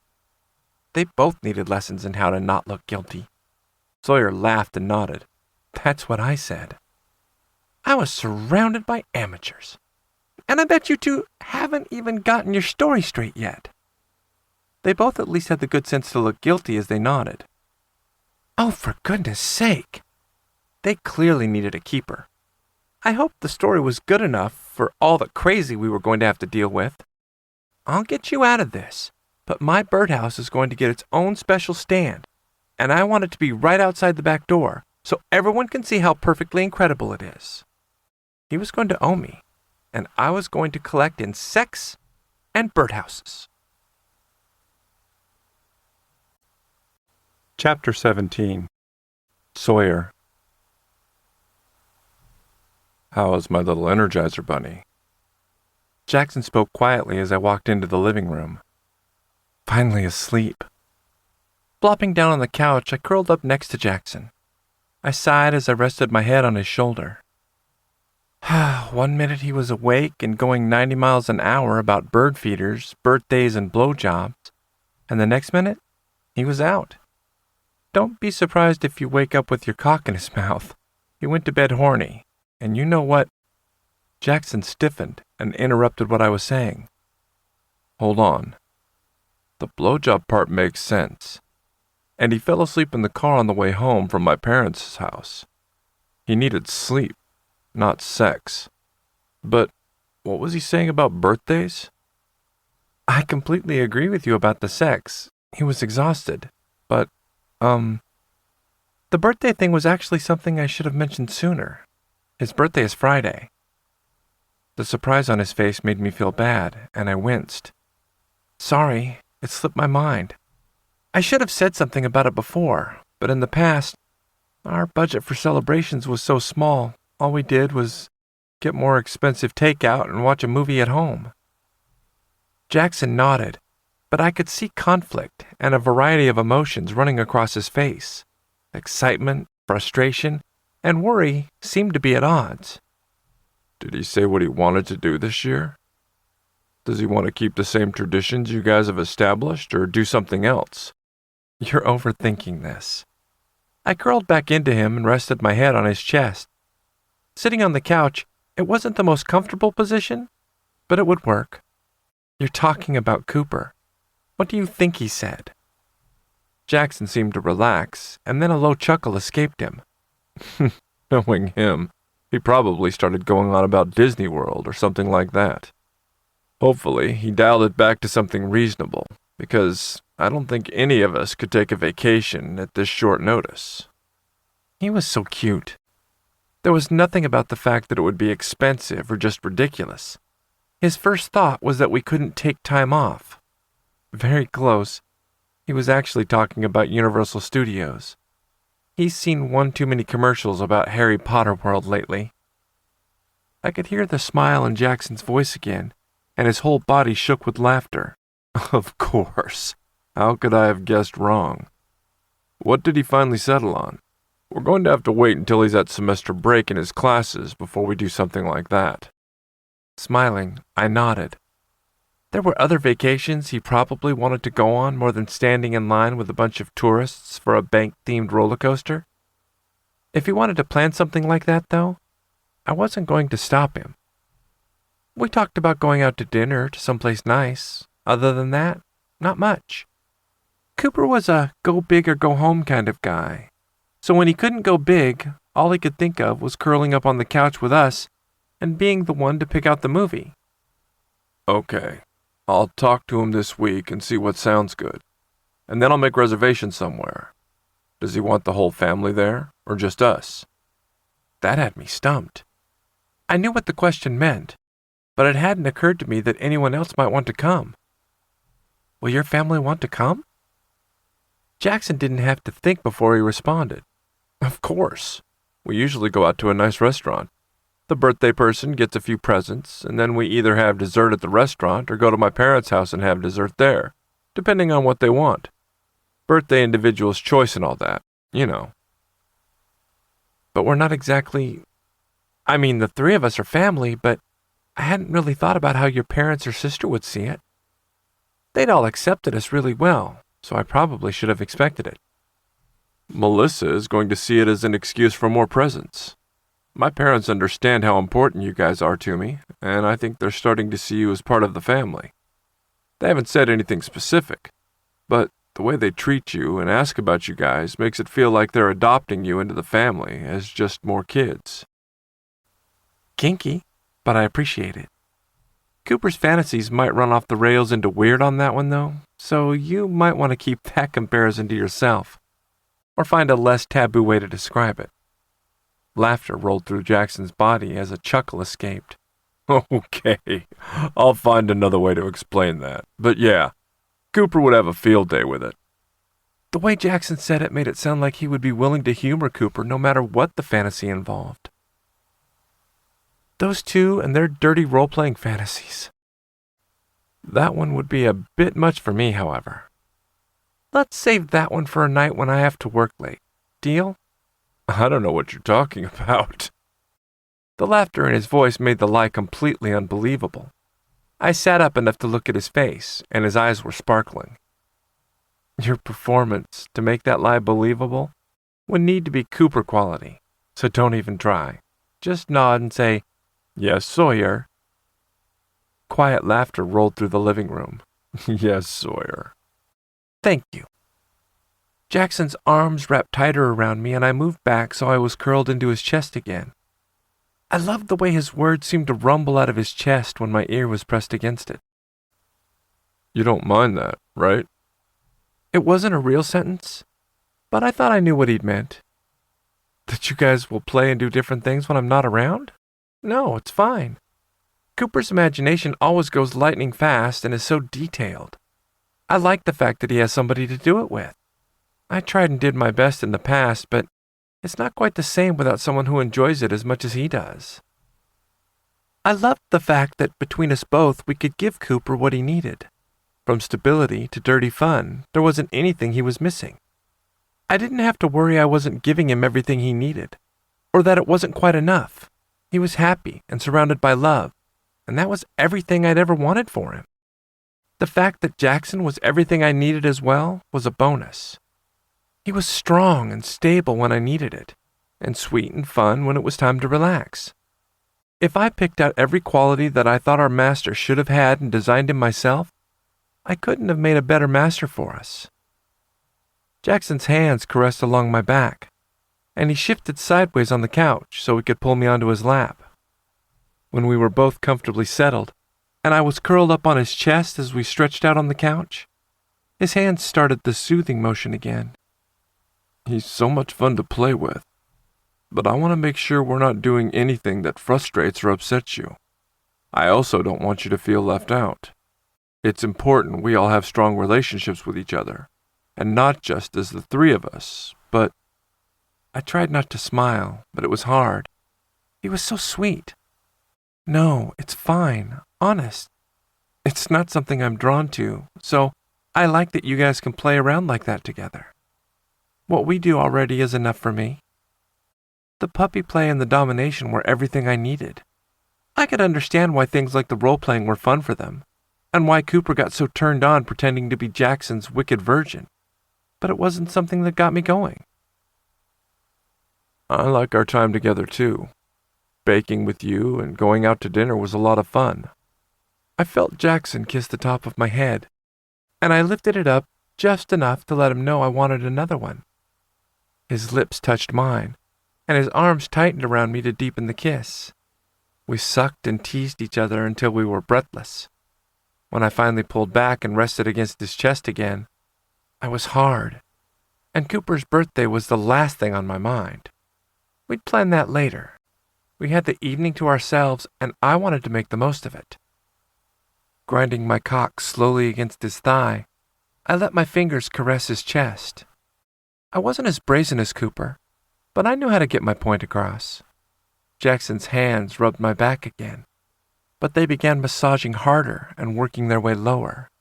When they reached my ass, he continued the rough kneading, which just pushed my erection harder against him. The slow build of pleasure continued, until I moaned and pushed my ass up, silently begging for more. Jackson's grip tightened, and he pulled me roughly up his chest. Lifting my face, I offered my lips up again as he squeezed my ass and continued the sexy rocking motion. The need continued to build as he made love to my mouth, fucking it with his tongue like I knew he wanted to do to my ass. Like we both wanted him to do to my ass. Whimpering into his mouth, I wrapped my arms around his neck and rocked my hips back, trying to show him how much I needed him. When Jackson finally released me, he kissed down my neck and whispered, "Do you want more? I can feel how hard you are. Is that what you want? Do you want to come, love?" "Yes, but not just that. I want you to make love to me." I didn't just want to come. I didn't just want his hand or lips wrapped around my dick. I wanted everything. I needed to feel him inside of me. "Whatever you want, my sweet boy."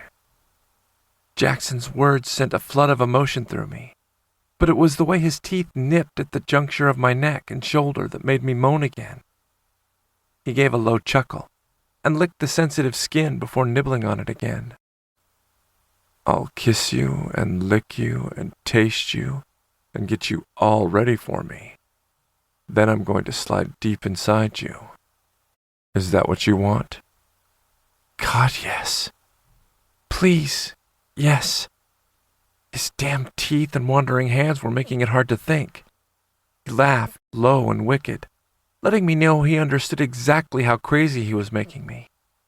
Before letting his tongue lick up my neck again, Jackson's hands moved off my ass. But instead of caressing up my back again, he roughly shoved them down the back of my jeans. The pants were just loose enough that they fit, but it made the front tighten, and suddenly, my dick was pressed against the zipper, making me gasp and pre-cum shoot out. His sexy, low laugh sent sparks through me as he nibbled on my ear and squeezed my butt. He hadn't touched my hole, but the way he kneaded and separated my cheeks made me feel open and empty. The rough teasing had me moaning and writhing against him. I hadn't even gotten naked. And between the feel of his hands and the way my cock was trapped and felt almost bound, it was nearly too much. My whimpers grew more frantic as his fingers slowly worked their way toward my clenched opening without ever going all the way. He was the master of teasing and drawing out pleasure. Jackson seemed to love edging more than anything else, and his passion for it showed. The fact that Cooper and I both loved to be teased, and Cooper loved denial so much, made us the perfect fit for our sexy master. Please, please, I need master. The desperate words spilled out of me before I thought about what I would say. Jackson's answer to my pleas was to let his fingers ghost over my entrance and to bite down on my ear, making me shake and buck in his arms. I was going to come if he kept it up. Please, I want you to be inside me when I come. Please. My sweet boy, then that's what I'm going to give you. But you know I'm going to take my time, don't you? He shouldn't be able to make words sound wicked and tender at the same time. But somehow, he did. Yes, just please. I need more, master. Sometimes he was just Jackson when we made love. But when he started taking control and letting me know my orgasm would be on his schedule alone, he became master in my head again. Good boy. His tongue flicked out to lick the area where he'd just nibbled, and it made me moan. The way he was thrusting my cock against his body had me shaking and whimpering. He was in control, and it was incredible. When his hands relaxed, I wasn't sure what to expect. As he pulled them out of my pants, my moan was in frustration and disappointment. Jackson chuckled again and gave my ass a pat that had a flash of needy embarrassment running through me. Lie down on the floor, Sawyer. I want to be able to stretch out and kiss you much more thoroughly than I can on the couch. The quiet words were almost growled out. I knew part of it was so that we didn't wake Cooper. He really had been exhausted. But I could hear the desire thick in his voice. Yes, master. Climbing off him was harder than it should have been. My legs didn't want to work, and my dick was so hard it made everything else uncoordinated.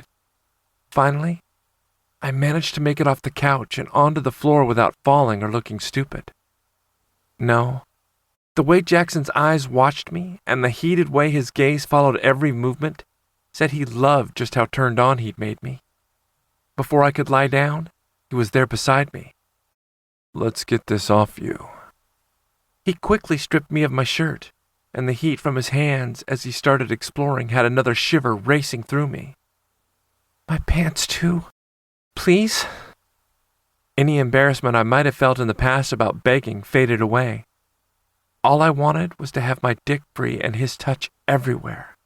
I'd do whatever it took to get them both. He always kept his word, though, so I didn't think I'd have to wait much longer. He'd promised to take his time, and that generally meant naked, so he could tease over every inch of me.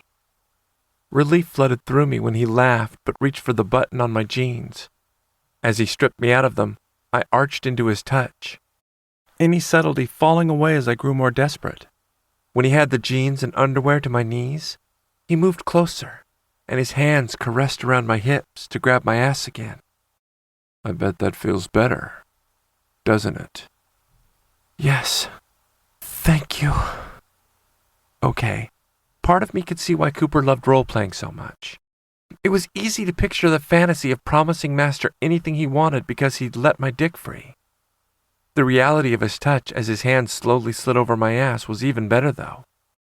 I want to give you everything you need, don't I? It's just going to be at my pace. The sexy but frustrating words made me moan. He was such a tease. Yes, master.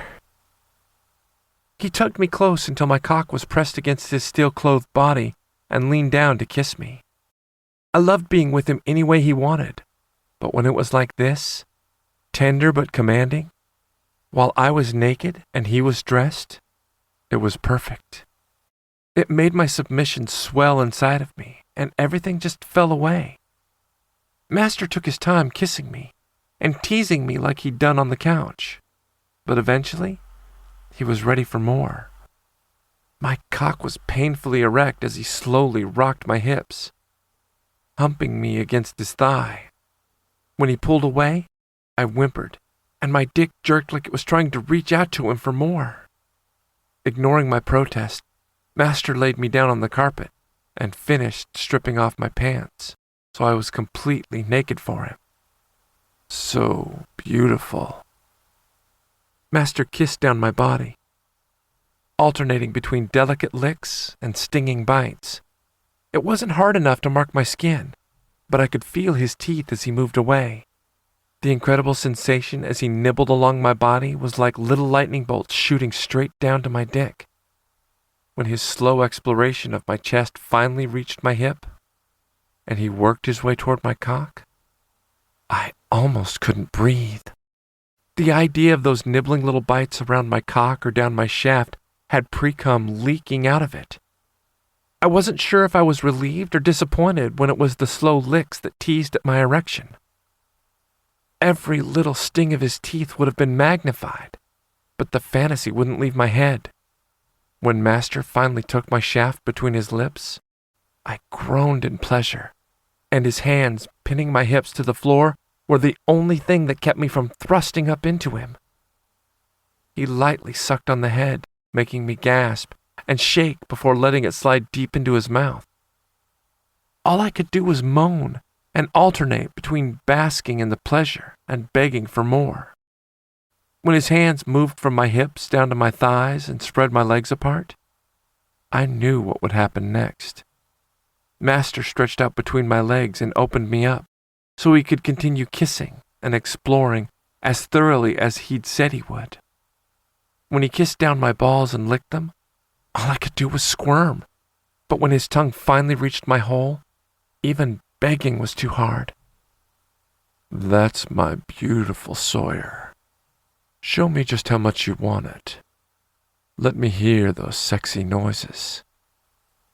His tongue licked around my clenched muscles, and all I wanted was more.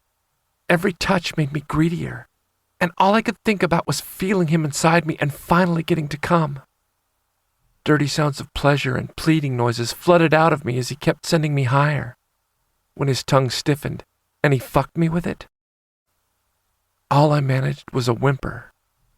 As his mouth moved away and a finger took its place, I finally found the words to beg for what I'd wanted for so long. "Please, make love to me, Master. Fuck me, please. I can't wait. I'm going to come. Please." My balls were snug to my body and everything felt tight and heavy, like I was right on the verge of coming. But I wanted him inside me when it finally happened. Jackson gave my hole a kiss before stretching up over me. "If you come before I give you permission, you'll have to be punished." One hand braced his body over me, and the other came down to start tweaking and pinching my nipples. "Is that what you need?" My brain couldn't work enough to find the right answer. I'd take any punishment as long as he let me come and as long as he slid his cock deep inside of me. "I'll be good, please." I lifted my head and gave him a kiss. "Make love to me, Master. I want to be good for you." A shiver ran through Jackson, and he moaned against my lips. "If that's what my boy wants." When he sat up and kneeled between my legs, all I could do was hold my breath. When he reached into the side table drawer and grabbed the lube, I moaned. No condoms, just lube. Feeling him inside me and feeling his cum mark me was something I thought I'd never get used to. When he tossed the lube beside my hip and started reaching for his clothes, everything inside of me sighed in anticipation. It was finally time. Lying stretched out on the floor, I watched him slowly take his clothes off. I wanted to reach up and strip him down as fast as I could, but that wasn't what he wanted. No, he wanted to make me wait and to let the need build. When he was finally naked, he moved back between my legs and reached for the lube. It seemed to take forever until his slicked fingers were reaching for my hole. It was all too much. I clamped my eyes closed as his fingers teased around the tight ring of muscles. As one finger finally slid in, I moaned and fought to relax my body. I wanted to feel him inside me as fast as possible. The teasing finally stopped when I got desperately close to the edge. One finger moved to 2, and when I was begging for more as the third finger eased into me, he finally said I was ready. Thank fuck, was my first thought, but I was smart enough to keep that to myself. Master's dirty laughter echoed through the room again, letting me know I hadn't been as careful as I thought. As his fingers came out of me, I opened my eyes and stared up into his face. He was stretched out over me again, with his cock positioned at my ass and his arms bracing my legs. Leaning down, he took my lips in a long, heated kiss as his cock pressed against my body. I moaned into Jackson's mouth as his dick sank deep into me. Lifting my hips, I fucked myself on his cock. It was Jackson's turn to moan as my tight body clenched around him, pulling him deeper. All thoughts of going slowly seemed to have left his mind when he saw how eager I was. He pulled back and fucked me in long, hard strokes. I'd been on the edge too long to wait. I wanted to feel him inside me forever, but I was going to come no matter how much I wanted to stretch it out. With every thrust, my cock rubbed between our bodies and I could feel my orgasm start to rush forward. Please! The words were almost impossible as I frantically tried to get them out. I'm going to... Please, come! His wicked grin said how much he loved the broken words. He'd pushed every thought out of my head, and all that was left was need and love. That was enough for Jackson, though. He shifted my legs and fucked me harder, the head of his cock brushing over my prostate with every pass. Now... When he finally slammed his cock into my sensitive bundle of nerves and ground his stomach against my dick, I exploded. Cum shot out of me as wave after wave of pleasure went through me. My orgasm pushed him over the edge as well. I felt Jackson's body shake above me, and he finally lost his steady rhythm as he flooded me with his cum, marking me, claiming me, loving me. When the pleasure had faded for both of us, Jackson eased his cock out of me and rolled us over, so he could wrap himself around me. He peppered my face with kisses as he held me tight. Love you, my sweet boy. I was done. All I could do was murmur low words of love back and curl into him. Every time we made love, it was like the first time all over again. Passionate and loving and perfect. Chapter 18. Jackson. Okay, so that didn't work. Staring at the phone, I frowned and found myself drumming my fingers on the desk. The dinged-up wooden top and metal legs were definitely starting to show their wear. When I'd first gotten it, I just appreciated that it had been nearly free. But Cooper was right. I really did need a better office now. Refusing to get sidetracked, I looked back down at the computer screen and tried to figure out another search term. Finding someone who made leather collars for people should not have been that difficult. If I wanted cheap knockoffs of a movie, there were any number of adult novelty items I could find in the area, but there was nothing like what I was looking for. I'd found similar things on websites that ranged from megastores to small crafting websites that looked like they were run out of their house. None of which were very good options. I didn't want leather collars made in China, and I didn't want to give my credit card information to a kinky housewife that could have been halfway around the world. There has to be somebody local who does this. At least reasonably local. We couldn't be the only people within a couple of hours' drive who were in an unconventional relationship. I'd spent entirely too much of the morning looking up numbers for every adult-based enterprise in the area. Most of them hadn't opened until later in the day, however, so I'd been forced to obsess over it all morning. I was starting to run out of time, though. I had classes in about 30 minutes, and the closest lead I had was that the guy who ran an adult video store downtown thought there was some kind of BDSM club about 2 hours away. That meant there had to be a reasonable number of people in the lifestyle, but it didn't help me with the information I was looking for. My next step was going to be figuring out if clubs like that had websites that were informative. Probably not. I wasn't sure if calling would help. If the situation were reversed, I wasn't sure I'd give out personal information to someone who called over the phone. Yes, I was looking for a business, but people still wanted their privacy. And I had to assume there were enough assholes out there that they would be cautious. The sound of the slamming car door reminded me of how late it was getting. The clomp of Lee's boots echoed through the building as she got closer. She stepped into the doorway, smiling. The quiet individual who'd first applied had eventually blossomed into a happy person who seemed eager to come to work. "How's it going, boss?" "Good. I think I have everything ready for the first class. But can you double-check?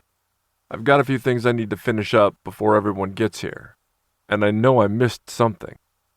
I'd been too distracted when I'd set it up. I'll be out there in just a few minutes." She nodded and glanced at the desk. "Anything I can help you with?" I tried not to look awkward as I shook my head. "No, Cooper's birthday is at the end of the week, and I'm just ironing things out." That was basically the truth, so it came out smoother than I'd expected. Lee nodded and headed out the door. "Good luck on that, but birthdays are hard." Oh yes, especially when I was buying for 2 special occasions and not just one. His actual birthday present had been easy to buy. It had taken some convincing to talk Sawyer into it, but we'd ended up wrapping up all kinds of information about Universal Studios. He'd know right away what the paperwork meant. Just for fun, I'd also ordered a t-shirt and some cute Harry Potter things to go in the box as well. Sawyer thought I'd gone overboard, but I was already trying to figure out what we would do for his birthday. Luckily, I had several months to plan and get ready. He was going to be harder to shop for. The remaining minutes before my class started went by too fast. Before I'd found another business to call, it was time to get ready. The next couple of hours flew by in a sea of dogs and owners. Lee was a huge help, but I had a hard time keeping my brain in the game. Between classes, I went back to my desk and made notes about different places where I might be able to find information, but I hadn't been able to make any calls. Knowing I only had about 30 minutes before Cooper and Sawyer would be expecting me back at the house, I mentally rearranged the rest of my to-do list. "Lee, can you see what you can do to clean up before you go? I'll come down early and finish the rest of it in the morning. I have a few things I need to do now." I was supposed to be looking at schedules and seeing if I could find room for another advanced class, but that would have to wait. Same with the billing and updating the website. "Sure, that's fine. I don't have classes tomorrow morning. Do you want me to come down and help with the paperwork?" She gave me a look like she already knew the answer, but I hated throwing extra hours on her that she hadn't planned. "Are you sure? I don't want to take all of your time for studying or just hanging out with friends." Lee wasn't really much of a joiner, but I didn't want to keep her from having a life outside of work. She shook her head. "This is better than just sitting around playing video games and chatting online." "If you're sure, I could use the help. Especially if I wanted to have everything caught up, so I'd have more time for my boys over the weekend." "It's not a problem." She was straightforward enough that I knew she'd tell me if I was scheduling her for too many hours. But it was still difficult to get used to having someone around who could help. I had a feeling she thought I was being stubborn, but sometimes I just didn't think about asking her to do more work. I was getting better about it, however. "Great. Then I need help with updating some of the accounting and the website primarily. You pick one and I'll do the other." "You need a better billing system and an accountant." She shook her head, and for a moment, it was easy to see Sawyer standing there giving me the same lecture. "You're right. The guys have given me the same speech. I'm going to be looking for an accountant who can help me get everything set up soon." But that just added something else to my to-do list. Lee gave me a look like she didn't believe me for a minute before shoving me off to the office. Cooper would have been proud. I actually remembered to close the door before I started down my list. 3 calls later, I was no closer to finding someone who made collars. I had, however, found someone who made fantasy-shaped dildos and 2 more adult stores that were even less help than the first one. And really, how many stores that just sold porn and vibrators did one area need? All of that was online now, so I wasn't sure how they were staying in business. Before I could start down that unfortunate mental path, there was a knock on the door. "Come in." The door opened, and Lee stood there for a long moment, giving me a curious look. "Everything's all cleaned up, and I'll see you about 9 tomorrow. That should still give us plenty of time before your afternoon classes to get everything updated and organized." "Perfect. Thank you." I wasn't sure if it would take that much time, but it was probably better to schedule too much time than too little. "You really have no poker face, boss." She shook her head and handed me a piece of paper she'd pulled out of her pocket. "Here's the number for a local accountant who does a lot of small businesses. She looked really vanilla, but don't be surprised if something interesting comes out of her mouth." "Oh, thank you. I wasn't sure what else to say." Lee snickered. "We both know you would have taken another 6 months before you found somebody. We're going to get all the books updated tomorrow, and in a reasonable order, and you're going to call her and schedule an appointment." Lee looked at me like she was expecting an argument, but wouldn't accept it. "Perfect." The disbelief on her face was almost comical. "Don't look at me like I'm crazy. I'm not going to put it off for the hell of it. If she works out, that's great. It's taking up too much of my day." I'd heard the speech numerous times from Sawyer, and he was right. My time was better served teaching more classes or just having time for a hobby. Lee looked pleased with herself and seemed to stand a little bit straighter. "All right. For the next thing on your to-do list?" I couldn't remember telling her anything else on my to-do list. The look on her face changed, and it reminded me of Cooper before he started complaining that we needed to lock the doors. "Closing the doors to make personal phone calls is great and all, boss. But if you really want to keep things private, then you can't leave weird to-do lists all over the desk and then send me in here to look for paperwork." "Shit. I apologize for that. It won't happen again. Shit. Shit. Lee didn't look as shocked or as horrified as I'd imagined, so I could only assume she wasn't offended. It still wasn't something that had been appropriate for the workplace, so I was lucky things hadn't turned out worse. One eyebrow went up, and her expression said I was being ridiculous. "Do I look so vanilla that you think I wouldn't know what collars are?" There was no good way to answer that question, so I fell back on my original apology. "It's still not professional for work, and I apologize."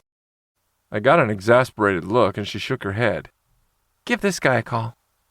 She pulled out another slip of paper from her pocket and held it out. "He mostly does custom pieces, and his schedule is usually pretty full, but he said he can work in 2 callers this week. Next time you need something done, it's going to take more advance notice. You need to plan better, boss, and not wait until the last minute." What the hell? I must have stared at her for too long. She snorted and shook her head again. "Just say, 'Thank you, Lee,' and give him a call, now. I told him you have some ideas and stuff already planned out." "Thank you, Lee." See? I could follow instructions. "You're welcome, boss." Her smirk peeked out again, and I knew she was silently laughing at me. "Have fun this weekend." I alternated between embarrassment and pride. Pride won. "Thank you. I'm looking forward to it." "It's not what I was expecting when I first started working here, but good for you." She glanced over at the clock on the wall. "Okay, I have to go." She paused for a moment and seemed to be making a decision. "I've got a date to get ready for." Were we starting to share more personal things about our lives? Or was it some kind of fair is fair mentality? I wasn't sure. And what was the most appropriate answer? Have fun? No, that sounded too boring. "I'm glad you found someone?" No, that sounded like I thought she hadn't been dating enough, or that she needed to date. Fuck. What are you guys planning to do? Dinner or something more outside the box? That sounded okay, right? Not too judgmental or too personal. It didn't ask specifics about her date she might not be ready to share, and didn't assume gender or orientation. Cooper would tell me that I was overthinking it, but I didn't care. Lee smiled and relaxed a bit more. There's a coffee shop not far from campus that has live music some nights. We're going to hang out there for a while, and if we click, then dinner. Good plan. I've been stuck on long dinner dates with some incredibly boring people, and it's painful. Laughing, she nodded sympathetically. I bet dinners out are much more entertaining now. Oh yes, especially with Cooper around. My lovable handful was an endless source of stories and fun. Giving me a wave, she nodded and headed out. See you tomorrow, boss. And don't worry, I won't say anything to anyone. Yes, and thank you. The idea that she might have said something honestly hadn't occurred to me. She wasn't the gossipy type. Welcome. Call him now so you don't forget. I was getting instructions from my employee about calling a guy who made BDSM collars. Life took weird turns very quickly. No, you cannot wear a party hat to dinner. Sawyer's voice wasn't exactly angry, but I could hear his frustration mounting as I came into the kitchen. He turned and gave me an exasperated look. This is all your fault. You have to fix it. I'm not going to dinner with him while he's wearing a party hat. Okay, so it was my fault. Cooper had been so excited as we walked past a display of balloons and party supplies in the grocery store that I hadn't been able to tell him no. Which is how we ended up with a living room full of balloons and a package of party hats that he insisted on wearing everywhere just to drive Sawyer crazy. I thought Cooper's goal was to fix it so he would have very thorough birthday spankings. Trying not to smile, I turned and looked at Cooper.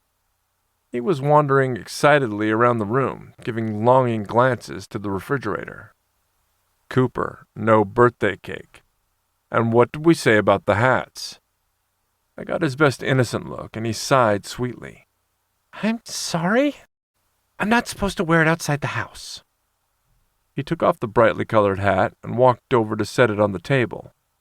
Then my wicked little nut gave Sawyer a big kiss and apologized. I didn't buy it for a second. I gave up trying not to smile, but was still shaking my head. Any time he looked that innocent, he'd done something naughty.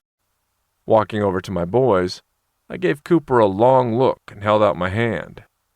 He tried to give me those big Bambi eyes, but I didn't budge. Finally, he sighed again, that time in frustration.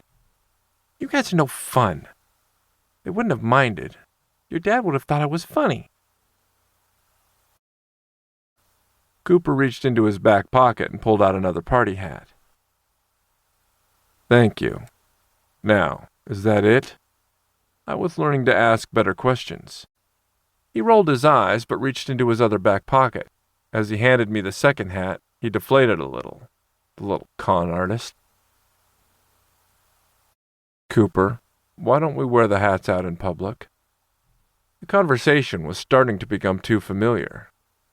Because it makes Sawyer uncomfortable and that wouldn't be nice, and because they make me look too young. We'll all probably get arrested. And if I really wanted to wear the hats, we should have had the party at Chuck E. Cheese's. I picked the nice restaurant, so we have to dress appropriately. Then the little imp threw himself into my arms and grinned. But don't they look fabulous? Yes, you always look incredible. But the lady in the grocery store asked us if you were having a big party for the kids in your class. She was older and seemed to be having trouble reading the labels on the groceries, so in all likelihood, she hadn't been able to see either of us very clearly, but it still made me nervous. Cooper gave me a suggestive pout. What? You don't want to be my sexy daddy? Before I could respond, Sawyer burst out laughing. The look on his face says he wouldn't mind that at all. But for the love of God, Don't say anything like that in front of his parents. Melissa will have a field day. Cooper giggled, not promising to behave. That was just to make Sawyer crazy, however. As excited as he was about his birthday dinner, I knew he liked my family too much to deliberately do anything that might embarrass them. We all knew eventually something would pop out accidentally. I was okay with that. We'd handle it no matter what it was. And I knew my parents wouldn't really care, aside from some interesting questions. Giving him a quick kiss, I pulled away slightly and turned toward the refrigerator. Now, what did you do to the cheesecake? They both looked guilty. I looked at Sawyer and shook my head. You too? I thought he was the one I'd have to worry about. The deal was that we were supposed to leave it alone until tonight. They both shrugged. All right, let's see. Heading over to the fridge, I opened the door and had to laugh. What had been a beautiful cheesecake with an absolutely perfect finish now had a good-sized slice missing from it. I looked over at my two guilty boys and raised one eyebrow. Sawyer was the first to fess up. It was just a little piece. Well, a little piece for both of us. Then he neatly threw Cooper under the bus. Cooper said he didn't think I'd made it right, and that we had to taste it before your family got here. Hey! Sawyer shrugged. Well, you did. It was Cooper's turn to throw him under the bus. You said you didn't believe me for a second, and that I was just trying to manipulate you. I couldn't believe it. They were the funniest people I'd ever met. Wonder what's worse, trying to manipulate someone into getting your way, or letting someone manipulate you because you wanted to misbehave too. They both immediately pointed to the other like some kind of comedy routine. I was barely containing my laughter. I had a special surprise for both of you tonight, but I'm starting to think, what is it? Another birthday surprise? Cooper's excitement was almost at a volcanic level. No, not a birthday surprise. Something else entirely. That had both of them giving me curious looks. Cooper's eyes widened. But... Sawyer's hand reached out and clamped over Cooper's mouth. He nodded and smiled just as innocently as Cooper would have if the situation had been reversed. We'll be good. Cooper gave Sawyer a dirty look once the hand moved away, but he nodded sweetly at me. I thought you'd say that. Shutting the fridge, I walked over and gave them both kisses. Come on, you two. We're going to be late if we don't leave now. But don't think you're in the clear over the cheesecake. You're going to have to explain to my mother why there's a piece missing. Their mouths dropped open, and they spoke in unison. Shit. Shit! Chapter 19. Cooper. Presents and cheesecake and steak and... Oh, the chocolate cake looked good. Cooper, what looks good to you? Charlotte's voice pulled me back to what I was supposed to be doing, picking out dinner. Why couldn't she have waited another couple of minutes to ask me that question? Sawyer laughed under his breath as I tried to figure out something to say. I hadn't actually made it past the dessert section of the menu yet. Jackson leaned over to see what I was doing and smiled. How about you try the other side of the menu? My chances of getting the chocolate cake were dwindling rapidly. Good idea. I didn't notice the waiter standing there quietly until Jackson's mother turned to address him. We're going to need a few more minutes. Thank you. Oops. It was the second time he'd come by. I thought he was just an eager beaver who couldn't wait for his tip. But I kept that to myself. I hadn't been looking at the menu for that long. I wasn't the only one still browsing the menu either. Daniel couldn't seem to decide what he wanted. Turning the menu over so I could focus on the dinners instead of the desserts, it didn't take that long to figure out what I wanted. Steak and shrimp. Setting the menu down, I took a sip of water and looked around the table. Sawyer was sitting on one side of me and Jackson on the other. Jackson was grinning, but Sawyer sighed. You couldn't have done that 10 minutes ago? I shrugged. I needed time to consider the decision. Then it was easy to make up my mind. Neither one of them seemed to believe me, and even Melissa was trying not to giggle across the table. Jackson cleared his throat and leaned down to whisper, That would have been more believable if we'd seen you look at anything but the dessert side of the menu. I blinked up at him innocently and shrugged, not willing to admit defeat. They couldn't prove it. Deciding that a change of topic was a good idea, I looked across the table at Melissa and smiled. How was your week? What I really wanted to ask her was how work had gone, or if she'd gotten everything ready for her new book that was set to come out soon. But we were all still pretending that no one knew about the books. Eventually, someone was going to have to take the first step in talking about the elephant in the room. My goal was that it wouldn't be me. I was going to keep my mouth shut, and I was really glad that with all her stuff going on, we weren't the most interesting people in the family. We actually seemed pretty normal and boring. I loved it. That made it much more likely that I wouldn't get in trouble. Listening to the questions that Daniel could have come up with would have been funny, though. But I'd promised Jackson not to torture him. I'd gotten backed into a corner with that when Sawyer had agreed with Jackson and said he didn't want that conversation either. Her reply was too cautious to seem natural. We were going to have to work on her subterfuge skills. Not bad. Busy. Jackson was caught in a tough spot. He desperately wanted to laugh and point out how obvious it was that she was hiding something. But he also didn't want the nature of our relationship to become public knowledge to the family, so he was trying to behave. It was incredibly difficult for him. Watching the two of them interact, it made me wish I had a sibling growing up. But really, Sawyer probably filled that role, which was better because I got to have sex with him. I wasn't sure what to say, so I smiled and nodded. That's good. Did that mean everything was all ready for the release? Did that mean she'd worked a 90-hour week between both jobs and getting everything finalized? I liked hearing about her writing and how everything worked in general. It was a little bit frustrating having all the questions off limits. Sawyer stepped into the lull in the conversation and turned to Daniel.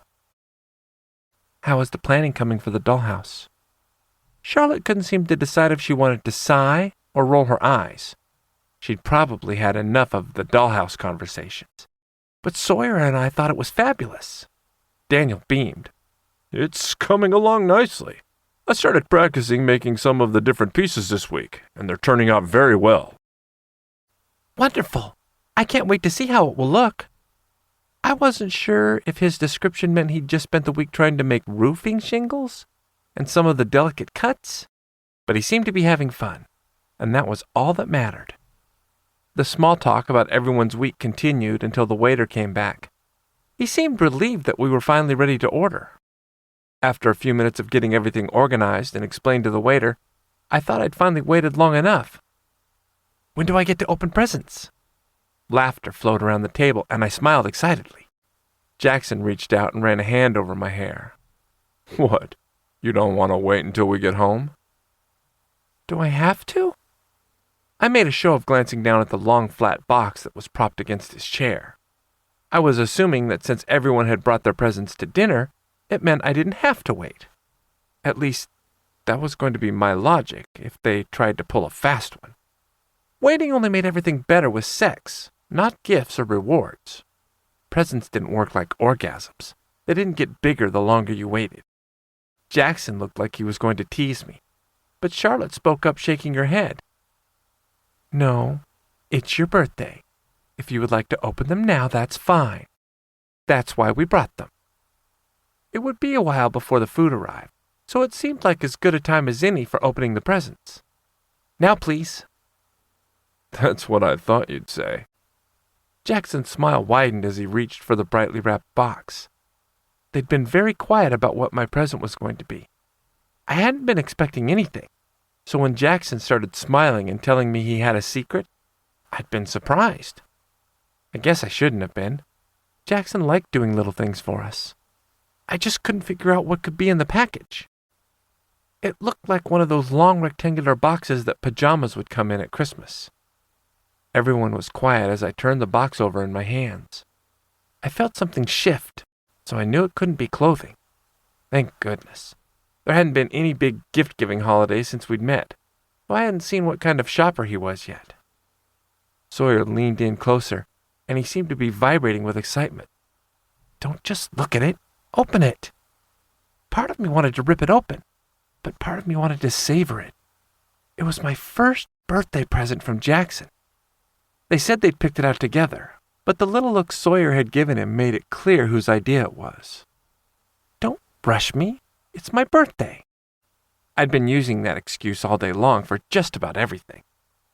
Time to do the dishes? Nope. It's my birthday. Aren't you going to eat something healthy for breakfast? Nope. It's my birthday. I loved birthdays. I was nearly bouncing in my chair by the time I peeled back the paper. I'd been right. It was one of those shirt boxes. But as I opened it, it became clear there wasn't just clothing inside. There were papers. There were also a few small presents wrapped up in tissue paper and a t-shirt that I couldn't see the logo on.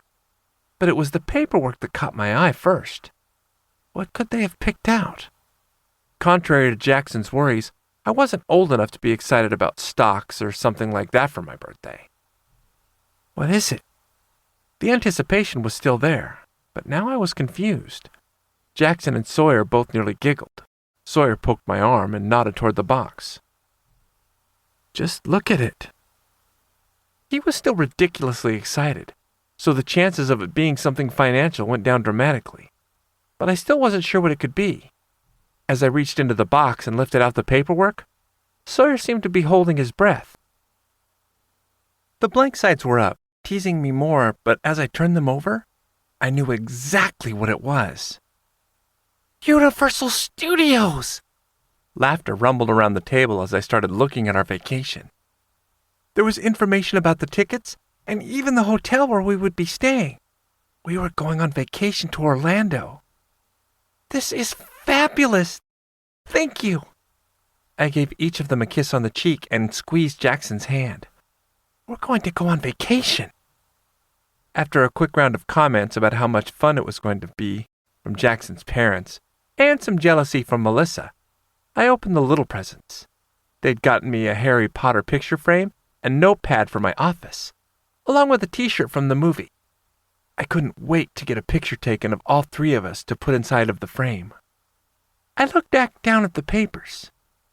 When do you think we can go? We need to wait until you're between classes, but other than that, I think we can work around your schedule. He smiled and leaned over and kissed my cheek. I'm glad you're excited. It's wonderful. I was going to be saying that for weeks, but it was true. Charlotte and Daniel smiled as they handed their box across the table. Daniel cautioned me as he held it out. Be careful. It's heavier than it looks. He was right. It wasn't quite bricks, but it was heavier than I'd have expected for a birthday present. I scooted back from the large round table and set the present on my lap. As I opened it, Charlotte spoke. It's not quite an amusement park, but it's practical and enjoyable. My brain started imagining dirtier things than she probably intended. My idea of practical and enjoyable were probably different from theirs, but I couldn't wait to see what they got me. My own tools! When Daniel had realized that Sawyer and I didn't have any tools, he'd been stunned. He'd looked shocked when I'd said that we didn't have a screwdriver because most things could be opened with a butter knife. Clearly, he'd wanted to remedy that situation. Thank you. From the packaging, I could see that there were a variety of tools. The box contained screwdrivers and some kind of electronic multi-tool that had different attachments. I had a feeling Daniel was going to have a field day showing me how all of it worked. The best part was, they were purple. Daniel started explaining how he knew that Jackson had his own tools, but Daniel made it clear that he thought everyone should have their own. As he kept talking, he explained that they were like clothes, where you got more comfortable with your own than using someone else's. The whole thing sounded a little ridiculous, because I like wearing Jackson's clothes, but I was touched. The idea of Daniel wearing Charlotte's clothes was interesting. They probably wouldn't fit, though. Everybody in the family gets their own set of tools when they move out. We're a little late getting your set, but better late than never." I wasn't sure if Daniel meant that they were late because I'd already moved out of my parents' house, or because I'd already moved in with Jackson. Either way, it was wonderful. It was their way of showing me, and really, both Sawyer and me, that we were part of the family.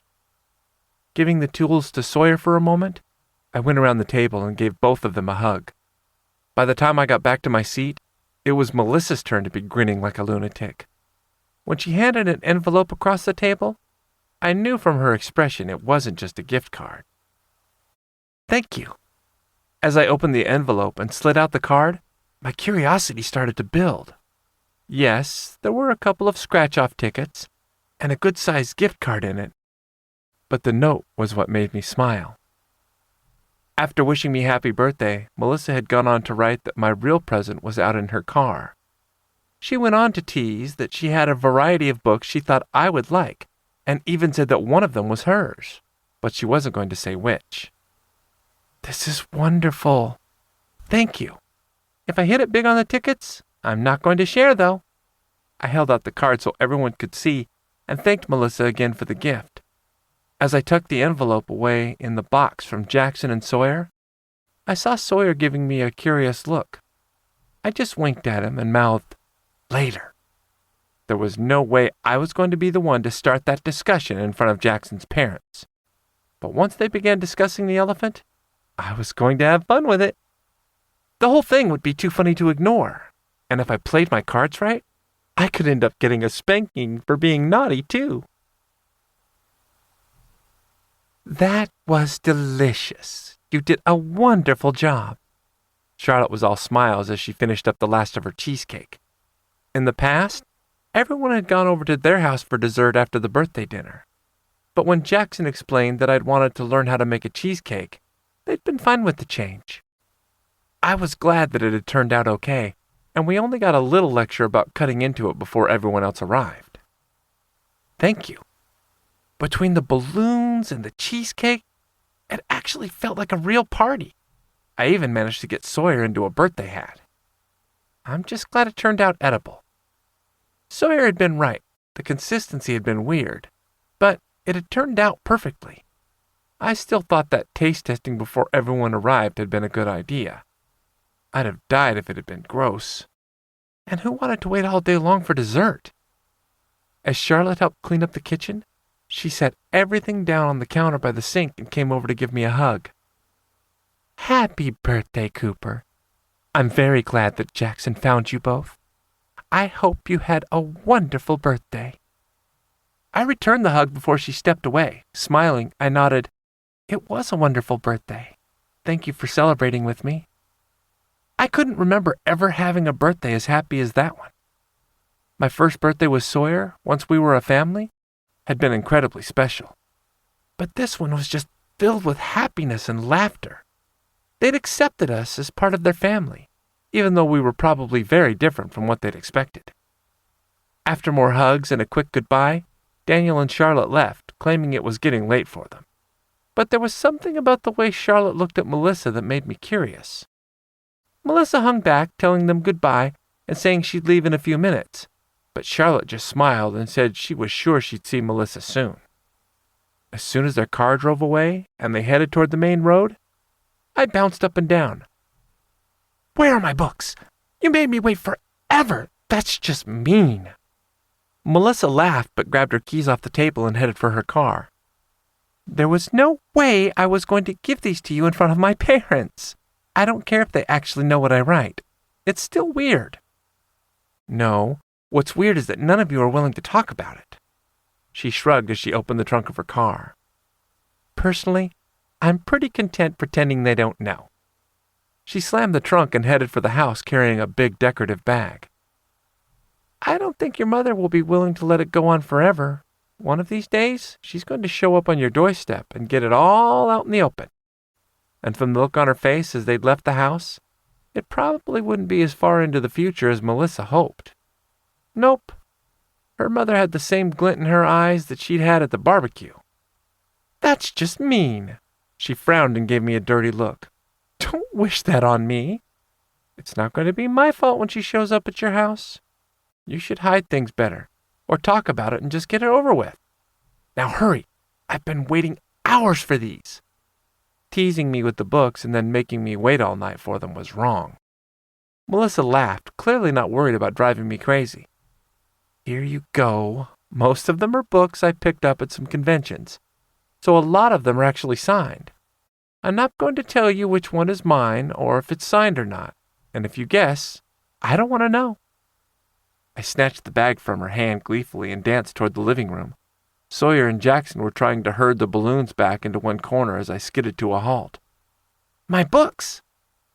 Sawyer turned with an excited look on his face. He gave up trying to wrangle the balloons and walked over to me. Let me see. I clutched the bag to my chest and shook my head. It's my present. I get to look first. He stuck his tongue out at me, and his hands moved like he was going to tickle me. In trying to jump back out of his reach, I dropped the bag. Sawyer snatched it out of the air and laughed. Tough luck, birthday boy. Hey! Sawyer's grin widened as he went over to the couch. I followed him, pouting. But when he started laying the books out on the table, I forgot to be frustrated with him. There was a variety of fetishes and topics, but all of them were gay romance novels. I couldn't wait to dig in and see which one she'd written. Overwhelmed by the number of choices, I picked one at random and began reading the description on the back. As Jackson and Melissa talked, I kept going through the books. Some seemed to be sweet, and others looked like they would be much hotter. But they all looked like fun. 2 of them were even about puppy play. When I finally looked up from my treasures, I found everyone smiling at me. Thank you. These are wonderful. Some of them I've read, and some of them are new to me. Melissa pointed to one of the books with a sad-looking guy on the cover. That one looked so good, I bought a copy for myself. I grinned. So I can assume that one's not yours? She laughed and nodded. But I'm not going to tell you any more. I have my ways of making you talk. I'll figure it out. She blushed a little bit and shook her head. The deal was, you're not supposed to let me know if you guess. I don't remember ever agreeing to that. Just because that was what she wanted didn't mean it was what she would get. I wasn't going to encourage the elephants any more than they had already. Melissa clearly hoped I wouldn't figure it out, but I thought she was ready to stop hiding. She wouldn't have given me one of her books otherwise. I stood and walked around the table to give her a hug. Thank you for the books. You're welcome. As we stepped back from the hug, she gave Jackson a wicked grin. You're going to have your hands full. Some of those books are going to be fabulous for his imagination. Jackson rolled his eyes and seemed to be trying not to get embarrassed. Thanks, Melly. She beamed at him. You're welcome. On any other night, I would have made her stay so I could hear about how her work was actually going. But I hadn't forgotten Jackson's teasing promise of a surprise. We're going to have lunch this week. I want to hear about the new release. She nodded. Yes, let me look at my schedule and I'll text you tomorrow. Perfect. All right, you guys, have a good night. She gathered up her stuff and started walking to the kitchen. I know the polite thing to do is to offer you some dessert to take with you, but I'm going to keep it. I was not going to feel guilty about that. Melissa laughed. I don't blame you. I'd have kept it too. Because it was delicious. I did a not-so-subtle happy dance as we went through the kitchen. I'd made cheesecake. Jackson and Sawyer called out from the living room as Melissa was leaving. I barely managed to hold my excitement. I wanted to tell her that Jackson had a surprise for us, but I wasn't sure how that would make him feel. But I thought it was something he would consider more personal, and I didn't want to frustrate him. When she was in her car and pulling away, I shut the door, locking it. Running through the kitchen, I threw myself into Jackson's arms. Is it time for our surprise? Chapter 20. Sawyer. Cooper's excitement was infectious. I'd been as curious about Jackson's surprise as he'd been, but seeing the joy that poured out of him brought it all rushing back. Jackson pretended to give him a hesitant look. I don't know. You've already gotten a lot of things today. Maybe I should wait until tomorrow. Cooper didn't have to pause to think up a good argument. But what about Sawyer? It's his turn for a surprise. Making him wait would just be mean, and he might get sad. He gave Jackson his best wide-eyed expression and glanced over at me, looking pathetic. You don't want to make Sawyer sad, do you? Jackson didn't seem to mind the manipulation. He gave Cooper an understanding nod and seemed to think about it like it was a rational argument. I guess you're right. We shouldn't make Sawyer upset. Cooper could barely contain his glee. It nearly burst out of him like an orgasm full of unicorns and glitter. Thank you. All right, you boys go jump in bed and wait for me. I'll bring your surprise in there. Jackson gave Cooper's ass a smack as the bouncy nut made a mad dash for the bedroom. Cooper paused long enough to grab my hand before dragging us at full speed to the bed. He jumped on the mattress with such force he went bouncing to the other side, nearly falling off. Giggling, he threw himself onto the pillows, so worked up he was nearly vibrating. What do you think it is? I shrugged. I don't want to guess. Not knowing is half the fun. Cooper gave a dramatic sigh and flopped backward on the bed again. Oh, guessing is the best part. You're crazy. Before I could respond, we heard Jackson walking down the hallway. Cooper popped up from the pillows and sat on his knees excitedly. His pup was so close to the surface I could almost see a tail wagging even though he was fully clothed. Trying not to laugh at his antics, I focused on Jackson. He was nearly as excited as Cooper. Are you ready? Cooper, it sounded like you were getting in trouble. Jackson grinned at Cooper's frantic denial. His head was going back and forth so quickly it looked like it might pop off. No, I've been good. What's the surprise, Master? He bounced and wiggled as Jackson walked toward the bed. As Jackson got closer, he pulled a rectangular box from behind his back. It was wrapped in silver paper and looked like another one of the clothing boxes we'd used to wrap Cooper's birthday present. I was beginning to get an idea of what might be in the box, and from the excited little noises Cooper made, I had a feeling he suspected as well. Jackson kicked off his shoes and climbed up onto the bed. Setting the box in front of him, he pulled us into his arms. Curling up beside him, we waited quietly while we stared at the box. Jackson took a moment to collect his thoughts, and the silence was almost deafening. When you let me into your family, one of the things you shared with me was how you felt about your collars. Jackson nodded as Cooper reached out with one hand and traced the edges of the package, almost like he would touch one of us. You said you'd always imagined that your master would give you new collars once you found the right man. Jackson gave my arm a nudge, and I reached out to carefully open the package with Cooper's help. Jackson smiled as we methodically opened the paper. I started thinking about collars for you the first time I saw Cooper as a pup. As I watched Cooper play and you curled up beside me, Sawyer, I knew I wanted to be the man who would give you those collars. He paused as we finally took the wrapping off. When he didn't give any hint about what we should do, Cooper and I paused, our hands on the box, but not opening it. Maybe I should have waited longer, or maybe I should have done this sooner. I don't know. But I don't want to continue building our life as a family without you knowing how much you mean to me. A nod and a tender smile had us carefully lifting the lid off the box.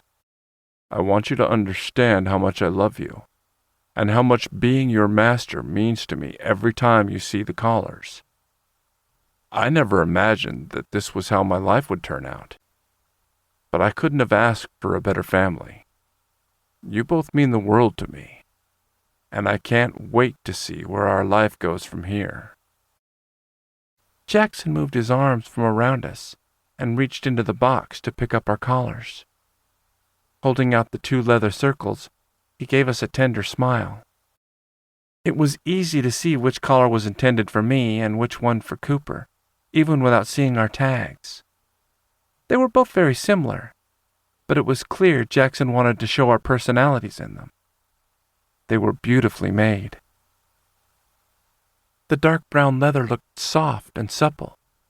They were both decorated with little paw prints that were set into the leather. Cooper's were done in a rainbow of colors that were set into it and made the little paw prints stand out. Mine had the same design, but instead of the bright colors, it was done in silver to match my tag. It wasn't until they got closer that I saw the delicate M that was between the paws. I wasn't sure if it was intentional or not, but to me, it looked like no matter how the collar was worn, Master would always be surrounded by his pups. It was the perfect symbol of our life together. My sweet boys, my loving pups, will you wear my collars? The words were so tender and loving that I wanted to give him the perfect response. Cooper didn't need perfection. He just wanted to let Jackson know how much he loved him. Our loving goofball threw himself into Jackson's arms, grinning like a lunatic. Yes! Jackson's laughter was loving and warm as he gave Cooper a smacky kiss. I love you, nut. Then Jackson looked over at me, and I nodded. Curling into him even closer, I reached out and traced one finger along the collar. It was the softest leather I'd ever felt, and I knew how much care had gone into it. Tilting my head up, I gave Jackson a tender kiss. Yes, Master. I would love to wear your collar. Thank you. I love you. Jackson pressed another kiss to my lips before easing back to look at the box on the bed.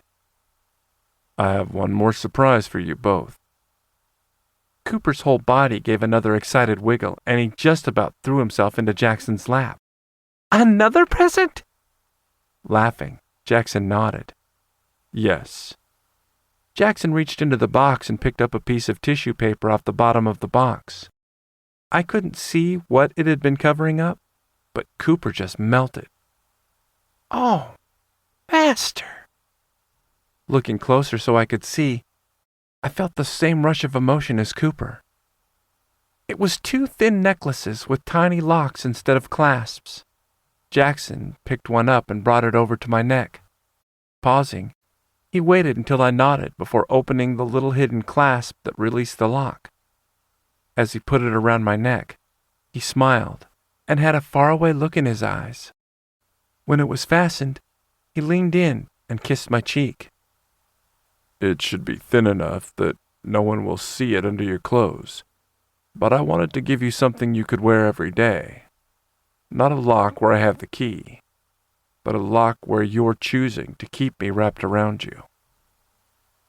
I felt tears prickling in my eyes, but I nodded and threw my arms around him in a tight hug. It's perfect. Me too. Cooper's excitement came out in a rush as he bounced closer. Jackson chuckled. You too? Yes. Nearly vibrating with anticipation, Cooper barely held it together as Jackson took his time putting the second necklace around his neck. When it was finished, Cooper gave him a quick kiss, then jumped off the bed and dashed over to the dresser, admiring it in the mirror and probably himself wearing it. Cooper beamed. It's perfect! Jackson moved the box out of the way and wrapped himself around me, smiling at Cooper. I'm glad you like it. Cooper bounced back over to us and climbed up, throwing himself over us. It's perfect and fabulous, and it's a collar I can wear all the time! Cooper wiggled and grinned as he wrapped our arms around him to keep him still.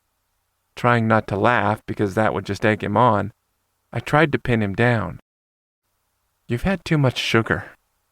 That worked like a light switch to turn off the drama. Suddenly, he was sweet and calm. No, I haven't. Someone clearly wanted to make sure he got more dessert later. Jackson chuckled. I don't know.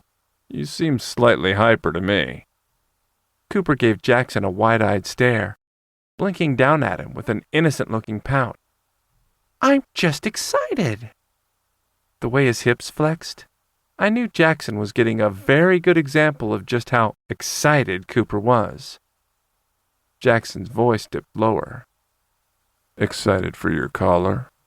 Or for something else? Cooper's coy smile had my cock jerking. Can't it be both, Master? Jackson shifted, and his hand must have slid down Cooper's body to cup his ass because Cooper moaned and thrust his hips forward again. Please, Master. Jackson seemed to have decided to give Cooper exactly what he wanted, because he moved again, and Cooper gasped and whimpered. Jackson chuckled. Is that what you're hinting at? Whatever he'd done had been perfect, according to Cooper, because he nodded and melted into us. Jackson shifted so that Cooper slid down between us to the mattress. Cooper turned over and reached out to pull us into a hug. I love you both so much. Jackson and I gave him matching kisses to his cheeks and gave him back the sweet words he'd given us. Jackson looked over at me with a knowing smile and started kissing down Cooper's neck.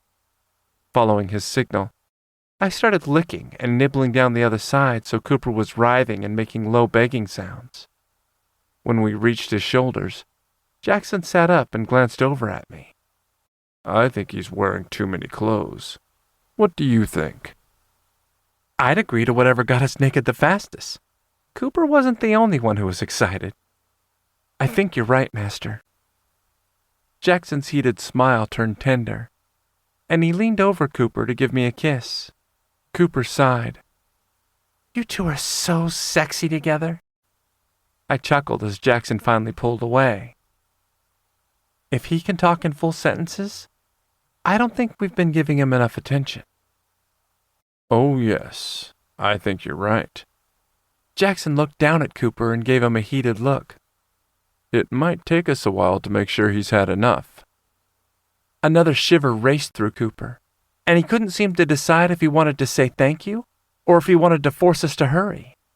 Luckily, it wasn't for him to decide. Jackson reached out and started working Cooper's shirt up his body. Let's get this off you. Helping Jackson, we had Cooper's shirt off in seconds, with Cooper stretched out on the bed. Curious to see what would happen next, I thought Jackson might want to finish getting Cooper naked, but instead, he pointed to the bed next to Cooper. I want you to stretch out beside him, with each of us taking a nipple. We'll have to see how much attention we can give him. An excited whimper escaped Cooper as we lay down beside him. Taking one nipple between my lips, I plucked at it and began sucking on the sensitive bud. Cooper started to moan again, but when Jackson started flicking the other nipple tenderly with just the tip of his tongue, Cooper couldn't seem to decide what to do. As we teased and played with Cooper's body, going back and forth between licking his nipples and nibbling on them while he writhed, we watched as he started to come undone. But Jackson didn't seem to be ready to let Cooper off so easily. When Cooper's nubs were puffy and well-loved, Jackson started kissing his way down Cooper's chest. Following his lead, I licked over Cooper's ribs and down to his hips that was barely covered by his pants. Jackson sat up and gave me another nod. It was finally time for Cooper to get naked. With the two of us working together, we had him stripped in seconds, while Cooper wiggled and shoved to hurry us along, desperate to give us more to touch and taste. Instead of laying him flat and going straight for Cooper's dick, Jackson rolled Cooper on his side and had him prop one leg up. With Cooper's tempting ass on display for me, I knew what Jackson had in mind. Jackson wasn't going to make him guess, though. We're going to have so much fun with you. I'm going to keep you nice and hard while Sawyer gets you ready. You want to feel our dicks sliding deep inside you, don't you? Fuck. Together? Cooper's eyes went wide, but he didn't say no, which made me smile. Jackson looked startled, but recovered quickly. Evidently, that wasn't where his mind had gone. They were so funny. Not yet. But if that's something you want, we can talk about it. Stretching up, Jackson gave Cooper a scorching kiss. Oh yes, they were both having fun imagining that fantasy. When Jackson finally pulled away, he lay down on the bed so his head was at Cooper's dick. Cooper's fantasy about having both cocks must have been good, because as Jackson started licking the head of Cooper's dick, and I kneaded at his cheeks, Cooper moaned and jerked. Jackson gave a low chuckle, and I just spread him open even more, because I knew how much Cooper liked being on display.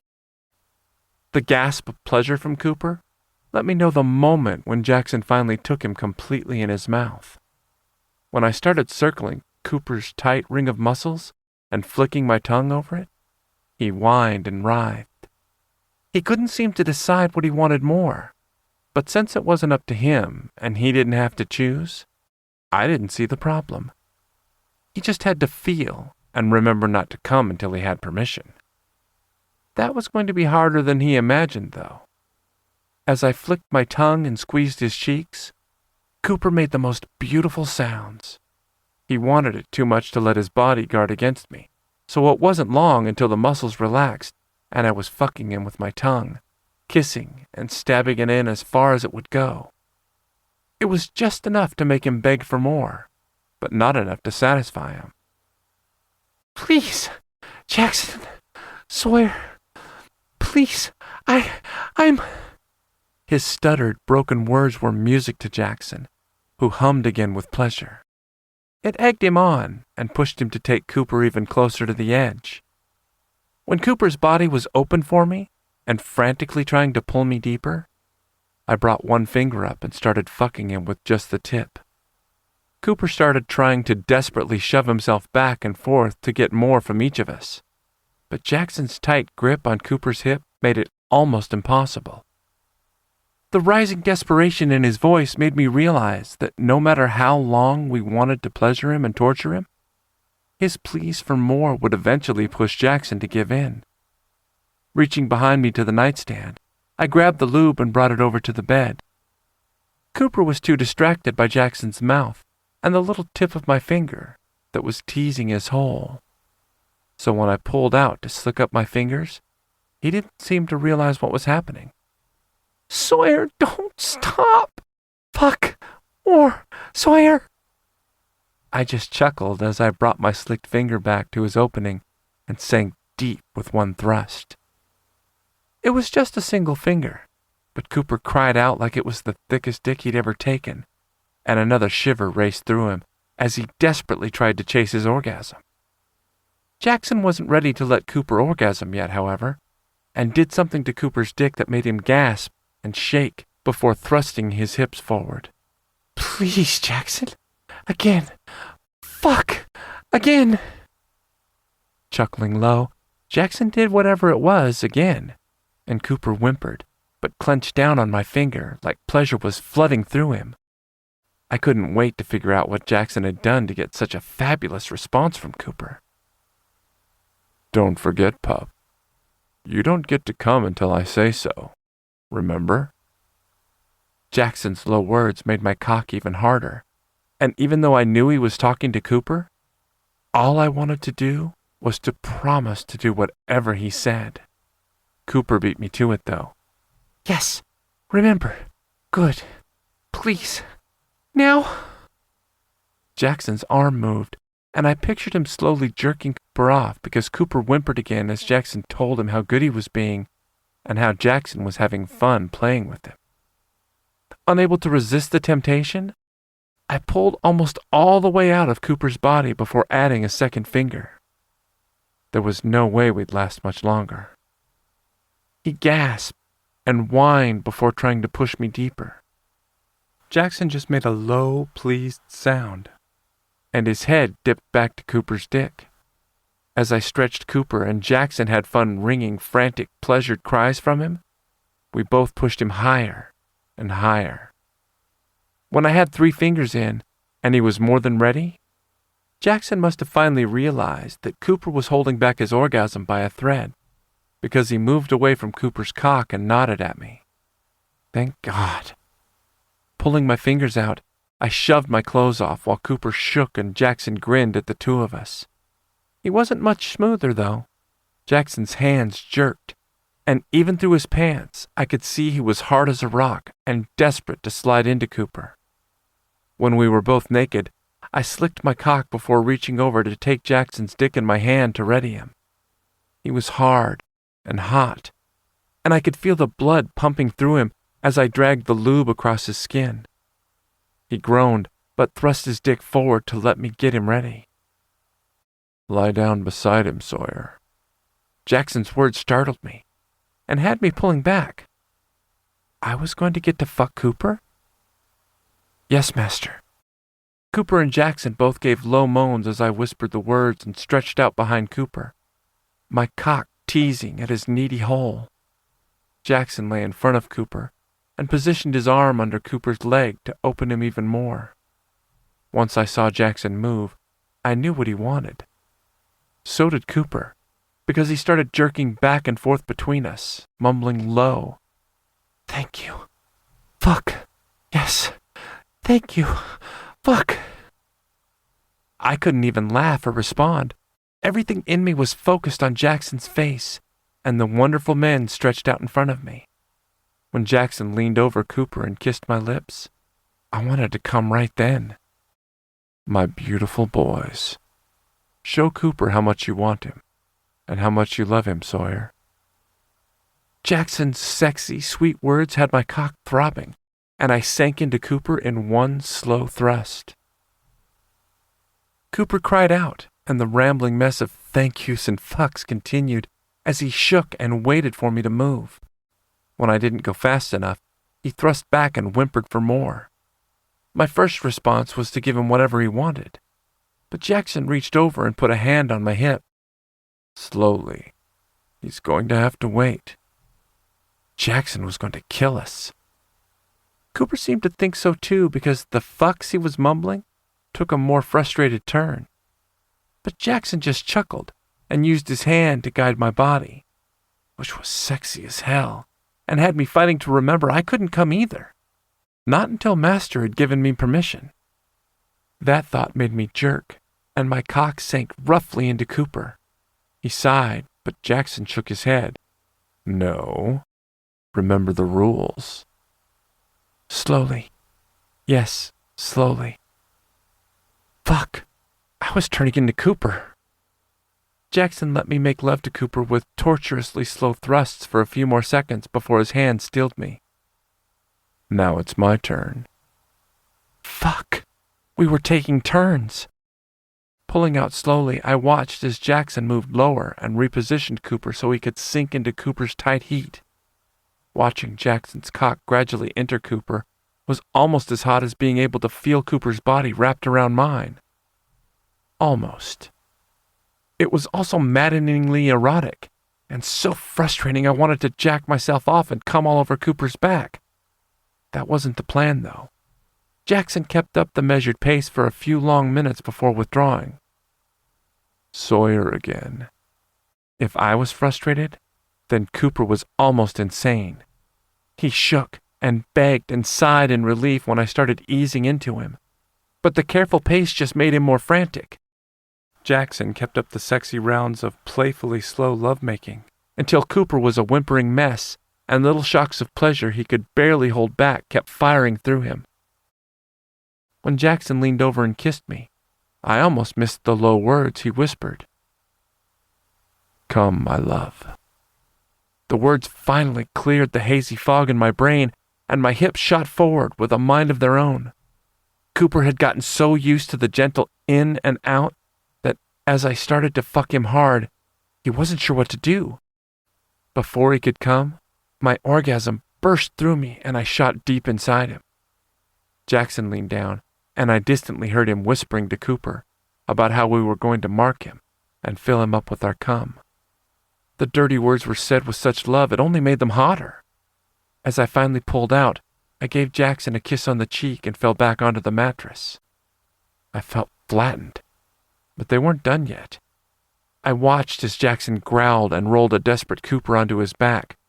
Jackson pushed into him in one deep, hard thrust that must have nailed Cooper's prostate because he screamed out and cum shot out in long ribbons onto his chest. Neither seemed interested in the fact that Cooper hadn't gotten permission to come. Jackson would remember eventually, and Cooper would just love it. Jackson couldn't hold back once he felt Cooper pulse and tighten around him, because he quickly followed Cooper with shaking, straining thrusts. When the last aftershocks had faded from Cooper, and he just lay almost comatose on the bed, Jackson stilled over him and carefully pulled out. Lying down beside Cooper, Jackson gave him a tender kiss, whispering quietly, before stretching over to kiss me. I love you both more than I ever thought possible. Thank you for coming into my life. Pouring every ounce of love I felt for him into his kiss, I wrapped my arms around him and held him tight. Thank you for opening your heart and realizing what was possible. As much as I loved Jackson, I knew without Cooper, it never would have been possible. Cooper's earnest belief that we would find a master and make a family with him one day had kept us going through long nights and times when I wasn't sure how we would make it. There'd been times when that faith and my desperation to keep him from losing it had been the only thing that kept me getting out of bed in the morning. There was no place else I'd rather be, and no one else I wanted to call master. We might have found him by accident, but it had been fate that pulled us together. Orlando. An Accidental Master Short. Written by M. A. Innes.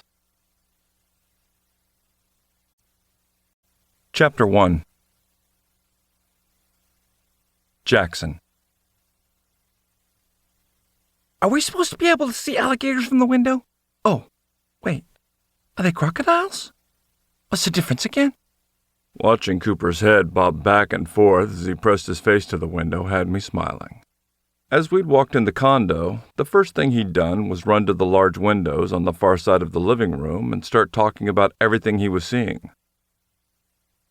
Sawyer wasn't nearly as excited about the possibility of man-eating wildlife, so he'd headed toward the bedroom. Sawyer called out from what sounded like the bathroom. It's a family condo resort? Why would they have alligators? Because it's Florida? Cooper deadpanned like it should have been obvious. Trying not to laugh, I walked over to the window. Yes, they have lots of wildlife here, so don't get too close to the water. The resort had a small man-made lake that was surrounded by large condo buildings.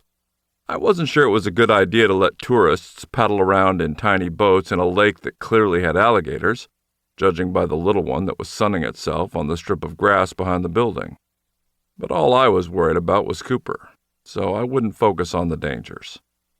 Sawyer had enough common sense to leave the damn things alone, but Cooper's excitement wasn't always practical. If he pressed his face any harder against the glass, he might end up going through it. The wistful tone to his voice was filled with curiosity. The sign says you're not supposed to feed them, but I bet they eat almost anything. Hell no. There will be no Harry Potter if I catch you anywhere near those alligators. Cooper turned and gave me the sweetest smile, like he had no idea what I was talking about. So, of course, I had to give him my firmest master expression. Do you understand me? He sighed, his body wilting against the couch. I'll stay away, but I can watch them from here, right? I was going to need eyes in the back of my head. Yes. Looking around the condo, I pointed to a door with gauzy curtains over it. I think that goes out to the balcony. You can probably get a better view there. And because we were on the second floor, his chances of getting eaten were slim. Cooper's eyes lit up and he bounced off the couch. Pulling back the curtains, he wiggled excitedly. Oh, there's even a fan out there! As he scampered out the door, I caught a glimpse of the area behind the building. I wasn't exactly pleased with being right next door to alligators, but the small marsh area gave us more privacy than I was expecting, considering how many units were in the complex. Cooper was busy exploring the balcony and watching his new favorite thing, so I went to the bedroom. Sawyer was stretched out on the bed, eyes closed. Tired? Sawyer had worked late last night to make sure he had everything wrapped up at work so he could really enjoy our time off. That, plus traveling with a completely wired Cooper on the plane, had worn him out. A yawn escaped as he nodded slowly. "Just a bit." I had to chuckle. I think that might be an understatement. His hand jerked, and I had a feeling he thought he'd made a gesture of some kind. My tired pup. Lying down beside him, I stretched out and slowly stroked over his head. There is plenty of time for a nap, then we'll go exploring and walk around the buildings. The complex seemed to have everything a family would need, even a little pizza place that delivered. Between that and the pools, I could keep Cooper occupied even if all Sawyer wanted to do was nap the rest of the day. Teasing my fingers over his hair, I let my voice drop to a whisper. We'll go find all the pools and head back up to the main building and see what that restaurant has on the menu. Evidently, a lot of tourists didn't leave the complex if the condos needed 3 restaurants. Sawyer made a low sound I thought was an agreement, but it wasn't close enough to words for me to be sure. I caressed along his forehead and slowly kept my rhythm steady as he sank into sleep. Eventually, his breathing evened out, and I knew he was asleep. Climbing off the bed, I quietly went back to the living room, closing the door behind me. I found Cooper sitting on the floor of the screened-in balcony, talking to the alligator. "You know, you're so pretty. If you come closer, I can—" Cooper, do you really think finishing that sentence is a good idea? A distraction, or at least some supervision, was clearly in order. His head jerked and he smiled up at me. "I was telling him that I'd get a better look if he got closer." His fake innocence shone through his expression. "No touching and not getting too close. I remember the rules." Sure he did. But obeying them was another matter. I will be very upset if you get your fingers eaten by that alligator. My parents would kill me, and they'd probably have to wait in line behind Melissa, who adored Cooper. Melissa's bisexual submissive boyfriend had explained when they first started seeing one another that he was polyamorous, and as they'd gotten more serious, they'd started talking about dating to find a third. She thought Cooper was a wealth of information on how to manage a relationship with 3 people. I didn't want to know anything about her sex life, so I was trying to stay out of it. However, since he was a nice guy and Cooper was a chatterbox, that was almost impossible. Cooper giggled. "I won't do anything stupid. I promise. He showed me his teeth earlier." Showed him his teeth? Do not feed that thing just to get him to open his mouth. I had a feeling he was pushing my buttons just for attention, but I couldn't be sure. More giggling ensued. "He yawned." Sure it had. Sitting down beside him on the floor, I pulled him between my legs. What has he been doing? I had a feeling it was one of those if you can't beat him, join him moments. Cooper's grin was ear to ear, and he was almost vibrating with excitement. "He's just stretching out and relaxing, kind of like Sawyer when he's a pup. Even the bird that keeps getting too close isn't making him move. Do you think the bird knows it's safe? Or is it like a walking chicken nugget that's just teasing him?" Chicken nuggets are from chickens. Cooper shrugged and pressed his face against the screen. "Same difference." I chuckled, letting him have his way. We can look it up later if you want. Nodding, Cooper leaned back and relaxed against my chest. "Yes, I need to know what he eats." The bird doesn't seem worried, and I'm assuming he probably has pretty good instincts. Tightening my hold on him, I started caressing his chest. Unlike some pups I know who want to go talk to alligators. "He looks very friendly. Look at that big smile." Cooper chuckled when I snorted. "He's very happy to have someone to talk to." "And you're a very good friend to talk to him." Kissing Cooper's head, I looked up and watched the blades of the ceiling fan spin around. Cooper leaned into me, and I felt him stiffen as he fought off a yawn. Sawyer wasn't the only one who needed a nap, but Cooper wasn't quite ready to admit it. "Sawyer's taking a nap. What sounds good to you?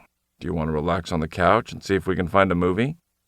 Do you want to go walk around, or do you want to play?" Just because we were on vacation didn't mean I was going to leave all his favorite toys at home. If our luggage got searched, I was prepared for the weird questions, but luckily, we seem to have been spared that. A shiver raced through him. I'd have to be very quiet if we played. Waking up Sawyer wouldn't be a good idea. I circled his chest and pinched one nipple as he moaned. But good boys who are quiet get rewarded. His breathing hitched, and he curled his legs up close to his chest, clearly trying to get some friction against his cock. What kind of reward? We'd had a late night packing and an early start to the airport, so he hadn't come since yesterday. A lifetime in Cooper's world. I moved my other hand down to cup his erection through his jeans. I don't know. It depends on how good the boy is. Would you be a very good boy? I raked my blunt nails over the length of his cock. Even through the fabric, the sensation flooded through him. Yes, Cooper's muscles tightened, and he took a long breath. Yes, I want to be very good. He might have every intention of being good, but if we wanted to do anything later as a family, Sawyer needed a nap. And quiet was something we both knew Cooper would never be, so a new plan started taking shape. Stroking over his cock, I chuckled as he moaned and squirmed. Yeah, quiet wouldn't be practical without some help. And even then, it wouldn't be enough to let Sawyer sleep if we went inside.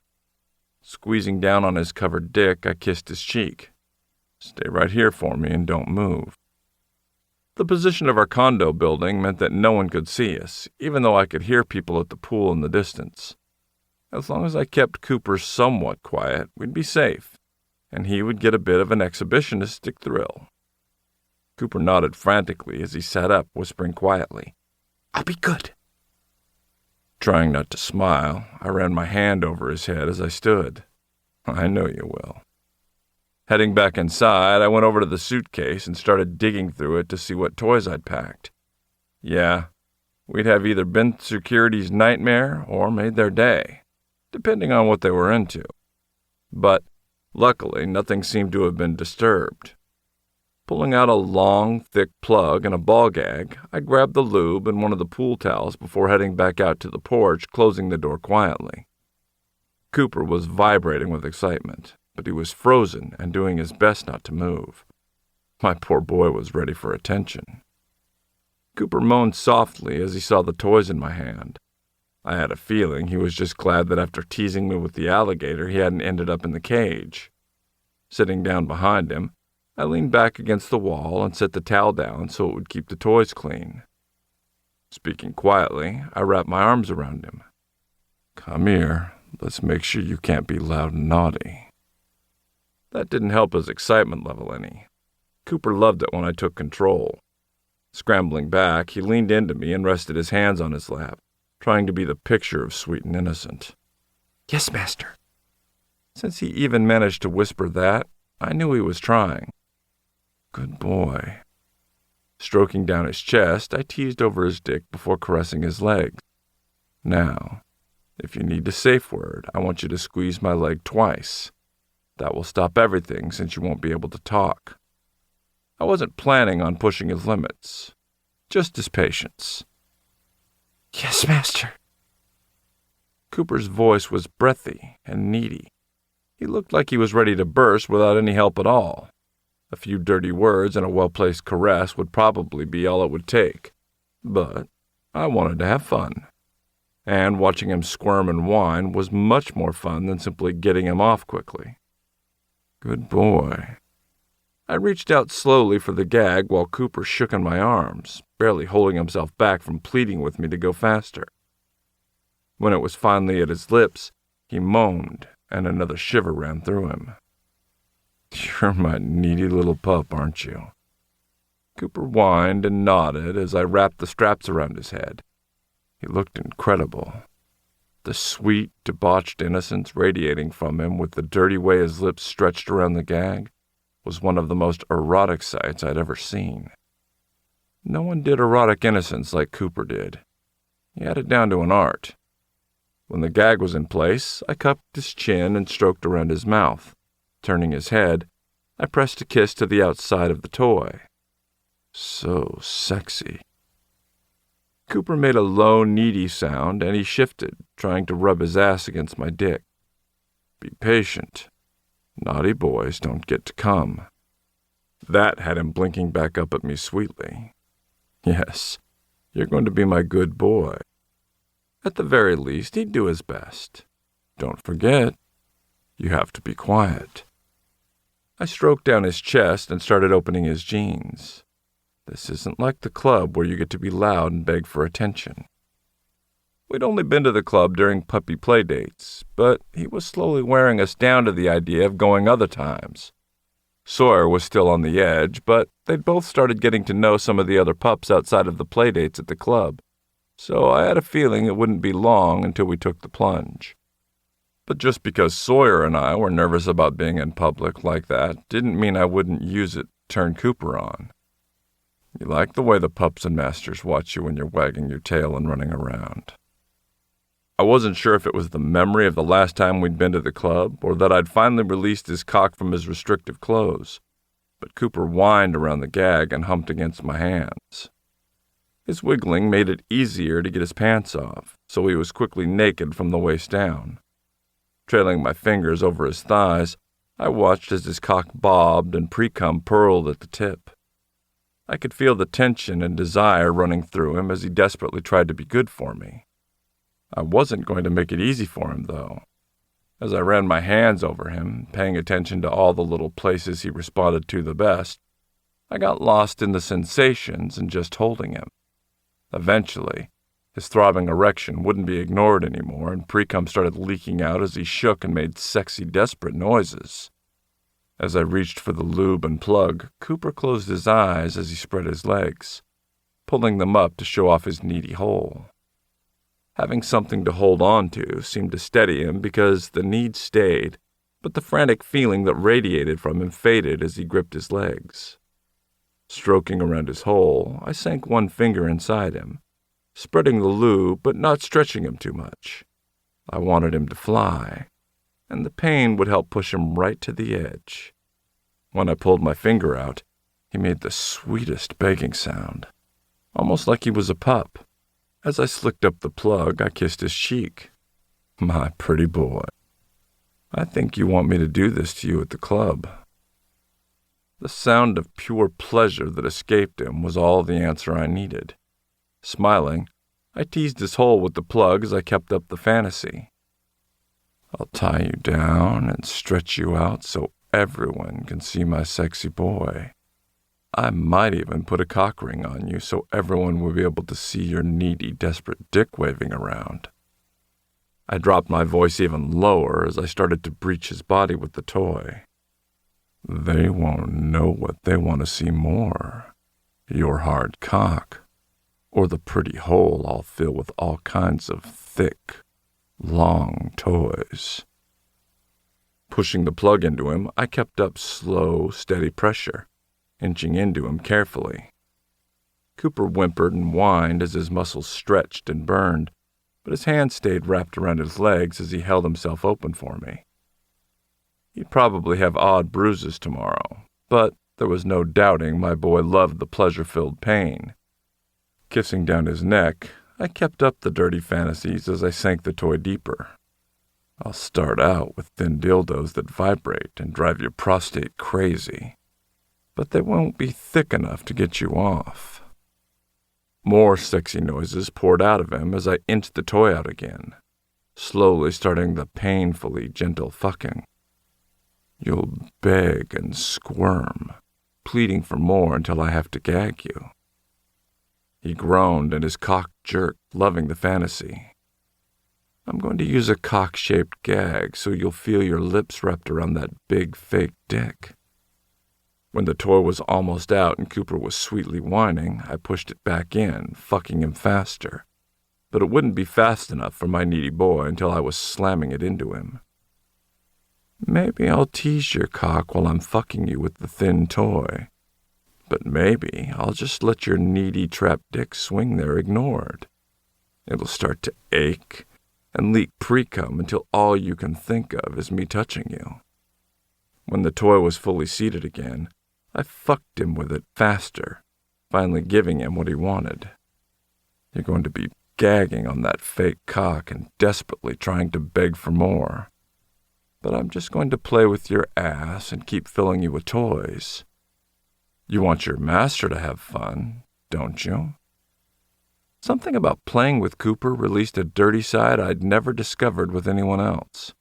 I couldn't imagine doing anything like that in real life, but the fantasy was hot enough to have me aching. As I thrust into him faster, Cooper started to shake, and he started unconsciously rocking against me, trying to make it go faster and harder. When I'm finally ready, I'll pull out the biggest dildo they have. It's a monster cock that's going to stretch your pretty hole and have you shaking. As you beg and moan, I'm going to slowly feed it into you until you're stuffed, and all you can feel is the ache in your ass and the way your naked cock is begging for attention. I'd walked in on him last week watching a porn with this little twink taking the biggest dick I'd ever seen. He'd finally had a break after the frantic pace of his final exams, so he'd been having fun imagining himself as the little twink. I knew he was picturing it now as I fucked him with the plug. Your ass is going to burn, but it's going to feel so good. Can't you hear everyone watching as you take it? He made the sexiest sounds, completely into the fantasy. They can't believe you're taking it, and when I start hammering you with the huge dick, they're going to love the little screams of pleasure that escape around the gag. Cooper was right on the edge, shaking and white-knuckled with excitement. When you're finally frantic, and all you can think of is your orgasm, I'm going to slap your aching dick and send you flying.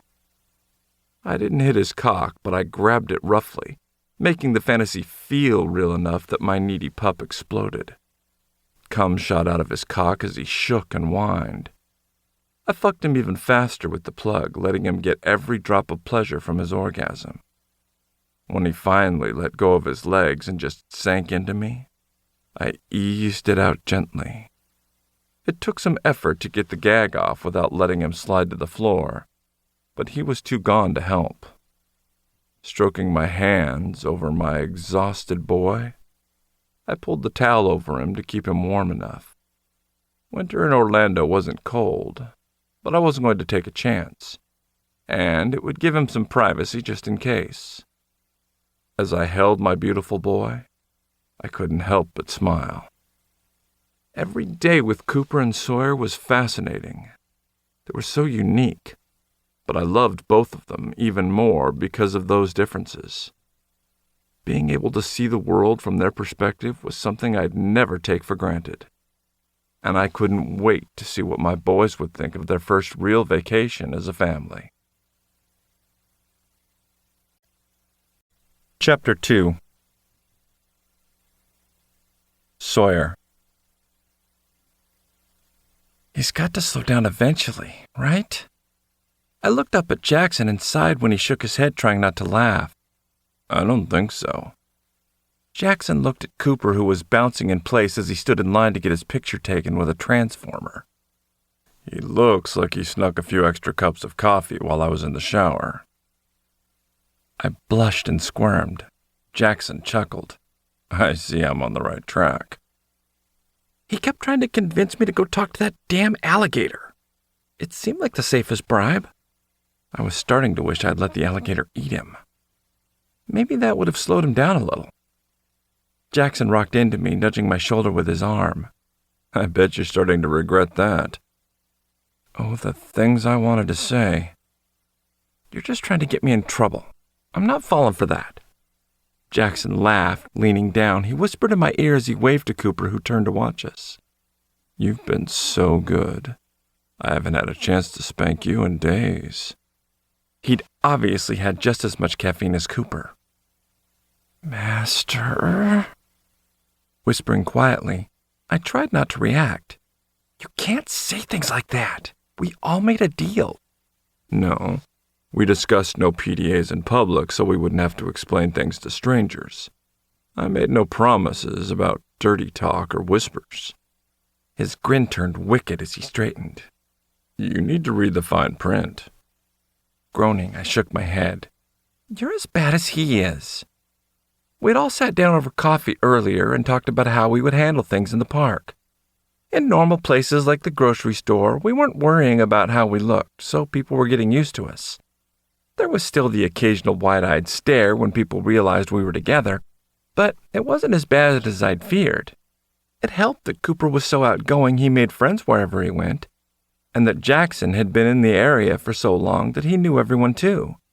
But we'd all realized that having those conversations with our neighbors and having them with strangers were two different things. So, no PDAs in Universal. But obviously, Jackson and Cooper had both been thinking of the loopholes in that plan because Jackson had been whispering dirty things in my ears since we'd gotten to the park, and Cooper had grabbed my ass every time he thought no one would see. If we didn't get kicked out, it would be a miracle. Jackson chuckled. I think we're going to hang that picture up on the wall somewhere. Maybe enlarge it and put it in his office. With my luck, he's going to make me hang it in hours. I did most of my work at the office, so Jackson and I had finally decided to steal another room and remodel it into an office for both of us.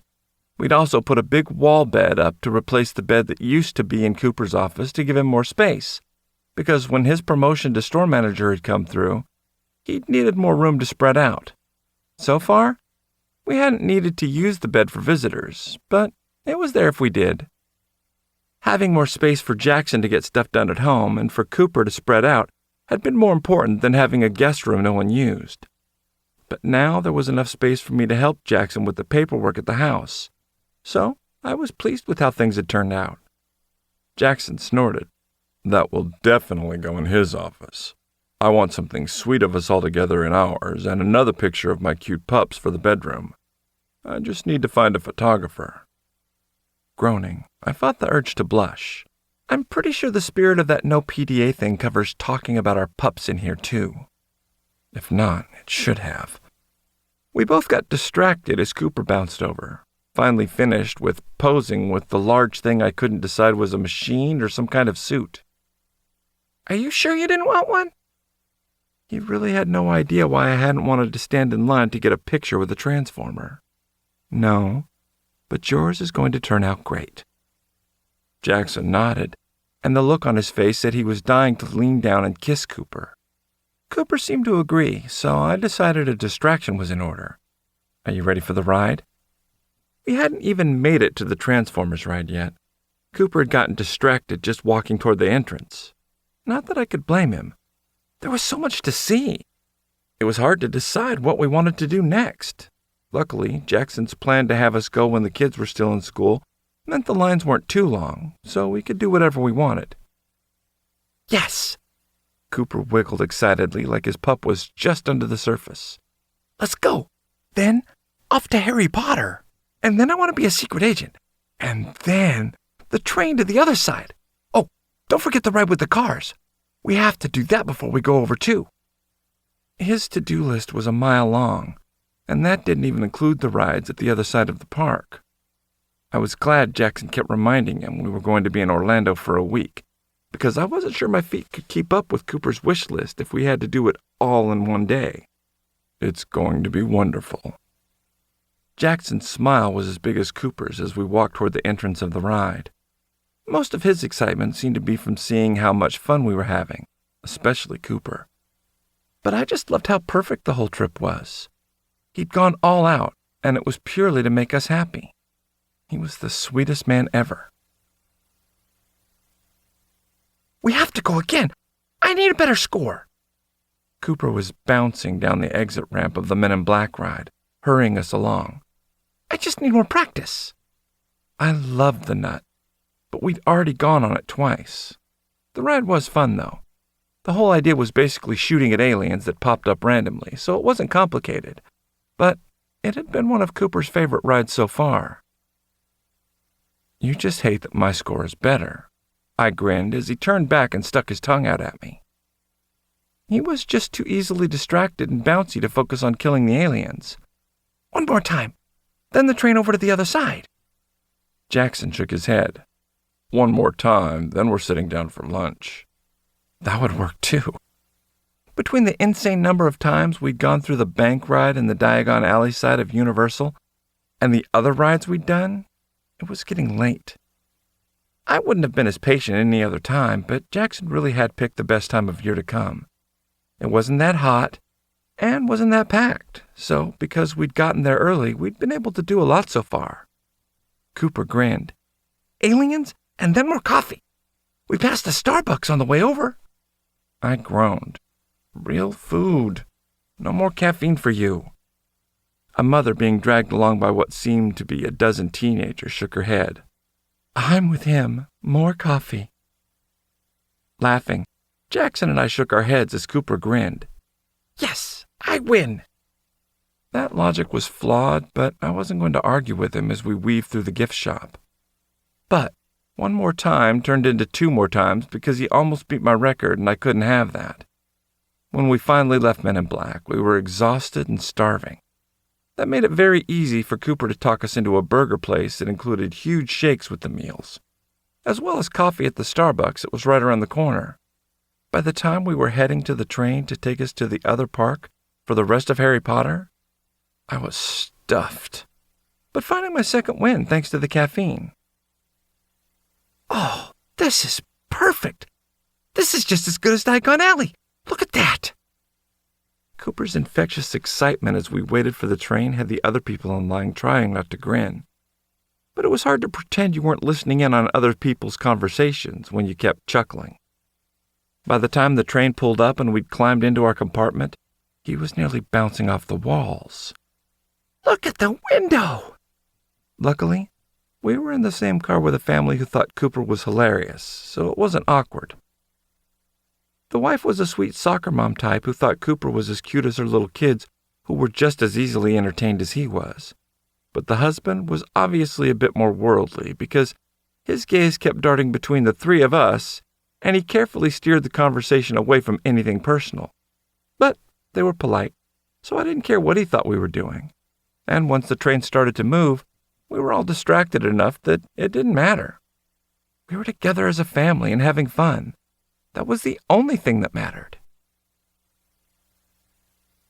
I don't see why we couldn't have stayed for a few more hours. Cooper hadn't been ready to leave the park when Jackson had declared it a day, but he'd lost the vote. Not gracefully either. We can go back tomorrow, or maybe even later tonight if we want. Jackson's endless patience was getting a workout, but even Cooper had needed a break, not that he wanted to admit it. Cooper huffed but headed into the bedroom to put his pictures and toys away. Jackson had managed to talk him out of most of the little random things that had caught his attention, but we'd ended up with several pictures and a wand, which wasn't too bad compared to what it could have been. Jackson set his water bottle down and pulled me into his arms. So, did you have as much fun as Cooper?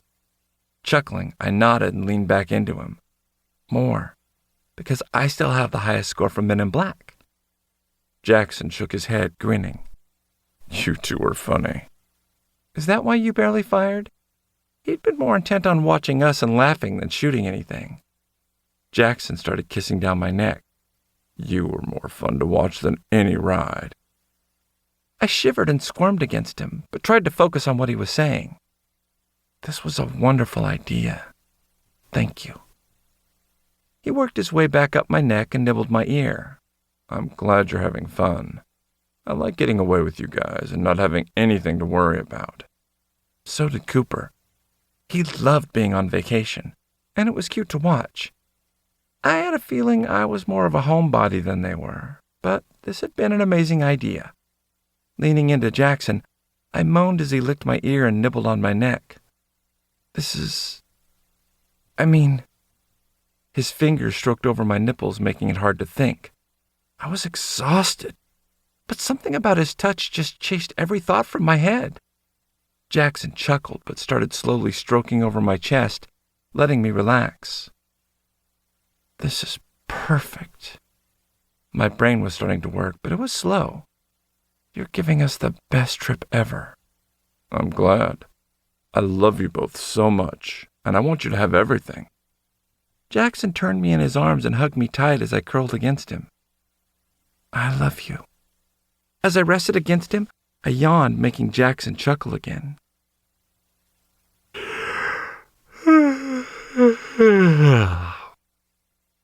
My tired boys. Cooper seems to have endless energy. Some of it was caffeine-fueled, but the rest was just him. Even Cooper has to relax sometimes. Jackson kissed my head. Come on, let's see if he wants to relax and watch a movie or something before we figure out dinner. Getting off my feet sounded perfect. I'm sure we can bribe him. Jackson pulled away, still smiling. He should have had time to play with his wand, so let's see if he's ready. I chuckled. He better not play with his wand without his master's permission. Jackson wiggled his eyebrows up and down and gave me a dirty leer. Then I'll get to punish my naughty boy. My cock liked that idea, but the rest of me forced out a yawn which had Jackson's smile widening. Come on, he's too quiet. That could sometimes spell trouble, but as we headed into the bedroom, I shook my head and grinned. He'd crashed. Cooper was planted face first on the bed with his bag still in his hands, making breathy little snores. I guess he didn't get a chance to play with his wand. Jackson snorted at my joke, but pulled me back against him. I knew he was exhausted. He basically ran circles around us all day long. If we'd walked 5 miles, he'd probably done 10 or 20, so it was no wonder he was tired. Do you think he'll wake up for dinner? Jackson sighed. We'll let him have an hour and then wake him up. Hopefully he's not down for the count.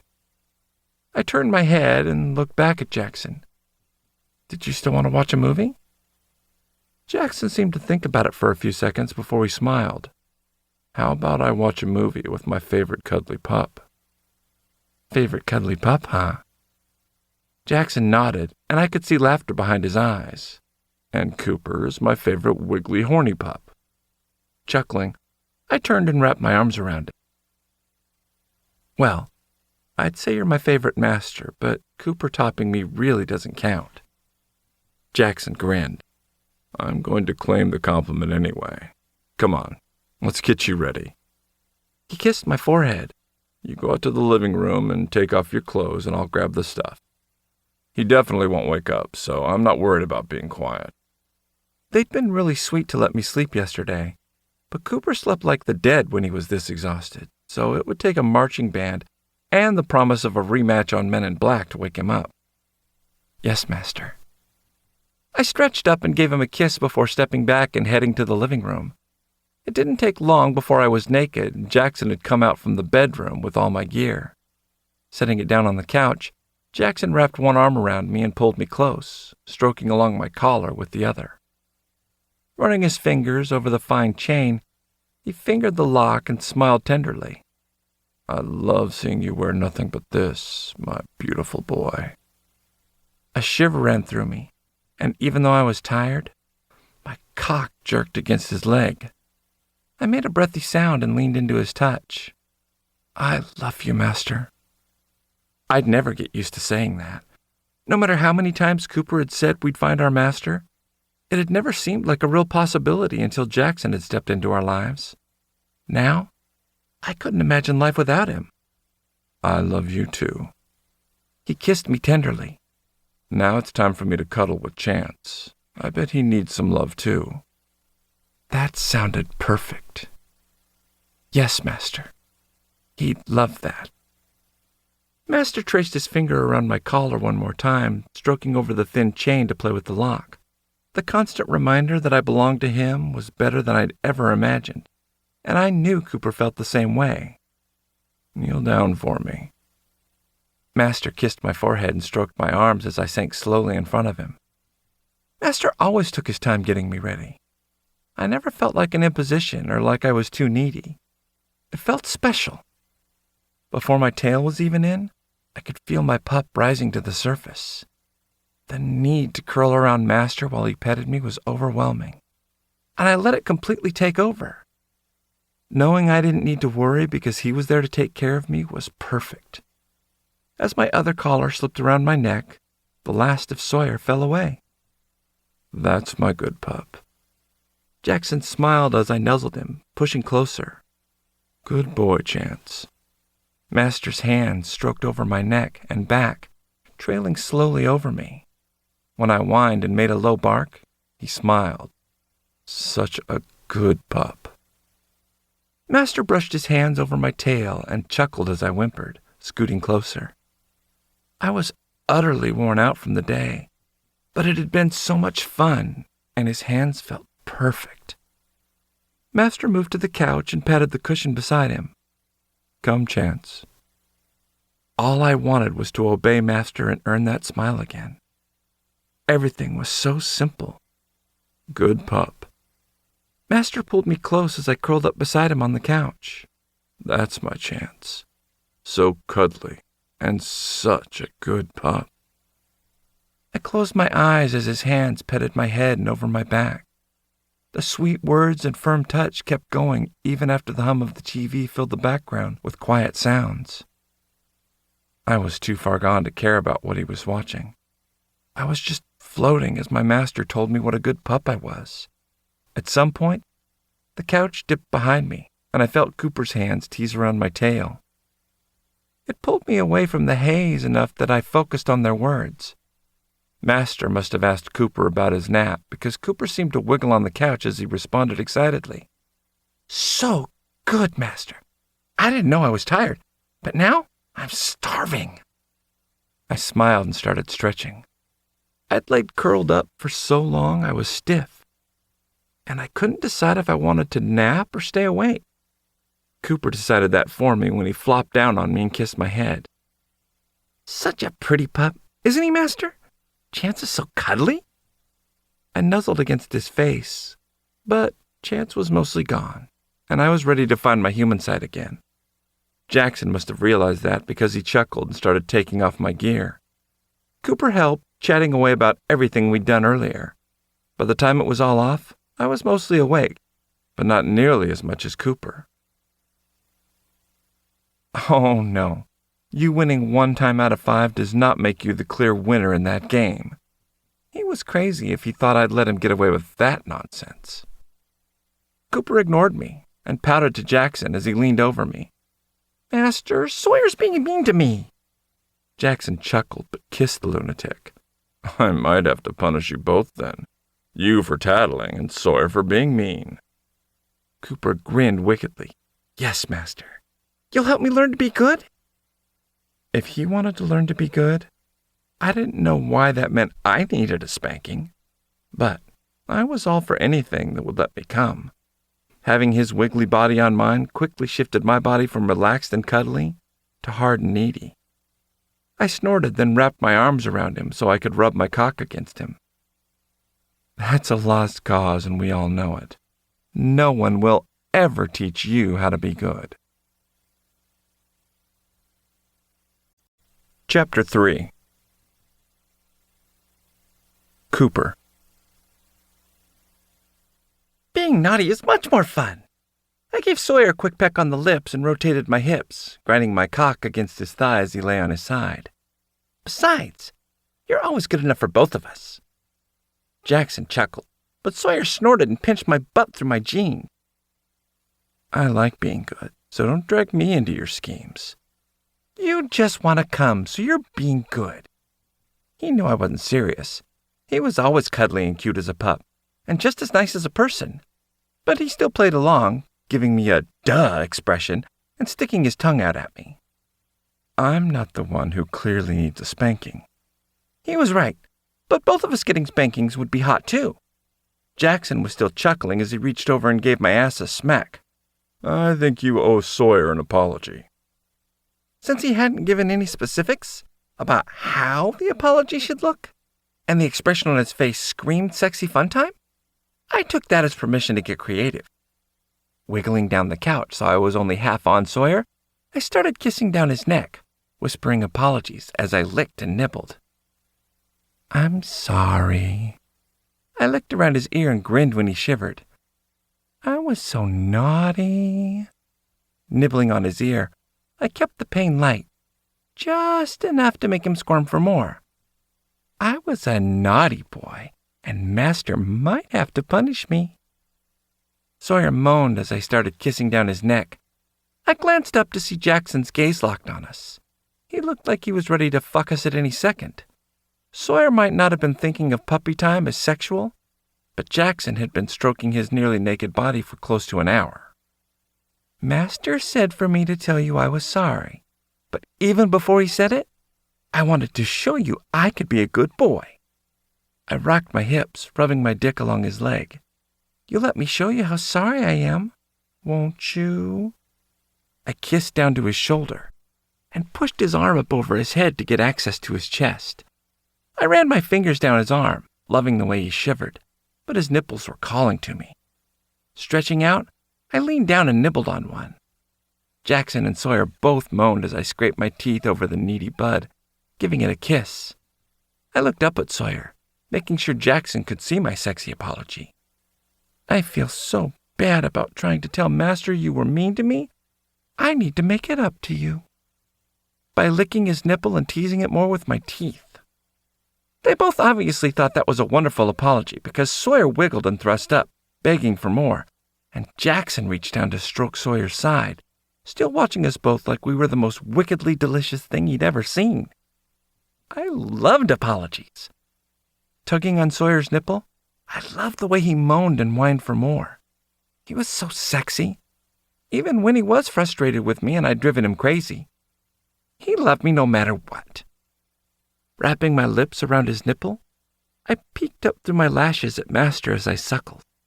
Desire radiated from him, and he started slowly stroking Sawyer's side, inching closer to the nipple I was teasing. When he cupped my jaw, I released my almost frantic lover and peered up at our master. Yes, Master? Go get the lube. He slowly drew circles around the puffy red nipple I'd been teasing. I know how you're going to make it up to Sawyer. Yes! Dancing off to the bedroom, I tried to control how happy I was, because, well, I was supposed to be apologizing. But I couldn't. Harry Potter and dirty apology sex all in the same day was too fantastic not to get excited. Grabbing the lube, I bounced back out to the living room to see a naked Sawyer kneeling over Jackson's lap. Sawyer had his back to Jackson's chest, and Jackson's erection was sticking out between Sawyer's legs. It was beautifully wicked. Come get him ready for my cock. Apologies were the best.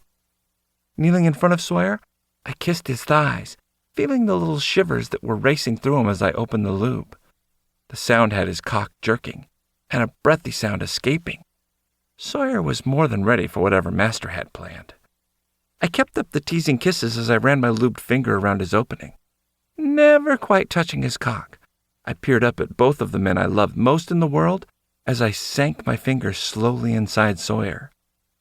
Jackson groaned as my hand rubbed against his cock, but it was nothing compared to the sexy noise Sawyer made as I started slowly stretching him. Apology should be very thorough, so I took my time making sure he was well ready and lubed before adding another finger. For some reason, they both got frustrated because by the time Sawyer was whining for more, Master growled out for me to add another finger. No one appreciated my apologies, so I added another finger.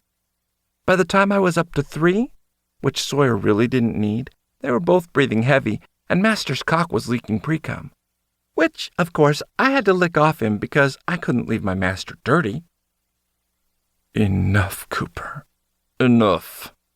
Master's order came out rough and needy. Sawyer just slumped in relief as I took my fingers out. There was a clear lack of appreciation, but I'd make sure they knew that later. Master had his arms wrapped around Sawyer, bracing him, so I knew what he wanted when he looked down at me. Hold my cock steady for Sawyer. Yes, Master. They were so hot together. Studying the base of Master's dick, I watched as Sawyer slowly lowered himself onto the desperately hard erection that was waiting for him. Sawyer gasped out as his hole was breached, but the beautiful sound he made as Master helped him sink down gently had me shivering. I wondered if part of my apology would ever include me getting naked, but I figured it wasn't the moment to ask. Timing was everything. Good boy. Yes, that's my good boy. Master's words came out soft and deep as Sawyer took him completely, breathing heavily as he shook. I thought Master would start to let Sawyer ride him, but Master surprised me. His heated gaze focused over Sawyer's shoulder and down to me. Use that pretty mouth on Sawyer's cock. You need to show him how sorry you are for being naughty. Yes! First step in me getting naked. Yes, Master. Sawyer couldn't seem to decide if he liked Master's idea or not. He whined and moaned as I wrapped my lips around him, but it was a clear mix of need and frustration. I understood the mechanics of what Master was picturing before Sawyer did, but considering how turned on he was, that wasn't surprising. Now, my good pup, ride your master. Jackson's sexy words broke through the needy haze that had taken over Sawyer's mind. He started moving between us, fucking my mouth and sinking back on Jackson's cock. He'd never looked more incredible. Jackson's hands roamed over Sawyer's body as he slid back and forth between us. Sawyer was really doing all the work, so I just did my best to keep my lips around his cock when he pulled almost all the way out and then swallowed around his hard length as he sank deep inside me again. My own poor cock was neglected as I tried to focus on swallowing around the head of Sawyer's dick and remembering to breathe. A good enough apology might earn me an orgasm, but not if I tried to do it myself without permission. Jackson must have been close because he pinched Sawyer's nipples and urged him faster. Sawyer looked like he was closing in on the end of a marathon and was frantic to cross the finish line. It was all I could do to focus on his cock and keep sucking him off as he used my mouth.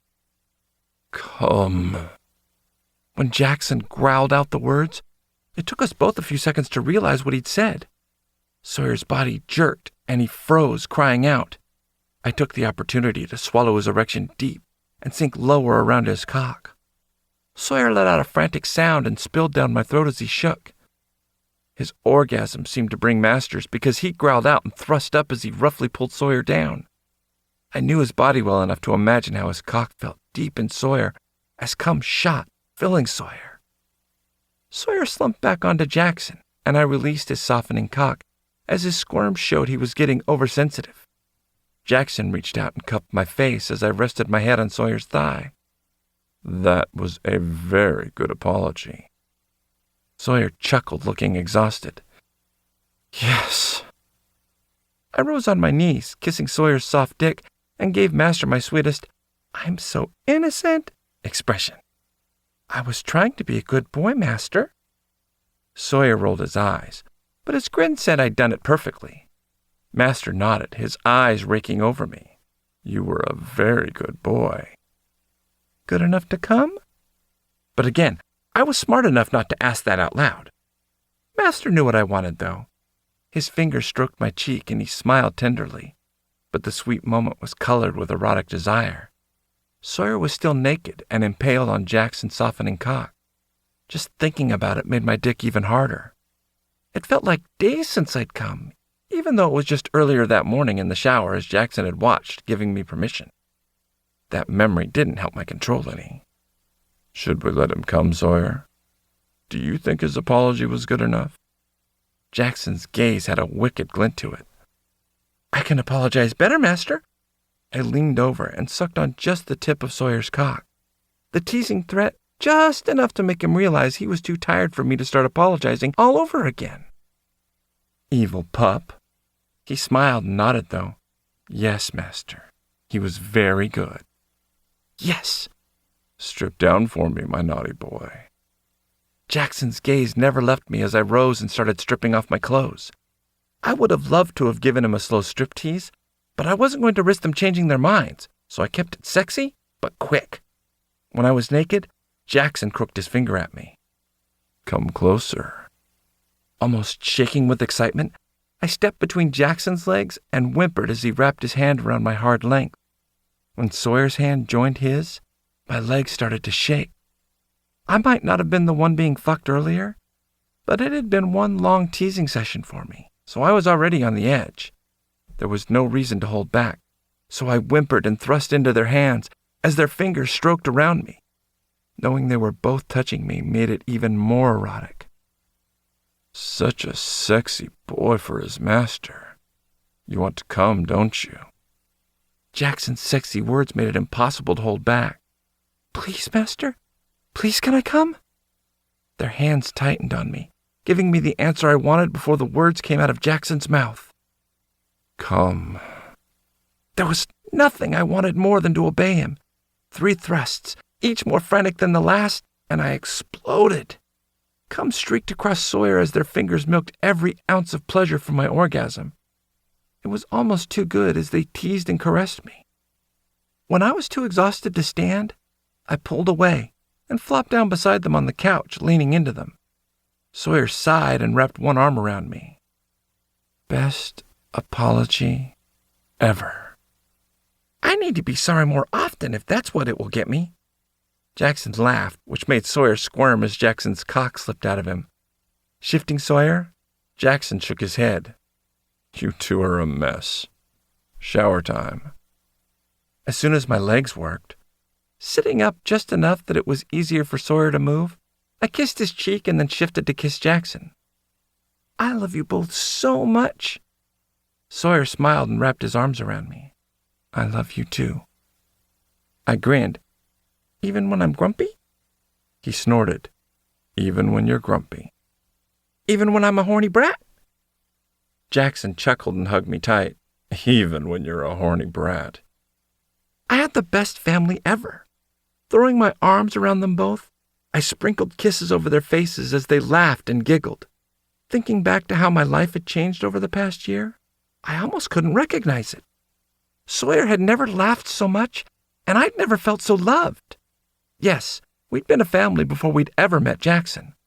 But I'd always known there was someone out there who needed us as much as we needed him. Jackson made our family complete. He'd been the missing piece we'd needed to find. And I loved the way he made Sawyer feel safe.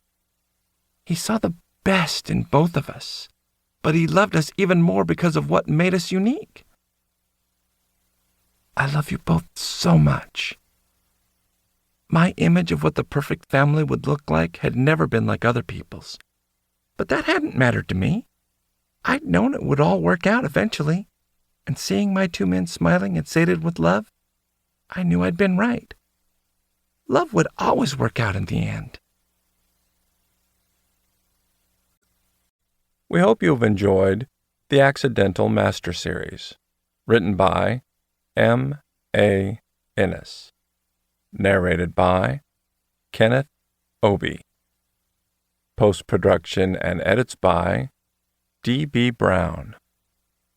All tracks recorded, mixed, and mastered at Under the Stairs Production Studios, located in Estacada, Oregon. Copyright 2019 by M. A. Innes. Production copyright 2019 by M. A. Innes. This has been an Under the Stairs Productions presentation.